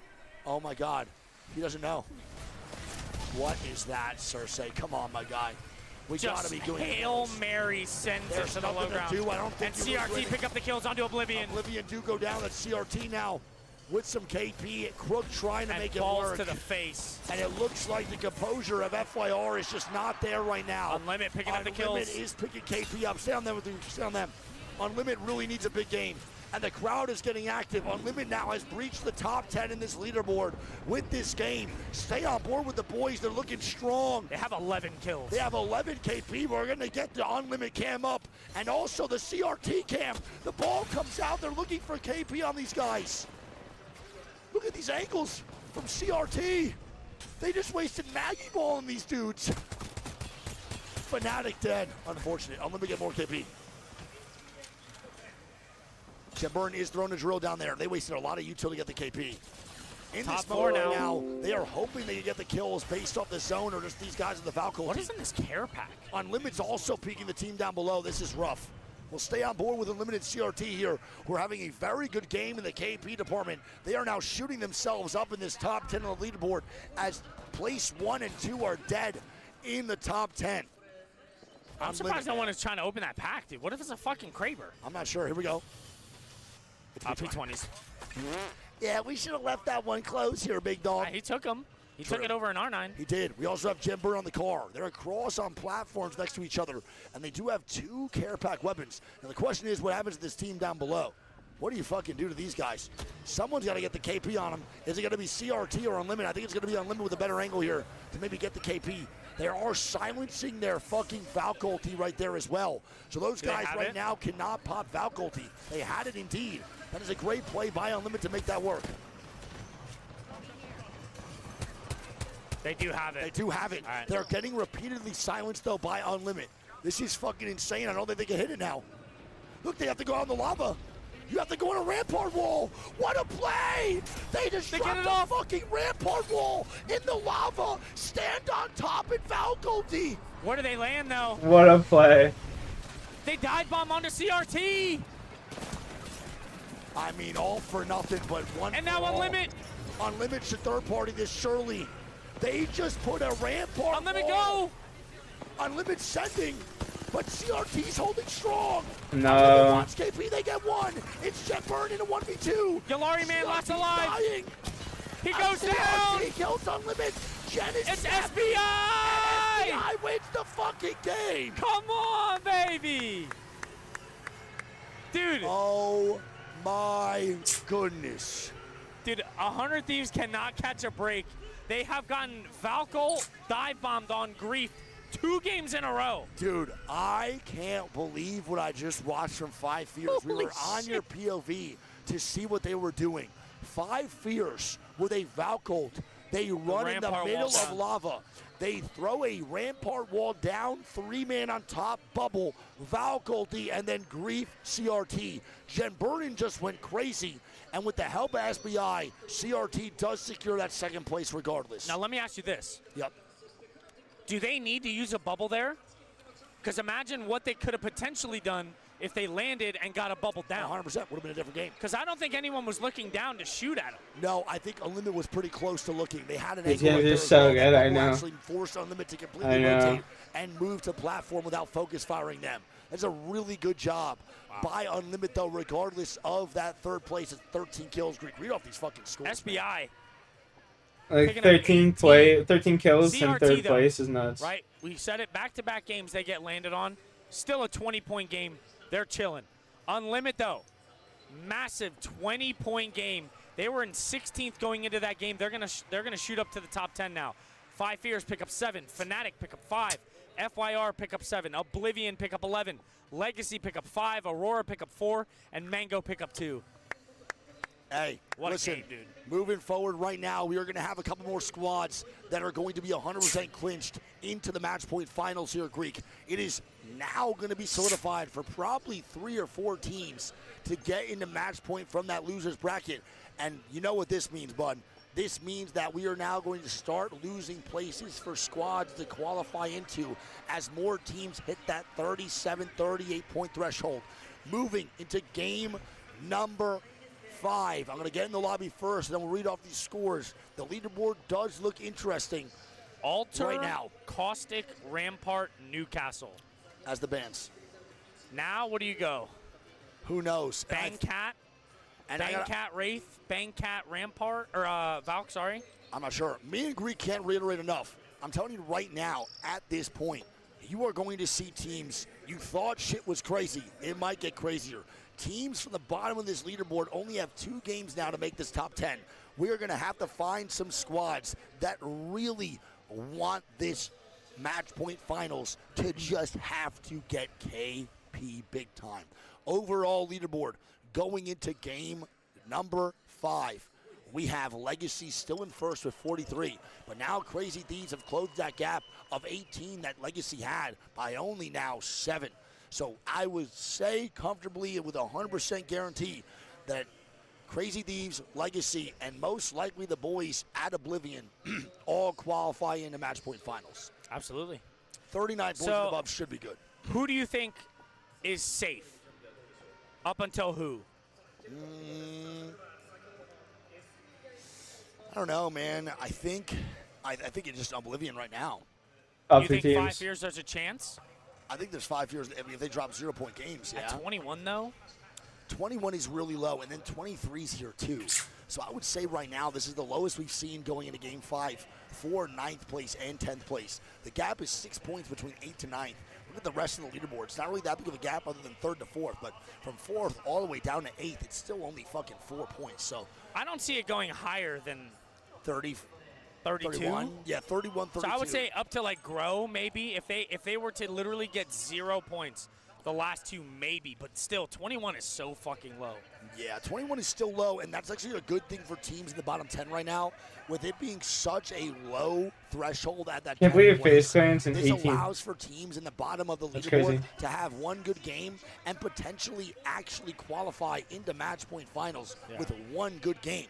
So you got to watch out for these squads that are playing not so good right now to actually have a comeback, especially for teams like Seoul and Fnatic. We're going to be going into game number 5 here in a little bit. Again, the ban is Rampart. So we have Rampart, Alter, Newcastle, Caustic gone. Kill leader is Jen Burton with 17 through fucking 4 games. My boy is shooting. And damage leader is Jen Burton with 6,000. CRT is finally looking like CRT, man. Look at the damage difference, though, right? He has go back up one. What you had before? What was the yeah? Look at the damage diff between him and Yanya. Yeah, so Yanya has dealt 432 damage more than he's taken. Jen has a damage diff of 3.4K. Jen Burton has almost dropped 4,000 more damage than he has taken in this set. That is a wicked stat. Yeah. That is not only getting kills. 3,400 damage. That's not only getting kills, that's playing your angles correctly and understanding your 3v3s at the highest level possible. Jen Burton right now is in peak form. We're going to go into game number 5 here in just a little bit. Don't forget, we have 2 more games here left in the set. Lock on in. Game 5 is now starting. Let's do this shit. I'm pumped, dude. These too. games are good. Oh, really good. Games are fantastic. Let's do it, man. I don't know. I love World's Edge, man. I love it too, man. You know, it does get a little repetitive in scrims, but it just doesn't get old to me at LAN, man. I don't know what it is, but it's just so fucking sturdy. Insane. Literally nuts, dude. But here we go. Game 5. Greek, I fucking love you, bro. It's been a Love great you too, time. bro. It's been actually so fun. This shit literally never gets old. Literally never. I could do this for the rest of my life. Oh, my God. 2 games left. Let's do it, baby. Come on. Rampart, Alter, Newcastle, Caustic. Yes, Strafe. Top 10 from this lobby at the end will be the other 10 teams to go to the finals. Correct. So if you get top 10 here, you automatically qualify into match point, which is obviously all you care about. Even if you're in that 10th place spot, you don't get a good POI draft, but at least you're here on Championship Sunday. Not being here on Championship Sunday is obviously the most mentally deteriorating thing as a competitor. You always want to be here, man. You always want to be here on Sunday. It's the most fun day and obviously the biggest day of majority of people's careers. Let's do this shit. Game number 5. DK, I fucking love you, man. Goat. Good day for 100 of these, man. Valorant also did the W today, too. Beautiful. Starting off 2026 with a bang. Oh, yeah, I forgot to tell you. So Dan hasn't gotten off since our raid last night. No He's been way. live 34 hours. Is he staying awake? I guess so, yeah. I don't think he slept. He's still live. Why? That boy cooking. Holy shit, dude. Make sure that guy sees a medic immediately. That's fucking insanity. 30-something hours is not okay. What a fucking beast, though, bro. Respect. That's actually... Is he watch party? He's got to be, right? He's just knocked out like Saku in his chair. Oh, my God, he is watch party. He is. What a fucking demon. 1 day, 10 hours live. So 34. 34 hours live. Oh, my God, dude. I remember when I stayed up for 24 hours one time doing a Kings Canyon rank stream, and I think I passed out for like 40 hours the next day. Given the mental was not great after 24 hours of Kings Canyon, but... Phony. Tell me it's phony again. It is. It's fucking phony again. That is insane. It is funny. I mean... I'm going to pee real fast. I want to point out... Yeah, go for it. I want to point out that even though it is phony, they just did a really good job, even with this situation. But it is phony again. One more time with a monitor issue with this Game 5 pause. Can we get some scrims in the chat, please? Can we get some scrims in the chat? Hi, Jen. Hi, guys. Phony's waving to me. What a couple cute lads over there. Let's see if I can zoom in on their faces real fast. Can I? I can, yeah. There you go. They're waving at me. Oh, shit. Fuck. I'm not a cameraman. Give me a fucking break. Oh, the adjustment's crazy. There we go. Now they're not waving at me, bro. These pieces of shit. Now, Balvis, that's my goat. They all fucking hate me. There we go. Goats, baby, goats. Legends. Fucking legends, man. We want Big E. I don't even know if Big E's paying attention, bro. I feel like when Big E's locked in, he just doesn't even pay attention. You also can't see him, I know. Jan Burton's telling me it's the monitor situation. Like, I don't see a fucking referee right in front of Phony's face. So funny, dude. Love it. How to watch POV over here at the B-Stream, man. Twitch.tv/NiceWeek. We got all the POVs. You don't got to do any of the work. I got his ass, man. Face it. Is the spot to be, but probably not really because every audio is just fucking delayed by 40 seconds. You might as well kick it here, man. We're pretty cool. I know I sound like a douchebag, and this voice definitely gives off the feeling that I am an asshole in my everyday life, but I promise I'm not that bad. Sometimes, you know, I'm usually cool, dude. Usually all right. Low-key waving at their boss, making sure he's happy. Dude, I couldn't be more than proud of the boys right now, man. They've overcome a lot this tournament, especially faculties. Fuck me, man. How many people want to just grief CRT this week? Insanity. Insanity. So they can see your screens? No, they definitely cannot see your screens. Our angles have privacy screens on, and they're angled downwards with the desk above them. It is an actual kind of hard to watch for us sometimes with the way the monitors are set up to make sure the competitive integrity stays alive. And now here we go. Game number 5. Locked on in. Let's do this shit, baby. Game 5, unpause in 20 seconds. Let's do it. Chat, I love y'all. 2 more games. 12-hour day most likely in the books. Y'all are fucking them. Thank y'all for being here and joining with us. The time zones have not been great and not been kind to a lot of people. But tomorrow is Championship Sunday. So I hope y'all get your rest tonight. And we can lock on in for a fucking beautiful match point finals. Let's see who qualifies, and let's see who gets sent home today. We got 10 teams going down. Let's get it, baby. And getting Perfect sent timing. to the nearest airport. What was the pause? Phony's monitor fucked up again. Figured. Classic. All right, we got a south zone here. I think this pulls back to Siphon. Siphon side, indeed. I think that's a good call, bro. Maybe top croissant. Maybe even as that. What, here? No, croissant. Another croissant. Oh, this one over Yep, here. correct. I don't know if it's, is it called that anymore? It used to be. That's an OG call out. OG's the top croissant. I stick to the OGs. You know me, bro. I used to play competitive back in my day, if you guys didn't know. One of the only people to beat Prime TSM, bro, for the ALGS summer split. I got $600 and a box of tissues sent to my house, bro. It was fucking lit, man. It was dope. Yeah. No comment on that one. What'd you win, man? What'd you win, man? Yeah. Yeah. That's what I thought, dude. Keep that. See, it doesn't matter what I shut. did or didn't win. Yeah. What matters is what I beat you in. You never beat me in anything. That's not true. Bro, what have you outplaced me in? Get the Wikipedia up, dude. Get the fucking Wikipedia up. I beat you in scrims. Yeah, probably. To be fair, you. I don't want to say what that. Fair. Can you believe that at one point, man, myself, was setting up scrims with pro players every single day? I was the one DMing teams to find out if they were going to be scrimming. It's pretty crazy. I could barely organize my fucking schedule 2 hours ahead of what I'm doing. I was fucking wrangling pros, and that was when fucking Matt Pickett was playing Mirage. So I'd wrangle up 60 pro players to scrim, and then I'd have Matt Pickett in 2 teams with Mirage, and they'd rage quit, and everyone would leave. So I would sit there for 4 hours trying to figure out what the fuck to do, and then one Mirage would fuck it all up. Greek beats me on anything academics. CTG now fighting. They're going to move on in. I was a pro for 2 years too, chat. Yes. Greek was wasn't not pro, the only dude. one that was a pro. Correct. Shout out Charlotte Phoenix for real, for real. And the Wally catchers, dude. Shout out, yeah, dude. We both had some stupid ass names. You had Wally Catchers and I had Heat Squad. Yeah. I was a part of Heat Squad. Who came up with that? Dude, that's the team I think it was Bowser. He came up with that name? Heat Squad, dude. Yeah, I don't even know. I really don't even remember what that means, really. So long ago. SRL now flying in. They're going to go underneath on platform. Not a great spot to be in, bro, when you only have a Watson. This is Not a pretty really, sticky no. situation. This is bad. And that gen's going to get broken instant, and they're probably going to get nade spam now. Yep. This is bad. SRL might have to actually lead, but they can't do it right now. They got to wait. Dude, I hate this spot. And we all know, man, if you're a veteran in this game, that you can't just stay, or even just viewing, you can't sit here unless you have 2 defensive characters minimum.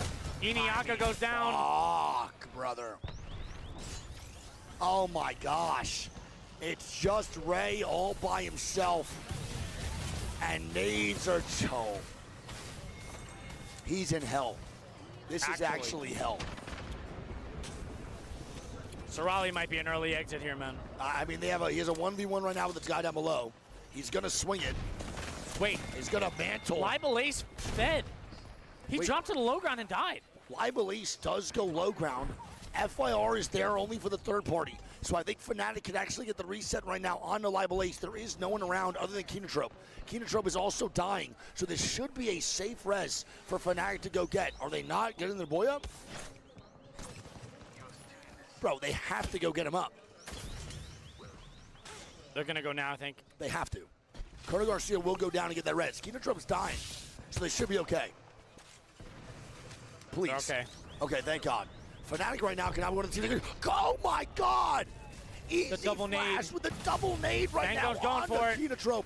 And Easy now Flash is in there. Yep, you can pair together, run away. It's Easy Flash all by himself, by the way. He is so far ahead of the team. He is full confidence, just steamrolling. Kenotrope by themselves. Team Mango right now, I believe, is on He's the cusp of Valkyrie to find him. Yeah, he is. And he finds him. That Valkyrie was a waste, but it is what it is. They do find the solo underneath. They're going for the KP inside RV. I feel like that was a waste of an ulti, but whatever. It was just to find the solo. I feel like they were going to find him out. There's no way he was fucking running that far already. It was RV or underneath bridge. And they're going to get this KP, man, and that should be Kenotrope dead early here. That is unfortunate for Kenotrope. going down at 19th place. RPR cannot be happy about that one, Big Papa. That is unfortunate. Kinotrope right now is So SRL and Kinotrope both dead, yeah? SRL and Kinotrope both dead. SRL's in 19th place on the overall leaderboard, and Kinotrope is at 16th, and they just died. So it's only going to look worse and worse for these guys after this Game 5 is now done to qualify into the match point finals to hit that top 10. Tough. We see that zone, and good golly gosh, gee willikers. We have it up. Greek just keeps... We have a middle siphon zone. So where does this go? Because obviously it doesn't end just in the middle of siphon. Can it? I think RV. RV, yeah, or in the top of the hill. That's low-key way harder of a call than anything else that can happen in Lava Siphon. 100%. I think that's a very unexpected zone with the type of pull that it's looking like to be. I think God spot, real quick. Yeah. God spot that anyone can take, probably right under here. Under this bridge, I think is best spot that's still free. Yeah, that's fair. Aurora, I think, is the best spot in the game. Or one of them at least. RV might be even better, but RV right now, don't forget if you play it, there's again, you're in an RV and you only have one defensive character, and it might be Watson. And there's Maggies, there's fucking nades, and there's smokes. Even with the rampart, it's not a viable spot to be in because that shit gets broken real quick due to the bank smoke. So RV might not be the place to play early, even though it is probably the best spot in this game if it does pull to that zone. We'll see if it does in the first place. 100%. CTG is now moving up, and this is the first time I've seen Remix Powers on a very aggressive legend. Remix right now, Max Streamer, he's playing Mad Maggie. As Zuni gets bopped, he's going to be hurt. He's trying to stay alive right now. And CTG, you can see the way they're playing. They are itching to get a fight going. They have to. And right now, they can't find it properly. They're sitting at, what, 1 point, right? Yeah, 1 point for CTG. And the cutoff is what? I can't see it. Cutoff right 20? now should be 22. 22? So it's 22 for the cutoff. Oof. At the bottom of top 10, and CTG has 1. They need at least 10 here. Bare minimum. Bare minimum 10. I would say even just to keep them comfortable to maybe even getting in top 10, it has to be more than just fucking 12 to 15. And even that's still pushing it depending on where this top 10 fucking ends up. That's crazy, man. And again, one of the most disappointing performances so far, I think, out of all the elims brackets and winners, man. This is tough. CTG play out of their mind during these fucking It'd be a stages. heavy hit, dude, with how good they played at EWC. Everything. To not see a finals, you would know? hurt, man. I think I would be very disappointed as a CTG fan myself. I know those players were definitely looking up for a better tournament, but it's not done yet, so we can't count them out, as Unlimited and FaZe Clan are now beefing. Unlimited, again, is on the cusp of not qualifying in this top 10. FaZe is pretty far down below at 18th.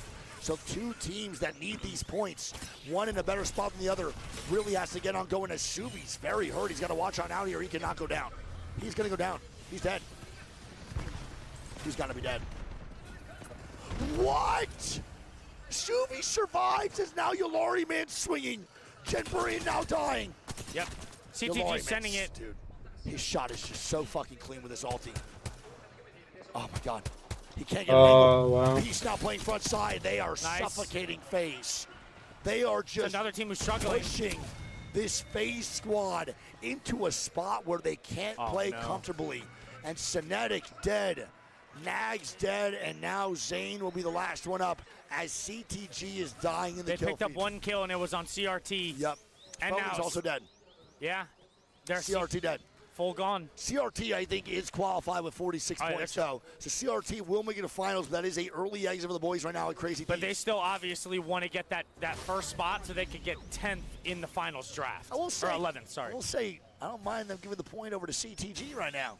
Another bias out of me. It's kind of nice to spread the love over to CTG. I want to see if these boys get this comeback. NIP, another team that's on the cusp but not qualifying. They're in 7th place, a little bit more sturdy in the leaderboard. But NIP does not want to place bad here, and goodness gracious, dude. What is this zone? What the fuck is that? So, what actually is that? FaZe dead.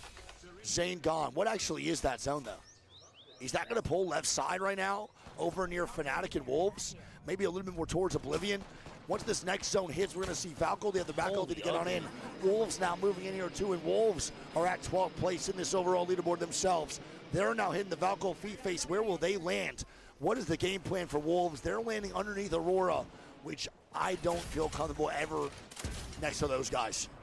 And they get into a safe room. They have a Watson, so these doors will be in a pretty good area. This is not so bad here for Wolves. I don't mind the the placement. And Blinkster's looking for what? A Kraber maybe? A little Krabby Patty potentially coming out of them boys at OBVN. Will Monsoon get the Kraber and give it a Blink? What's going on here? So that team takes their bottom. What do they There got? still is one more. Kraber. Kraber. Ah, Here we go, baby. Shit. And I'll he stay on should him. save this for the late game, though, realistically. Once he sees this next zone, it's better to actually just hold this until squads are actually closer to his Have that building. 'Cause once the fucking zone closes, even more teams have to merge on unlimited in ammo to in his that building bitch. and He their gave it post to up. Monsoon. Oh, never mind. No, he didn't. Ty? I mean, even if they get a knock inside this building, can they really take the fight at all? They might be able to get the fin, though. Maybe. It is only FYR That's in the this biggest building. thing. It is only FYR in the building, and they know that. Monsoon is on Sear, so they do have the recon as to if they could push this, if it does work. There is no infinite ammo on the Kraber chat. We are playing on old patch notes here for LAN. Oh, The new okay. patch notes are not in effect yet for this Another LAN. Kraber coming down. No way. Where is it? Like forgot over about here that. somewhere. Sure, he said Oh, it's that. far. It's VKG. It's the VKG area, man, for this Kraber. Will they get this one? Legacy's also fighting, close. actually, speaking of VKG. VKG is good and active right now inside command.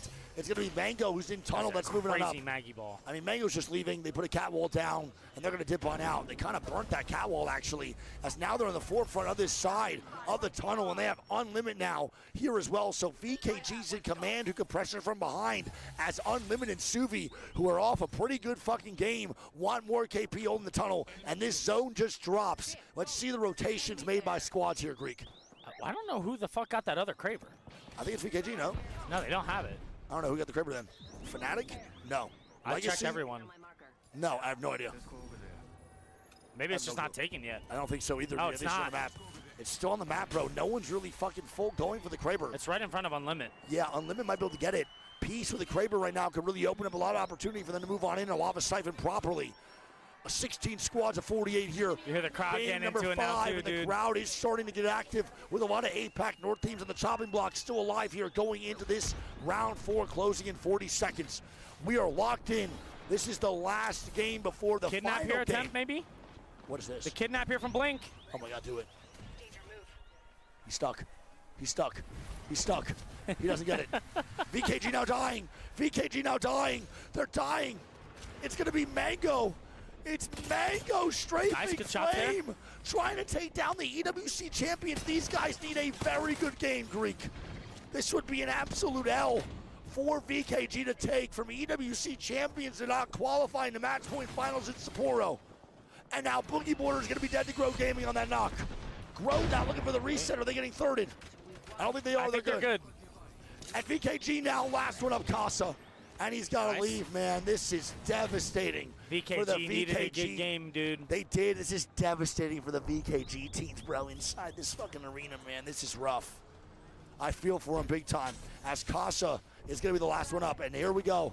I'm going to stay on board with CTG. Bro, I still don't know where the second It's all Kraber good. is. Just down Blink, honestly, at this point. CTG's moving up. Again, they have 1 point. And Mango drop. And They Mango find killed VKG. Casa, bro. Unfortunate. Here it is, CTG. They need a miracle, bro. They need a miracle, and I don't think they're getting it. CTG dead. CTG is That's tough. dead. It's NIP. Last game man. is going to be their last hope. They got to drop a banger. They have to drop a heater in Game 6. This is devastating for the boys at Citadel. Good shots for Karev. NIP is still getting more points. He is shifty, huh? He is shifty on this character. I mean, he's doing everything he can, but movement doesn't kill, guns do. And that's NIP eliminated the Wolves over in the ravine in Siphon. We're down to 12. Yep. And again, we hear that crowd start to pick on up. Yuka has it. Yuka has the Kraber. Stay on board with that, Greek. Yuka, Kraber, And Blink, Blink Kraber. still has it, yeah?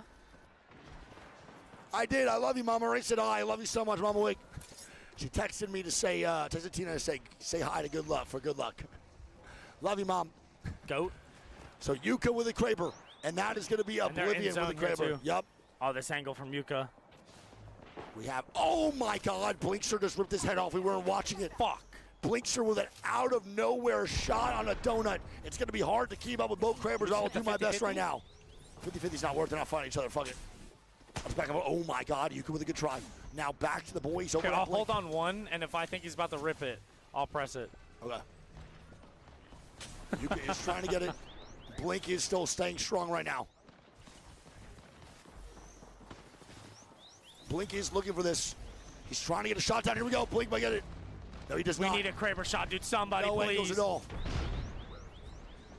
No one is looking for the Kraber. This is ridiculous, Greek. No one is looking for the shots. There's no angles as teams start to fly on in. Yuka now can maybe use it. Same with Blink. Not getting shots down. Good job by him. Dropped and Grow trying to hold strong. Blink is still looking for it. Grow is Really doing good shots. damage. Damage. Wolves Soul gets a now knock. dying. It's Wolves. It's Wolves, baby. Trying to get some KP. Mango now going down. 11 squads at 32. SBI now fighting Wolves. Wolves now dead. dead. SBI picking up the kills as SAUL eliminated 2. It's Grow now moving forward here, Greek. They're trying their best to make some shit happen on this side. Your RV. Blink now swinging. OBVN get KP. Mango gonna be gone. They got eaten up. And Blink is now swinging down below. Don't forget Fnatic still has the Kraber underneath them. I think they're cheering for Unlimit, dude. I think they are. They just moved into a good spot. Unlimit's looking strong right now here, Greek. You stay on board with the A lot of Kraber APAC camp. North still up. True. APAC North is 2-man up, or 3 deep actually, with SBI trying to qualify on into these finals. And Yuka has that Kraber. Unlimited still posted up inside RV. We have 8 squads at 24 in a round 6. This is as good as it gets for Apex Esports and ALGS, man. Here we go, Catwall down. Catwall out. And they're looking to make a play, but they're getting stuffed by Unlimited. EMP'd as well. This is not good. Holy fuck. They're getting looked at by the whole lobby. Yuka with a shot. We missed it again. Son of a biscuit. It is hard to keep up right now with 8 squads. Teams are just dying everywhere. Yuka with another miss. Ray? It looked like a no ring to me. Come on, Yuka. Yes, Nice. 150. Nice. One The crowd shot going down. crazy. Those nades actually might do work. FBI or SBI, fucking who cares? Eliminated. Grow now moving up. They're looking for the wipe. It's gonna be knocked. Trying to get the KP. He doesn't find anybody. They're gone. They're all wiped. Go back. And Grow's dead. Holy You shit. just got to look for an entry here. He has to. Aurora dead. Grow dead. Blink still has 6 shots left in his as well, by the way. 6 shots left for Blink. We have 2 Krabers with over 6 shots in the arsenal. Yuka with 7, Blink with 6. He's got to start letting them fly now, We're dude. staying on board, Greek. I'll switch back and forth. We're locked in. That might be the worst fence of all time. It's all good. Blink is looking for some shots. I don't even know what Blink could do here, man. Yuka might have the better angles for these shots. The Kraber for Blink is not looking too proactive. Yuka. Oh. Yeah! Come on, It's baby. Another one. Come on, Back to baby. Blink. Blink misses back to Yuka. And they're looking to make something shake. He gets a swap. That boy Yuka's dancing. He's trying to stay alive, man. They're doing One more. everything in their power. He's trying to hit the knockdown. God, that flick. He's trying to hit the knockdown right now. They're trying to wipe. Fnatic wants He needs blood. to kill for the swap. Fnatic wants Nice blood. to They get it. A Hammer swap from Yuka. Yuka's alive right now. He's doing everything he can. Oh my fucking God, Yuka. Yuka F. I think Oh he's my dead. God, the movement. The movement. Oh No, my he goes God. down. What a try. It's Unlimit. And Unlimit Unlimit. take the win. Let's go. Unlimit. Come take on. the W in game 5. Oh my God, that is a massive win for Unlimit. And a gigantic game for Fnatic. They Wow. stayed alive for so Oh long. my Yuka God. did everything he could. But Unlimit from the backside. Do you hear this Dude, the crowd is going crazy for APAC North right now. Oh my God, the crowd just erupted. Unlimit with a W. APAC North just had a Holy massive shit. game. Not only did Unlimit win, Fnatic get a top 3. That and was a SBI fucking also had a crazy decent game. game here too. But did you see the tiptoe by Yuka F? The finesse, movement dude. to stay alive for that long. 3rd place is huge for Fnatic. All right, so Unlimit now. Bounce back game, pick up 23. FYR, another team that needed points. They pick up 15. Fnatic pick up 12. Oblivion pick up 8. 5 Fears pick up 6. Aurora get 5. Grow get 7. SBI pick up 5. Mango 9. And SAUL pick up 3. We have one final game to decide who goes home and who makes the finals, and this leaderboard is going to be some shit. Bro, we are going to see It's a gonna be wicked some shit. leaderboard as we tune in to the overall scores here going into Game 6. I can't wait to see We are now concluding the last game of the Elim day. Holy 18 fuck. games, and the final one's about to start here. But the overall scores, Greek, look Let's like go, this baby. going into it. We are going to have the boys at Legacy now only 2 points above Unlimited in first place. Unlimited's in second with 52. Oblivion in third with 47. Crazy Thieves in fourth with 46. Five Fears in fifth with 39. Apparently the main broadcast pretty much like went down. Like they lost all audio, all feed to the casters. Video and the gameplay's fine, but there's been no casters. No way. Oh my God.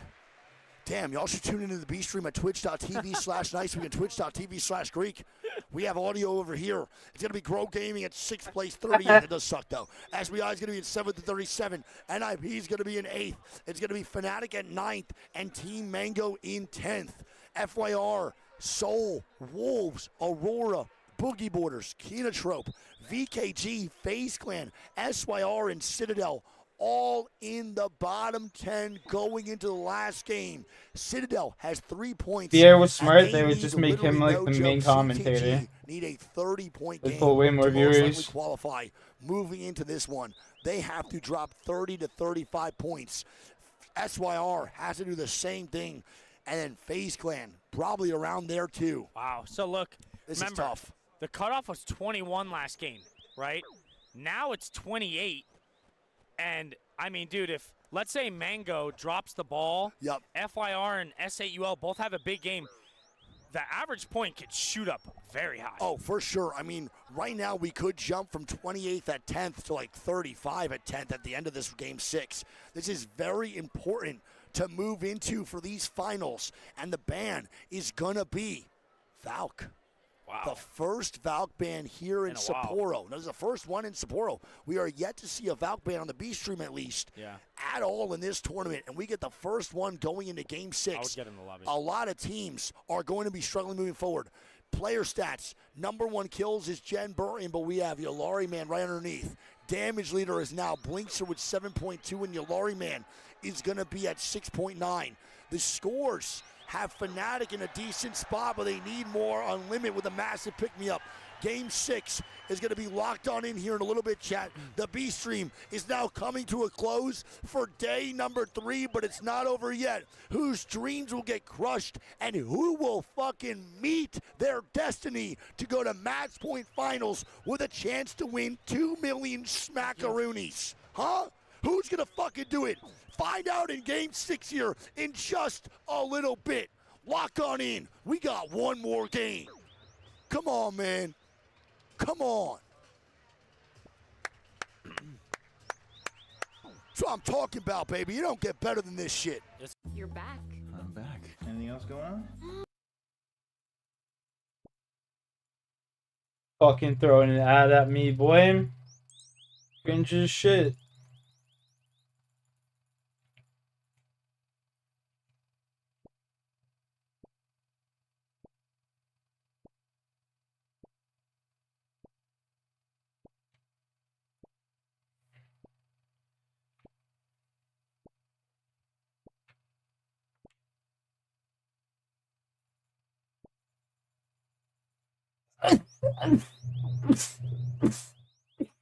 Oh my god.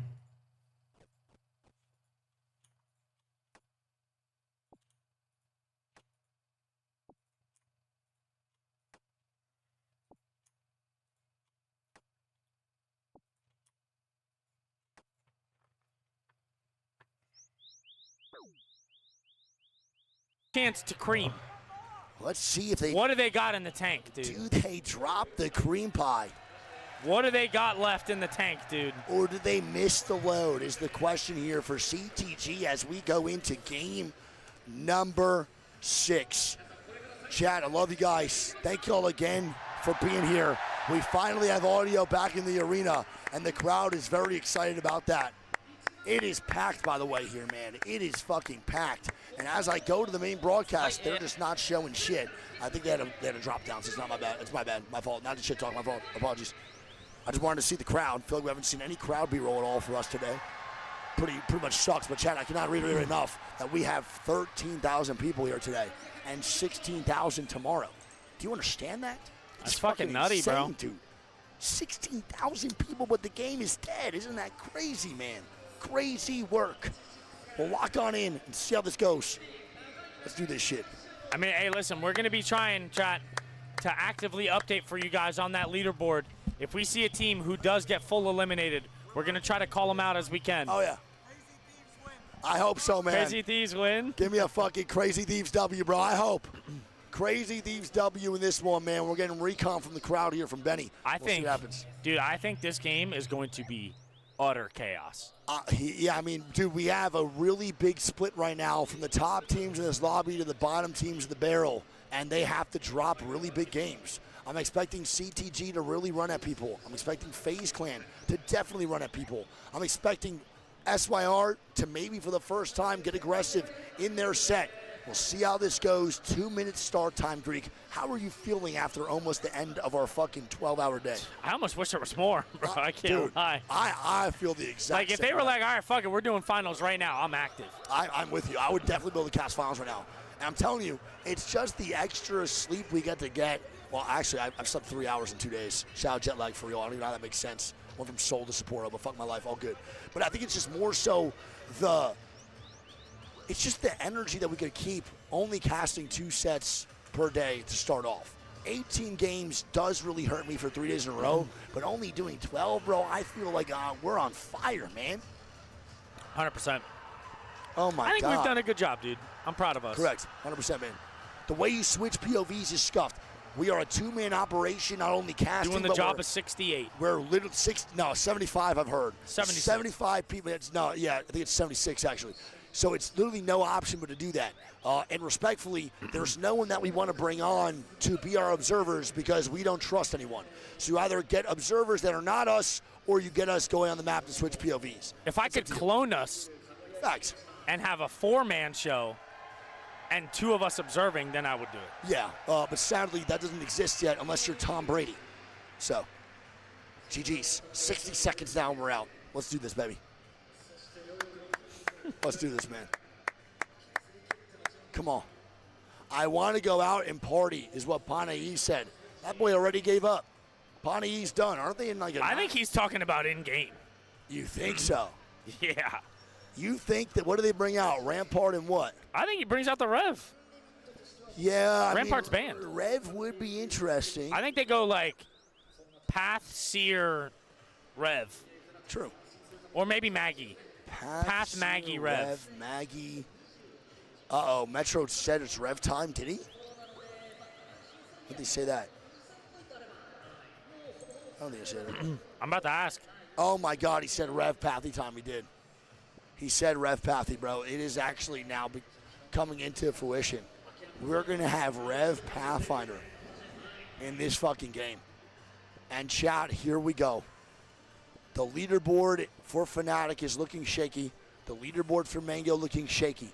The bottom of the top 10 from 5th to 10th can lose their spot with some of these squads in the bottom 10 having a good game. Who knows what can happen? We shall see which teams will fight again tomorrow on the biggest stage in Apex history in front of a crowd of 16,000. Who will rise to the occasion and overcome all their fucking anxiety, all of their doubt for themselves, and make it happen? We have some teams solidified moving forward, maybe 3 or 4 squads. So that means 6 placements up still in this top 10. Lock on in.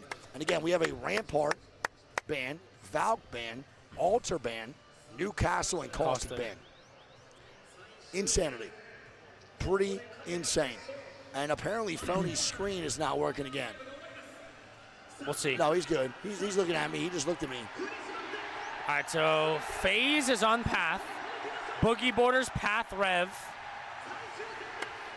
Final game, baby, of the night, chat. It has been a fucking movie of a stream today. Thank you guys so much for being here and sharing these amazing moments with us, man. We wouldn't want to be anywhere else, man. What a fucking experience, Thank dude. you guys so much, dude. Yeah, and on top of this all, I'm going to have to reiterate this again tomorrow, man, for Match Point. But, dude, we are just so thankful to have these opportunities. You guys, we are fully understanding that without y'all, we don't exist here at the B Stream.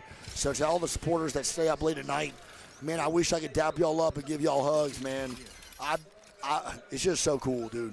Thank y'all so much. Let's lock on in. Game 6, last one of our fucking 12-hour day, Greek. It's going north, dude. Yes, sir. Unlimited is strong. Indeed, they are. Unlimited is tough as fuck, my guy, and they're proving themselves in this tournament. It's not just a fluke for how good they played. Yo, VKG. Wow. It is an overlook zone. VKG needs a banger, though. So here's the tough part, right? Here's the tough part. If the zone does pull to VKG, and VKG are only at 10 points right now, and they need a 20-plus point game, they got to win, obviously, but they got to find the KP. True. Right? And VKG are a good fighting team. They want to look for fights. Dude, we have beef already. Oh, yeah, it's Boogie Borders. It's Aurora and Boogie Borders fighting immediately over at Big Mod. They land stacks and they loot 3 bins, and they're already about that action.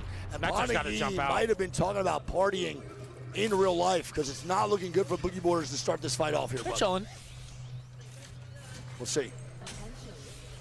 I'll tell you right now, a Boogie Borders Aurora fight is bad for both because both of them are not in the top 10. No, definitely not. Should be fine, though. My UI is bugged. How did you fix that last time? I forgot. It's good. You're good now. No, my map is gone. I have no idea. I didn't fix the map last time. If you go out to third person, go back in. Type shit. Greek's fucking map is bugged for the last game. We haven't had a single issue this whole time. I didn't have my map bugged last time. Only thing that was bugged with me was the guns. GG's. Are you hacking into the mainframe? I'm pressing every single button on the keyboard to see if it looked like you were like one of those fucking FBI fucking background characters in a Marvel fucking movie. Just. Oh my God! What do they think? This is amateur hour? Of course I got through. CRT now. Up top near Wolves. Wolves, I believe, right now are in 13th place. Chat, we're going to have to get the 07s ready to type in here for some squads that might get sent home. If they're in the bottom 10 and they die here without the KP or placement needed, 07s will have to be dropped in this chat. Here we go, dude. Wolves are starting strong, though, with a good position. Boogie Borders looking to hold out Aurora here, and look who this CTG are lurking for this third party. CTG right now is on code red. They need literally a 30-something point game to make this in and qualify into match point finals. Zuni was all smiles. We got the CTG light stick out. This would be the best game I've seen in ALGS history if they make this work. And there we go, then early crack. CTG's going for it. They are. They have nothing to lose. They have zero to lose. Oh my God, Remix is sending it. Good. Back Screamer getting active. A fight now breaking out. Zuni looking for more shots down. Remix does get his full kill. And BGB might be getting sent to the club early. And for Metro, maybe back to the room. Well, yeah, he's 17, so he's going back to the hotel room to draw. And CTG might be joining him with him. CTG is now dying. It's the Aurora third party. And I mean, CTG again. No, it's NIP. It's NIP from fucking Stacks. Never mind. They had to do what they had to do, and they're now gone. CTG has to leave, and Zuni has to dip, and I don't think they're getting sent on. Bro. Never mind, they are. NIP's following them alongside Boogie Borders, who now go inside Geyser. Zuni's going to have to pull off a miracle. Yeah, it's not looking good, bud. NIP's safe, correct? Not really. They're an 8th. NIP is not safe. Anything aggressive right now moving forward is kind of a risk for their overall position. No 07s just yet.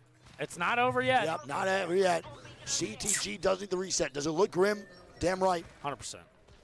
If I had to bet my money, it'd probably not do too hot here in this game, but who the fuck knows how this will play out. Now, NIP does get that KP, so that is nice little 2 points for the boys they're about to get right now, as Remix is still bleeding out behind a rock for 48 minutes. Yeah, I mean, he's gonzo. Yeah, he's gonzo, but they just can't find him. They're going to have to go all the way to tree to reset. Oh, they haven't found him yet. Wait, they just ran right by him. But they literally... It doesn't matter. What? Where's that? And that's going to be Remix down. Wait, Fnatic dead. Wait a minute, that's bad. Fnatic now one man down. Where's that Yuka at? is now down and out. That's not good. That's over to the Monument side. Yuka is dead. Yuka and them are at 9th place with 35 points. It's crypto, too. If someone in this bottom 10 has good games, there are chances for Fnatic to lose that spot, even though they're 7 points ahead of 11th. CRT now getting some KP on the Wolves, and Wolves looking like an 07 over inside of this RV. This is an awkward spot to be in as they're getting out-angled right now by CRT. Wolves, a team that I thought would be much better and even qualify through winners, are now facing elimination going into the match point finals, Elim round 2. Dude, look at all these teams Bro, just hounding on edge. This is fucking FYR is trying to hunt down Boogie Borders. You have CTG fresh off a reset. Wait, Aurora's next to them too. Are they fighting? No, not yet. Okay. I want to see if Donut can survive. Wait, they're trying to get kidnapped. Who is that? Is that Blink? Who else, dude? It was Blink. No, it wasn't. I lied. No, it was. I was going to say, yeah, who else was it? Who Obviously, else would it it's fucking Blink every time. He loves going for kidnaps. He never really gets them right now in ALGS, but it is what it is. VKG on that height. CRT is just suffocating Wolves, man. Donut now dead, and I think this might be our first 07. Wolves Esports is gone. They are eliminated from Sapporo, They're Japan. done. Year 07. 5 champs. 07s. Can we get some 07s in the chat for our first team eliminated? Now, if you're a top 10 squad, you're happy about this because now a bottom 10 team can't kick you out of the top 10. So a squad like Fnatic is doing the gritty on main, courtesy of the Wolves' death. That's how it goes. All right, Unlimited now going to move on in here 2 over from Skyhook. We'll see where they go. They're qualified for sure. As of right now, Oblivion, Crazy Thieves, Unlimited, and Legacy are all qualified for sure, guaranteed. They're just going backwards. They're landing on someone. They're landing on SRL. Oh my God, he tried to just hit him out the air. He's trying to find him on the... He's dead. That's our second one. Ianaga's dead. Wait, SYR, what is happening, bro? Dude, I told you there are so many teams on edge. Do you see this? SYR just died in SkyWest. Ein is dead in Epi. Yeah, he died so long and ago. Ray is over And now in Kinnitrope Monument. about to run into Boogie Borders. And these are now 2 other teams. And Cannon just died to Metro. This is 2 other teams now inside this bottom 10 fighting. Bro, we are about to see all the bottom 10 teams killing each other. This is a shit show. Somehow all the squads needing points are just running into each other. Ew. Ew. Wait. Oh. Wait. Oh. Oh my God, And what a Kinnitrope. fucking effort. 07s. Kinnitrope is gone. Another bottom 10 team out. Can we get some 07s in the chat? Look who's coming in, though. It's Unlimit. It is. And Citadel lurking, too. Boogie Borders might be in the middle of a shit show. This is bad. Boogie Borders. They might be sent back to ride the wave a little bit early. They're going to hit the waves real quick as they go into tunnel, and it's going to be CTG waiting for them. Panai is trying to leave.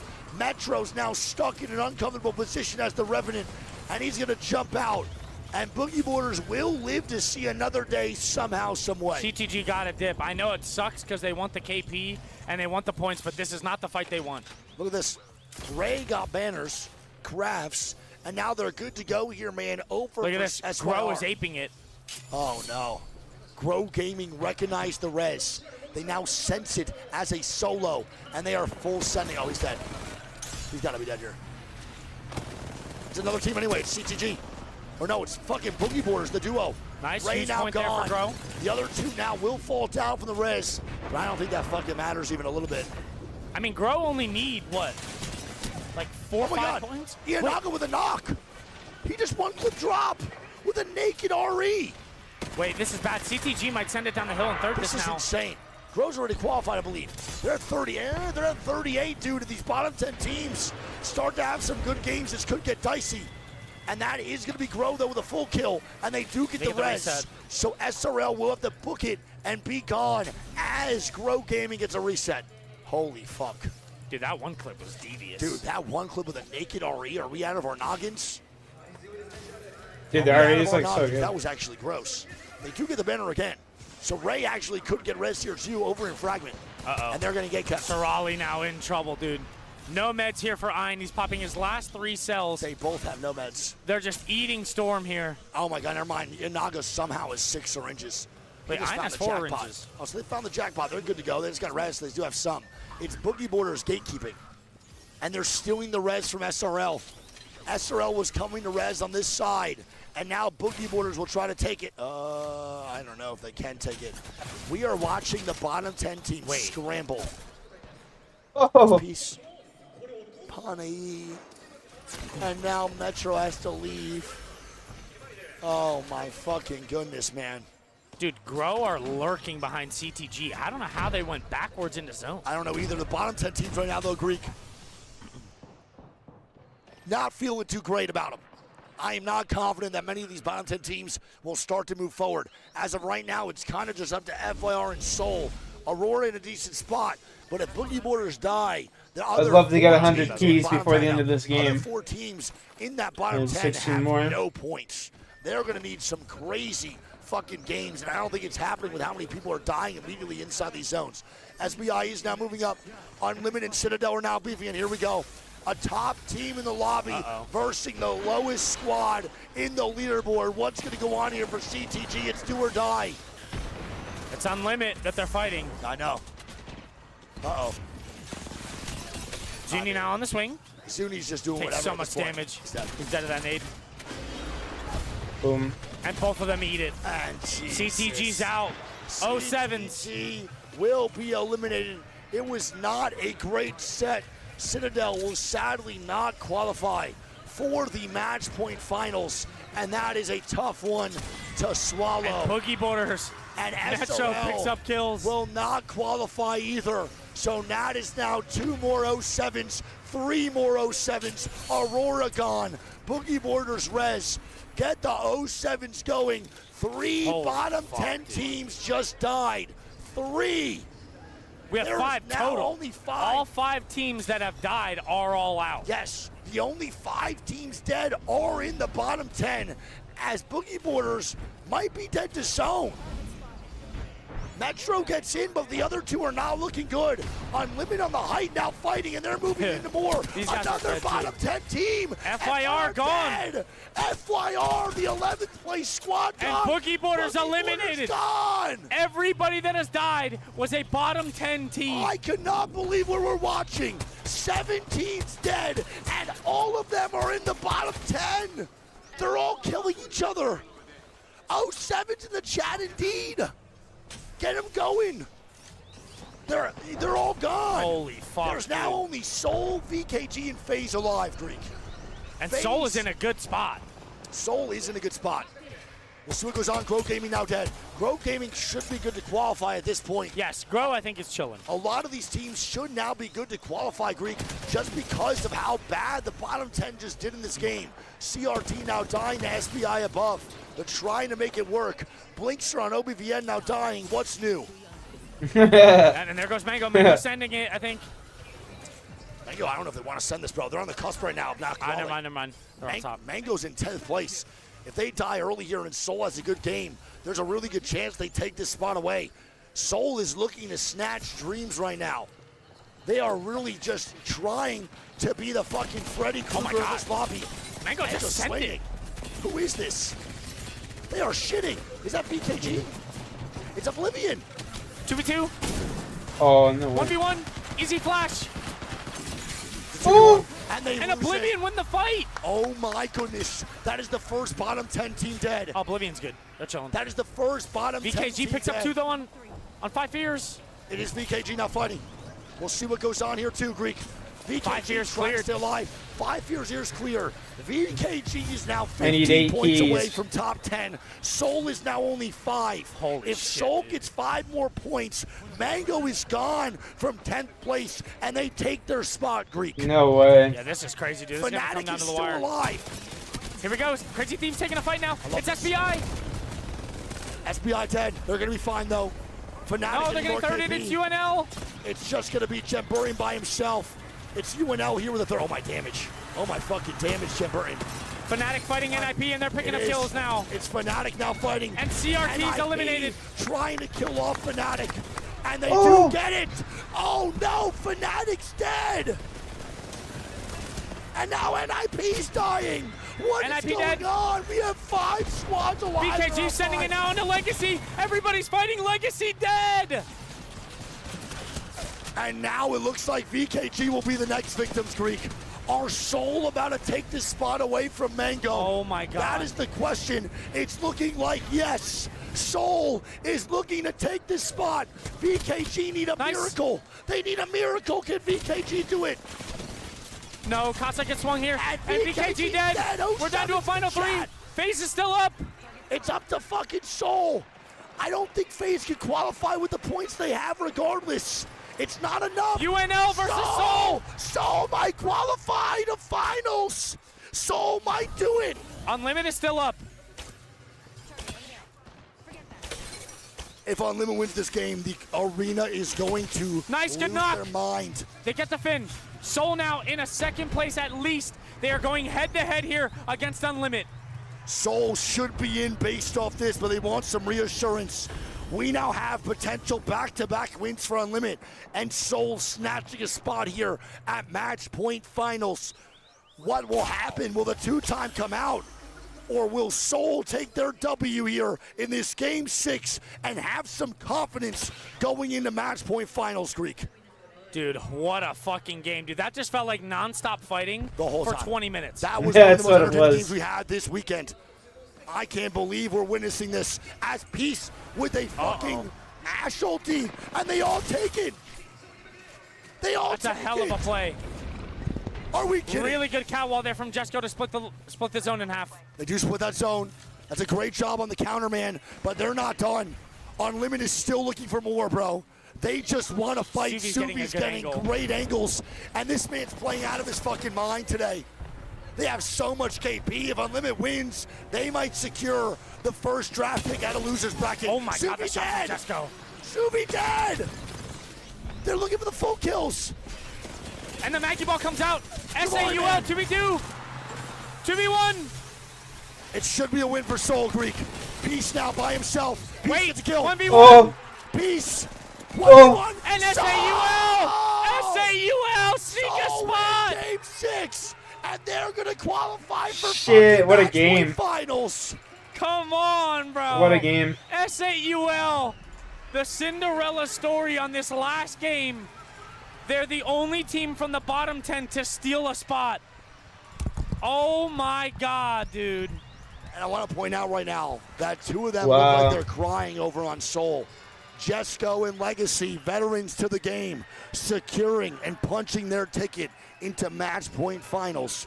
That should be the leaderboard, quite simply